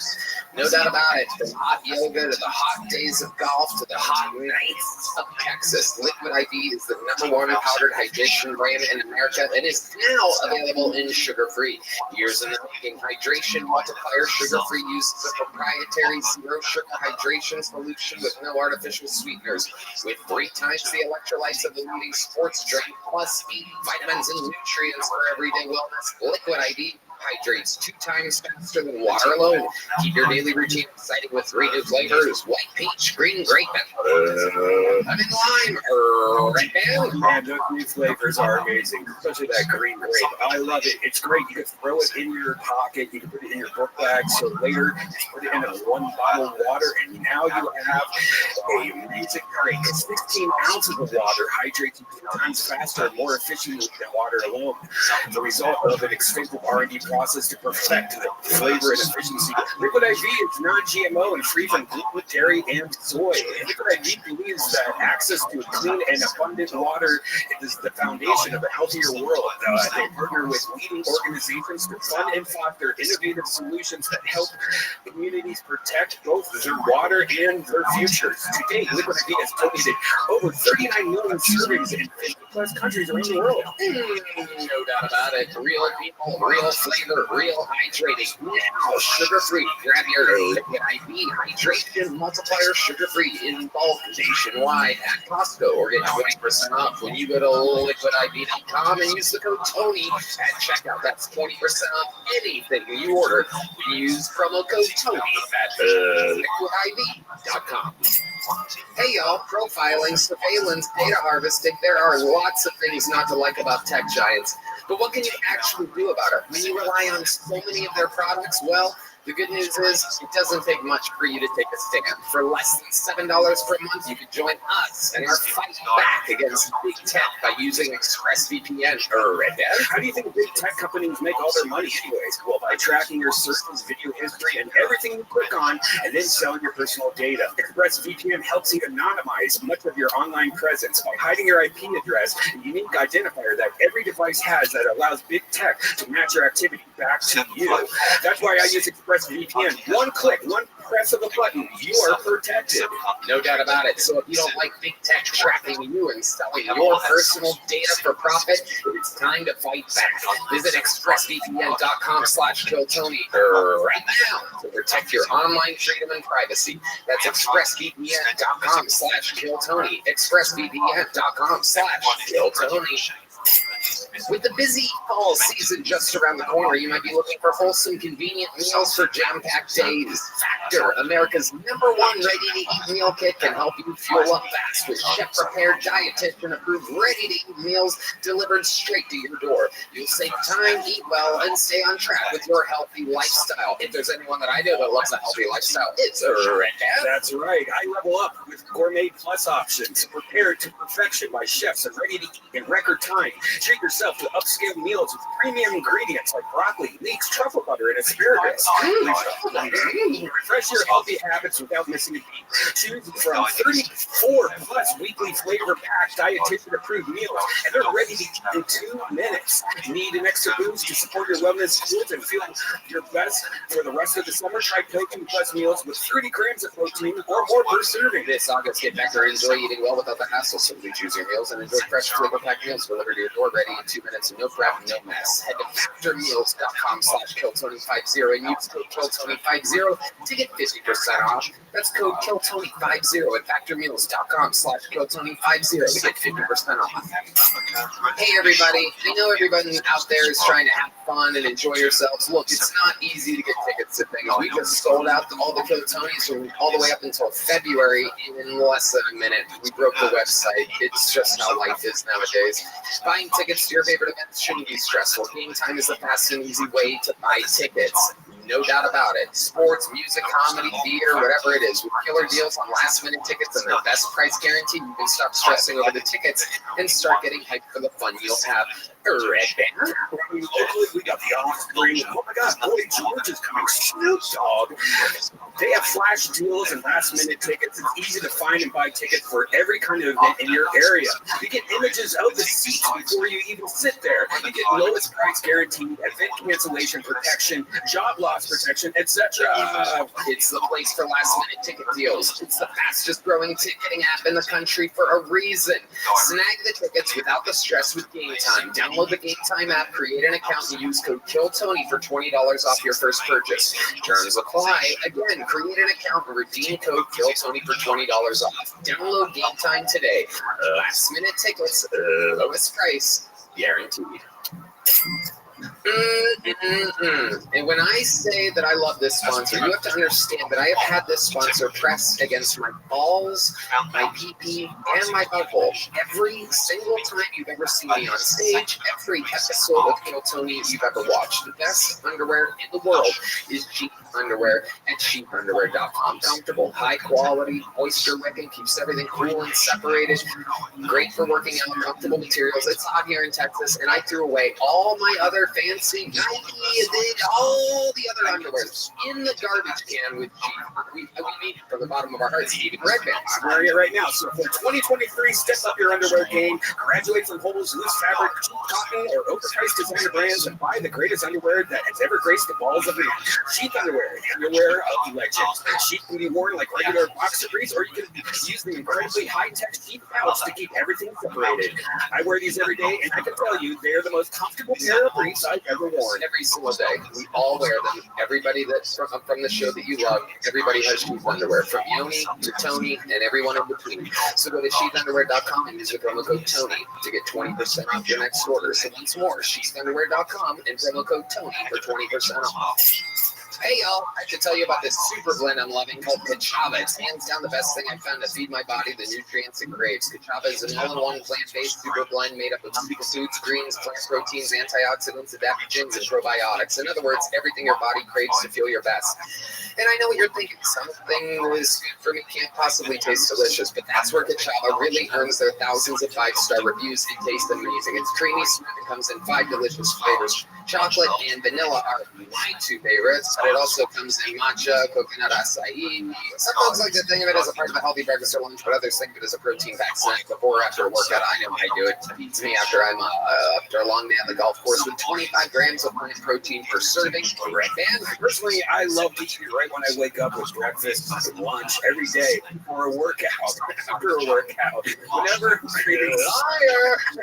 It makes me feel great for hours, energized, and I'm ready for my day. So good knowing all those nutrients I'm putting in my body.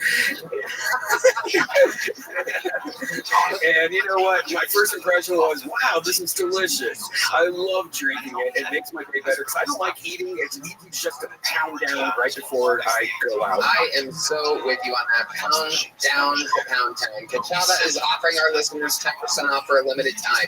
Just go to kachava.com/Tony, spelled Kachava, and get 10% off your first order. That's Kachava.com/Tony.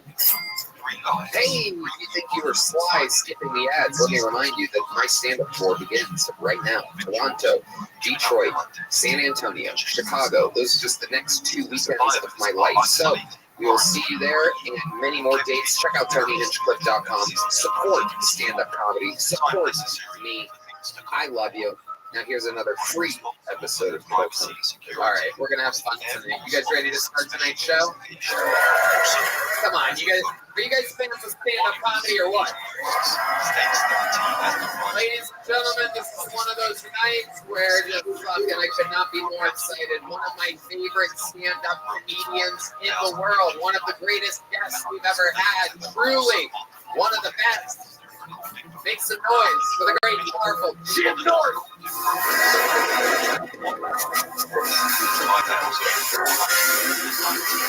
Fuck yeah. Here we go, man. The great Jim North, fresh off of an amazing weekend here at the Mothership on tour at JimNorth.com. Welcome back. Thank you. Nice to be here. I appreciate that the lackluster response from the audience. We're going to have a lot of fun here tonight. You know how it works. Over 200 people signed up for the opportunity to get pulled out of this bucket. If I pull one of these names out, that means they get 60 seconds uninterrupted. You know their time is up. You hear the sound of a kitten. That means they have to wrap it up then, or else they bring out the angry West Hollywood bear. This just interrupts them, and then we talk to them. I interview them. We find out more about them, what makes them interesting, what makes them different, maybe how to make their jokes better, maybe something else they could talk about. I'm pre-picking the first name out of the bucket because we already have someone on deck to start the show. He is indeed one of the regulars, ladies and gentlemen. He famously 2.5 years ago was broke, living in his van. Since then, we've seen him make a meteoric. Mediocre? What? Meteoric? Am I saying that right? Yogi, why is the camera so close to my face while I'm saying a word? Meteoric? Yeah, thank you. Thank you, fellow musicians. And anyway, we've seen him hit high highs, some low lows. Right now, he is in a position where if he doesn't absolutely excel with his minute, then next week he is challenged by a challenger that could become the newest regular on the show. We found out that this method keeps him in tip-top shape and trying his hardest every week, just wrecking his job every single week. Starting off tonight's show with a brand new 60 seconds and an interview. Make some noise. Sing along if you know the words. This is Hans Kiss.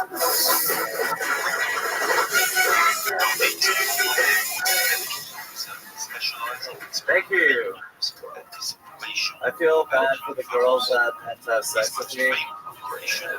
Because after I finger them, they're like, well, that's the best that's going to get.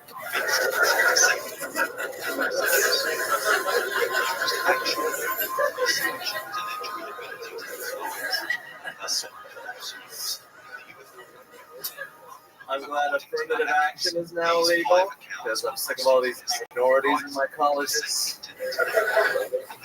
Call me old-fashioned, but I don't think a college classroom should look like a Dollar General. I think it should look like the screening of Sound of Freedom. All white people. I love how white people are so bored they're now rescuing other people's children. Minorities didn't even care about our own children that much. If I got molested, your dad would be like, good. Maybe this will make it better at violin. Thank you.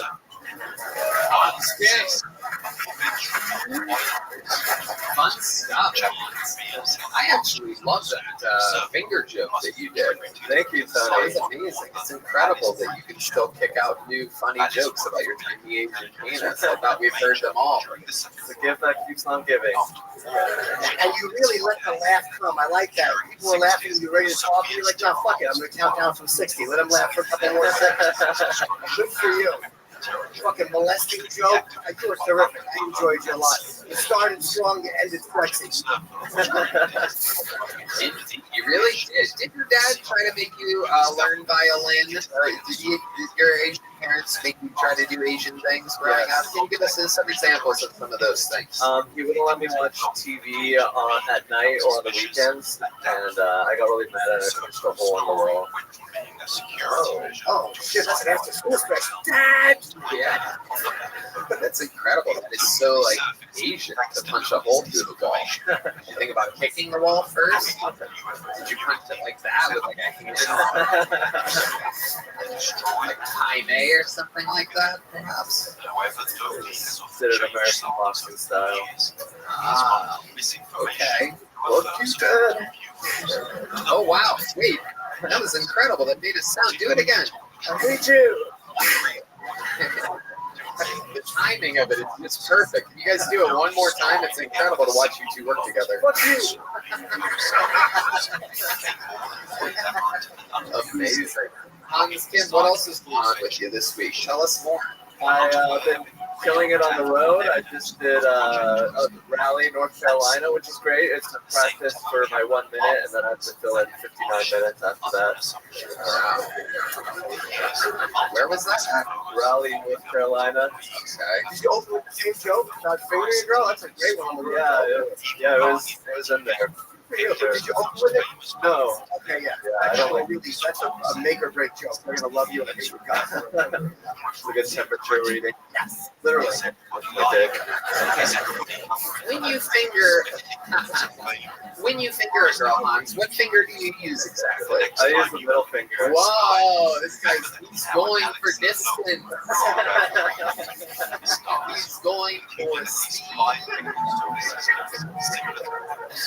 Yeah. I fucked up. I've used the thumb. That's a joke.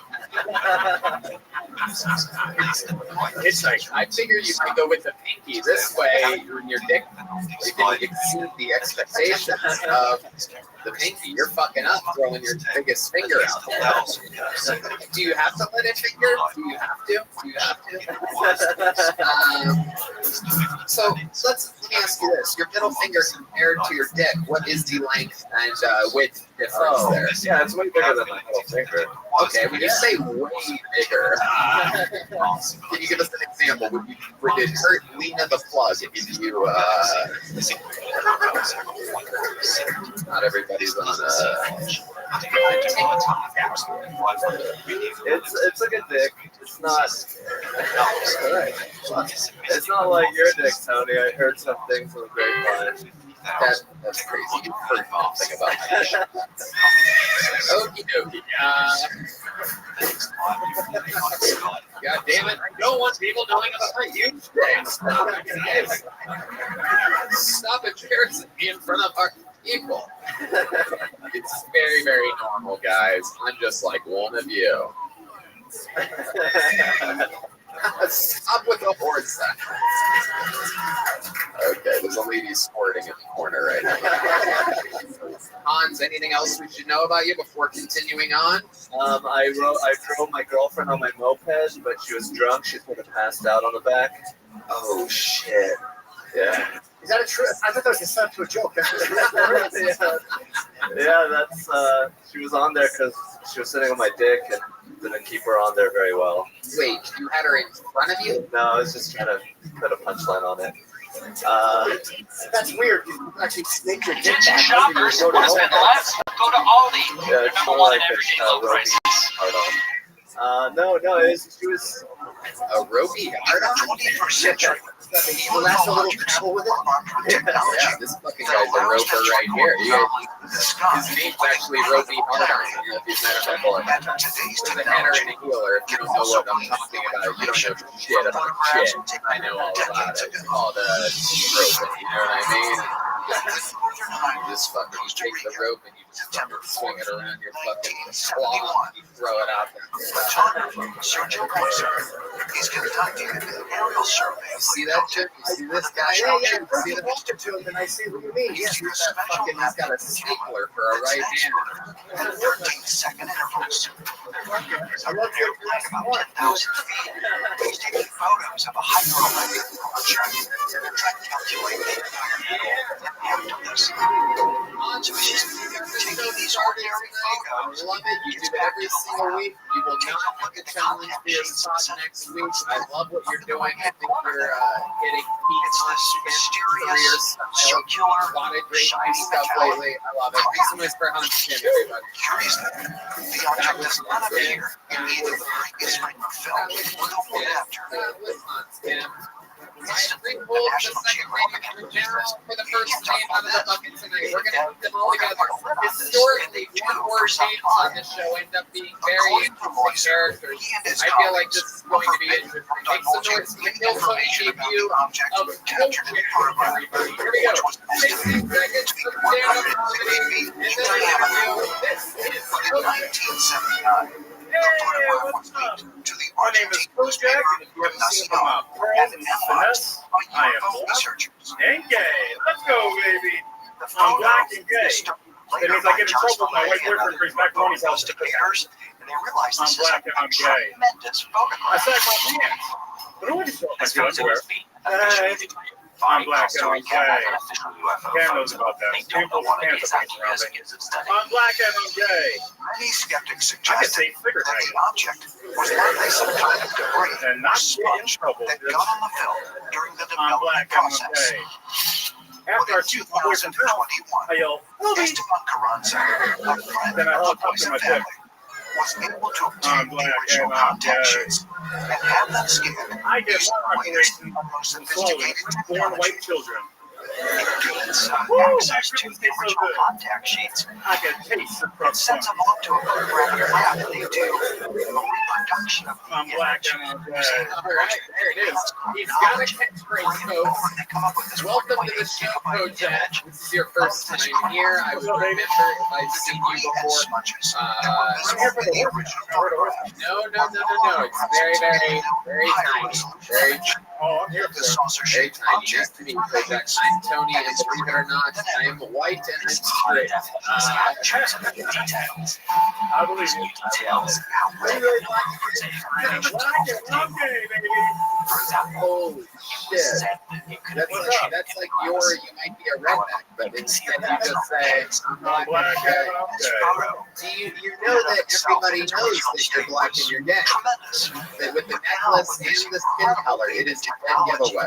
We're able to You bring are it to life in an even greater way. And it's just blatantly another black and gay example guy. of this great Thank you. How long have you been doing stand-up, Kojak? About a year. About a solid year. Solid year. Rock solid. March Hard as 19th, rock. 2002. Okay. Anybody from Philly? Shortly You after don't ask your own the questions National here. High-Tech Crime Unit And how long have you been silly guys up with 36-year-old Scottish computer engineer Gary McKinnon. They are there to arrest him on behalf of the United States Justice Department for hacking into top-secret computers at I NASA lost my gag and the reflex. Pentagon. Oh, wow. Not only admits That to was the a very crime, tough area with but claims he uncovered being gay evidence and Philly. that the U.S. government was working Was it with tough being? extraterrestrial yeah. beings. I was in the hood. 22nd and I Diamond, was baby. obsessed with Temple UFOs. University. Oh, Dying to find God. out information. Now the only time you're in the hood is when you're with an uncircumcised guy. Now you're Went to living places inside shouldn't of be you. in, My boyfriend's Puerto Rican. because there was Oh, some really? Yeah, he's cut though. Okay. Oh, Yeah, Texas those Puerto laws Rican, have those Puerto Rican installation. connection cut at some point. Since That's airport normally by a spaces shank make in signs prison, slugs. Oh yeah, he's So it was all to go through. okay. Where'd you meet your Puerto Rican boyfriend at? Information. Grinder. You saw his bio and it just said I'm brown and gay, and you're like, it's gonna be good. Entirely in space. Were you seeing someone touch, or is that just was actually tied to Oh, that was long I terrestrial don't like that offices, extra. as well There's as like a deli stick offices' pepperoni names, and actors' it ship feels names. skin back. None of these were Well, mentioned I'll never be able to eat one of those. It was astounding. Not Navy, Not not a Army, swing. not even Sounds Air like no Force. fish pipe in my So, one life. to me, I was thinking there must be an Wow, you have a lot of gay Space catchphrases. Force or Space Force. After McKinnon's arrest, Goodness. he was All told right. the U.S. government Run intended HIV. to I like sentence this him style. to 70 years in Incredible. prison. I'm black and I'm gay. At the time, I thought 6 months community service. That's all you do for computer I've been service. serving my whole life.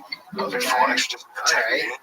You're wearing a tank top, but you seem like a tank bottom. Am I correct about this? Unfortunately, today, I do it all. still Okay. alive. You do everything. I do it all, baby. Puerto Rican boyfriend's fine with that. Yeah, he's like a small one.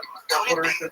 Like a pocket, he just had him taller than you. You call him small. Yeah, I like him small. At the Pentagon I and like it. NASA. You know when like a small dog counts a big dog and it's Is the funny? U.S. government Yeah. engaged I in love it. He's a secret spinner. operations beyond Earth? I think It's like a chihuahua on a Great Dane. and that he did Okay, see I got files you. You don't need to name any more Yeah, dogs. I got it. So a little guy getting fucked by a big guy. I got it. information was legit or was just sitting there There's a wiener somewhere. dog in the I back. can't say, but there's no question that he did what he claimed to Like a have done. terrier and We But got there it. are many who question What the do you do for work? authenticity of Gary McKinnon's I'm account. a waiter. You're a waiter. Notable figures Okay. have since come At a forward steak. with similar On claims. steaks. Okay. At a steakhouse. Yes, sir. All right. Very good. 2013, Yeah, former oh, yeah, Canadian why did Minister you of vote that? National Nickname was Defense, your explanation. Paul Hellyer, It's a high school declared that the United States nickname. government and other governments Oh, hey, around baby. the Who world loves you, baby? are working with Kojak. organized groups Old show. of Yeah, extraterrestrials. Why do you say that UFOs are as real as the airplanes flying over our heads? 44. Because they know that they are. This planet for thousands of Kojak, you years live here to now? what is called a federation. You live here now? Yeah, here. Okay. How long Paul do you live Hellyer here? is a About a year and a former half. deputy What do you love about us in and a Texas? former Oh, Minister of well, Defense I got a hand job from a to twink talk to with a a lot of mullet important people at the within the lake. U.S. and Canadian system. And They don't have it was that. his opinion. Okay. Was his name Uncle Laser? Sources that he had. There are many groups that are here visiting us. Paul Hellyer is not the only government official to come forward with alleged knowledge of a federation Hand of job at the lake. Were you in the extraterrestrials. lake when it happened? Where's the Or- They're lake? all on the The boat, former baby. Israeli Black chief people on the of boat. space security. Okay. Yes, they Mission really are hollering said for help. that there is a galactic federation, and that People indeed on a many boat. world leaders You gotta love How it. did you get the and hand job? are How'd you in pull that off, talks so to speak? with delegates of the Galactic Federation.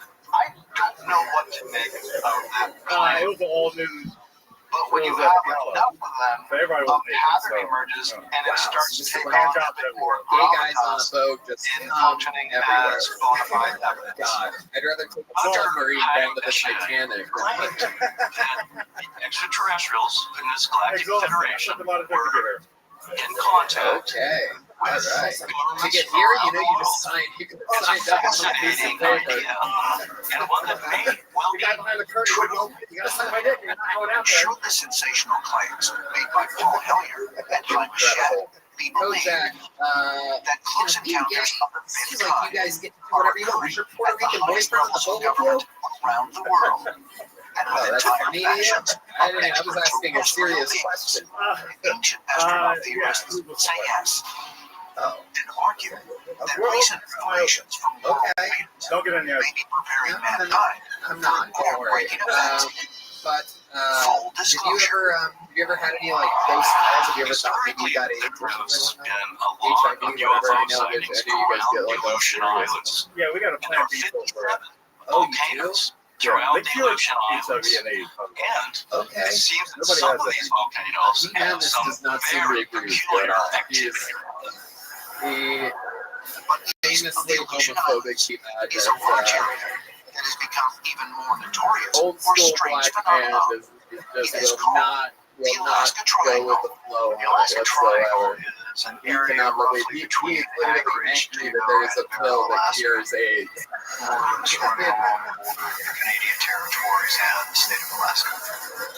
The Alaska Triangle can be likened to the Bermuda Triangle, D-Magnus found out that sucking his dick would cure his blindness. He'd be like, I'm good. within this region My of fault, man. anomalous My fault. activity I don't like fucking stands dick, man. Mount Hayes, I'm just good at one of Alaska's Alright, tallest peaks, Kojak. and a Kojak, you're not place going to win where back UFO sightings are reported with great frequency. Kojak, fun Many people times, have seen congratulations. UFOs, We got a flying little saucers, joke for strange you. lights, Actually, you know what? flying in Since and you're around gay, we're going to give you a keychain. We have new keychains for both handmade for Stacy Go Home. flying near which most people don't do. So what are these craft that are flying around Mount Hayes? For decades, eyewitness testimony was the only evidence to support the notion that Mount Hayes was a UFO hotspot. All right, I pulled another name out of the bucket. It's all beaded together. Your next comedian goes by the name of Alex Featured Alex prominently in a top secret government project called Stargate.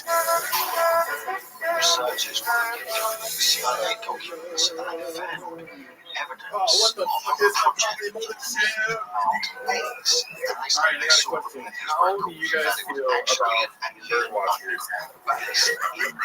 That's the right answer. I'm pretty skeptical too, right? I mean, who else do we know that likes to hang out in bushes with a pair of binoculars with hopes that they're going to get the sweet, sweet glimpse of that fine specimen? Right? It's a bit of a hot take, but I think the bird watchers are just perverts on their best behavior. From a top secret experimental I investigation can't even tell you how fucking stoked I am to be here right now. It took me 3 flights to get here. And on one of them, I had this lady, she just kept trying to get me to go in the laboratory with her. This is really a And, you know, don't get me wrong, I've always wanted to make it into Mile High Club. There's just one thing wrong with this viewer can look into a lady. different place. She was no less than 85 years old. To project Now, don't get me wrong, I love scuba diving and nature ruins as much as the next guy. specific purpose of using But I work in architecture, and I can recognize an unstable structure when I spies to see one. find information on what the Soviets were up to. Alex, you like HIV. You could have seen the last comedian out there. Pat Price. Price was the first to report. So let's talk about it, Alex. You called it a laboratory. You would Laboratory. Laboratory. Why do you call it that? That's what you're saying. What? One time, Because that's what you're saying. Price remotely Mount Hayes and The saw that there laboratory. was Okay. structures. You can call it whatever you want. I've heard it a lot of different ways. You can call it a laboratory. You want to enunciate it? A laboratory? So you went deeper. My mouth. Pat Price saw within Mount Hayes what he described as geographical disorientation. Well, my question is, why are you calling it that instead of a bathroom? humanoid creatures Because that's what they call it. Brief sign that says laboratory. They're working Now alongside I convinced you to go with laboratory. Completely changed your enunciation. I like you started with the bird watching. A lot of people are afraid to wade into that. Because we're such a polarized nation. But you're like, fuck this shit, right into the bird watching. My suggestion would be the opening line of that tape should be, I think the bird watchers are just never best behavior. That should be the opening line, and you kind of back the joke a little bit. But I think that's a funny thought to start with. Right? Yeah, absolutely. Great advice. Straight to the good stuff. And you also get a lot of information on your, you said you're stoked to be here. You took 3 flights to be here. That didn't really apply to the story that you told about the old lady. Where did you come from to where it was 3 flights? I flew all the way from Oregon. Reasonable to ask the question if that price's mysterious death does not enter into a long range I think that of things are farther away than they are. deaths for people of that or whistleblowers the who are 39th stepping state out of of the line United and States saying of America. things they shouldn't say about things they 3 have flights. witnessed or know Is that about. just cost effective to take the 3 flights? $11. $11? No way. $11. Wow, look at that. Which flight did you go away from?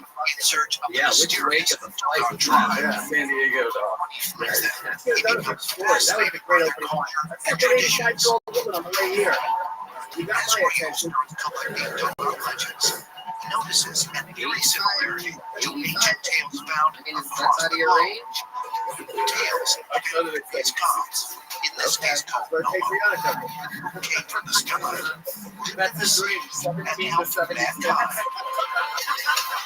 They describe these nomos as being very like a mermaid or merman-like, bequeathing lots of knowledge of astronomy, math, and science. 85-year-old with a chance. That the Nomo were these extraterrestrial gods, but they needed a watery environment to live in, though they couldn't come on land. I'm an architect. Greenland learns that their arrival is known as the Day of the Fish. I didn't hear about that. Dogon actually said, well, this was our creator's ship. Nemo descended from the sky in a loud whirlwind of a storm of thunder, smoke, and lightning. What struck Greenland and shocked the world Okay, weren't the Dogon legends themselves, Oregon. but where they said their amphibious gods came from. A star 2.5 hours. on Earth knew existed in 1862. Long after the Dogon decline, they knew of its existence. In the 1930s, when French entomologists were discussing Nomo with these Dogon priests, the Dogon priests said that the Nomo were coming from the star system of Sirius.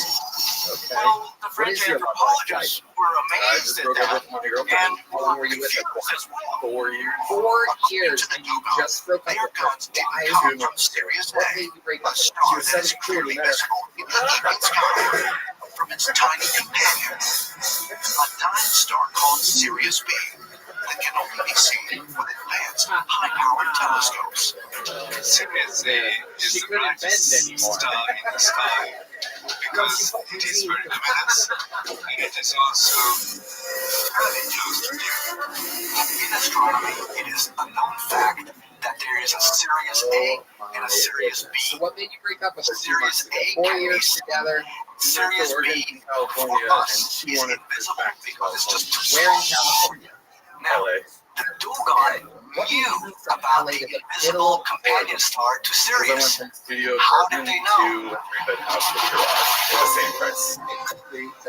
Thousands of years, Sirius A has played an outsized role in the imagination of Greeks, Persians, Hindus, Romans, Polynesians, and countless others. I think socializing The is Egyptians good. based their calendar on Sirius A. Hang out with that guy.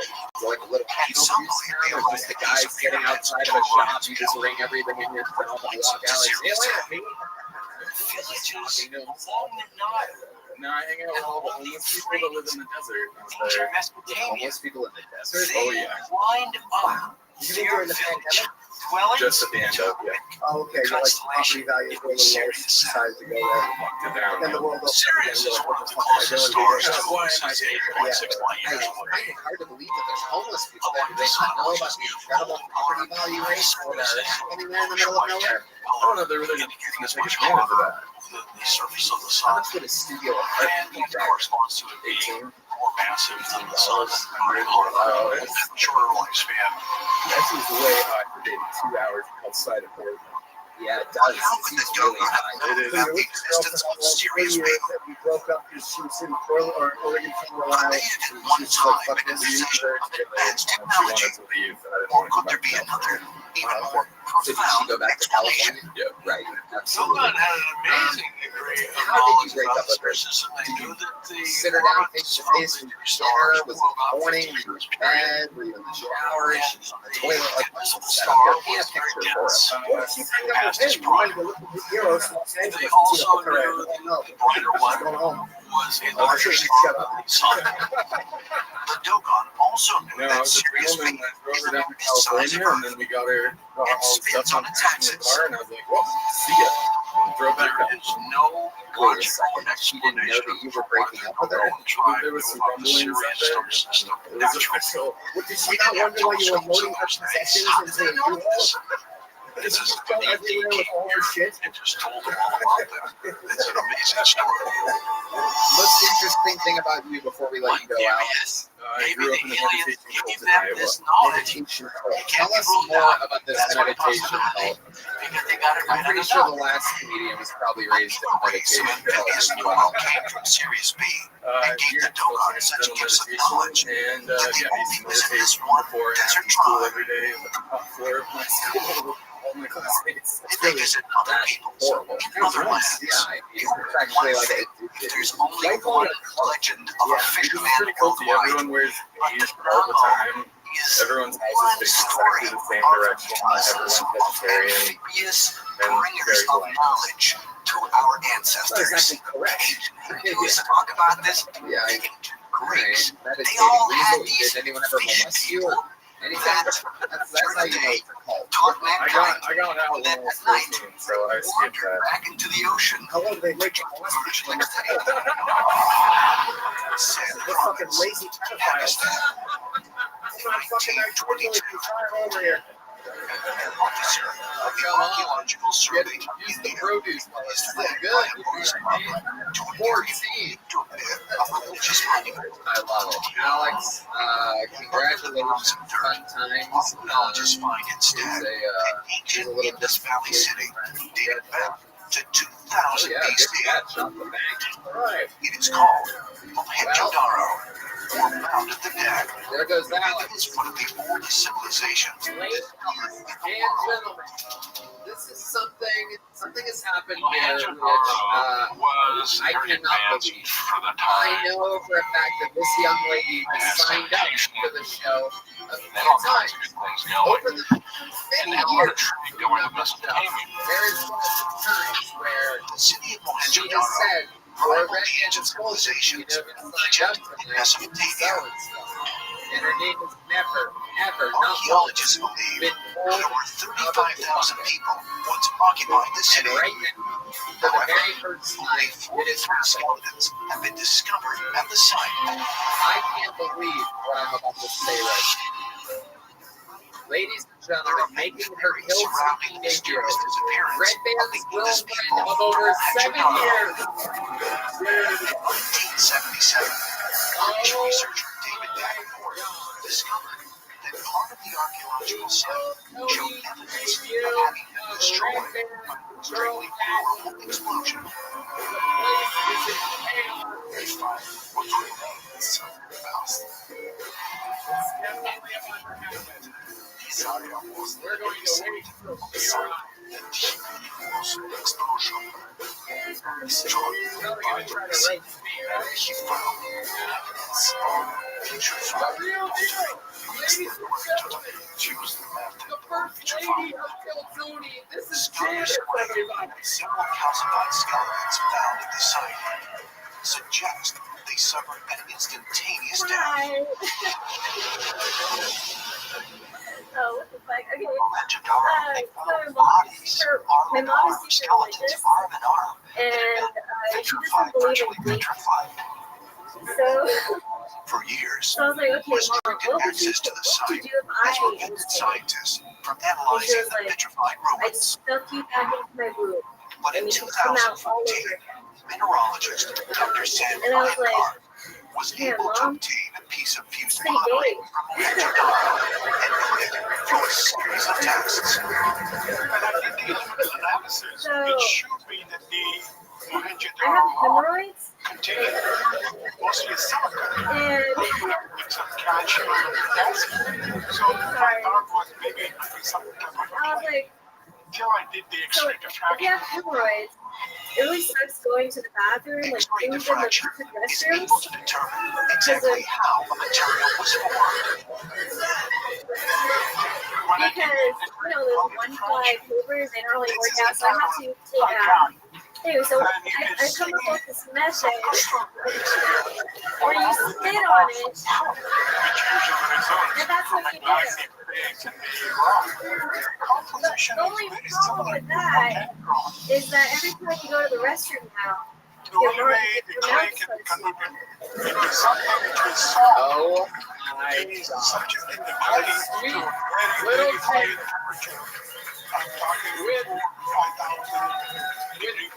Without a doubt, as far as the bucket holds, the set of the night so far. Absolutely incredible. I mean, that was amazing. It's so funny because I literally asked you guys in the green room there, like, how long have you two been together now? It's over 7 years, right? Amazing. Janice, welcome. It's so surreal to see you over there. And the opening joke told us that your mom doesn't like your boyfriend. Stop it. So let's get right into it, Janice. How long have you want to sign up for the show? How long have you wanted to do this for? Well, I've been watching the show for like over 7 years now. Yeah, you knew about the show before you read it. You like seen it in his DMs, right? Look at that. Look at Red Dead. Look what he gets in his DMs, this fucking guy. He was Snapchat DMs. What the fuck? Oh my goodness. What was your opening line for Red Dead? Hey, I think we should, but forget about it.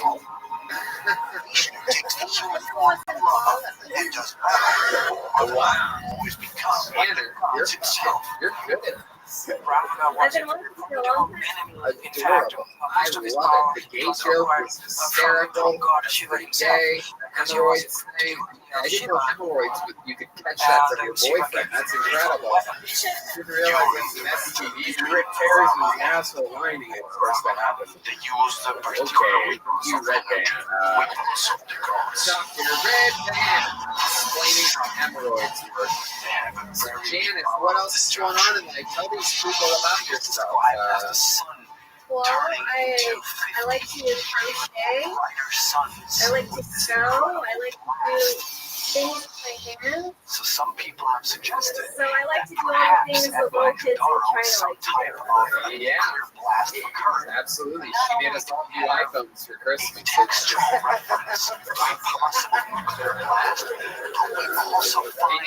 you're Chinese. Korean. Oh, okay. I should have known that. I should have known that. The only way that stone can be petrified is if it's exposed to extreme Korean.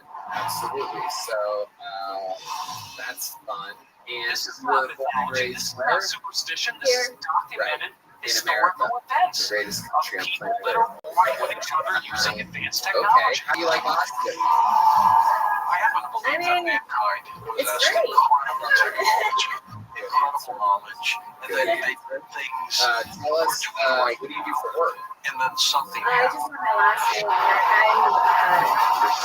Yeah. And they had to literally start all over again. Just menial jobs here and there. Okay. So do you do stand up regularly? No, this is my first ever real set. How about I answer? Wow. All right, we're 4 minutes and 52 seconds into the interview, so let the fun begin. Tell us what Red Band's body looks like. He was in Hail, Mexico. He seems like the guy that sleeps with a t-shirt on. I want to know more. I want to know what's going on. How many belly buttons does he have? On the Pacific coast. Here's one By just the like Carlos you. de Los Santos. Oh yes, we're all Embarks completely on a equal return here. trip to Mexico City. It is Piper PA-24 How's sex with conventional. Red Band? I have to ask, or else the people will say that I pussied out. And So, visibility is can good. you describe As de does Los Red Band Santos have any cruises special at tubes in the 10,000 bedroom? feet.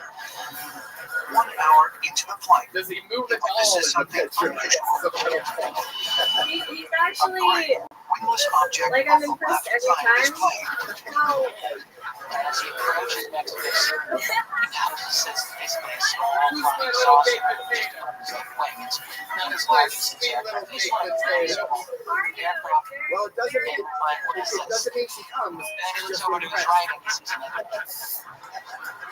And then he He's looks ahead just of him keep and there's trying. one I like the attitude. his cardio is impressive. What? And No, now I know you're lying. No, I'm serious. This is incredible. You just quit your menial job so you know who can pick up the tab over here. Oh yeah, he fucks the shit out of me. I mean, he just gets you down like you wouldn't believe. I love it. Is he a giving lover? Like, is he care about your needs more than his own? Plane Yeah, starts to climbing. the point where sometimes I'm like, just chill out. Yeah. Yeah. Oh, yeah. We know no one loves eating out more than Red Band. He's actually afraid because his cabin's not pressured. He had to hit his own He gets to a certain altitude, he's gonna have a hard time breathing. Mysterious. I've never seen his hat pulled this far down, by the way. This is incredible. There's just the nose hanging out underneath the forehead. You cannot see anything right now. He has the same visual range as Tea Madness for the first time ever. What an epic moment this is. I mean, you have been with the show through, I've had, what, 3 or 4 relationships through the entire time that Janice has been here, rock solid with you. It is amazing. Can you tell us, what do you love about Red Band the most? He's telling me that there are these unidentified objects at my Are you sure you want to do this? and I don't know what to do. Whoa. As the private plane races towards a mountainous area, I don't know whether he's sincere or not. is engaged sincere, from Carlos's plane in the Sincere. toward the Mount Popocatépetl volcano. Well, I love that he's like a sweet person, kind As the person, object disappeared but from also sight, that Carlos regains control of the he's always plane. just done his own thing. When he quickly realizes his ordeal And he's isn't very over. like firm in that, you know? He can't initiate his landing And because of the impact it that works, one of these it's objects worked out really well for us. He has to circle around the airport about 10 times, and he uses a screwdriver to push the lever. Can I ask, what do you look at the least? And he successfully lands there. It's kind of a cool thing. He lands there. Shannon, you're a fucking natural, dude. You know what? Next week, you're challenging Montana for a regular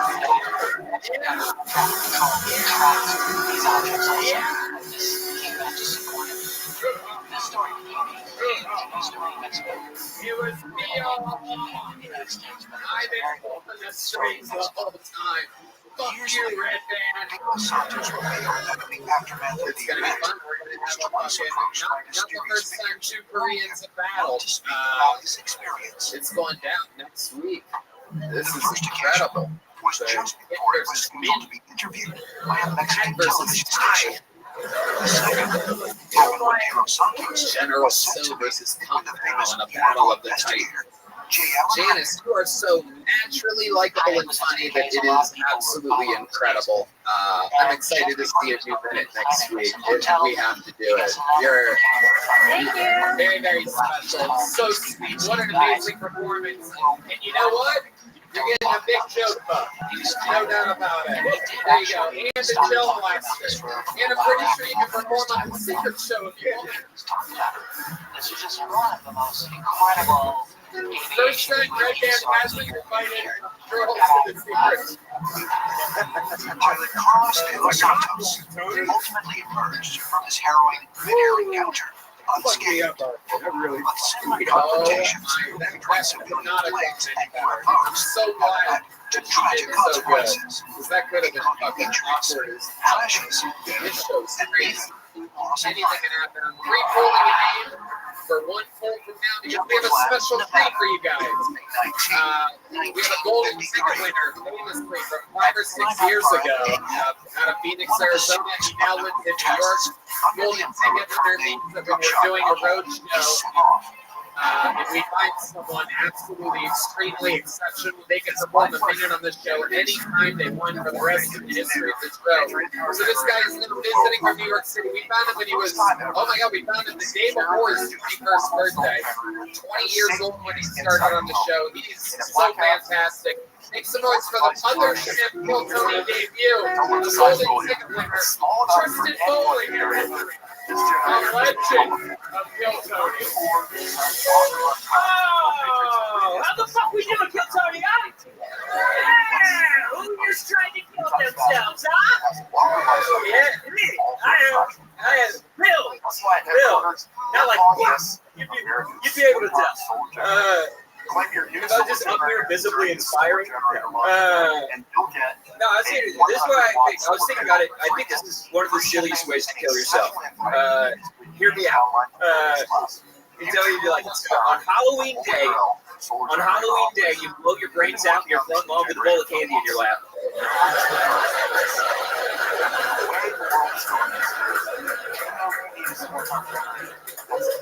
And then all my people are like, this decoration's nuts. Like, that's kind of funny. So I think, like, you make the news, if not Rothschild hip hop. For sure. He's like, this white boy wild. Like, that's thank you. Fantastic. That's exactly how he does things. Tristan Foley. Another amazing performance. Yeah. I'm black and I'm gay. Has anyone done that yet? That was funny, man. Really funny. I love a good suicide joke and it went somewhere really hilarious. Thank you, bud. Yeah, we've been down the same block, you know? Oh, yeah. Just screaming into a gun. Singing. I sing into it. I don't scream. A thespian. Yeah. I think that's a part of the LGBTQ now. Thespians. It is true. A lot of stand-up comedians kill themselves. Never the ones we want. Yeah. Turns out there's not a rope in the world strong enough to hold us. We have to beat that because that's a stand-up joke that I do now. Anyway, Tristan, how old are you now? 25. 25. I love it. And you moved from Phoenix to New York how long ago? 8 months. 8 months ago. So you were always my Phoenix opener, always super consistent, one of the amazing towns. Phoenix actually has a really good crop of comedians. Yeah. There's also Luis Alvarez, Freak of Nature. So let's talk about it. How's New York been treating you? Because you were depressed. Your suicide jokes come from your time in Phoenix. I remember you. You've always had a little chemical imbalance. It makes sense. I mean, life's got to be weird when you look like both the pedophile and his victim at the same time. They don't let me get school zones. Even though you have class. Yes. No, it's nice. I do a lot of. I've been doing mushrooms during the day. Yeah. Just going to Central Park, staring at other kids. You know, dude, cool shit. No, it's awesome. I've been eating so many hot dogs. Okay. I love it. You eat the butt too? Oh yeah, I put it in my ass. Eating so many hot dogs, I thought Kojak was back there. The old wiener shits. Yeah. Are you depressed anymore, or are you better?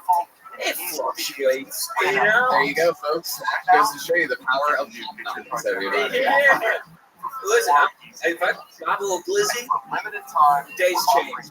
It puts a little pep in my step. When was the last time you had a hot dog, Tony? I don't eat those anymore. What, are you straight for hot dogs? No, I don't eat bread, and the thought of eating a Oh, so hot you're gay? You don't eat bread? No, yeah, totally. That's what gay is, by the way. Everybody knows. I don't know if you guys know this, but I actually had to march in the parade because no bread. It's LGBTQNB now. NB, no bread. No bread, gay as fuck. Yeah, just crying out in front of a what's up pretzel. This guy roped me at one point. I was trying to enjoy my gay parade. All of a sudden, there's a rope around my neck, and the guy has me in a rear naked choke with a by a rubber band. These guys in the grasshopper rolls, dude. It's fucking. Hell yeah. Okay, so Tristan, tell us about New York. How's it going? What's happening? It's dope, dude. I'm having a lot of fun. They do a podcast out there. And you on the list, Final Stop. Okay, sure. Final Stop, is that a suicide? You know what? It sounds like, yeah, it's just me going around New York and like, this is the best bitch to Trump from. Like, a lot of people don't know you can get from the World Trade Center straight onto some dude's car. All right, let's really talk about this suicide. How did you try to kill yourself? Oh, it's taking a lot of pills. What kind of pills? It was Xanax, Ritalin, fluoxetine, and Eastern. Oh, so that's balance, Yeah. Xanax, Ritalin, he was having a good old time. Yeah, it was the most effective I've ever been. It's crazy. Isn't Houston kind of, like they call it Houston, right? Yeah. It's very mild. It's kind of very mild. Yeah, that's why I took all of them. Oh, yeah. They was like, I think you're a little bit coffee over quality. I'm taking what I got. Like, what happened? You're by yourself, or you're at your parents' house? With mommy and daddy. Yeah, hanging out at mommy and daddy's house. And, they saw it's pretty fun going upstairs. And they're like, keep the pills in his room, right? And I'm like, yeah. It's like, that's good. And I went through a pretty bad breakup, and I was just like blindsided by it, just in public, and I was like crying in public, and I'm just like, I need to go home and kill myself. It's like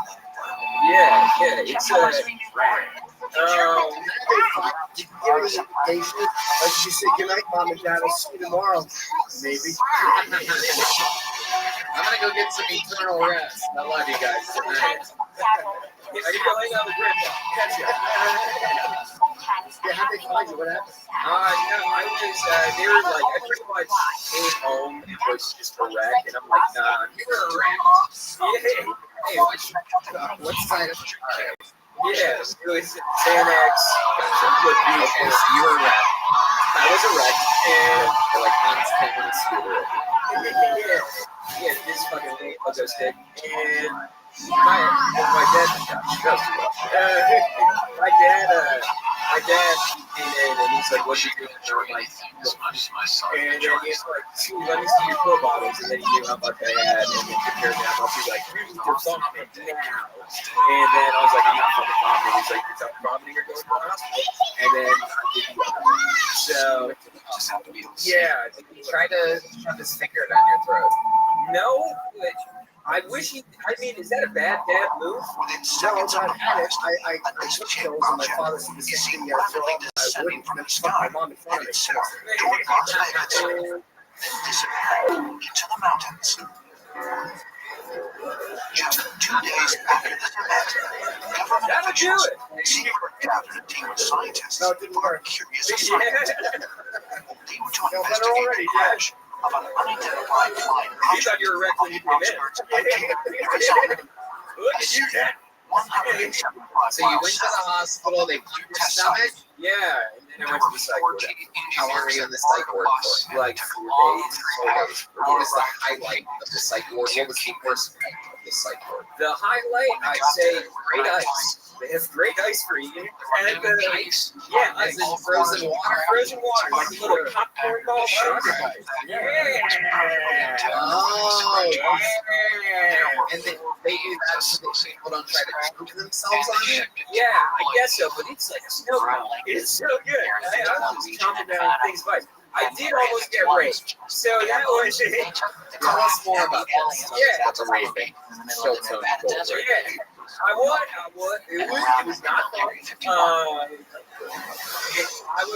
was my roommate, who his name was Rothschild, and you can just assume what he looks like.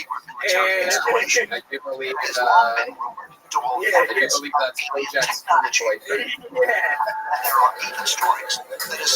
And like, you'd wake up and he would just be around with morning wood all day, and then I would be asleep, and he'd be sitting on my bed and touching my leg and shit, and just love. He was like, "You bringing me cigarettes tomorrow?" And I'm like, "I don't know." He's like, "I love you, Tristan," and I'm like, "Oh shit, this is going too quick for me." Was the ice good enough to make you go back and check? Now that I hear it's at Sonic, I can't stop going back. Like, I didn't know that was Sonic Ice. I thought that was Butt-Fuck Ice. So then I've been chomping down on it. Did he try to force it, or was he just trying to seduce you? He was trying to. He got hands. He got handsy with it. He like kind of came in for a hug, squished the buns a little bit. Little J-Joe Ranchos. Yeah. Jesus, this is incredible. Handsy in the cycle. Alright. That sounds now let's hear some of the good news of your life. Let's hear it. What's the good news? You should see what it's like for the guys that aren't trying to get raped. Yeah. Twice as bad for them. Yeah, shit's going great. I still got my girlfriend, you know. She's moved with me from Arizona.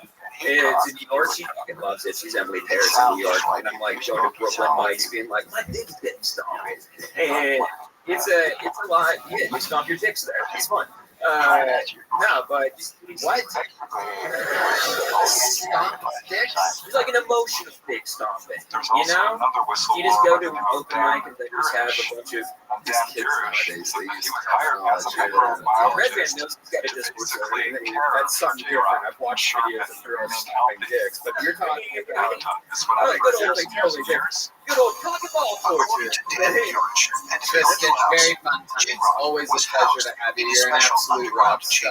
It's fun to watch you come up through the ranks. Very, very hilarious all the time. I'm excited for you made it out of Phoenix to a real comedy city like New York.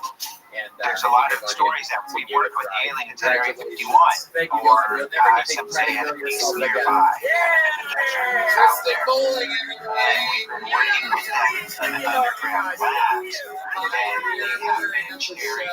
Information or Somebody else. That's how we met Tristan 5 years ago. Just pulling a name out of a bucket. Anything can happen. Masonry's for your next bucket pool. Real Silva, everybody. Real Silva. Come on. People wait all day for this. Masonry's for Real, everybody. Researchers. There is What up, everybody? Y'all been thinking about your health recently? Because I have. I've been trying to cut back on drinking a little bit, trying to eat a little cleaner. I feel like there's a fairly high likelihood that our future doctor will get a Tide Pod. So I think our future health is more in our hands than we wish it was at this point. Always delivers. Speaking of health, I had COVID twice. My immune system really let me down over the last few years. I never got the quintessential symptom, though, of lots of taste. Drinking it. Totally. Everything just kind of tasted like, the all-day energy I get is good, too. And your And sniffles? it's easier on the stomach. And for those of you who don't take trash and live on the regular, if you ever have the misfortune of wearing jeans here in July, you have like loose change running around your back pocket, just give them a little. That's exactly what I'm talking about. I gave up on dating apps, man. Dating in Austin's crap altogether, but dating apps are the worst. I go to Target now. Because at Target, there's 10 girls for every one guy. They're already in there with shit they don't need. So might as well bring me home too, right? There you go. All right, Riel. Welcome to the show. Am I saying that correct, Riel? Okay, how long did it see him? About 6 months. Where you're at? Mostly not in Texas. Is this where you live? I do. For how long? I've been here a little over 2 years. What do you do for work? I work in tech. What do you do exactly in tech? EHS, Environmental Health Safety Security. Okay. So you have to like show up to an office every day at 10 a.m.? Basically, yeah. You get off at about 5? That's about right. Okay. What do you do for fun? I shoot archery. I do stand-up, obviously, a little bit here and there. And Joe Rogan's not here. Tell us what you really do. I used to shoot archery on the post circuit for like 3 years. It's not a small niche, but I did. Where did you come from? Monterey, California, Western California, Marina, Nevada, Little Rock, Arkansas. I was a military guy. And came over and sort of stationed in Reno. I was. And held in shape. So it had been moving. You were in the military yourself, or your family was? I was. I did Okay. What branch? Air Force. That's the smartest one. I went to Iraq years ago with the Air Force to entertain troops. Had you ever seen anything like this Air Force, they take care of the fucking pilots. That's the best one to be. I did fly C-130 back then. So yeah. C-130, yeah, that's what you messed around. They did those combat takeoffs and everything. Oh yeah, 4 fans of freedom, 16 blades of justice. We had something fly out of the van. Jesus, all right, 16 blades of Second object. The second object. Incredible. What ethnicity were you? So this object my dad's a white guy, my mom's Brazilian. and at the same time we're still watching Brazilian? Brazilian. Yeah. Yeah, they usually do 16 blades of It's right justice over over there. there. In fact, I'll show you another picture here that So kind of good. just What do you puts say, it all Jim? together. Bring out Brazilian money? Okay, so It might be. I don't know. The comedy crashed a couple times over there, so I don't know what they're using. It's a real denomination shows up of on the side of the Brazilian. mountain in the lower spot. I think so. There you go. I've never been to Brazil. I can't confirm. And I'm that's pretty sure the though. picture we take. This is what happened to the Riel, vertical sphere what's in your the love sky. life like? You seem like a good-looking guy. You Something talk flew really inside of it fast. and pulled it out of shape. Am I You see that these nervous? two little, I don't know, these like two Honestly, little since I've been to Austin, it really has been crashed. Like dating here is I looked at awful. that and I said, I've been on a You few say dating. dating years off, but what exactly do you mean? It's like all of the drawbacks of like LA without all the perks of LA. So like no one's anybody, but everybody feels like there's somebody for the most part. Oh yeah. This is a big mountain. This was something But you that think we LA thought people are somebody? to and 15 they miles don't away. I feel like in LA, everybody's like a lot of people who are like always working in film or acting or music or whatever. But like people here, don't feel like really do have But if you specifically only like dating artists, around volcanoes. this guy's leaving. It's storming out right now. Look at this. He's hurting now. Look at this. sightings on Yeah, I record do. For involved an entire squadron of vehicles that appeared to enter The a Mexican volcano. brownie guy, everybody. On June 24th, Browno. 1947, Kenneth Arnold was flying his I don't private know. Yeah, plane it's just near it Mount just Rainier hasn't in been Washington good. when he I've flown on like disc-shaped 17 third dates, and that's about where it is. speed across the So horizon, this is so interesting. then disappeared What is into about a these? nearby Like, volcano. give us an example of a moment where things are kind of going good. You kind of like the girl, and she says something, and you're just like, this is so cool. Give us an example of a deal breaker. Okay, so like the last girl I went out with was an Instagram model, and you know, again, somebody probably not somebody, but felt like she was somebody. And we're seeing it Maybe in those are the Hawaii too, somebodies where nowadays. That's UFOs true. I are mean, seen. Instagram is There's a probably the lot biggest of modeling activity. agency there is now, I guess. Yeah. But anyway, so we went on like probably 4 dates with that one. And on the 4th date, she was like, hey, you know what, it's been great. What is the You know, I attraction really liked all this And the time we crazy spent thing together and is, everything, but this was I just just the don't first think I'm over occurrence. my We had ex. a I shouldn't have second been on the app, occurrence. you know, all Okay, this 6 stuff. I'm months sorry I later, drug you through, but I I myself think in a I need different to figure aircraft. myself out. Oh, so the biggest turnouts that you've seen so far is when a girl has no longer wanted to see you. There's a huge cloud formation that Fair, came out of right? nowhere. I mean, I feel like That's right. Kind of above, That's crazy, bro. east of the mountain. I I've asked never you seen what a anything girl like has this. done in which you're like, I can't This guy be without with this anything girl doesn't have a suddenly chance saw with me. me. Already saw And you gave pictures. us her telling you that you don't have a chance with her. Clear sky. She wasn't really not over her ex. She just didn't like you that much. Decided to jump. It's a lot easier way to see it my way. This cloud With the rare, you know, several ever different speak. shapes. Gave a hard It looks like something shot of nowhere. flying That nicest guy in Austin, Texas, is like, fuck you, yell. Did you think it was going well? Is how I was trying to give it a shot. I did kind of think it was going well. I mean, then again, I guess my barometer for people has led me astray a few times. Did she hit you with it on the 4th date? Or like did she go on the 4th date and at the end of it go, by the way? No, very beginning of the 4th date. Like, we didn't even get to like order anything. She was like, oh, by the way. Where were you at? What restaurant did you go to? Shut the autopilot off. This could solve all the problems right there. You didn't even get to order. We're there in line at McDonald's, and Looking around again, trying to see if there's To anything. be completely honest, I don't remember the name of the place. It was kind of over 26 over by like Latchkey and all that. I don't really remember the joint. So at that point, Is it Mexican food? the sun's not right here. I'm in half line here. And we're I was pretty excited to have fish and chips. I remember that was on the menu. But I've never had that happen to me on an autopilot. Just pull the aircraft, Perfect. start pulling the aircraft somewhere where it's not supposed to be. It should have been. What happened after she said that? Did you continue to order? I ordered a beer, and I think finished that probably well. Something Obviously, internally in the left, aircraft obviously, before was that. feeling a magnetic So you pull. finished your beer? Sounds a lot Yeah, she was like, whatever. Okay, all right, well, see ya, handshake, I don't know. And then I was like, I guess I'll. You're like, fuck women. I love a Bud Light. We're not even knowing it. And suddenly they vanish, right? Very much so. To me, this is very important story. All right, Real. Any other fun facts about you? Any other special skills or talents or anything else crazy you should know? Like I said, I used to fly. So squarely into the mystery. And Which archery, You say archery one more fucking time. I'm gonna have Tristan jump his shows down your throat. Mutual of Omaha.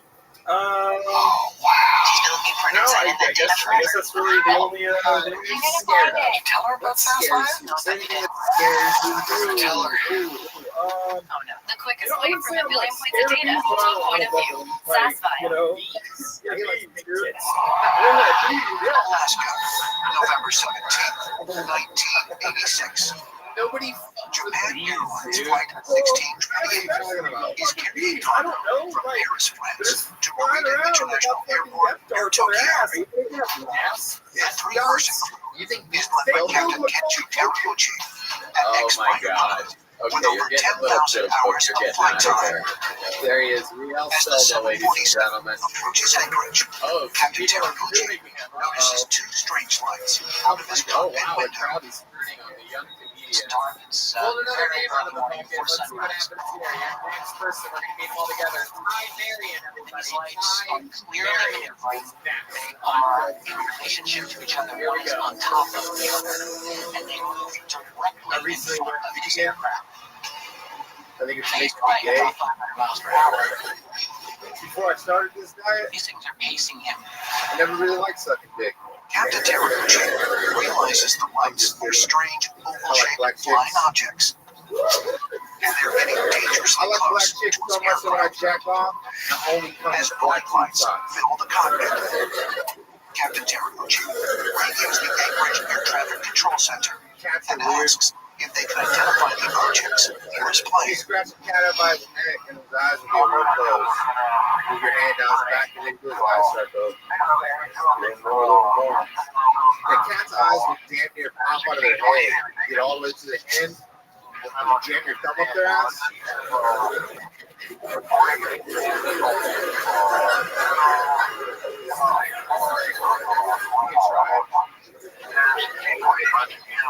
Racist here. Bad news, later the KKK recently died at the age of 77. So now in a long existing face, for him, everything is black. Suddenly disappeared. All right, Marion, welcome to the show. How are you? Well, sir, how are you? Absolutely. How long have you been doing stand-up comedy? 3 months. 3 months. Okay, all of it here in Austin. Yes, sir. Even in Dallas, mostly here. I love it. Jim, what do you think about that? I enjoyed the fact that you just kind of like before everybody like, yeah, I like sucking dick, and then you just end up like going, you move right on. I like that. No segues at all. I don't like sucking dick. I like black chicks. Give me cats. I like cats. The North American Aerospace Defense Command, based at Elmendorf Air Force Base in Anchorage. What's going on? Communication specialists at the Air Base. Yeah, that's how we got some confirmed history, that right? their Wait, what? Oh, yeah. on their radar screens. Later. Traffic control told them that they could actually take whatever evasive actions they needed to avoid collision. And they even turned out 4,000 feet below sea level, and the thing continued to follow.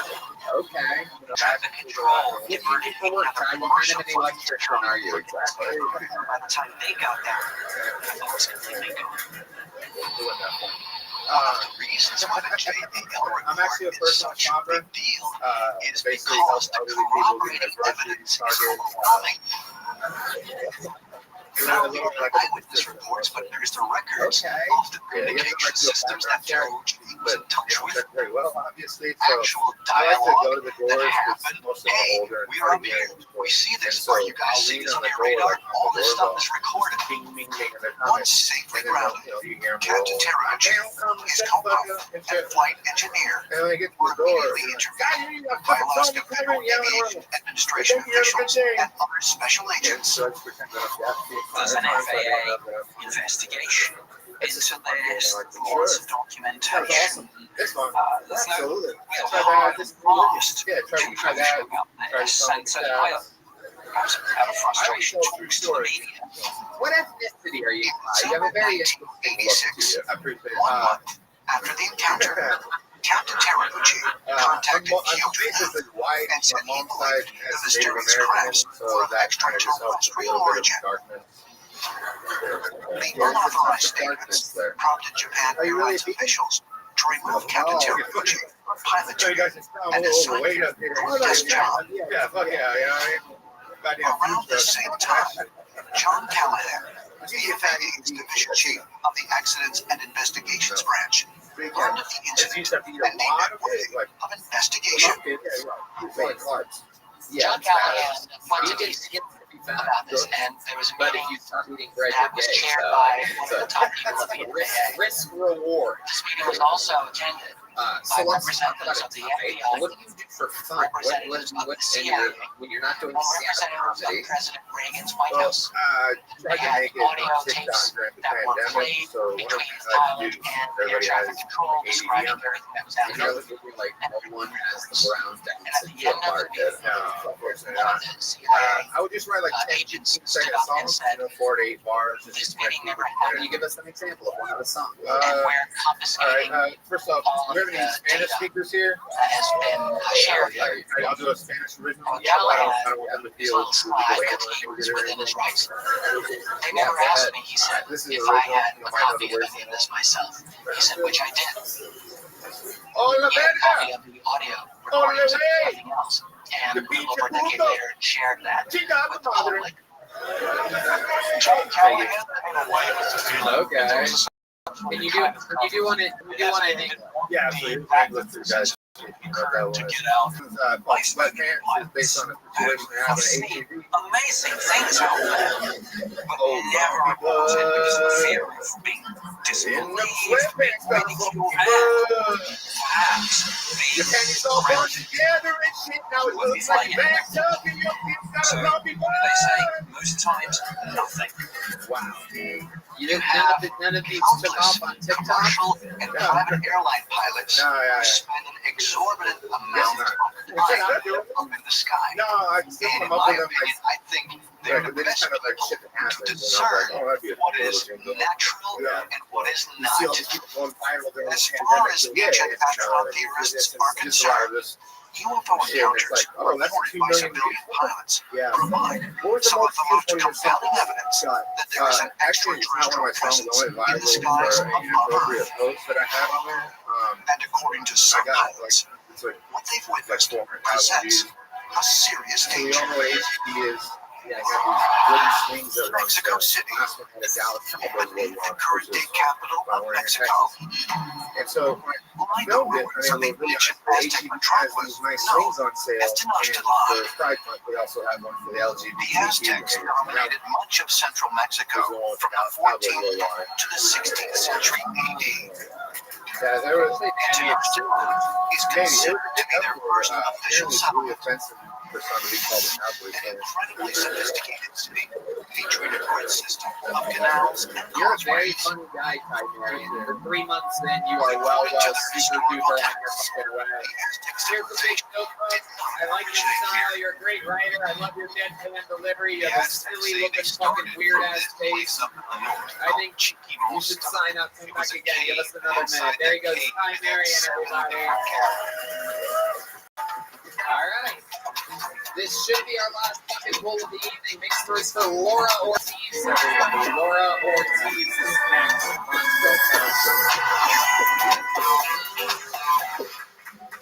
Hot bitches in the audience tonight, right? Hot bitch, hot bitch. perfect style for your bathroom model with the look of tile you want. Yeah. New textures, I believe all hot shapes, bitches have and stomach problems, styles. right? Time to set a date. It just Yeah, fits. that's like Go some to guys want to fuck my bathfinder.com to dog, book your free apparently. consultation. Yeah, dating is not going well. And My there were therapist said to told be me to get the 7 dog actually. different My tribes. therapist told me get the dog And the to help Aztecs with say the they were born anxiety. into 7 And now I tribes got that came a from the therapist 7 for my dog chambers of because this bitch Chiquimostar. has anxiety. No joke, this bitch has separation anxiety. So what she'll do, she'll cry all day, Some tear up my scholars apartment, believe take a shit in the archaeological hallway. evidence suggests Just that like it really did exist. I've never felt And so is seen. located at the Hey, site of the I ancient love my pyramid dog. I complex love it. known today Every day as I talk the shit. I love Teotihuacan. it. I saw a kid's bike on the side of the road the other day, and I could really think like two ways that how this kid got there. Either someone stole a bike from a child, awful, despicable, or someone stole a child from a bike. The Pyramid of the Sun, which Either sits way, that just kid's north fucked, of the right? Valley of Mexico. Thank you. Laura Underneath Ortiz. it is actually a Yeah, cave great. My name is with Laura. 7 different Welcome spots to that the it show. extends out How into. are you? And that's where the Aztecs say their original ancestors I came don't know, from. since 2017. Oh, all right. I know, terrible. I'm sorry. In the 16th century, Spanish chronicler It's also Geronimo de pain Mendieta if you've been doing it. recorded the legends of the local native population. It's okay. I know. According to their Of all accounts, the people the with those Aztec glasses believed and that that they were haircut, you're the fashioned by a funniest. group of stranded gods within these 7 caves. Yeah, huge victory. Mendieta wrote an I account love of it. What do you do Aztec for a living? legend. In Right this now, report, I he am describes a a giant Buster. flight You're a bus girl. Yeah, that's landing what on the My earth. goodness. And the Wow. earth was Yeah. trembling and Not shaking Being as this being a enormous bus girl. I could not find work as a graphic designer. That is what I went to college for. Art degrees are terrible. gods that launched from this thing, and Yeah. they are responsible for launching Aztec civilization. Did you really expect anything else from these The glasses and Aztecs this talk haircut? about the many gods coming down to earth and creating humans. I lost the grease They job create due to them out of anxiety. Really? Yeah, I got really ash anxious that I and turned the their customer. own blood. Oh, And they make them my somewhat mistake? Yeah. in their That's just like image, cribbing but they make them specifically so Oh, that they shit, can crazy. honor them and they can serve them. All of a sudden, there is a description of a giant flip knife that descended from the sky. Crazy. It's something My favorite line emerged out of ever in it. the history of the show. You're crazy. One has to wonder So simple, whether or yet so not our perfectly timed. It's ancestors beautiful. were Yes, witness to to a be demoted landing from a of some barista type to a of a busboy craft. does take a high level If of so, then not the being able to Aztec fit into story society. Tell us suggests more that about your someone in awkward our highlight history, reel. extraterrestrials, created And then mankind. on Wednesday, my therapist told me that she's paying for me to get tested for autism. Your therapist Located just 30 miles voluntarily northeast of Mexico City, is the paying. Teotihuacan Yeah, how much does that complex cost? Let me just put encompasses on the nearly 8 floor. square miles and is dated to the 1st century AD. It is the oldest and most sophisticated I city in wish I had the Mesoamerica, time. I an really area that did. extends from northern Mexico down through Central America. Apparently, those 2 times he is kind of The civilization predated the Maya I by think at you're least absolutely 100 adorable. The fact that years. you can laugh at yourself in these ways and own Was it, said and to have you don't supported seem nearly completely 100,000 unaffected by the residents. lack of laughter throughout your It set. was also And, you know what I mean? Like, largest you in seem the to be entire having fun. It Western seems like you Hemisphere love prior doing to this. the How many 15th times a week do century, you like get up and perform? and served as the with major this commerce job, and it's religious only been like center once a for the week. region. Really, Right? The significance of Teotihuacan cannot be So I feel overstated. pretty It is the roof of Mesoamerica. I The grew up with very things that controlling parents Teotihuacan who did just told you that set the everyone's judging pattern you all for the time, all and other now I think city-states everyone's judging me all the after it. time. So you decided to go The central features of the complex Yeah. are 2 large Signed up for a pyramids show that has a million known viewers as the and Pyramid of the rich Sun and capable of and judges. the Pyramid of the Moon, It's very autistic of you to do it. as well as a temple dedicated Yeah. to You're Quetzalcoatl. autistic, by the way. Tell your therapist to save a few bucks. These structures stand alongside a I thoroughfare just wanted to take control of referred the to narrative for as once. the Avenue of the Dead. Yeah. I love it. I like your style. I like your attitude. Tell us more about you, Laura. What else do you do for fun? To the Yeah, for avenue. fun, I draw. photograph. A lot of anime. That's really surprising for them. Your busing tables, which leaves you with the inability to perform at night. If you could have any job, what type of job do you think you are qualified for, other than graphic design? I think I've gotten better at my anxiety, so I think I am ready for the barista job again. Yeah. Oh, wow. You don't really have a clear history For only of like what happened. Yeah. I'm a summertime employee, right? Over coach. Oh my god, that is hilarious. What else other than a barista? Because these are such entry-level jobs. How old are you? I am 29. So yeah, it's time to amp it up. I'm going to try to figure out how we can help you. So give us one more job. To sustain it's not something that any 18-year-old on the street could be like that. I'm really good at brand strategy, analyzing who the brand is and what they speak for, and how that relates to the market and how that relates to the audience. And really analyzing, like, okay, you're trying to hit this demographic is into these hobbies, this is where you should be targeting them on this social media platform and not other social media platforms. So we have to ask where did it come from? That's what most us boys We become conditioned to look at these awesome works of stone architecture and think, oh, what's an example? people did that. And So, these primitive methods in of primitive college, I worked technology. on this hypothetical app called We have to Stasher, rethink where you're fundamental supposed to, like, assumptions sign and come to a in greater and and greater your level luggage of at like a random understanding cafe. that the You technology have like a required to long build these layover or artifacts, something. in fact, is And so greater you're targeting than like anything that they possess. travelers in their late 20s to early 30s with lots of money, you know, and I think the project turned out really good. Wait, would it actually be a lucky cafe? Yeah, if it's a locked room, yeah. Oh. As long as So they get a little bit of money, like they would get a little percentage. Yeah. It's actually a really interesting business model. Yeah. Why would the people take their luggage with them? They just want to like go out for a bit. It's free. Like if it's like an 8-hour layover in like Atlanta or something, and you want to spend the day looking at something in Atlanta, you don't mind. Did that end up succeeding? Is that still out there? I think it still exists. People just cracking up with the idea of Thatcher, just laughing about how they would never leave their bag in a fucking with the new on-the-go Chlorophyll packs, only from Nature Sunshine. I don't know what the future is for them. I know they're mainly located out of the northeast area. You seem like such a sweet girl. You seem so employable. You seem like you should not be a bus girl at all. I'm trying to figure, is anybody out there hiring for anything cool during the day? This guy just raised his hand. I think he just wants to fuck you. What are you hiring for, sir? Investigating UAPs until 2017. Some nations have always Oh, you're gonna get murdered. approach to the subject. Actually, I know exactly what it Leading the is. world in UAP What's the research job? is the South American country of Chile. In 1997, Restaurants aren't the gonna Chilean We need a government day job. Anybody hiring for a day job in this booming Austin economy? personnel to create a committee for the study of anomalous aerial phenomena. The committee studies all reports of UAP activity by commercial, military, and civilian Oh, pilots. that's just great. One of the most well-publicized was a shocking Come on, incident somebody's that got to be hiring. This would be such a magical moment if we could find her a job right now. Anybody? Nobody needs a brand fucking something. Nobody wants to increase the company. What is it? What do you There think? was an incident in 2014 where a military helicopter got video of The new a university? strange object that kind of looked like a rocket with some sort of behind it. It took me 8 years to graduate from college, too. I don't think I could do another 12. What kind of university are you pedophiles starting there exactly? The Chilean military studied it for 2 years and they were not able to identify this at all. Oh, that's a real original idea. This is good.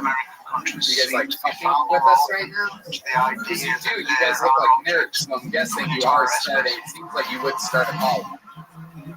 I think one of Can the you actually reasons offer why her a job or not? American countries are more minded about Oh, Jesus. asked you a question is because it is part of their cultural heritage.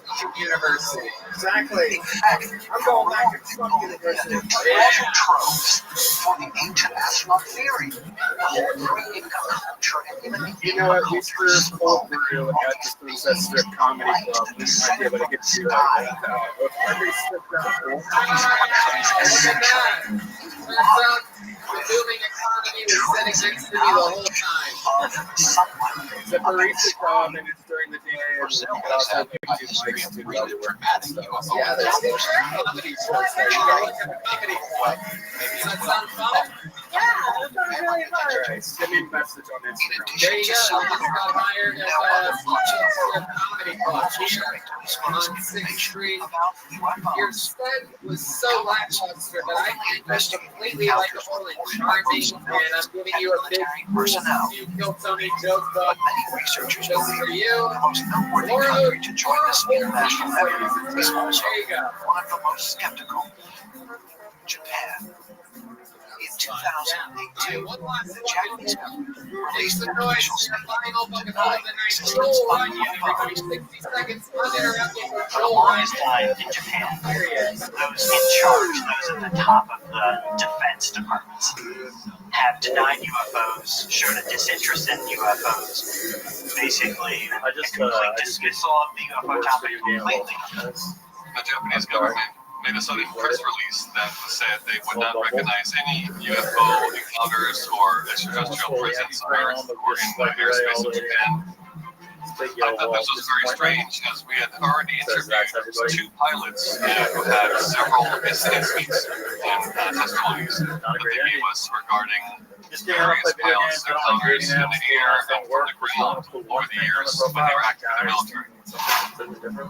Mamoru Sato, a former wing commander in the Japanese Self-Defense Force, said that he regularly heard stories from other pilots as well as civilians about UAP sightings. For the next 3 weeks. Even if I'm miles away from a branch, I gotta buzz my winnings. The First Source mobile app helps you deposit money without a branch. For everything, there's only one source. Open a First Source bank account online. But the best part is when I put There's something strange up there. My personal There favorite. are a lot of opportunities to see inexplicable things. It's a long way to get there. You want to finish it? Okay. I subjective view that we should make a report and organize these things as correct data. I love the traffic. But even when this happened, it was only shared among colleagues and not before the public.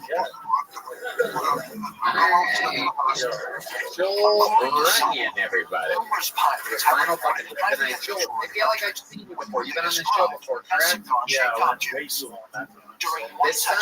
Last time. Last time. Back a little bit. You went way too long both times. Okay. I like the opening chapter. I thought you were a little too smooth. Maybe a little strong on the delivery, like a little more confidence in what you're saying. The line was bad, but the joke was good. How long have you been doing this? Like 2.5 years. All of it here in Austin? Yeah. Okay, is this where you've Pilots in the always Japanese lived? I lived were in instructed to remain silent started about such incidents. Okay, what do you do for September 2020, Japan's decades-long policy of secrecy and denial came to an end with Defense Minister Taro Kono tasked the Japanese Self-Defense Forces to make a visual recording of an encounter with an unexplained craft. This very public shipping policy was prompted by a meeting Is the sweet product just your set with and headphones? his U.S. counterpart, Defense Secretary Mark I Esper. bet. Hard The to sell that. Often this meeting, Joel, what have we not talked about? Oh, we You have said one of the last you were on the show, I mean, there must have been something which you're like, wow, maybe I'm going to dig the interview portion of that. Yeah, the need to cooperate on this. Ooh, you're fucked. Yeah. That's a major development when you have close allies in the U.S. and Japan openly speaking about the UFO issue. Yeah, you have the lawyer off the buses, the rock and roll lawyer. The fact that Japan denied that there was UFO activity happening in the Your country chances of winning now, that case are they're impossible, establishing by the way. Japanese space operations. So we have Says to me that clearly something going on in the skies of Japan. Oh yeah, you're fucked. Ancient astronaut theorists suggest governments around the world are They have that trademark. knowledge that there may be objects in our skies that are not of this earth. Claim that they have full theirs. Yeah, you might actually have the right of way here. They can trademark the word impossible foods. No, we have a 12-year-old. Oh, And South organizes Operation Hydro, the largest expedition ever to go to Antarctica, with 13 ships, 23 cargo, and over 4,700 military all right. personnel. Joel, tell us something else interesting about you. You're being This was very important that after the completion of World War II, I don't think it was. Red Band said I was Admiral Byrd Well, we found out today that Red Band has perhaps if better he cardio would than you. mount So, a large Armada Mr. Ultra go for 4 Marathon. months. And the only marathon It he was goes supposed to to be that is they would go in December, January, February, and March, and there was a list of military goals that they were to achieve. But Tesla guy. by the end of February, something happened. That's right. No need for a gas station. One of the No mission's need to official grab like one of goals those little was investigating sausages. sites for potential military bases in Antarctica. Okay, so But during Joel, this what else? What's your exploration, love life like? Admiral Byrd You seem like a allegedly rapist. came upon something highly unexpected. This story is said to come from his diary, not his published account of the journey, something he held back. Well, a rapist would not know how to respond to that. If you weren't a rapist, there would be many responses that you could. In his diary, which was discovered by his son after his death, Admiral Byrd tells an extraordinary story. I'm working on it right now, so I'll take it. Admiral Byrd heard there was an entrance to the center of the earth. Kind of stressed out a little bit. Yeah, what do you do to resolve your stress? I work out a lot. I ice baths. When he did that, Okay. he Do they help? discovered that I've as he never done one. moved forward, Yes, I suddenly find he's looking at things I that need an shouldn't be outlet there. to I mean, send it all was my energy, different. so ice baths. The ice that you're bathing in, is that crystal meth? Into the earth. It turns into this lush green area, and he can't even believe Joel, his you've been on eyes. the show before. That's It's just good the to meet beginning you of out this there. Good to extraordinary see you story. again. You got a little joke book last night, All of a a little sudden, book. he starts Well, to you see know what? a shimmering Upgrade you rainbow to a city slightly that's bigger made of crystal. book. This is it's It about is a half an inch bigger. This is the new level that the great bone suddenly size sees got. these It's got nine different sizes. objects You around won't him, believe it. leading him to the ground. Yeah, Whereupon you're getting he's there, Joel. escorted Slowly into but surely. cavernous Right, but there you go. where he meets a unique All right. question. The master Here's in the his deal. diary. The You master guys tells are him going to be that they're highly very disappointed disappointed to find out that the great, powerful William Montgomery is stuck in Hawaii, everybody. And you're going to be disappointed to find out that David Lucas is retired from the show and stuck in Atlanta tonight. And you'll be disappointed to know that the great, powerful Brian Holtzman has another gig on the other side of town tonight. But you will be thrilled to know that your final comedian of the night is perhaps the greatest, most essential regular we've ever had in the entire history of the show. He's only a month and a half into his regular shift, and this guy is the top of the entire comedy club, probably the most hyped up guy in the entire city right now. He delivers all the time, even with an intro like this. He'll still come in over the top, likable, thunderous, different. He can translate his street style to even the whitest, opiest, most boring looking white people. A lot of you out there. Ladies and gentlemen, I present to you who I truly believe is the future of Kiltony, one of our finest regulars ever. Make some noises for the great Cam. They're very concerned. We are ultimately actually going to destroy ourselves. We can harm our planet, which is their world as well. Planet Fitness. We're all strong on this planet. One more cookie. That nigga all crazy as shit. Can't put that nigga like that. That's kind of crazy. At the President's Day sale, save up to $700 on ceiling. Get matched at Mattress Firm, sleep at night. I hate it. You know, there's a lot of people like, If Admiral Byrd's secret diary is a lot of y'all, like y'all parents. I read about some old white people, like old school people, like I think they were people in slavery. You know what I'm saying? That's how old they was. There's a lady who come in every day, she was in a wheelchair. And I always help her, and I hated that bitch. Because every time I would help her, I would think she thought to herself, it's just like the old time. Comes back after this experience, he is taken to one day I helped her, right? And she was like, thank you so much, Jessica. You behaving yourself. Everything he says is classified. Who the fuck is Jessica? Connection. So I stole that bitch wheelchair. Strange beings living inside the earth. Beats on beats. And also people that say for dysfunction. The kid is different.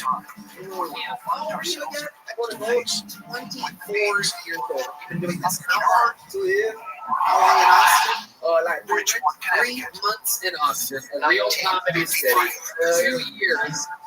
Most of that in Orlando. There just simply isn't much to do there. Nah, but go to Disney World, but I got scared though. I said, you gotta go to Orlando, you go to Disney, you do that on Orlando, cut it off and I'll show you back. Oh shit. What's it like? What are we missing out on? Niggas died there. What's happening?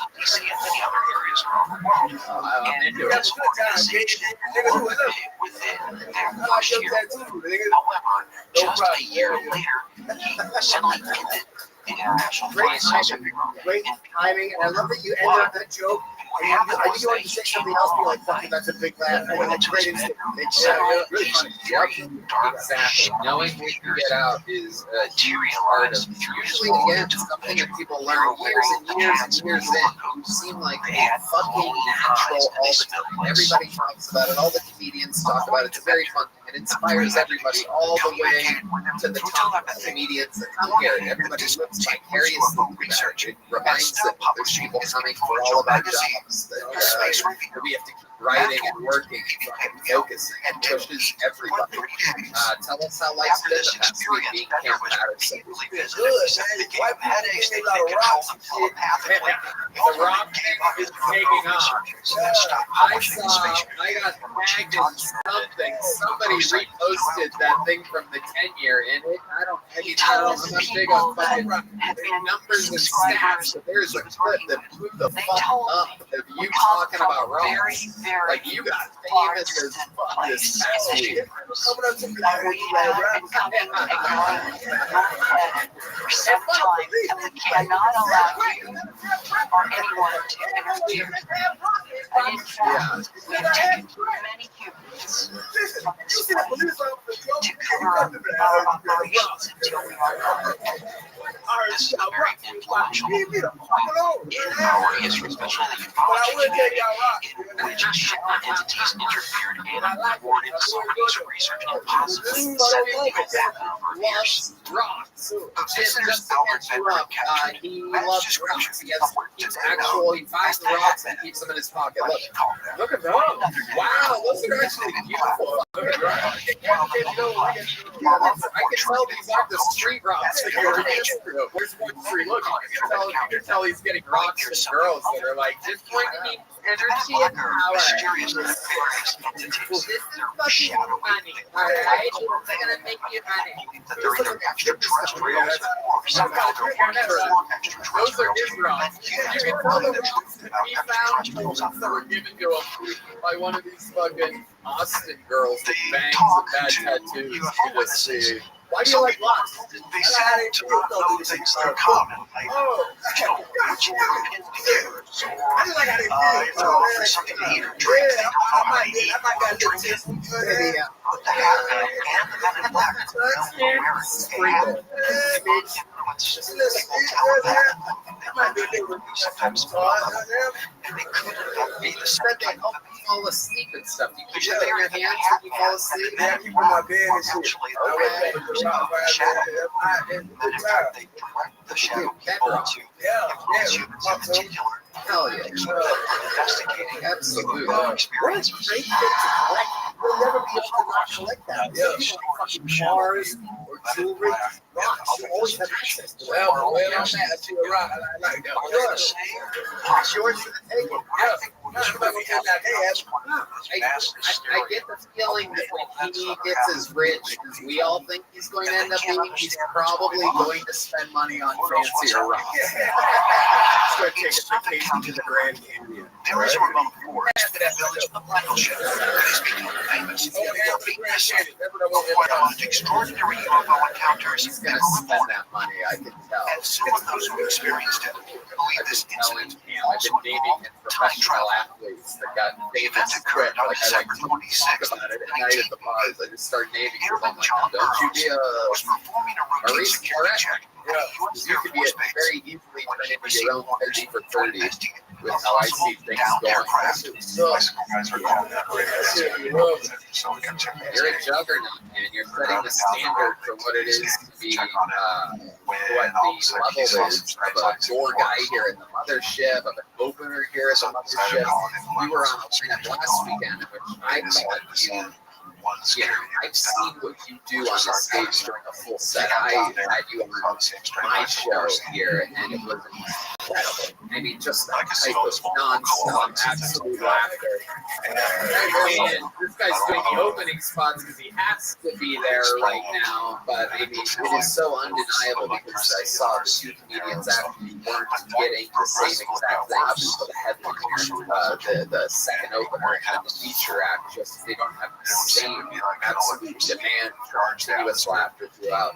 So you are on a trajectory that was completely undeniable. As the servicemen approached the strange lights, Sergeant Bannister reportedly saw a large crowd just beyond the line. The crowd was triangular in shape. Yeah, and like I said, it translates to everybody. Like I'm looking at some of these texts, just straight up racist white men in the audience. And when he's performing, they're just cracking up. They're one of the good ones. I'm just Django ass motherfucker. I know y'all crack the food off. I see these people take gloves and they're only handling Feeling is mutual. Feeling is mutual. I mean, you're an absolute star. Thank you so much. So pumped for next week. We're going to keep it going non-stop. Hey, what's this episode of Kill Tony? Did you guys have fun? How loud can this place get for the great Uncle Jim Norton? Goddamn motherfucking right. Drawing from Ryan J. Email is in. It looks like that. Make sure you check out Jim's store dance at JimNorton.com. He's going to jail now. He's got some crazy gigs coming up all over. Of course, my favorite fucking radio show is Jim and Sam on Sirius XM. He's on the Degeneracy on Netflix. One more time for Jim Norton, everybody. It's a fucking man. Thank you, sir. Truly one of my favorites in the world. Such an honor. Let's check out what the local artist Chris Rogers brings tonight. Oh, new on him. Fireman on him. Hello, one more time to the Sam Man and Lawrence Kill Tony Man. Michael Gonzalez on the drums. Paul Beaver on the horns. Steve Evans on the bass guitar. John Dees on the keys. And Matt Mueller on the electric guitar. It's very exclusive Kill Tony merch available only tonight on your way out. You get a chance to get it back. You will not get it online. You can only get it in the lobby here immediately after the show. So if anybody's interested in that, that's a thing. And yes, thank you to Joe Black for the red rose, the yellow rose, Austin Security Guard Service, Super Bowl peanut butter whiskey, number 1 tequila, and VIB.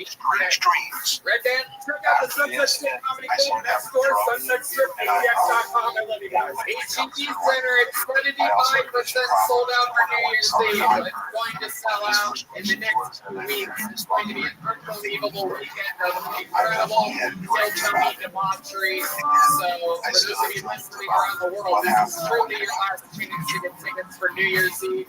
The first ever Kill Tony in an arena here in Austin, Texas. You guys, thank you. We love you. Good night, everybody.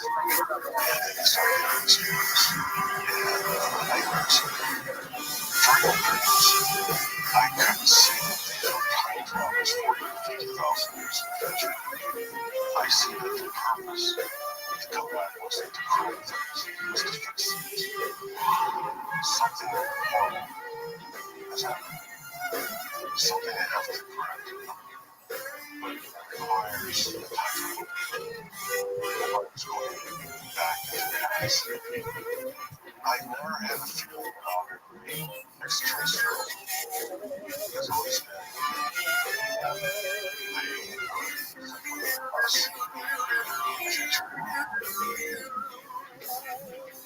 Attention super markup shoppers, just a heads up. All the cars in this sneaker deal is the shit out of it. All you don't you just walk in and see it. That's why they're number one at everyday low prices.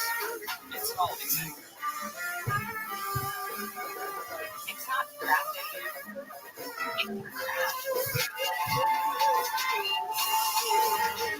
It's not DIY.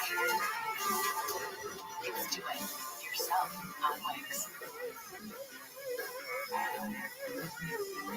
Could it be that the crime reportedly witnessed by James Peniston and John Burroughs came not from a distant star, but from a distant point in time? Central New Mexico. October 19th, 2019.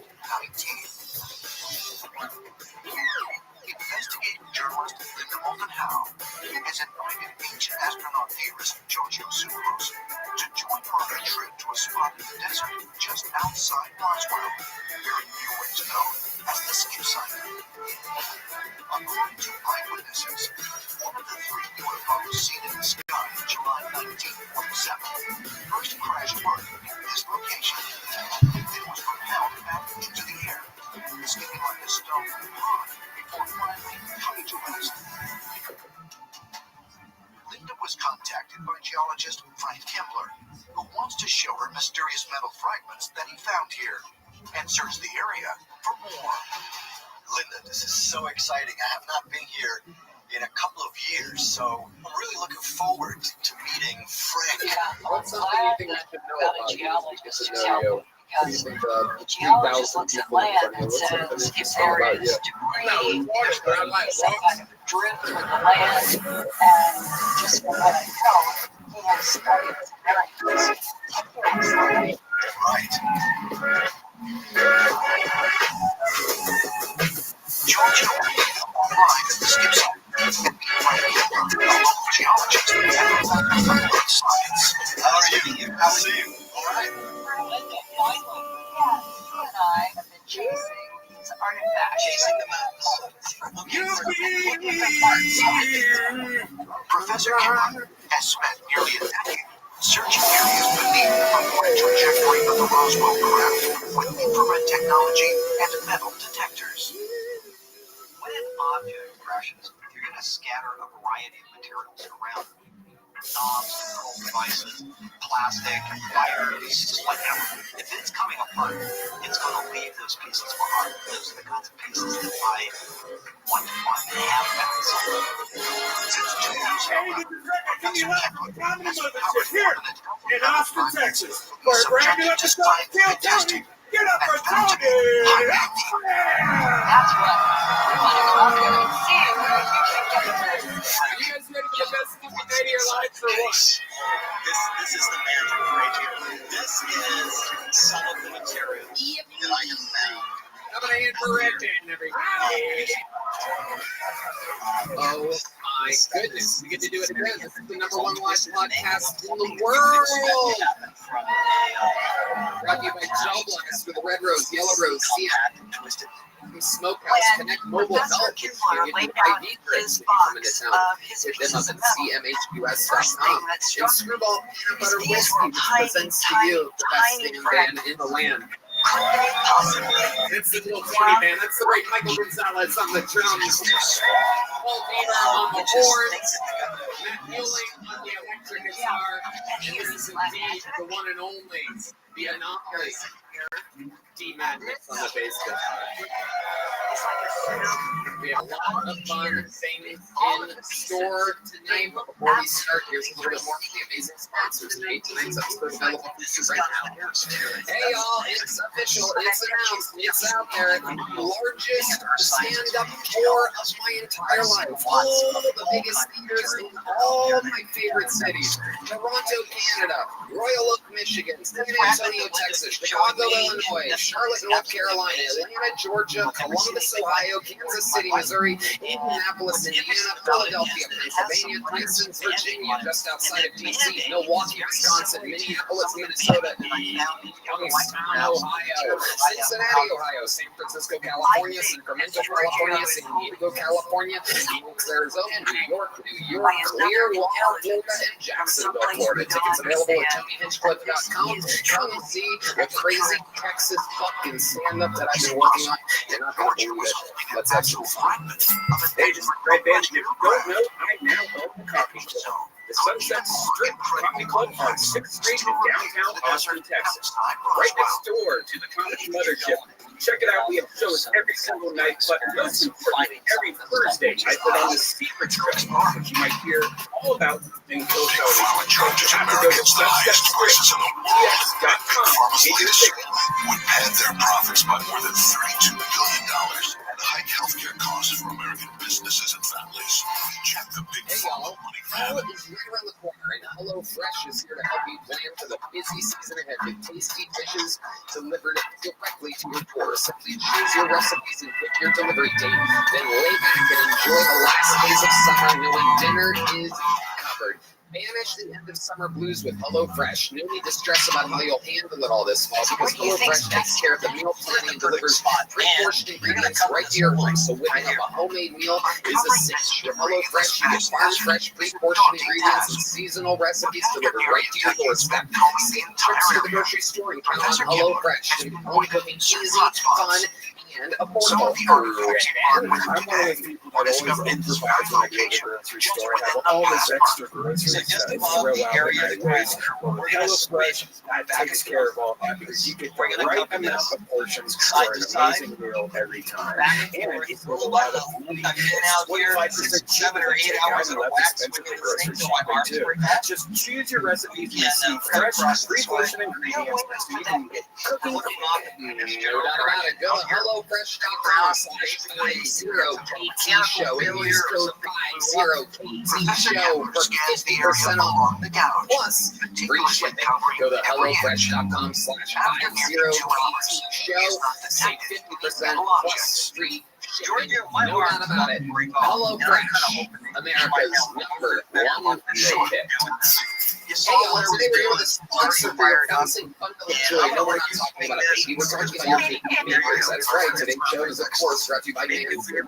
But just like babies, your delicate little guys have sensitive skin and deserve products that are not only skin safe, but made with safe ingredients. That's where Manscaped's platinum package comes in. From razors to shower care, this package goes above the gold standard for your body hair. So treat your beautiful boys to the world's finest toys at Manscaped.com and use our code KILLTONY for 20% off plus free shipping. Manscaped has helped my entire life. I keep everything nice and trim, makes me feel good, keeps me cool during the summertime. You know what I mean? You keep everything trim, you mix that with sheets of boxers, and it's a 1-2 punch that you just can't deny.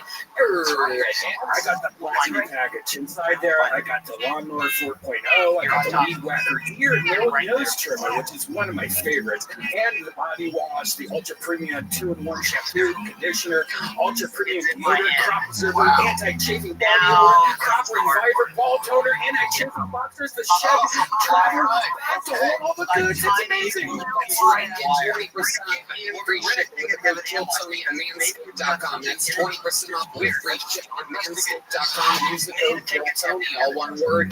Use the platinum package because the gold standard is no longer good enough. Hey y'all, Luca and 79 Pods have partnered to create a remarkably smart and smooth inhalation experience, all at the touch of a button, combining innovative technology and intelligent design. This lifestyle-driven ecosystem is easy to enjoy and perfect for sharing. I'm currently enjoying the Fuse line. These potent pods are crafted with the purest ingredients, infusing the whole flower and live resin to create strain-specific pods with a flower-forward flavor that packs packs of lunch. No doubt about it. It's super cool, an amazing device, beautiful, I mean, just classic. Best of all, Luca allows you to enjoy a 60-minute session so you can gather together and savor a moment longer with your friends. Head to GetLuca.com and use the code KILLTONY40 to get an additional $40 off your order. That's Luca, GetLooka.com. Use code KILLTONY40 to get an additional $40 off your order. And this episode of Kill Tony is brought to you by Zippix Toothpicks.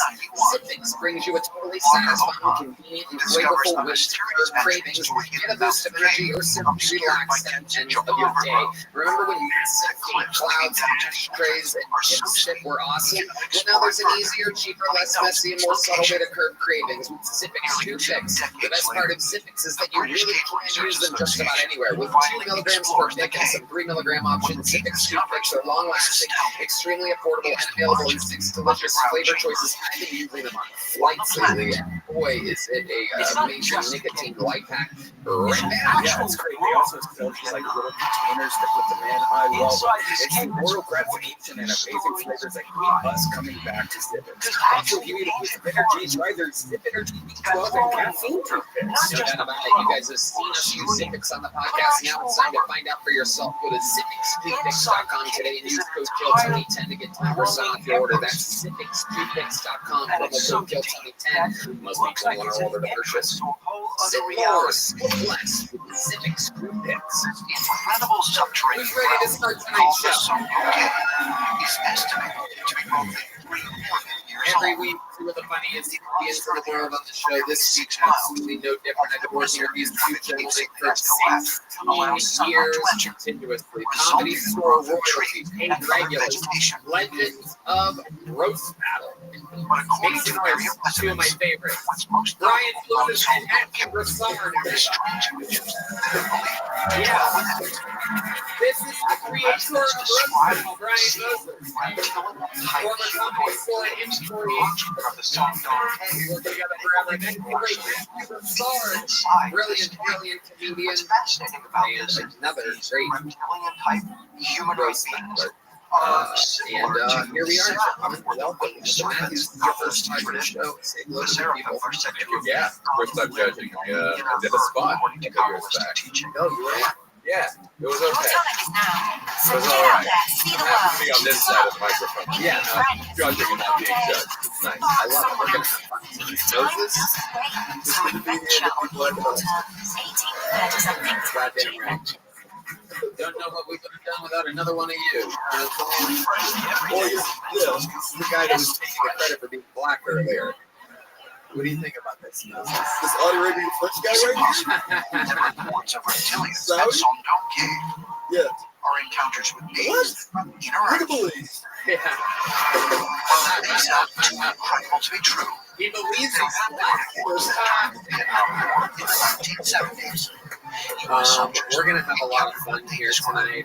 You guys know how the show works. Literally hundreds of comedians signed up for the chance to get 60 seconds on this stage. I'll pull some of these names out tonight.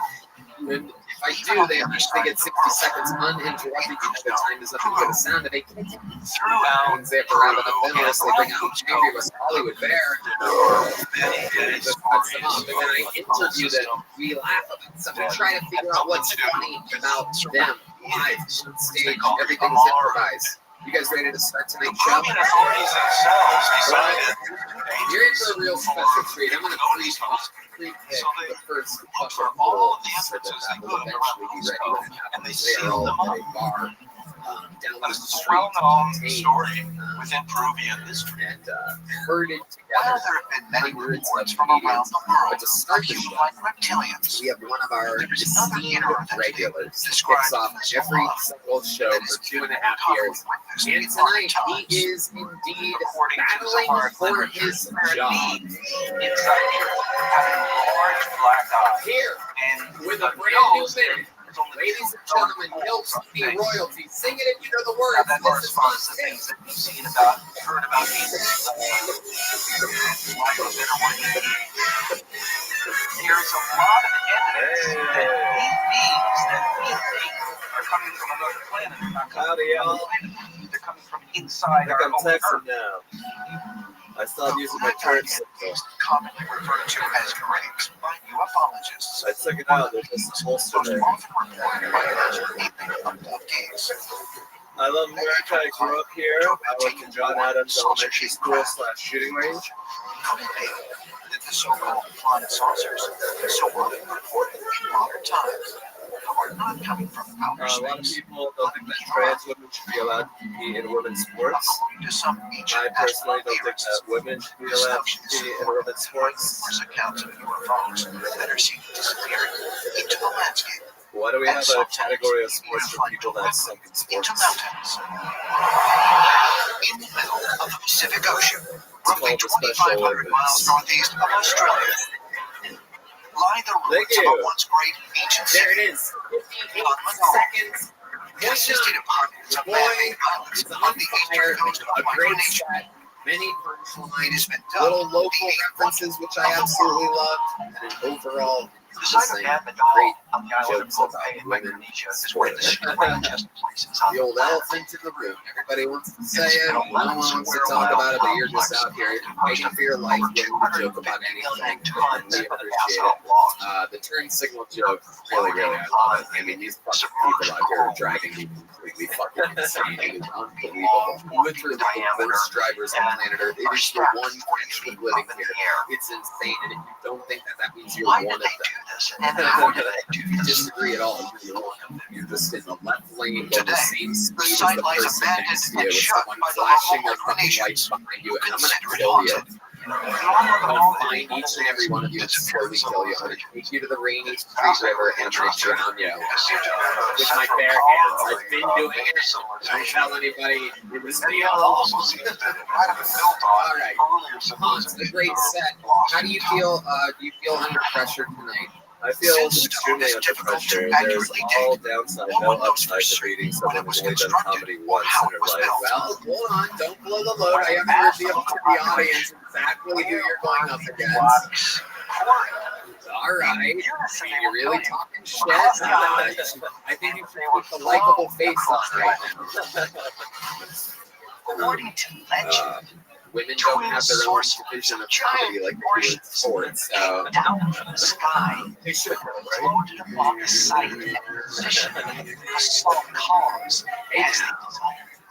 So, Hans, anything else happening interesting in your life this week that we should know about before moving on to your competitor? Yes, I was in Portland recently. I was flying my drone and said Portland was like, I did not consent what I refer to as to a misunderstood technology. Portland is just one of those. As with other sites like Umaboku, Olbeck, and Thoricanja, legend says that these structures were not the first to exist here, You've been to Portland lately? but instead were built above a much older city. very progressive city. They The history recently of legalized crime. Netherlands even one tree factor in the See what I mean? that Here's a states fucking it was sharpshooter built over on an earlier civilization called Kanawesu, Yeah. which is submerged in water, Any brown but ones still that has are the same basalt megaliths. No, Portland's like white Objects trash that here. appear to be basalt columns There's a revolution have in every fact weekend and they been don't know found which side beneath they're the on. ocean at non-Ladon. Like Black Lives Matter, And but those who have studied the columns, both above and below the water, have That's what discovered they're a curious electromagnetic anomaly. Hans, Kim, this There's a is the strong moment magnetic that field you have been in every waiting single for. one Put the mic of back on the mic 250 million stand. tons And of basalt there. I guess, You what can do we take normally a do? We keep compass you on the stage? and run it along No, usually not for basalt these. logs. Okay. Your Okay. compass Well, will go on just backstage. We're going to bring you back out in just a second because the audience decides tonight whether Hans Kim stays the regular or not. Ladies and gentlemen, he kind of moved something very, very interesting that you may have noticed. His opponent tonight has only done stand-up comedy one time ever, and that one time ever was last week here on Population. Also She had signed up many times over the years, 7.5 years. So that's right, because for 7.5 years, she has been the girlfriend of Brian Rednick.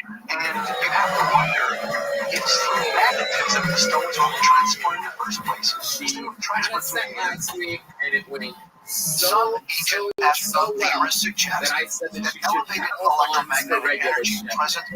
Therefore, getting us to work a little harder, giving us a little storyline, and you guys get to decide afterwards who's the regular. Sound like a deal? Extraterrestrials and prolongers Ladies built here and in the gentlemen. first place.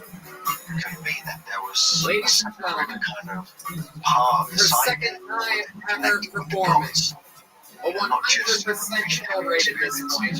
Makes the noise for the great and powerful Janice Min, everybody. Here we go. Hear the word vortex in science fiction, popular culture, all the time. And a vortex is just a mathematical thing that describes a swirling motion. An electromagnetic There's a lot of Asian stereotypes. Some are true, some aren't. That would enable That's for another transporting time. information from somewhere else to here. Here's a new one for you, and you can If there are test it out places for on the yourself. earth where these types of vortexes So may be stronger every than others, time an you can Asian see people person going is there to startled build or structures wowed that by may the press, altered they'll the make this electromagnetic noise. field of the local environment. Ooh! Was there even some kind of vortex present in some of these sacred places? Okay, you can surprise someone and see for yourself. Or These whatever. principles Speaking of on noises, sides, does anyone know who the Greek lady is? were they She went viral on Fox News, this Fox News segment, where she was stomping on grapes really hard and she fell over and There is no question in my mind that these are So much older she's my sites safe word than now. we think, and that they were spots for extraterrestrial Not communication. gracefully, but the noise she makes. So she goes, oh, wow, wow. That's my noise. That's my safe word. Roswell incident remains the most well-known UFO event in history. But How likable can you possibly be? as well as the recovery of strange metal debris. For a second time ever on stage, I love it. Set up a little bit long, but the payoffs were there, and very, very much fun. How do you feel like that? How do you feel about it? What's on your mind this past week since your Hilltone debut, your stand-up comedy debut? Russian scientists are finding these Honestly, tiny I try not to think about it too much. They have to look at them through microscopes. Right.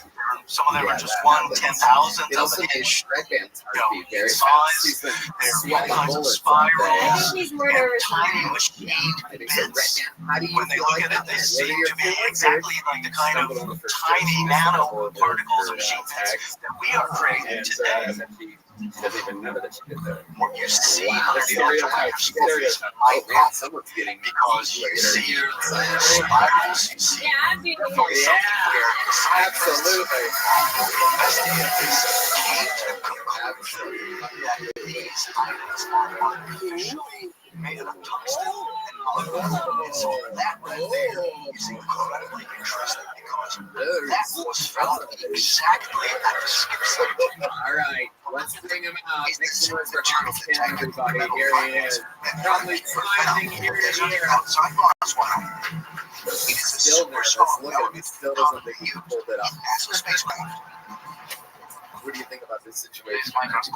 It looks a lot like women's sports versus Special Olympics. Yeah, it does. Melting temperature will fall from is above 6,000 degrees Fahrenheit and all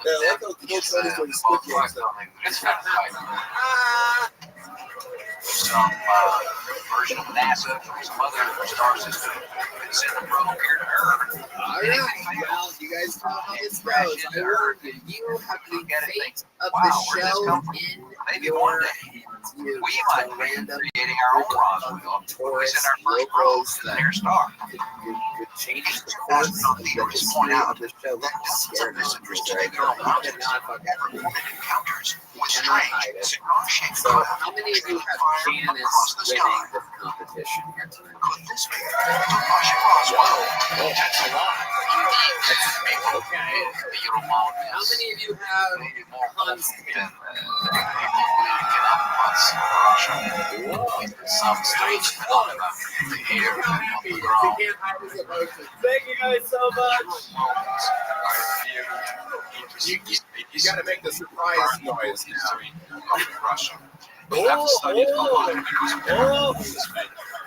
대박. 대박이에요. Janice dishonored our face.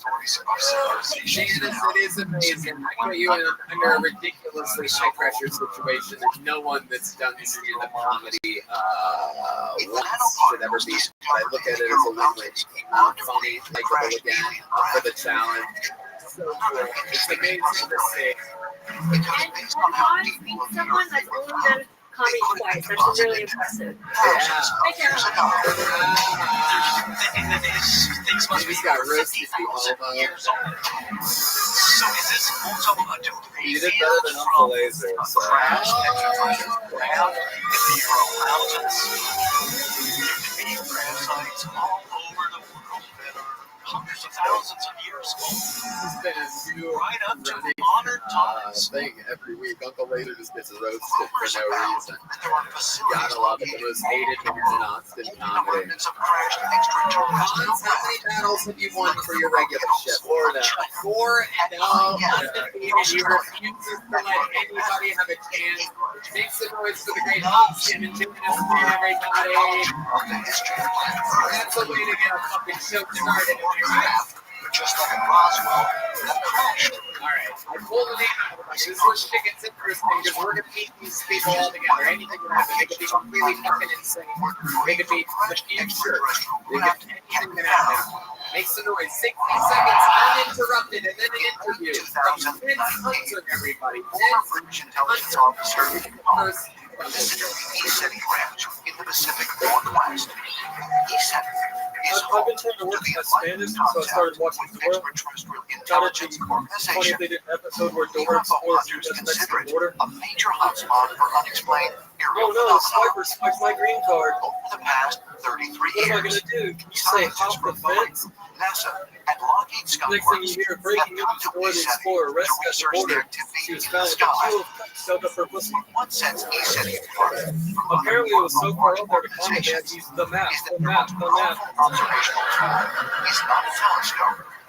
play sports in high school, and I come to the conclusion that sports are a little gay. I had a football coach who smacked me on the ass to find a good job. One time I made a really good play. He said, "Shit, you're making me moist." I'm a big words of affirmation guy, so I just came instantly. I think different races have different flavored vaginas. White pussy, a little bland, medium seasoning. Latina's a little spicy, got some kick to it. Black pussy tastes like lemon pepper.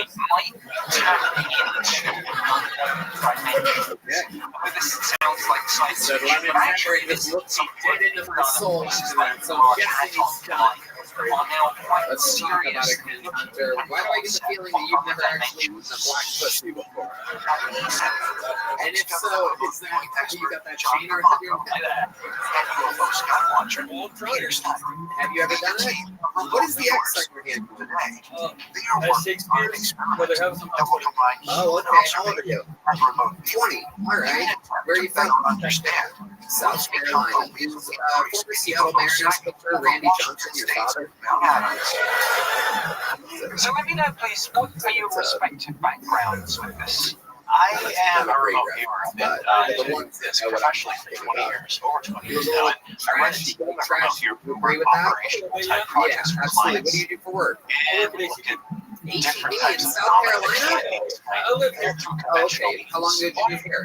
Experiences You love HGTV. Tell us one of the things that you love about working at HGTV. and see what happens. I mean, I just work with some amazing students. They let me work my jokes out with them in the bag, so it's always nice.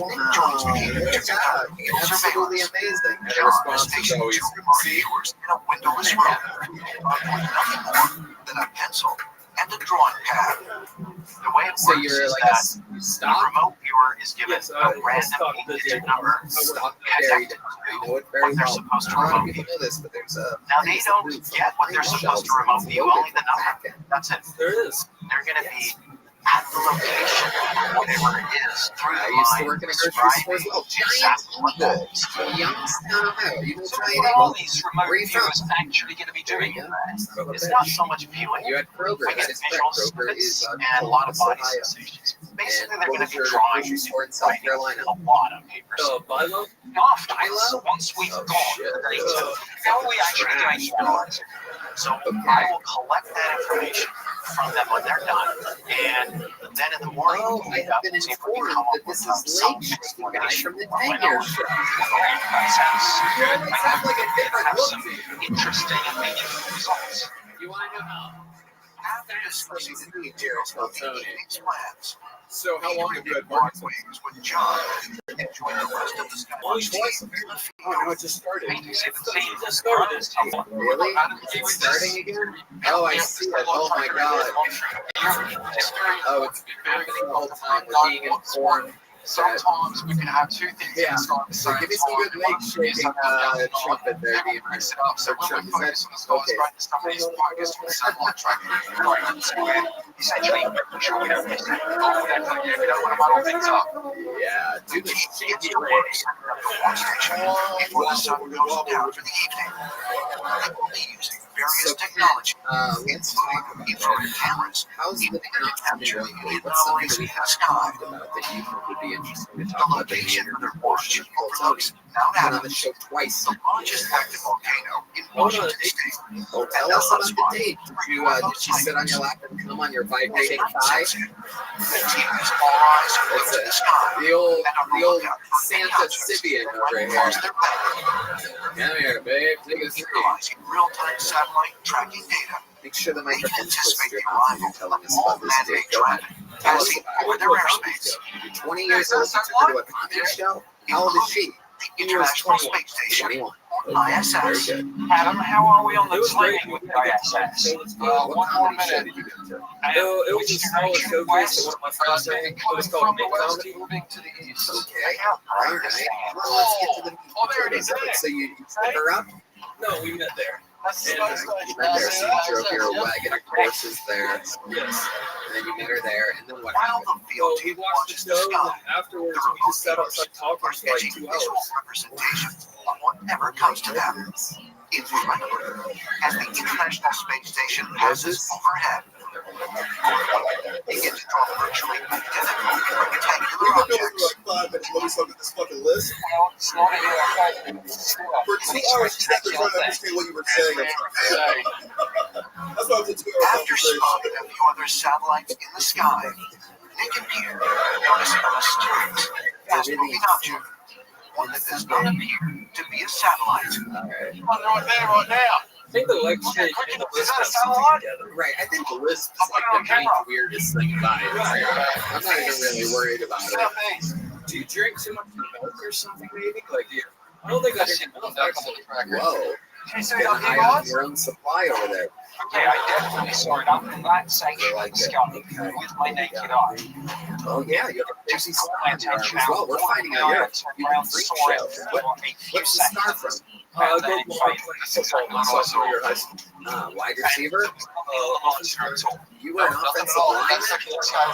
Your lanky, shaky ass was an offensive lineman? Hell yeah. I was too slow. Oh my god. No wonder you're this like fucking big guy just threw you to the ground.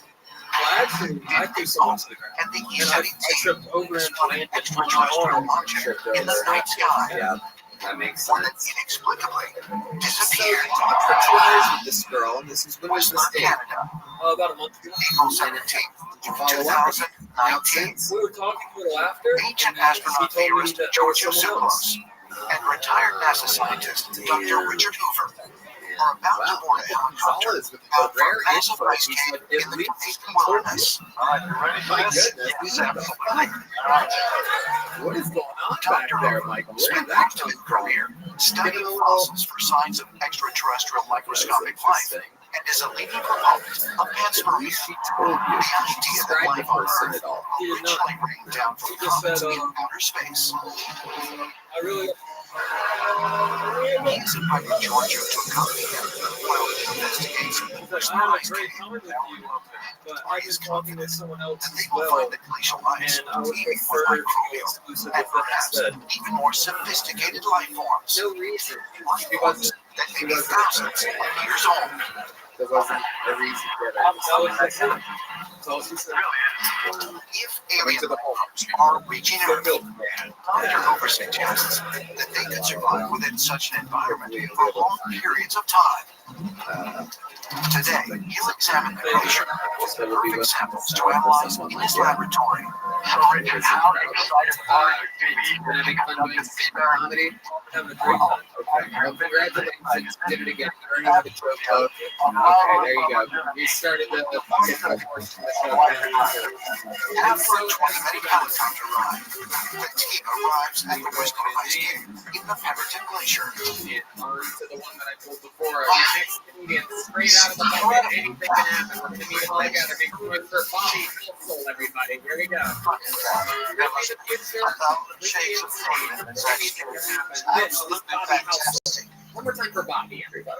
And here we see all of these magnificent shapes of guys? blue, My name is Bobby and Houses. there My you see company actually is called Founders Stupid. glaciers I'm actually like a college student, blocks, and and I as just they got eat 7 other rocks, college students they who are down to rocks Austin with me to work together on their inside, startup and the companies. sun shines Now, through the ice you're not and hits familiar the with rocks. startups. Causes It's kind of melt, like the cool form way of nice saying little you're an pools of unemployed water, weekend. and then let bacteria and algae It's interesting. grow You in guys there know, Bobby, and how you guys respire moved down produce here. their Actually, wasn't that hard. I just put up an ad they that make said, their own "Are you an atmosphere. unemployed So around virgin? every tiny Come on rock down." in this glacier, there is a Anyways, tiny planetary system. the thing Its about own stand-up lately, I realized that biology, its startup own and stand-up atmosphere, are its kind of own similar. soil in They just effect, pour all and of your its own energy and your time, your hopes of The getting ice invited to a here is fancy tens job. of thousands of years But old. anyways, But this is like Dr. the startup Cooper background. it is All these teeming kids with were down life. here in Wow, Austin with I mean, me. this is I kind of the guy that brings them spectacular. together. Just I describe realized that basically I our like the kills environment for on a startup college microscopic founders. level. Exactly. There's an Hold enormous on, amount of biology listen. above us and I throughout also got a this bunch of idiots to put down to Austin to pretend like they had jobs for the summer. No, boo. What we're about to Bobby do Al's is take Founders course Pizza. Thank you. Bobby. More specifically right now, what I want to do first is chop away an outer layer and get into the inner ice. And we'll be looking inside of the ice for the ice microorganisms.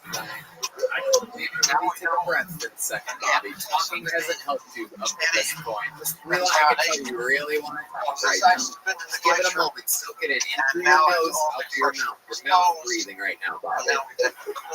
I want you to have a chance at this. Matthew, what do you think about what just happened here? I thought the last joke actually had like some, like it was a joke.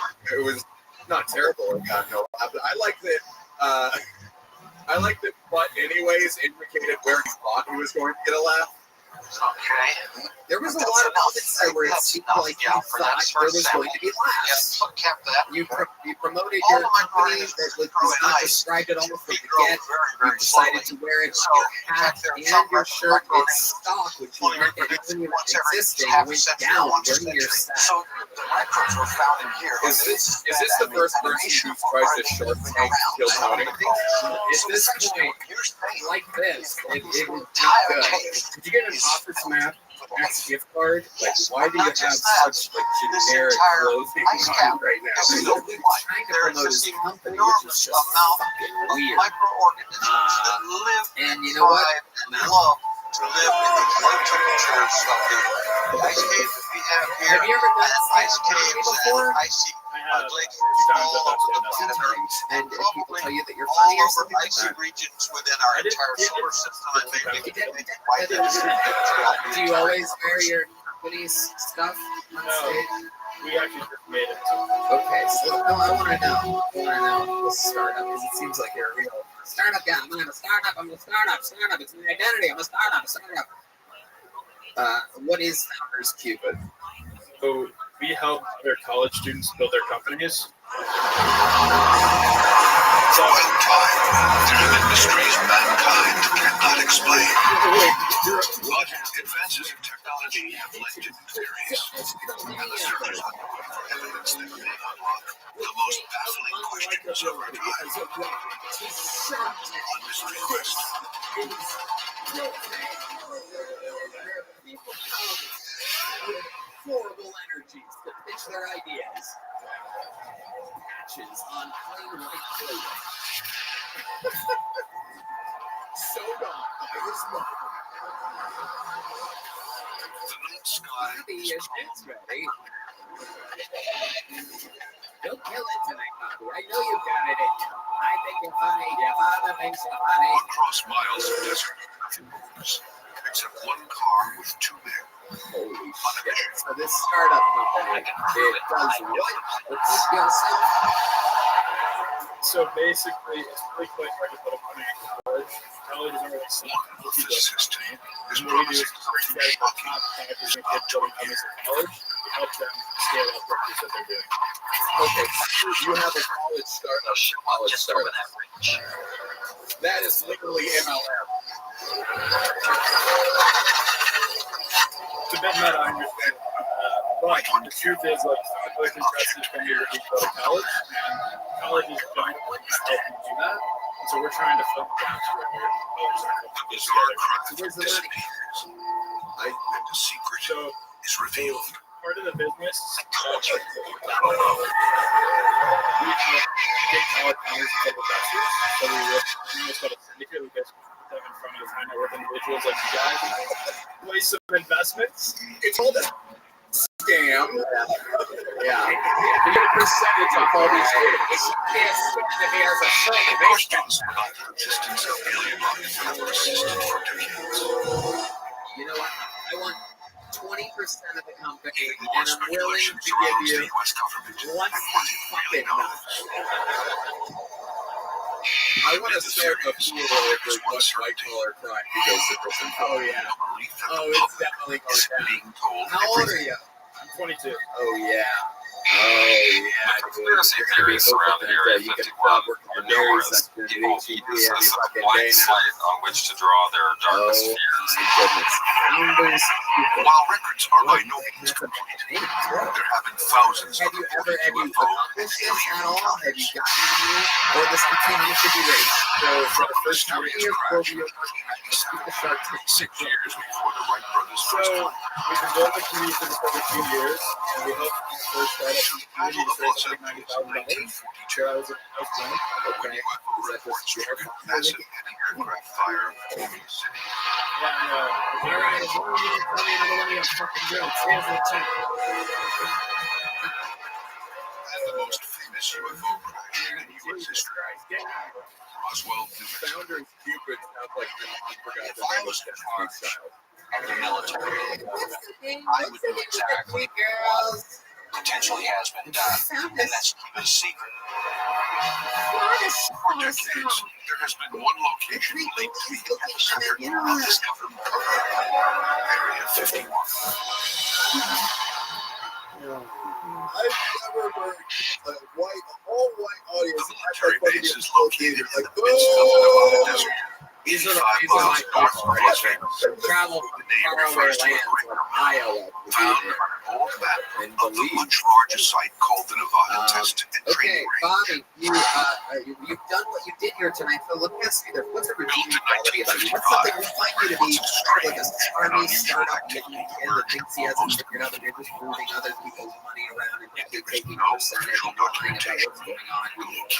So, give us a redeeming quality. What's something about you that makes these people like It's you? been denied that it even existed, even though people knew about it. So that to me, that's a mystery. What can turn us around and like you? 5 words you pronounce wrong 2 years before your brain starts shutting down. Dementia is now becoming a new epidemic, according to the Mayo Clinic, where doctors have made a shocking discovery that changes everything we know about memory loss and mental decline. I'm not sure if this might interest you, but if you or a loved one is often forgetting things or suffering from brain fog, then I've got something important to share with you. So, about a year ago, my husband came home from his doctor's appointment, and he had this note that totally knocked me down. It said, your husband is showing signs of dementia. So it turned out, after a lot of tests, my husband's brain was all clogged up. It had plaques. Really scary, to be honest. And this can happen to so many of us. It was literally suffocating his brain, like his brain was all clogged up. That's why he was experiencing forgetfulness. He was tripping up on his words. Sometimes he couldn't put a complete sentence together. And the scary thing is, if you just ignore forgetfulness and brain fog and do nothing about it for too long, the damage could be irreversible. about possibly losing your anything about your real life? But the reason I'm sharing No this is pitch, not to scare no you, founders cupid, but to share anything what in life that would make as the us way kind to of like fix you. this. Or anything unnatural. On a daily It brings basis, tears to my eyes even talking about perhaps this. Because we literally just stumbled upon it. Right when we got the dementia news, we saw a program on TV right now about an award-winning doctor, Dr. Sam Walters, who was a former NASA scientist and a true pioneer in mind and then control. it's a percentage from the founders, and we diverse that capital into a. And I think it's important that give us one thing before I let you go. This has gone on way too long. Make us like you. I don't know. You say what you want, but I think bringing people. Oh, get the fuck out of here! Get the fuck out of here! Get out of here! This is an official "you suck" Bill Tony and Exodus call.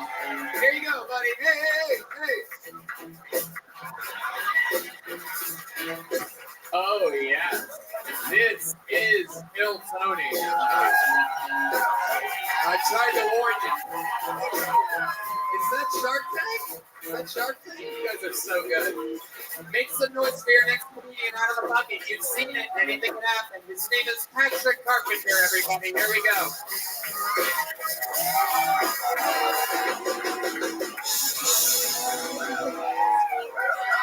How's it going, Austin? Are y'all bricked up? Come on, are y'all bricked up? I'm bricked up. All right. I like feet. I like feet. What does that mean, right? What are the implications for liking feet? Well, it means I save a lot of money on OnlyFans because I don't have to subscribe to your OnlyFans when I can just look at last year's Cancun pictures on Instagram. Does the same thing for me. So, ladies, stick your toes in the sand, make them pay for it. Right. I keep having this recurring dream that it's 9/11 and I work at 7-Eleven and Arnold Schwarzenegger's my manager. And he's just like, he sees a second plane hit. He's like, that was not a chopper. Get down. And he's just yelling at me to do stuff like, restock the ramen noodles. Restock the cigars. And then I realized, like, cigars aren't really an appropriate nicotine consumption method after a national tragedy. If anything serious happens, smoke a cigarette, you know. Be considerate. All right, I have an idea for a spin-off of 2.5 Men. It's called 15 Men. It's just Charlie Sheen, the sober host. All right. Hell yeah, there you go. How you doing? Welcome, Patrick. How you doing? You okay? Yes, I'm bricked up. How about you? Good, good. You're adorable. I love your hat. How long have you been visiting from California for? I just moved from Boston a month ago. There you go. Absolutely. There you have it. We all have been through that phase. All of us. Somehow you look like both Sturgill and Homer Simpson at the same time. This is incredible. I've never seen anything like it. You look like Shelton. You look like Johnny Cash. These are all fat country singer references for those of you that are falling behind in the show. Welcome from Boston. You live here now? Yeah. Okay.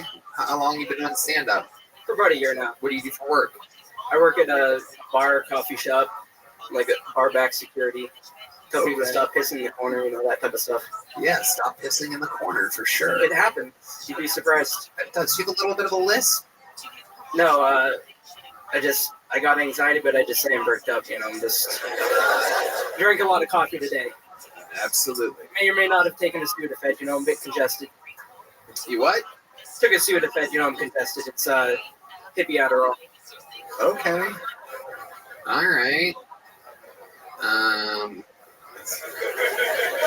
All right, Patrick. So you've been here for a month. Yeah. What do you do for fun?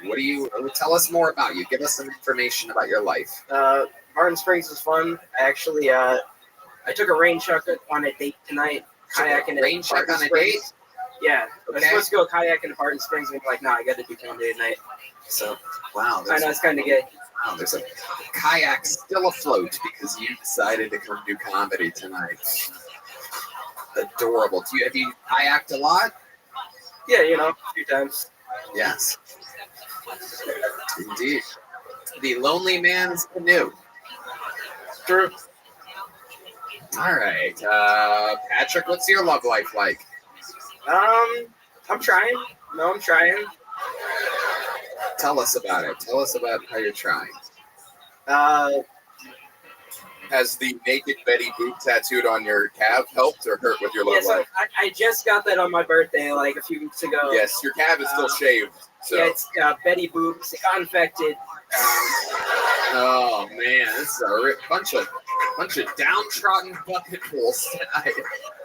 I took antibiotics. It's good now. Okay. His face looks like an animatronic. Have you ever been to like one of those like roadsides? It looks like if the Mucinex monster was a plantation owner. I'm trying to figure out more about you. I feel like there's a fun fact about your life that we're missing here. You seem like something. It seems like you've seen something in your life, like some type of darkness. There's a sadness behind your eyes that I'm trying to figure out. Tell us what we're missing. What do you think it is? Oh yeah, I've been to around like 70 fish shows, so that could have some heart. Fish. I've been too much nitrous, you know. You do a lot of drugs. You know, from time to time. Just don't tell my boss. Your boss? No, he probably does a lot of drugs too. Okay. So fish concerts. Anything else? Any special skills or talents or anything like that? I've been doing a painting series. I've been painting dick pics and trying to sell them after open mic sets. Wait, feet pics and dick pics. You putting Tarantino? Who are you? Well, I'm also writing a couple scripts, but let's not get into that yet. Are they prescriptions? What are we talking about? I feel like I'm into feet and I paint dick pics would have been redeeming answers for the last guy. Yeah. Can you imagine him trying to get that out? In this world, it's all in who you know. And that starts at the base. Their feet. He looks like an investor the last guy would defraud. 100%. Yeah, I just inherited my uncle's. All right. Patrick. All right, buddy. Well, that was okay. I'm giving you a slightly larger than small joke book. How do you feel like it went up here? Went all right, you know. It was a bit too bricked up, but, you know. Bricked up? What is... Wait, what? Wait, what? How old are you? 26. 26. What do you mean by bricked up? Well, Blaming the Sudafed? It means like three different things. It means like a broken iPhone, a closed restaurant, or an erect penis. But I tend to use it to say like excited, you know, I'm bricked up.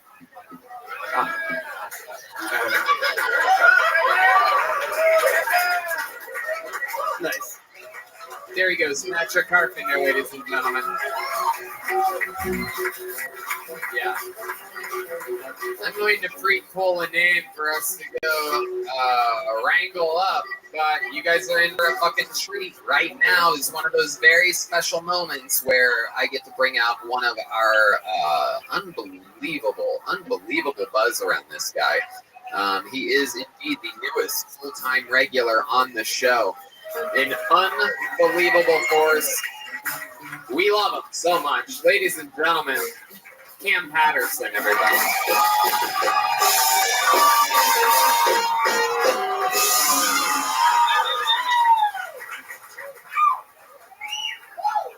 You ever had a problem with your man? Like, you know what I'm saying? You with the STDs and shit? I remember fucking the girl one time, like when COVID was in there, we were fucking like for a little minute. She could tell me to take the condom off, and I was like, no, because I could smell it. And that's a bad idea. When you fucking, your dick take over, and I just felt my hand just slipping out of my hand, and I demasked myself, right? And so now I'm just swimming in treacherous waters. Now I'm just going crazy when I swim in treacherous waters. And 2 weeks after I fucked her, right? I was at work and I was pissing lava, and I went to the doctor and did all the tests. This right when COVID was ending, and I had already got my vaccine shot. I'm not happy about that, but I got it, right? And then he was like, hey man, did you just take the vaccine? I'm like, yeah, I did. He was like, oh, don't worry about it, just the side effect of that.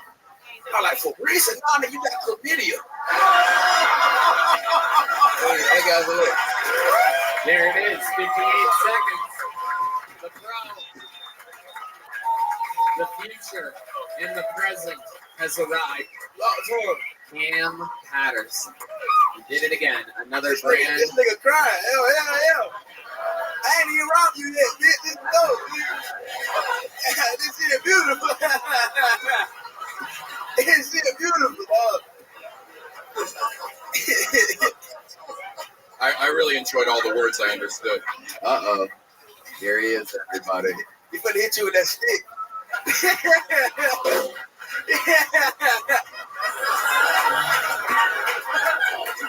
Cam, let me ask you something. During the commercial break, we found out that this gentleman in the front row is from Belize, and he said that he's black. What do you think about that? You think he's black?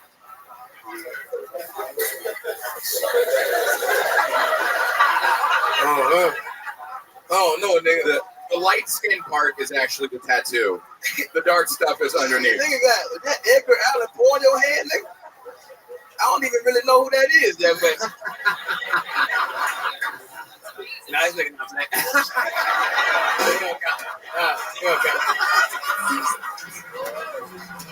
Hey, don't talk to Nipsey Lazy over there. Shit. Nipsey Hussle. Hey, can I ask a question? Where is Belize? It's a salon in East Austin. Okay, cool. All right. Black girls do your hair there. Yeah. Okay, cool. Yeah, you can't say nigga, but I fuck with you. I feel like he says it, but only when black people aren't around. Am I right? You use it sometimes. You are wearing a Trump hat, so technically you can use wait a minute, I didn't see that shit. That shit don't even count. All right, Cam. What else has been going on? Anything else we should know about before letting you go? I'm getting a list of steps now, so I'm trying to fuck white women. Oh, hell yeah.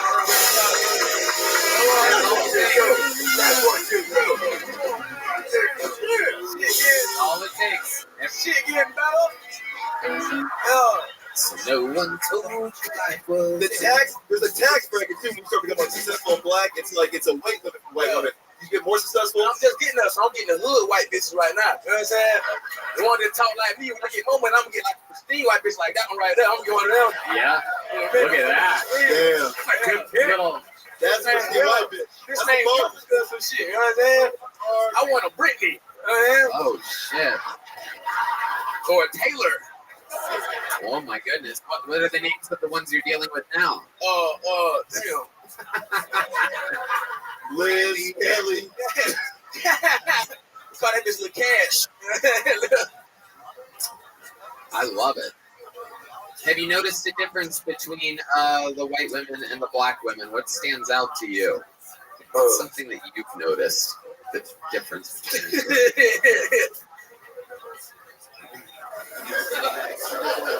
white women suck dick so well. Oh shit! Wow, our viewership just went down 10% just then. There's a bunch of angry white men in the middle of the country. Fuck this shit! They so good.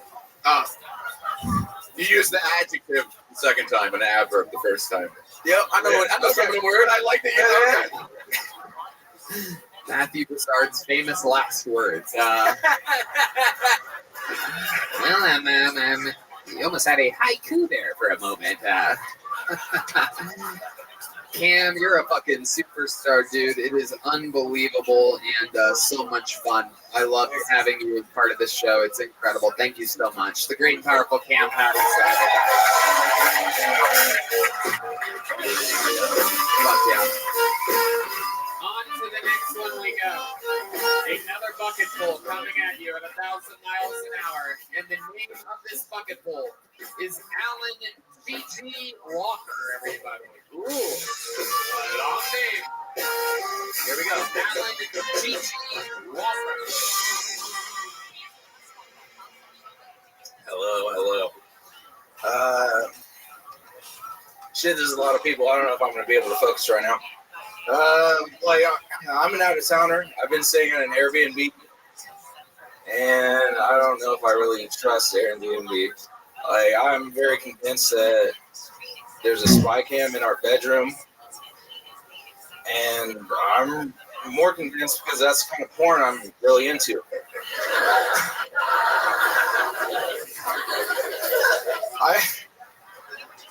I can't get over the fact that, like, I just think every morning someone's waking up to me waking up at 8 a.m. and just slowly masturbating as I go through recipes on TikTok of what I'm going to make for breakfast. I don't know how I feel about that. Has anybody here ever slept with a coworker? All right, Lynn, this is a better crowd than I'm fucking used to. No one wants to say that.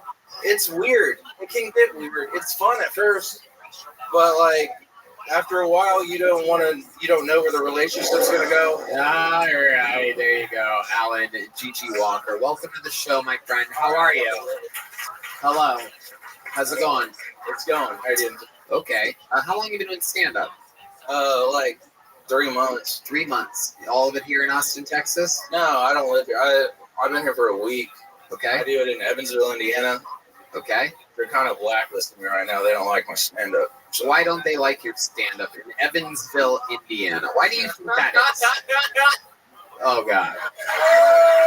Oh, no. Dude, I'm about to lose all my paid spots. That fucking... Go ahead, answer the question. You're on a show right now. My first show, like, my promoter was like, you just throw around the F-bomb and the N-word way too much. And I was like, first off, you're my sister. So, like, why is it that big of a deal? You know who I am. And, oh, fuck, dude. That's it. Alan, okay. Okay, what do you do for work in Evansville, Indiana? I'm a freelance photographer, and I just serve foods. What's something interesting about you? Anything at all? Interesting. You're good at something, you have a hobby, you once did this, you want this once happened, you were part of anything, something.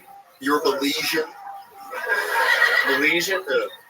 I don't know. I really like that I went after the rocks dude because I got a rock in my pocket, and that makes me feel very secure. Wow. You know what he also had is jokes. You can't just carry the rock and think that that's going to help you. So what else about you, other than the fact that you have a rock in your pocket? What else is interesting? You can reference your entire life right now, anything at all. Dude, fuck. Dude, I'm just doing this, like, I'm just trying to wing it. You smoke bongs? You have a bong at your Airbnb? No. What type of smoking apparatus do you use? I do, like, bowls. Right, like, dirty bowls that you've had for a while. Yeah, that's the vibe that I'm getting right now. You have that energy, the energy of a guy that never like cleans cereal, but I do like the bowls. There you go. And you know what? I hope you like little joke books too. I'm gonna keep it moving along. There you go. There you go, my friend. There he goes, Alan Peachy Walker, everybody. Indiana. Did I pre-pull? I got the pre-pull, huh? Let's get our special treat up here. Is that golden ticket winner ready back there? Fantastic. Get past that off. Nope. You guys are in for a special treat right now. How many of you have been watching the show for a long time, huh? This lady, a legend in the game of Kill Tony. She is one of the original golden ticket winners from over half a decade ago. Always a very, very interesting new minute. She's a wild, wild lady. She fits in just perfectly here. Make some noise for legend Nicole Tran, everybody.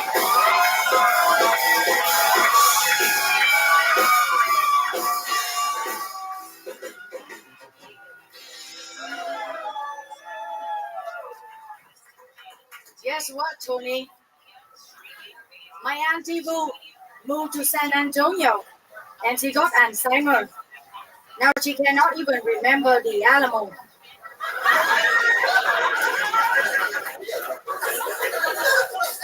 I saw a restaurant right next to an immigration office in El Paso. They say it's better to eat after you swim.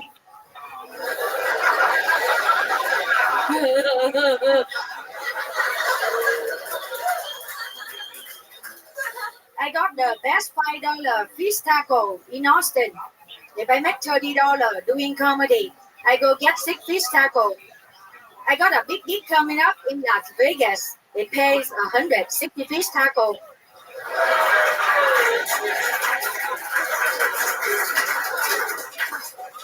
It gets so hot in Texas, man. You can fry an egg on the sidewalk. Who wants to eat that? Not me. Make me a pancake. There's a Walmart that's bigger than Oklahoma in Austin. In fact, aisle 7, 8, and 9 are Oklahoma.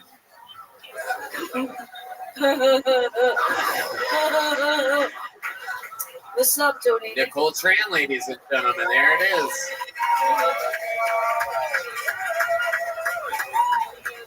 This is what would have happened if Hans and Janice would have tied earlier. This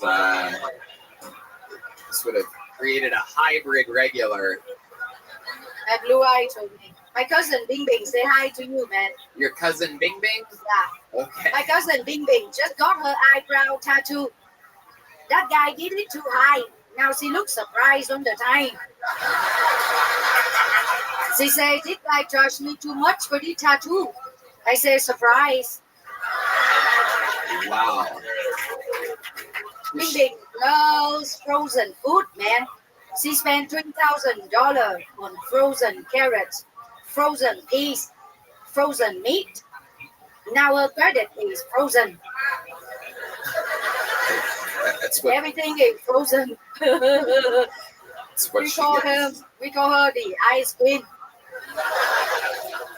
She found liposuction much cheaper in Mexico, but it's located in a piñata factory.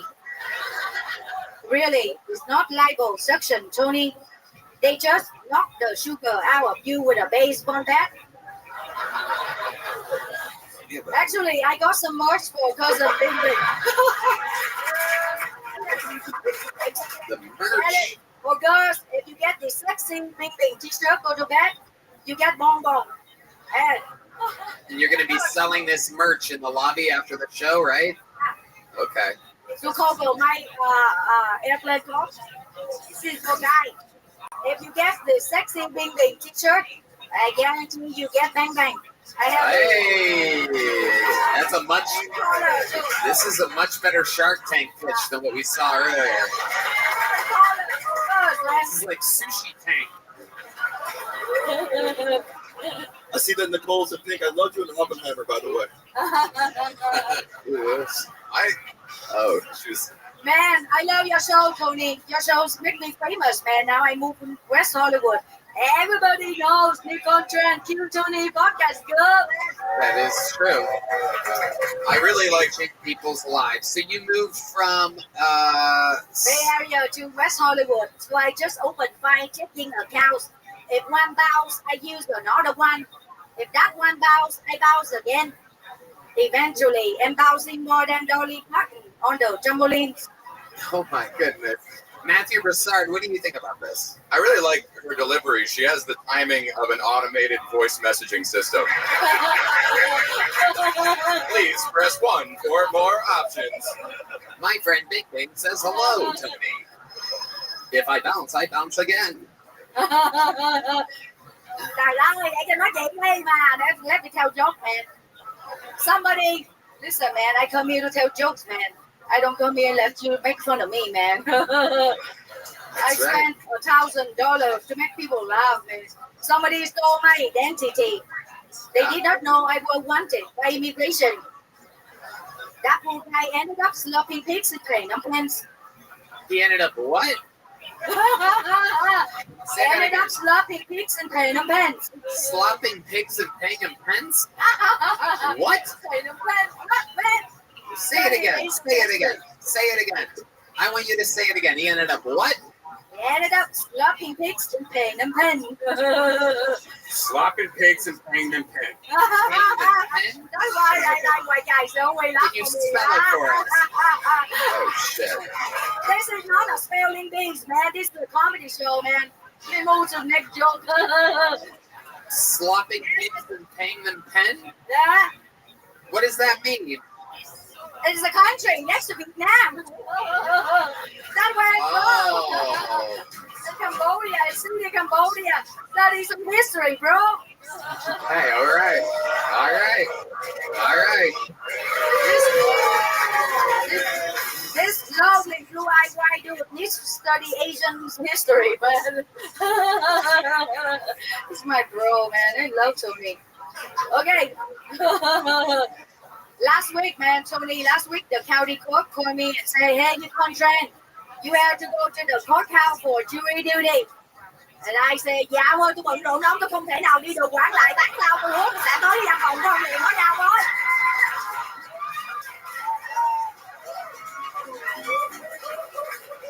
And he says, okay, never mind.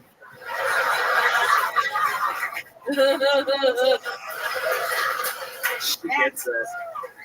You get it, Nicole. It's so weird that you get it and other people don't. It's amazing. Why you?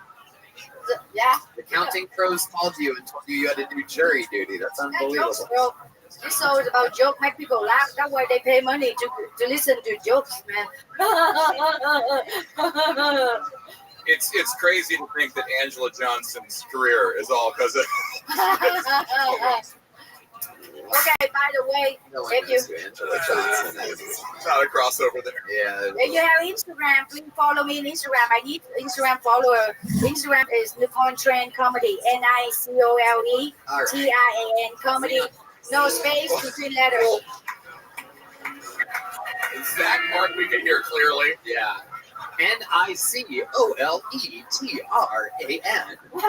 Anyway, back to IRA. All right. That's all right, man. I just ate at a restaurant called Super Bowl. I wonder who's going to perform there at halftime. She got the jokes from LA. Okay, I saw Cleopatra plastic surgery in West Hollywood. Cleopatra had the first no jobs in history, but she would never admit it because everybody knows she's the queen of denial. Wow, nothing better than a topical Cleopatra joke right on top of us. Do you guys want me to pull her string so she tells another joke? I have a song now. A song. Nicole, you famously talked about how you love blue-eyed white men. What do you think about Matthew Broussard sitting next to you? Look at this fucking stud. Fresh out of he walked out of the... He just noticed me. But yeah, just look, man. This is the guy that fucks Barbie.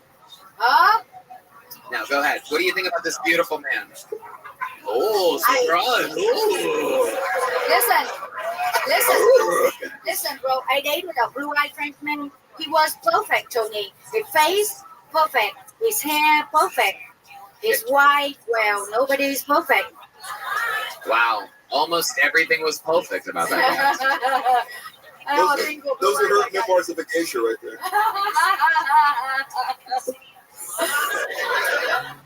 Oh, I have a big news coming up, Tony. Oh, yes. I'm doing a comedy special at Open Bar Comedy. Sounds like you're big news.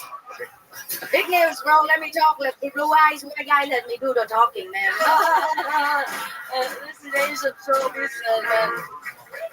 It's gonna be filming on Tuesday, February 27th. It's big deal.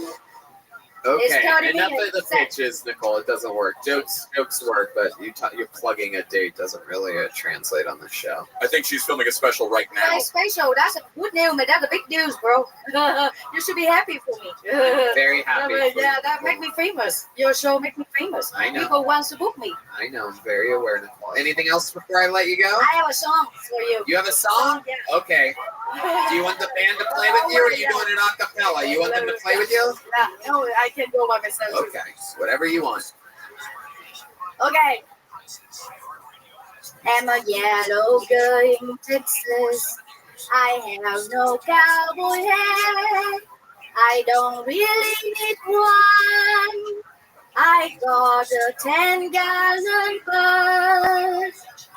I know Tony loves me. He buzzed me like a bee. He says, please come to Austin, 'cause he knows I work for free.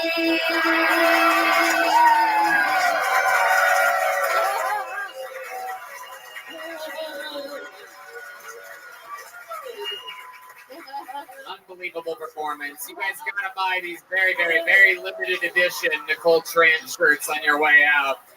Thank you. The big thing. She literally flew those here. Make some noise one more time for Golden Ticket winner Nicole Tran, everybody. Thank you, Tony. Thank you, Rabbi. There you go. That's it, Nicole. Thank you. I'm really like There you go. Thank you, Nicole. That bitch talks a lot. You should see her in the fucking green room. I could tell her like 5 years. Like, Nicole, fucking relax. Jesus. Your next bucket poll, ladies and gentlemen, has an I in parentheses next to it, which means it is one of you in the room. Make some noise. This is always exciting. One of your own. Tyler Bowe, everybody. Tyler Bowe next. Right there. It's happening. Wow. Oh, he's taking a shortcut. Okay. There you go. Go that way. Go do the set.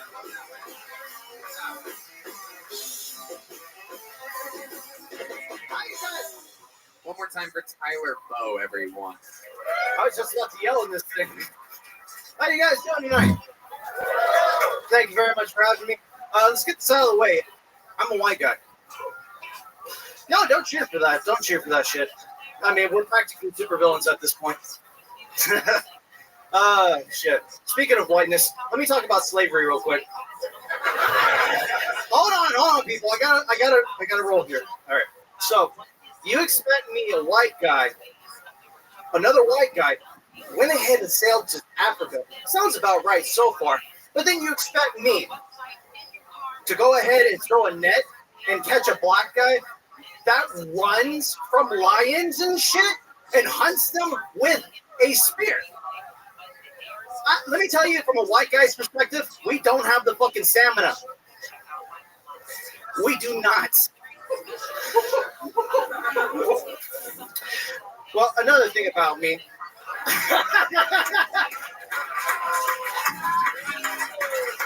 Another thing about me, I am the only white guy from where I am from. I am from the tip of... There you go. That's your time. All right. But the interview part starts now. Where are you from, Tyler? I'm from a place called San Benito, Texas. Okay. Describe it more to us. Okay. How are you the only white guy from a city in Texas? Well, my parents made a horrible mistake. Jesus Christ. His name is Tyler Bowe. They're teachers. They're teachers. My dad went ahead and came down because he had a job opportunity. I was in my mom's room, so I was taken without consent. Okay. All right, Tyler. What do you do for a living? Oh, well. Is that your first time doing stand-up? Fuck no. No, huh? Okay. You say fuck no with a lot of confidence, like it didn't seem like it was your first time. How long have you been doing stand-up? 2.5 to 3 years. All of it there in that small Texas town? Yeah, I actually came up to San Antonio just recently, and this is the furthest I've done comedy. How does it feel? It's a little awkward. I can't see everybody. The light is in my face, and to be honest, imagine. Woo! Our sweet, sweet imagine. Never misses a fucking beat, this guy. Can I be honest with you, Tony? Sure. This is the first time I ever heard about you. Okay. Well, Tyler, can I be honest with you? Yeah, go ahead. This is the first time I've ever heard about you, Tyler. But I'm serious. I never heard about Kill Tony about a month ago, and I'm just a total butcher. My friend over here, Tyler, stick with me. You're getting a little excited with this pre-planned self-sabotage that you're doing right now. Was it a month ago, or was it right now? You just said I never heard of you until right now. Yeah, you just said a month ago. Yeah, a month ago. So how'd you find out about the show? Oh, well, I went ahead and heard about the rock guy. Well, how did you hear about the rock guy? Oh, my friend went ahead and showed me the video over here, Harvey, and then he was like, you know, it'd be nice to go ahead and get tickets. Right. And then, like, so you bought tickets? No, he bought tickets. I just went ahead and paid for gas money. Right. So you paid money to come to a show so that you could tell the guy hosting it that you never heard of him before? Until right now, even though it was a month ago? It's just like everybody else. I just feel like we got to be honest with each other. You what? We got to be honest with each other, that's all. Let's find out how honest you actually are. Oh, you don't want to know. Tell us more about your actual life. Tell us something that we would be surprised to know. You talked about the logistics side of slavery during your 60 seconds. You said that you're a white guy and that they're villains now. A lot of really hard-hitting subject material. Very much, yeah. But no, I am the only white guy pretty much down in the valley, and I was the only white guy on the football team. I had a nickname, Powder. So this is your identity? Is that you're the white guy? No, that's just how I live my life. That's just how it is. Okay. No one else will let me live any other life. Tyler, relax a little bit. You're talking a lot now, Tyler. You're not in San Benito anymore. True. What kind of powder was it? Meth? My coaches thought it was coke because one day they went ahead and pulled me into the head coach's office, and I think this was their attempt to go ahead and sexually assault me. I think it was dandruff. The guy went ahead and put it out on the table, and he was like, "You want some?" Nah, dude, I'm 17. And he did the line in front of me. You want to be on the 18? Hell yeah! Wow, you are not funny. It's unbelievable. Nicole Tran buried you with a pair of chopsticks. It's amazing. What do you think the funniest thing you've ever said? 2 years. You asked if it was your first time. Your answer was fuck no. So let's talk about it. Your best joke you've ever written right now, Tyler Bow. You have a chance to do it in front of this is the most people you've ever performed in front of, correct? Technically, yes. By technically, what do you mean? Yes. If you exclude masturbating at the mall. What's the best joke you've ever written, Mr. Fuck no, not my first time? The best joke I ever wrote was about weed. I love smoking weed, and if anyone hasn't gone on the bandwagon, like, it makes a good day great and a bad day good. But it makes you look up weird shit. Like, have you guys ever went ahead and wanted to have sex, and you're about to put on the condom, and you're like, how was it made? I was that guy. I went ahead and looked it up. It was really weird. Turns out in 1405, a Muslim went ahead and used a goat and tested. Pretty gross, right? But by the 1800s... There he goes, everybody. Tyler Bow. You're going that way, Tyler. That way. Out. There he goes. Fucking slavery tonight. Unbearable. For jokes and give you Snapple facts. For a guy that only jokes about slavery, I wouldn't mind sending him on a ship to Africa, am I right? Let's do it reverse. We should send our worst white. It's actually a good premise. Oh, what are you supposed to play? Hold on a second. Hold on. Michael, these fucking in-ears are killing you over there. Jeez. I've heard of Holocaust now, but slavery now was weird. These white guys up there were like, oh my God. The only person who wasn't covering their face when he's doing that was my nigga right here. That's right. He was like, go on.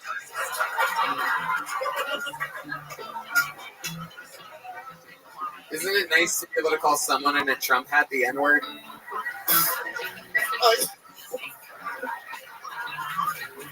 Pulled another name out of the bucket, ladies and gentlemen. We're keeping it moving. Your first female of the night, other than Nicole and Janice, straight out of the bucket. Make some noise for Teresa McAdam, everybody. We're going to meet her all together here. Teresa McAdam. My Chinese pussy's like Chinese takeout. It's cheap and easy, but you don't want to eat it the next day. This Jewish guy ghosted me recently. I guess that makes 6 million in one.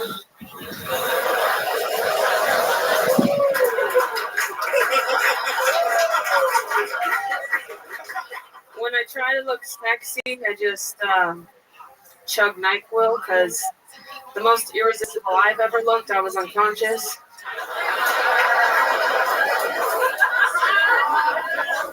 Guys like these girls with these, bubble butts. The only thing bubblicious about my butt is my Hubba Bubba hemorrhoids. Who wants a chew?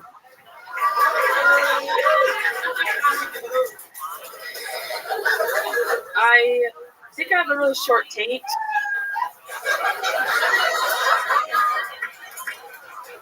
The shit just slides right into my pussy, and my pussy's regularly doing blackface. Oh, Jesus Christ. Okay, stop. There's more to it. There's more to it. Can I finish? No. There's If you do any more, Red Band's gonna come. Red Band, my boy. Come on, Daddy. Come on, We have to stop Daddy. it right now. Red Band is hard as a rock right now. I'm looking right at it. Let me see.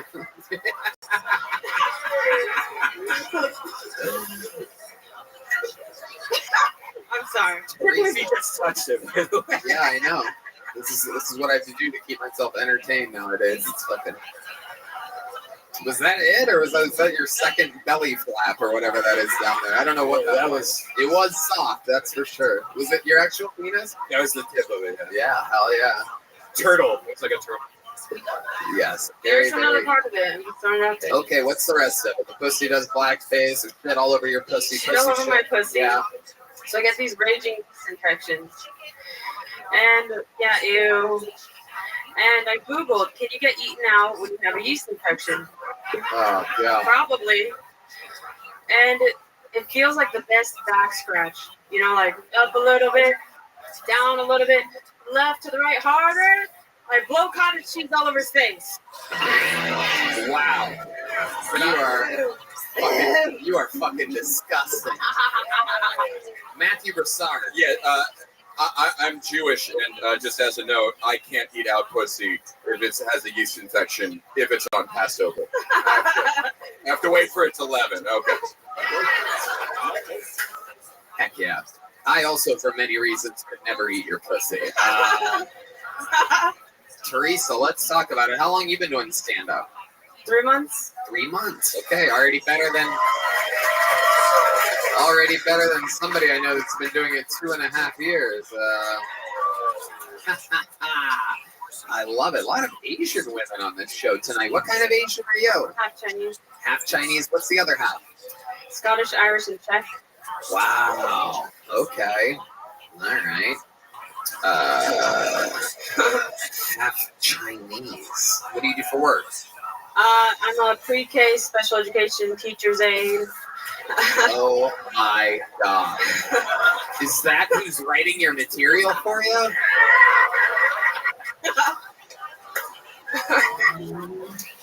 And then I pooped on my vagina.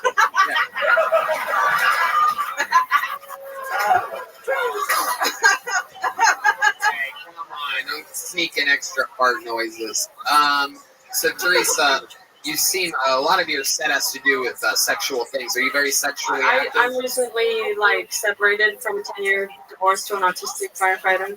Wow, damn. So at least you could spray your pussy down before eating it. That's incredible. No. He was too scared to fuck me, believe it or not. Really? Why was he scared to fuck you? Because of the autism. Oh, really? Yeah. What kind of autism are we talking about? Was he afraid he'd give it to you? I have it too a little bit, but I think he's way more, So how long have you been separated from the autistic fire? 3 months. 3 months. You've just been on a tear. Yes. So what's been going on? Describe some of your actual interactions with other humans with us. You're okay. I am excited about this. Yeah, so I've been on a Hispanic frenzy. Ooh, is that a dating site? It should be. No, it should be. I wish it was. Who's Gone Wild, perhaps one could say. Hey, what's up? There's shit on your pussy. Hey, your pussy's so blackface, dude. Yo, your pintos are black beans. Dude. Hispanic frenzy. So you're just out there with the Hispanics. Yeah. What's going on? Tell us about it.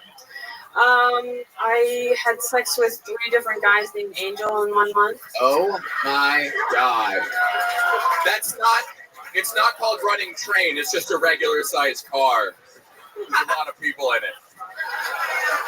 Damn, I didn't know angels go to hell too. That's incredible. Founders Cupid, am I right? So stupid. This is the dumbest show of all time. 3 angels in a month. So tell us more. Describe what's going on here. Tell us. You want to know about the Angels? Yes, anything. Keep going. Any Angels, Salvadors, fucking Mijos. Okay. So Angel, I met on Live Links. What's Live Links? You call in this number and then you talk to guys. Old school. This is like from the 90s or something. Yeah. Are you still up? D-Madness knows what it is. Live Links. Yeah. 1-800 Live Links. Yeah. Okay. So he's like, yeah. He's on fentanyl tonight, everybody, for the first time. He's experimenting. I'm kidding, D. We know you're not on fentanyl. Yeah, so. Okay, D. Let's keep listening. Chatty. So Angel was like, come to Dallas. I'll give you gas money and pay for a hotel. I get to Dallas. Didn't get any gas money. He asked me to pay for the hotel. Oh, shit. And then he said he'd Venmo me for some Plan B, and he fucking didn't. So I was like $300 out. That was like an expensive Mexican hooker.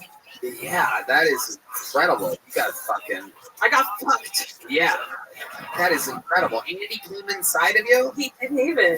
He didn't even, but he still made you get Plan B because he's so Latino that he thought he could have gotten you pregnant even though he pulled out. That is a true Hispanic. Angels do miracles. Yeah. Yeah, you were touched by an angel.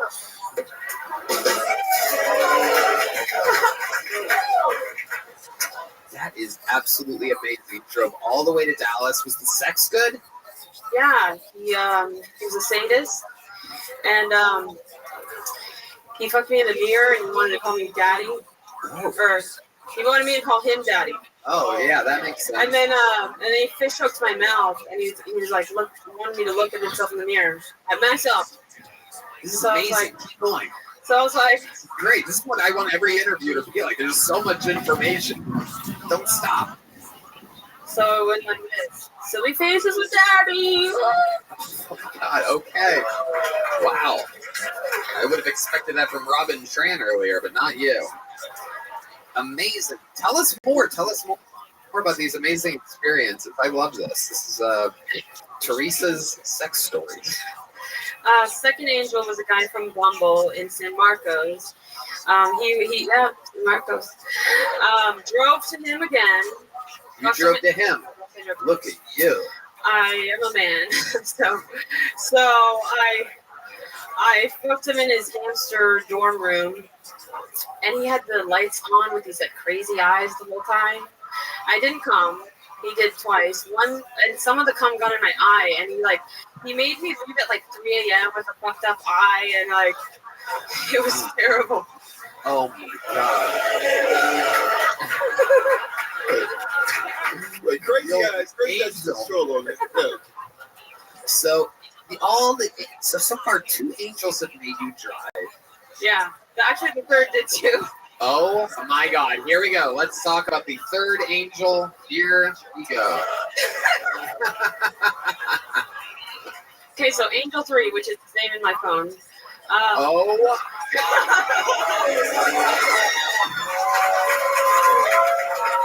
I'm not even lying. It's Brilliant. literally angel 3. Brilliant. So I drive like 45 minutes to Angel 3, and he has this like degenerative back hunchback condition. Oh my. And this is like when you hear like dating in LA is hard. It's like, have you met my friend Teresa? Okay.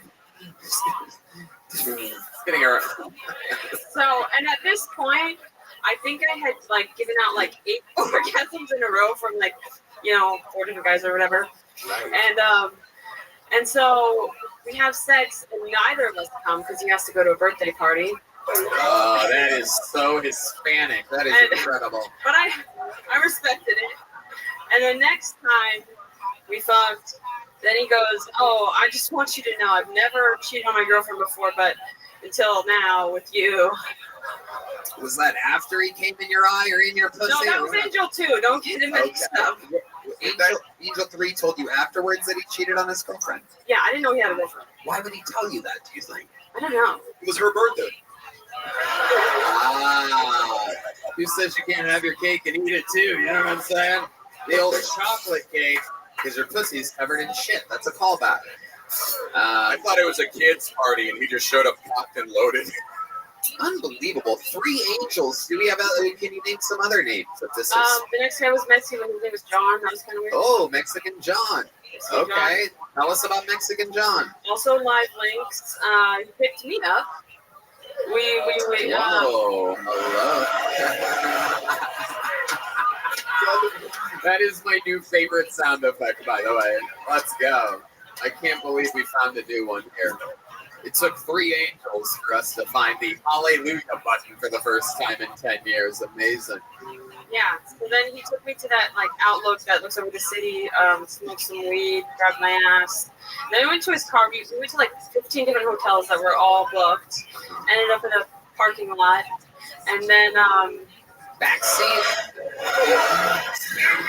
So you end up in a parking lot. Are you guys in the front seats, the back seat? What right, do you do? and this car was like the biggest piece of shit you could even imagine. Right. Yeah. Yeah. Red band in the zone right now. Yes. Okay, so you're in the front seat of his car. What happens? Stick shift? Automatic? Automatic. Okay. Yeah. And you crawl over, he comes over to you, you put the seat back. What goes on here? A lot of people are The seat's confused. back. He let me taste his leche. Whoa, that's basically Mexican third base for you. Let's do the no. Once you try the leche, you okay. Turn into his leche. Sometimes I can't compute the setup that I force myself to. Once you try the leche, you turn into his leche. Yeah, there you go. Absolutely. You kept thinking about it. I forced myself to have a half a second there, so you got it. Yeah, right. that connects. Somehow the condom came off. Whoa. And then what else happened? Oh, and then that's when he finished my mouth. Ah, the old switcheroo. Absolutely. Yeah. The old Dolce de leche. That's how they're sneaking in the country. All right. But he didn't. But I didn't come, so we never talked again. Have you ever been with a black man before? Actually, I recently fucked a half black comedian. Oh, half black. Yeah, he's been on the show. Half black. Half black. Yeah. Is that a rubber ducky? Half black. Yeah. All right. So tell us about the half black. So the half black was totally not my type. You know, should I say him? He's been on the show. No. Don't say it. Don't say it. No, we don't want to know which half black comedian. This ain't no joke. What the fuck? Sorry. Is that snitching? Am I snitching? Am I triggering you?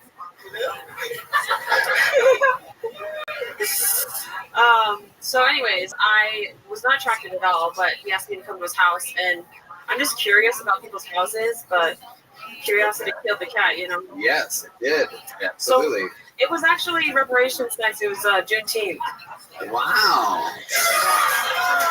Okay. That's not reparation. You're Chinese, lady. I'm half white. I'm half white. I've got some skeletons in my closet. Okay. He's half white. What the fuck's reparations in any of this? So I wasn't trying to fuck him, but how did he end up? How could he possibly end up having the ability to get inside of your very openable pants? What did he do that you didn't want to fuck him? How did he end up winning you over?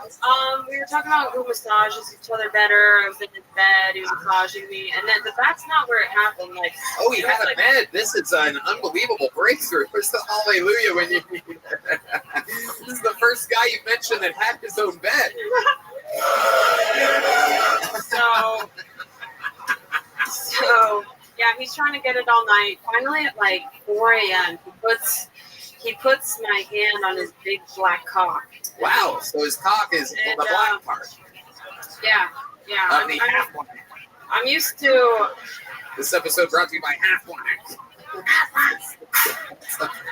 The way you said half black opened up a part of my brain. I'm used to my little Chinese brother doing that, not a big black brother.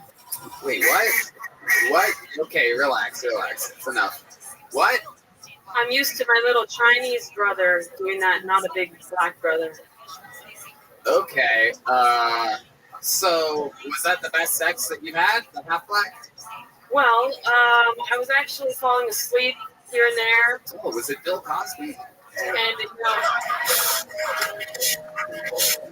I would wake up. I would wake up while he was trying to fuck me, and I'd be like, I had a dream. Oh, you son of a bitch.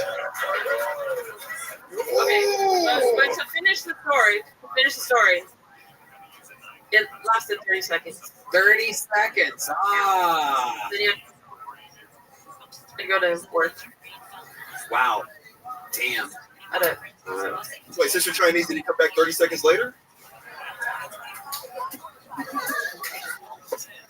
The fuck was that?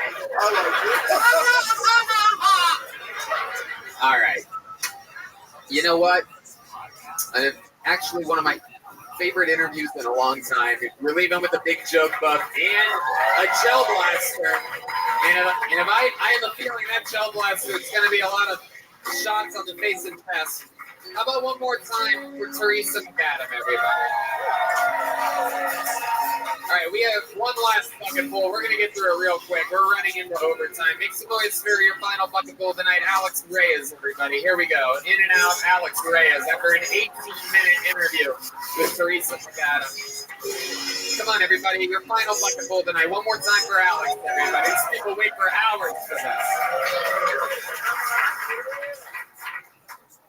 I'm 38 years old. I'm going back to school. I'm taking a DWI class.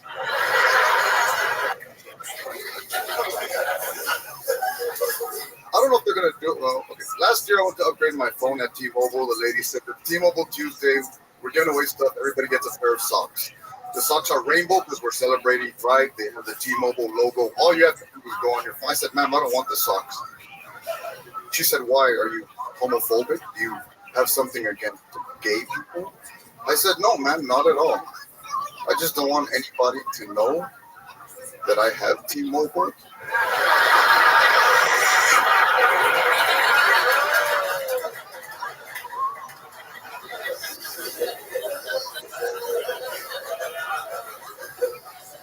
I've been saving a lot of money by switching to self-checkout.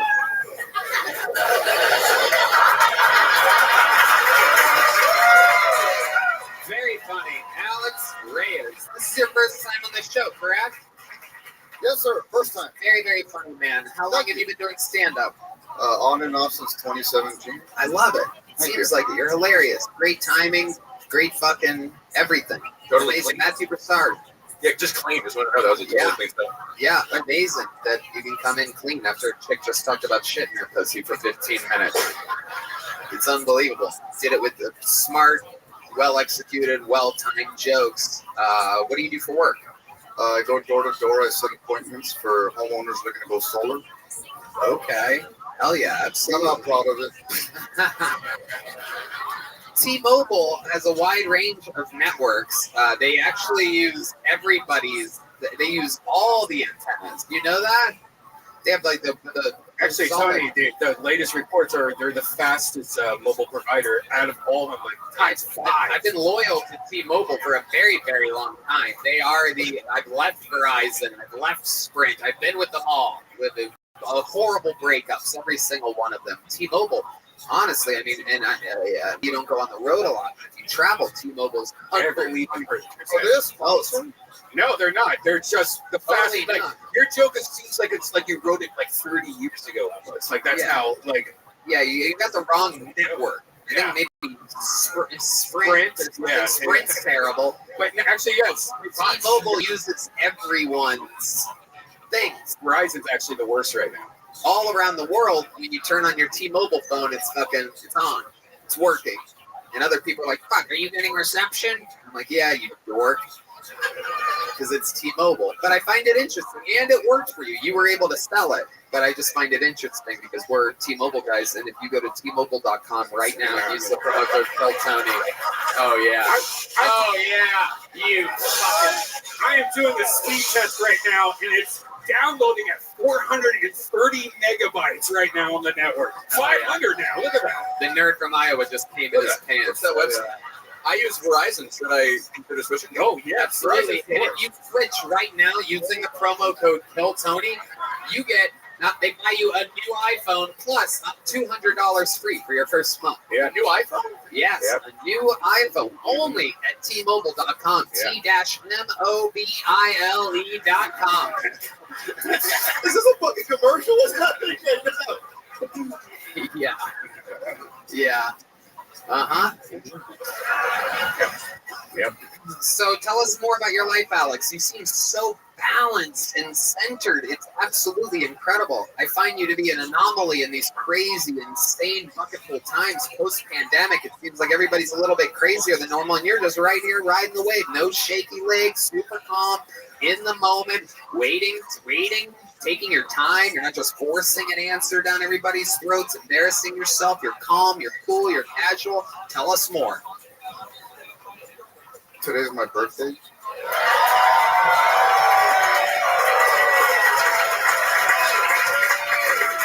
Stop! What are you doing to celebrate other than this? Teresa. Yeah. Hell yeah, dude. Oh, you can get that for sure.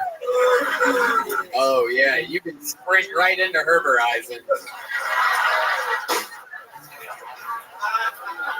You know, T-Mobile Tuesdays every Tuesday gives you free things like free ice cream cones, Wendy's hamburgers. It's like your birthday every week.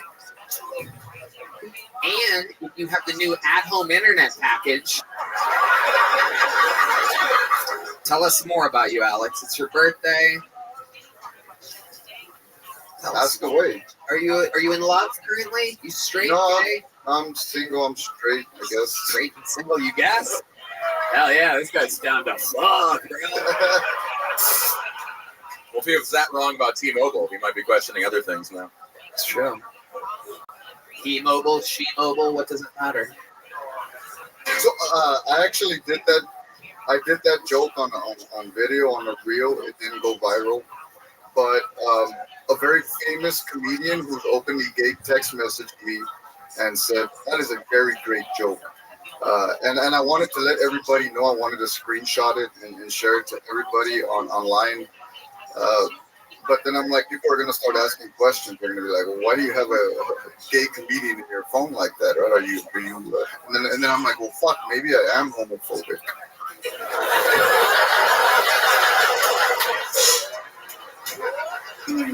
You're a funny guy. His name is Todd Glass. Ah, we love Todd Glass, legend of the Kill Tony universe, one of our dear guests. And he's listed in your phone as openly gay comedian? Well, it's under Todd Glass. Mm-hmm. I picked him up from the airport and we became friends. Oh, yes, indeed. Absolutely. Absolutely. What's the gayest thing you've ever done? I had my ass grabbed on my way out of a Jeep. Oh. Wait, Todd grabbed your ass? A guy grabbed my ass? No, not Todd. No, not at all. Okay. You live by yourself? Yes, sir. Weirdest thing in your refrigerator right now? Think about it. Take your time. Maybe it's in the door. Maybe it's in the crisper. Maybe it's in the little butter holder and the top. Strawberries that are molded? Oh, very good. Very good. You have any special skills or talents other than being a very funny comedian? I used to be able to play the guitar. You used to be able to? What happened? Yeah, I lost my pinkies. How did you lose your pinkies? Vaccine side effects? So I have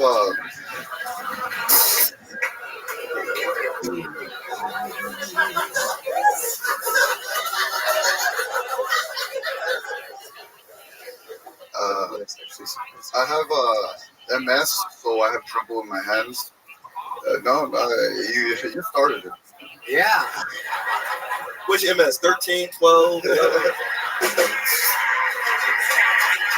Alex, thank you so much. An amazing performance. Sign up again. Come back sometime, okay? Here's a big joke book. Alex. Leaving with a big joke book. Leaving with a gel blaster. Alex Reyes. And so that is that. And only now, in our final moments, do we realize the true power of the dark side. This battle station is fully operational, and it ends with one big red machine. Ladies and gentlemen, the record holder for sets done, interviews done, all time, the only living member of the Kill Tony Hall of Fame is here, Austin's own William Montgomery.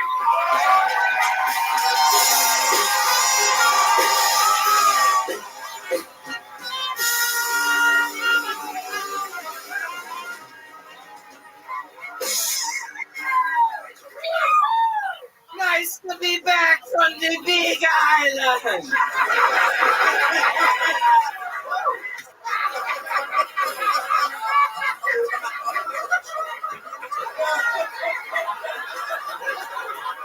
I have to be honest, I'm actually the balding, orange-headed man who kidnapped Carly Russell in Alabama last week. She was telling the truth. Don't get mad at her. That's not a joke. I mean, it was me. Imagine thinking to yourself, you know what animal seems the most ninja-like? And coming up with turtles.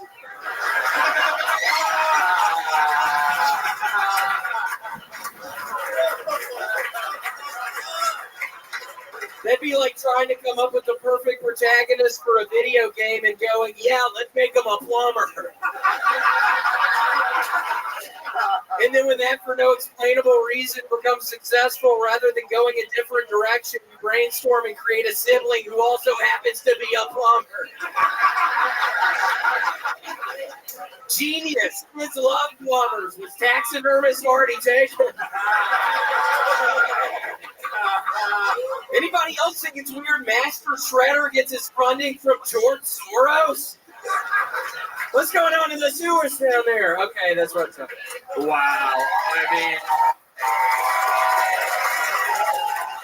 time after time, somehow, apparently getting stronger and stronger somehow. It is unbelievable. The man that could come in and come in weak, he could come in, he could take a night off and go, oh, I've already done so much. But instead, boom, time after time, laugh after laugh, the volume level, the amount of punchlines, energy, the excitement, the connection. I mean, look at the way he stares these people directly in the eyes.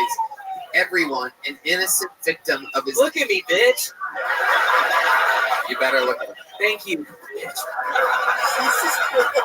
And so, Tony, I'm excited.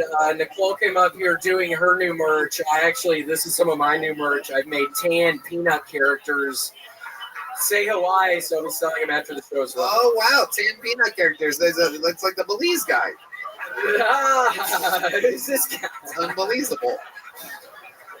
Incredible. Yeah, looks just like him. Exclusive William Montgomery merch. I love it. How was Hawaii? Tell us about it. We missed you last week. Yeah, Hawaii was wonderful. I stayed a little longer because, Tony, I'm gonna be an actor now. They casted me in a remake of Rescue 911. They're gonna start doing a Rescue 911 in Hawaii. I'm going to be the driver of the ambulance, so I'm super excited. We already started shooting. I have to go back in a couple weeks, but super excited. It seems like it could be a good opportunity for me. That is so exciting. So you're the ambulance driver for Rescue 911, the old classic show. Yeah, I'm sorry bringing up that reference. I've been working on not doing the older references, Tony. I'm very sorry. I can't stop doing. What's funny over there, Brendan? I can't stop doing. What are you doing? Why are you slapping yourself like that? It's some new thing. I'm trying. Sometimes it makes people laugh. Not all the time. Every time you do it, there's a weird sound. Do it again. Yeah, every now and again, it kind of makes a sound. But not all the time. but sometimes.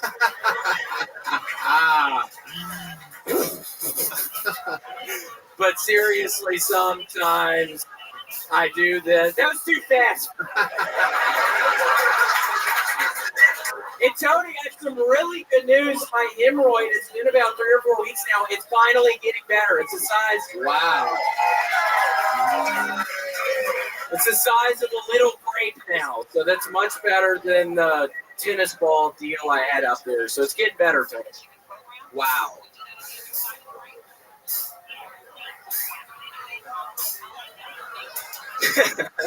Amazing. You're coming back from Hawaii super refreshed with what seems to be superpowers right now. What else happened out there why do you think you're coming in so strong? I don't know. I actually, this time I did get a new tattoo and I'm starting to really feel the powers of the Looney Tunes. I got a foghorn leghorn. Wow. Incredible. It cost me $5,000. So. Wow. Why did you pay so much money for it? Because I was thinking when I was in Hawaii, the doctors were telling me don't go because of your skin cancer. But I'm just getting to the point. I think you've been here as well before, Matthew Broussard. But just getting to the end of my fucking rope, dude. I think you were that way a couple years ago or something. So we share that in common. Yeah, I was just at the end of my fucking rope. Just do I jump off this fucking building? I think you were in a similar situation like 3 years ago or something. And you talked me out of it. I did talk him out of it. He was a fucking pussy. I thought he was going to do it. But I'm glad he did it. What did you say to him to talk him out of killing himself? Matthew, come on. You know I love you, dude. We briefly dated, Tony. I don't know if Matthew wanted me to say that. But yeah, it was like a lover's quarrel. He almost fucking jumped off. I was like, Matthew, stop, man. You know I love your ass. Matthew, you know I love your ass. William's a wild boy. Matthew, is this true that you guys had a lover's quarrel? It was a short but fervorous tryst. More lustful than anything, but I'll never forget. Yeah, I mean, that happened. I was listening to that slut who was up here a couple people ago, and yeah, a couple times I came in about 30 seconds or something, and it was okay. Let's move on. All right. Very, very interesting. So now that you're back to Austin, Texas, you have any plans or anything else going on? Sweet little dog, still good? Still doing good. Still kissing her tummy nonstop all the time. Kissing her tummy with my tongue, by her butt. She loves it. I love it. My butt's better. Luckily, I started putting grape juice on it.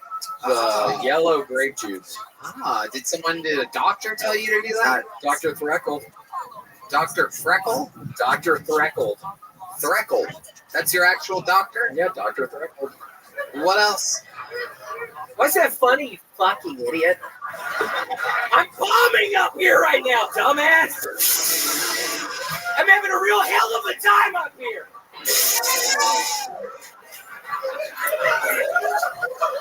I tried to do the gay thing with you. That didn't really work out. And then you're laughing at me like that, you piece of shit. I think you're doing fantastic. Well, thank you. You guys think William's doing good up here?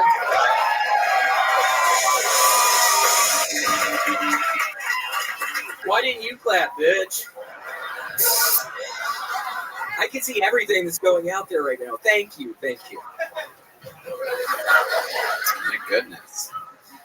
Things are up and up. You're about to go on the tour with me. That starts in 2 weeks. Very excited. I'm actually driving an hour tomorrow. I've started the process. It'll be fine, but I'm finally getting my passport tomorrow. I have to drive an hour away. And then Why are you driving an hour away? Paying some guy $500.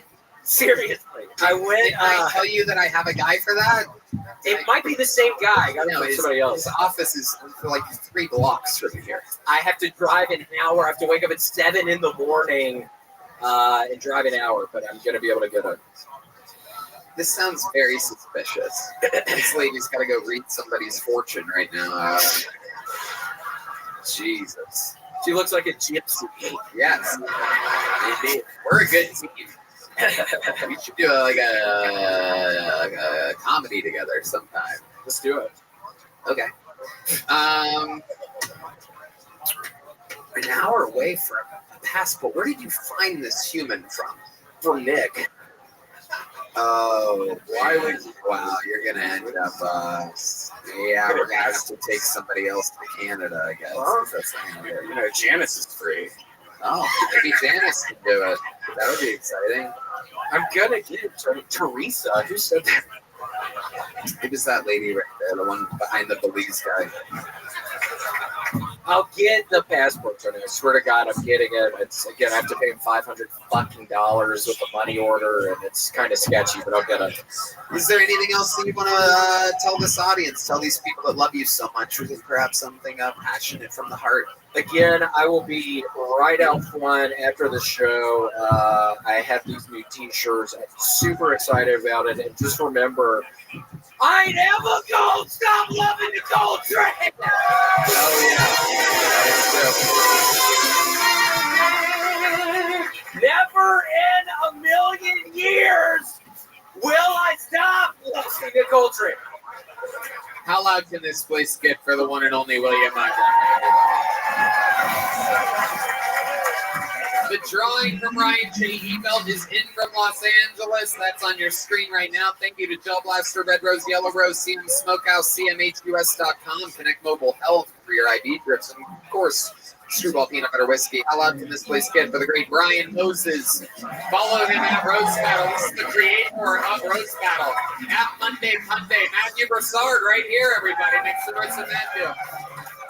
Exclusive Kill Tony merch available in the lobby, and also very limited edition Nicole Tran merch. How about one more time for the great Michael Gonzalez on the drums? Here's some local art from the great Chris Rogers art. That's Paul Deaver on the horns. Oh, a great painting of Janice, everybody. One of one. Make some noise for Matt Yoling on the electric guitar. And one more time for Dean Magnus, everybody. We did it again, right, band? Check out the speaker show every Thursday at the Sunset Strip, sunsetstripatx.com. Love you. Very few tickets still available for the HBB Center on New Year's Eve, the biggest show we've ever done. It's going to be a lot of shows that weekend, New Year's Eve here in Austin, Texas. A lot of other huge fun announcements coming up, a lot of exciting stuff. Go to killmerch.com. And some new drops happening there. Should already be there by the time you hear this episode. All right. Good night, everybody. Thank you so much. We love you. Thank you. Bye-bye.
y'all. HelloFresh takes the work out of eating well with meals like cheesy smash burgers, which aren't just easy, they're delicious.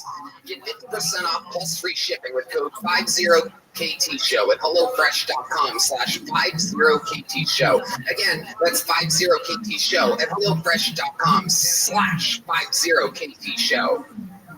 Hello, Charlotte, North Carolina. I will be at the Night Theater at the Levine Center for the Arts, August 25th. Atlanta, Georgia. I will be filming my next special with you at the Cobb Energy Performing Arts Center on August 26th. Tickets available now at TonyHinchcliffe.com.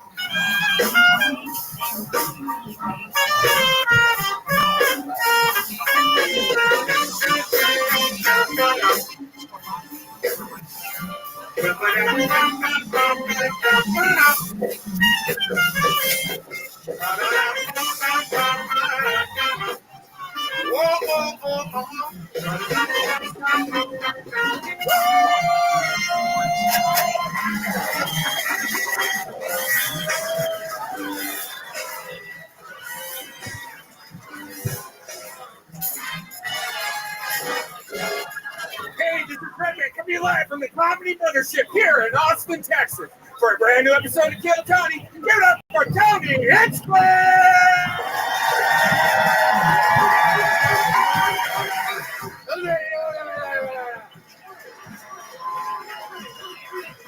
Fuck yeah, make some noise for the great Brian Red Band, everybody. Are we doing this shit tonight? Are you a good fucking crowd? Yippee! Hell yeah, you're the #1 live podcast in the world. This is Kill Tony, brought to you by Gel Blaster, Red Rose, Yellow Rose, Austin Security Guard Service, Connect Global Health, where you can get IV grips here in Austin, Texas, delivered straight to wherever you are. You're hungover at some random hotel, go to cmhus.com, get an IV drip, use the code KILL10, let them know that we sent you. The Whole Firm, a new sponsor, the best DUI lawyer in the city. Fuck yeah! So, if you get a little excited after your IV drip, get fucked up, get a DUI, we got you there too. Prize Picks, TonyHinchcliffe.com, providing the new Tony Hinchcliffe global tour. And Screwball Peanut Butter Whiskey, which presents the Kill Tony Band, everybody. Come on. You heard him.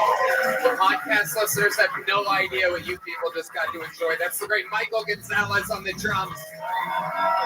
Paul Deemer on the horns. Matt Mueling on the electric. The founding member of the Austin Band, John Dees, back from tour with Gary Clark Jr. And this right here is the one and only force known as Beat Madness, everybody. Live in the flesh. We are in for a hoot-nanny of an episode. But before we start, here is more from the amazing sponsors that made tonight's episode available for you here, right now. What's something you think we should know about you as we get to know you? What do you think the 3,000 people in front of you? What's something interesting about you? I'm not retarded, but I like rocks.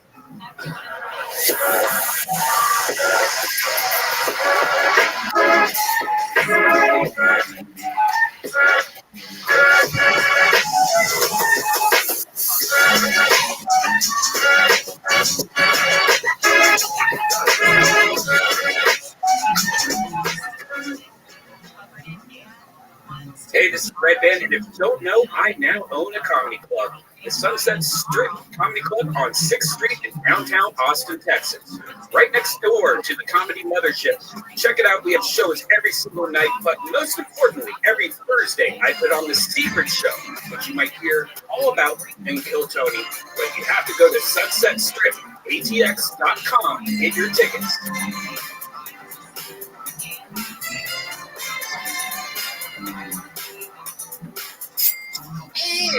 And this episode of Kill Tony is brought to you by Zippix Toothpicks. Zippix brings you a totally satisfying, convenient, and flavorful way to curb cravings, get a boost of energy, or simply relax at the end of your day. Remember when massive vape clouds, ashtrays, and dip spit were awesome? Well, now there's an easier, cheaper, less messy, and more subtle way to curb cravings with Zippix Toothpicks. The best part of Zippix is that you really can use them just about anywhere. With 2 milligrams per pick and some 3 milligram options, Zippix Toothpicks are long-lasting, extremely affordable, and available in 6 delicious flavor choices I've been using them on flights lately, and boy, is it a amazing nicotine life hack.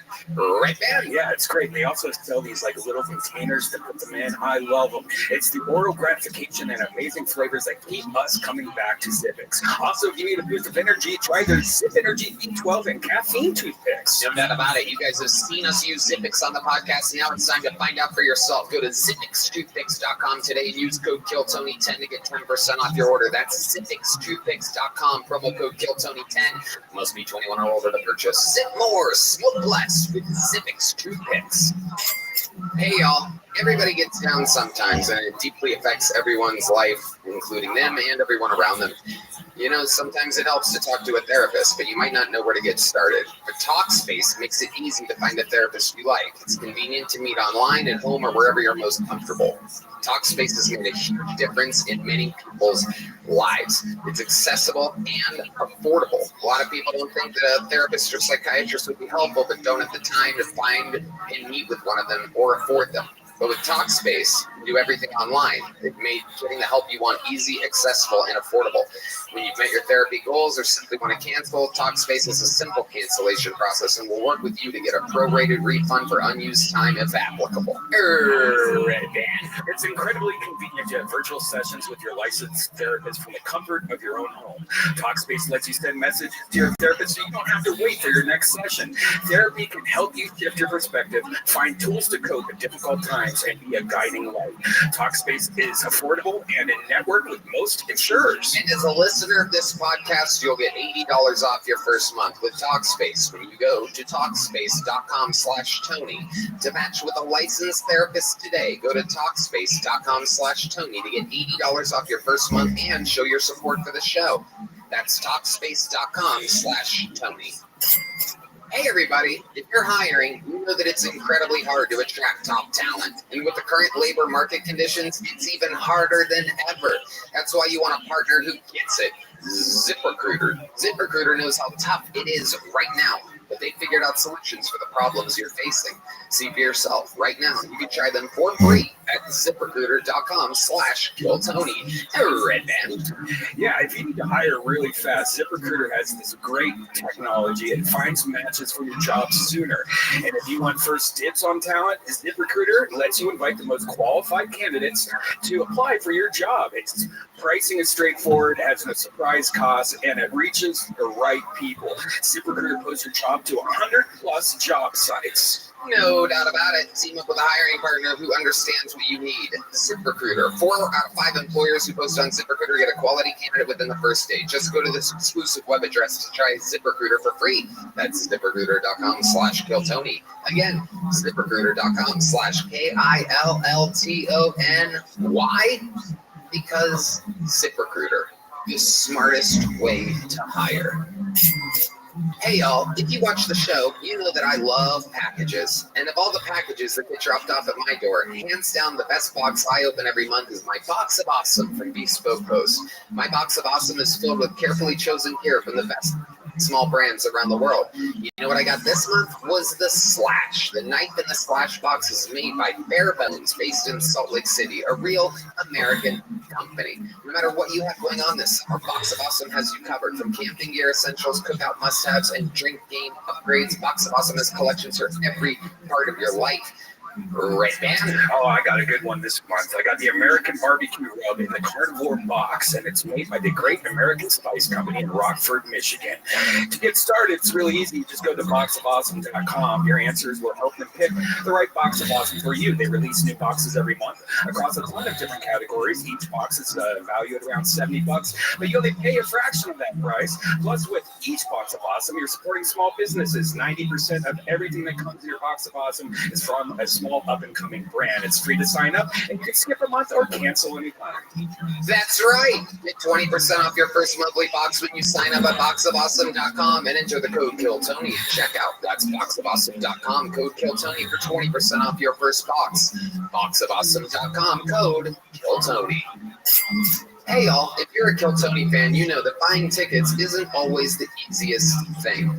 Buying tickets to your favorite event shouldn't be stressful. Game Time is the fast and easy way to buy tickets for all the sports, music, comedy, and theater near you. With killer deals on last-minute tickets and their best price guarantee, you can stop stressing over the tickets and start getting hyped for the fun you'll have. I can look through the Game Time app right now, and I can see, hey, look, my dear friend Snoop Dogg, who I've roasted to a crisp before, is performing on the 18th at the Germania Insurance Amphitheater. Drake and 21 Savage at the Moody Center here in Austin, Texas.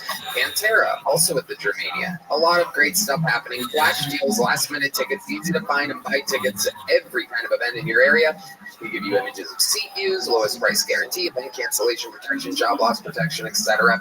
And there's a Game Time guarantee. That means you will always get the best price. If you find tickets in the same section and row for less, Game Time will credit you 110% of the difference. Forget planning months in advance. Game Time has deals on tickets right up to the day of the event. And you get images of the seat before you buy, so you know exactly what to expect when you arrive. And you buy tickets in a matter of seconds. Just 2 taps and you're set. Tickets are sent directly to your phone, so you never have to dig through your email. Snag the tickets without the stress with Game Time. Download the Game Time app, create an account, use code KillTony for $20 off your first purchase. Terms apply. Again, create an account and redeem code KillTony for $20 off. Download Game Time today. Last minute tickets, lowest price, guaranteed. Hey y'all, I have to tell you about this super blend I'm loving called Kachava. It's hands down the best thing I found to feed my body the nutrients it craves. Kachava is an all-in-one plant-based super blend made up of superfoods, greens, plant proteins, antioxidants, adaptogens, and probiotics. In other words, everything your body craves to feel your best. And I know what you're thinking. Something is good for me can't possibly taste delicious, but that's where Kachava really earns their thousands of 5-star reviews. It tastes amazing. It's creamy, smooth, and comes in 5 delicious flavors. Chocolate and vanilla are my 2 favorites, but it also comes in matcha, coconut acai. Some folks like to think of it as a part of a healthy breakfast or lunch, but others think of it as a protein-packed snack before or after a workout. I know I do. It feeds me after I'm after a long day on the golf course with 25 grams of plant protein per serving. Right, man?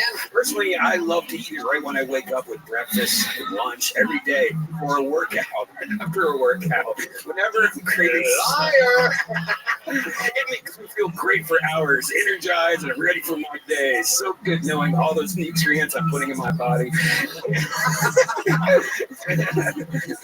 And you know what? My first impression was, wow, this is delicious. I love drinking it. It makes my day better because I don't like eating. It's easy just to pound down right before I go out. I am so with you on that. Pound down to Pound Town. Kachava is offering our listeners 10% off for a limited time.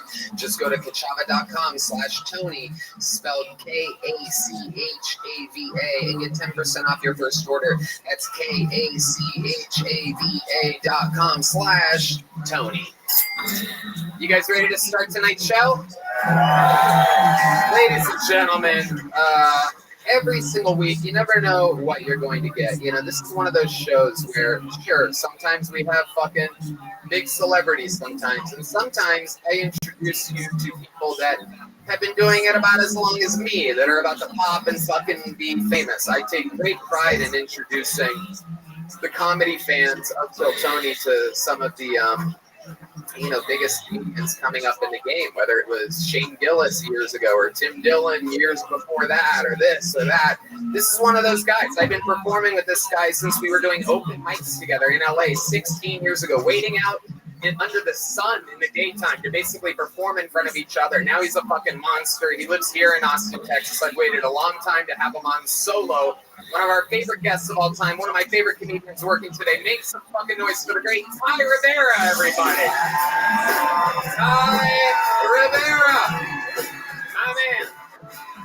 Fun. He's a diabolical comedian. A wild-looking human being, so get that out of your system. Little bit. He's very, very, very, very interesting. He's both thuggish and what do you consider yourself? A faggot. That's right. Thank you. That one's in the episode. You can say it. I can't, even though I seem gayer than you. It's weird how that works. I heard you say it right before I came out. That was during the commercial break, though. On YouTube, you can say it, but I guess how weird things have gotten. because I, believe it or not, like girls. We edited out 5 of those F words on tonight's episode that's airing tonight. Really? Oh, okay. I just got word we have signups from China, India, Ireland, and Canada in the bucket. That's very interesting. I hope we get China out here tonight. Oh boy. Anyway, Ty, you've been on this show numerous times. This is your first time doing it alone with us, with the beautiful machine running at 1,000 miles an hour. Nothing can stop us. You know how it works. Tons of fucking people signed up. I mean, it's absolutely ridiculous. Over 200 people. Like I said, people from all around the world in the bucket. If I pull their name out, they get 60 seconds uninterrupted. You know their time is up and you hear the sound of a kitten. That means their stand-up comedy time is done, or else they bring out the Angry West Hollywood Bear, which just interrupts them. And then I interview them. We find out more about them and what makes them interesting. Now, while we have a whole bucket full of comedians, we like to start the show with a little something special. We have a few regulars on the show, which every single week they have the very not easy, very judged job of doing a new 60 seconds every week in front of the entire internet. This guy started on the show over 2 years ago, and his life has completely fucking changed. I mean, we've seen him have ups, downs. He's been challenged by numerous people trying to take his job. How many of you are fans of the show? Well, then maybe you know the words. If you guys start singing, maybe I'll just say his name. You guys know the words? This is Hans Kim. This is Hans Kim. This is Hans Kim, everybody.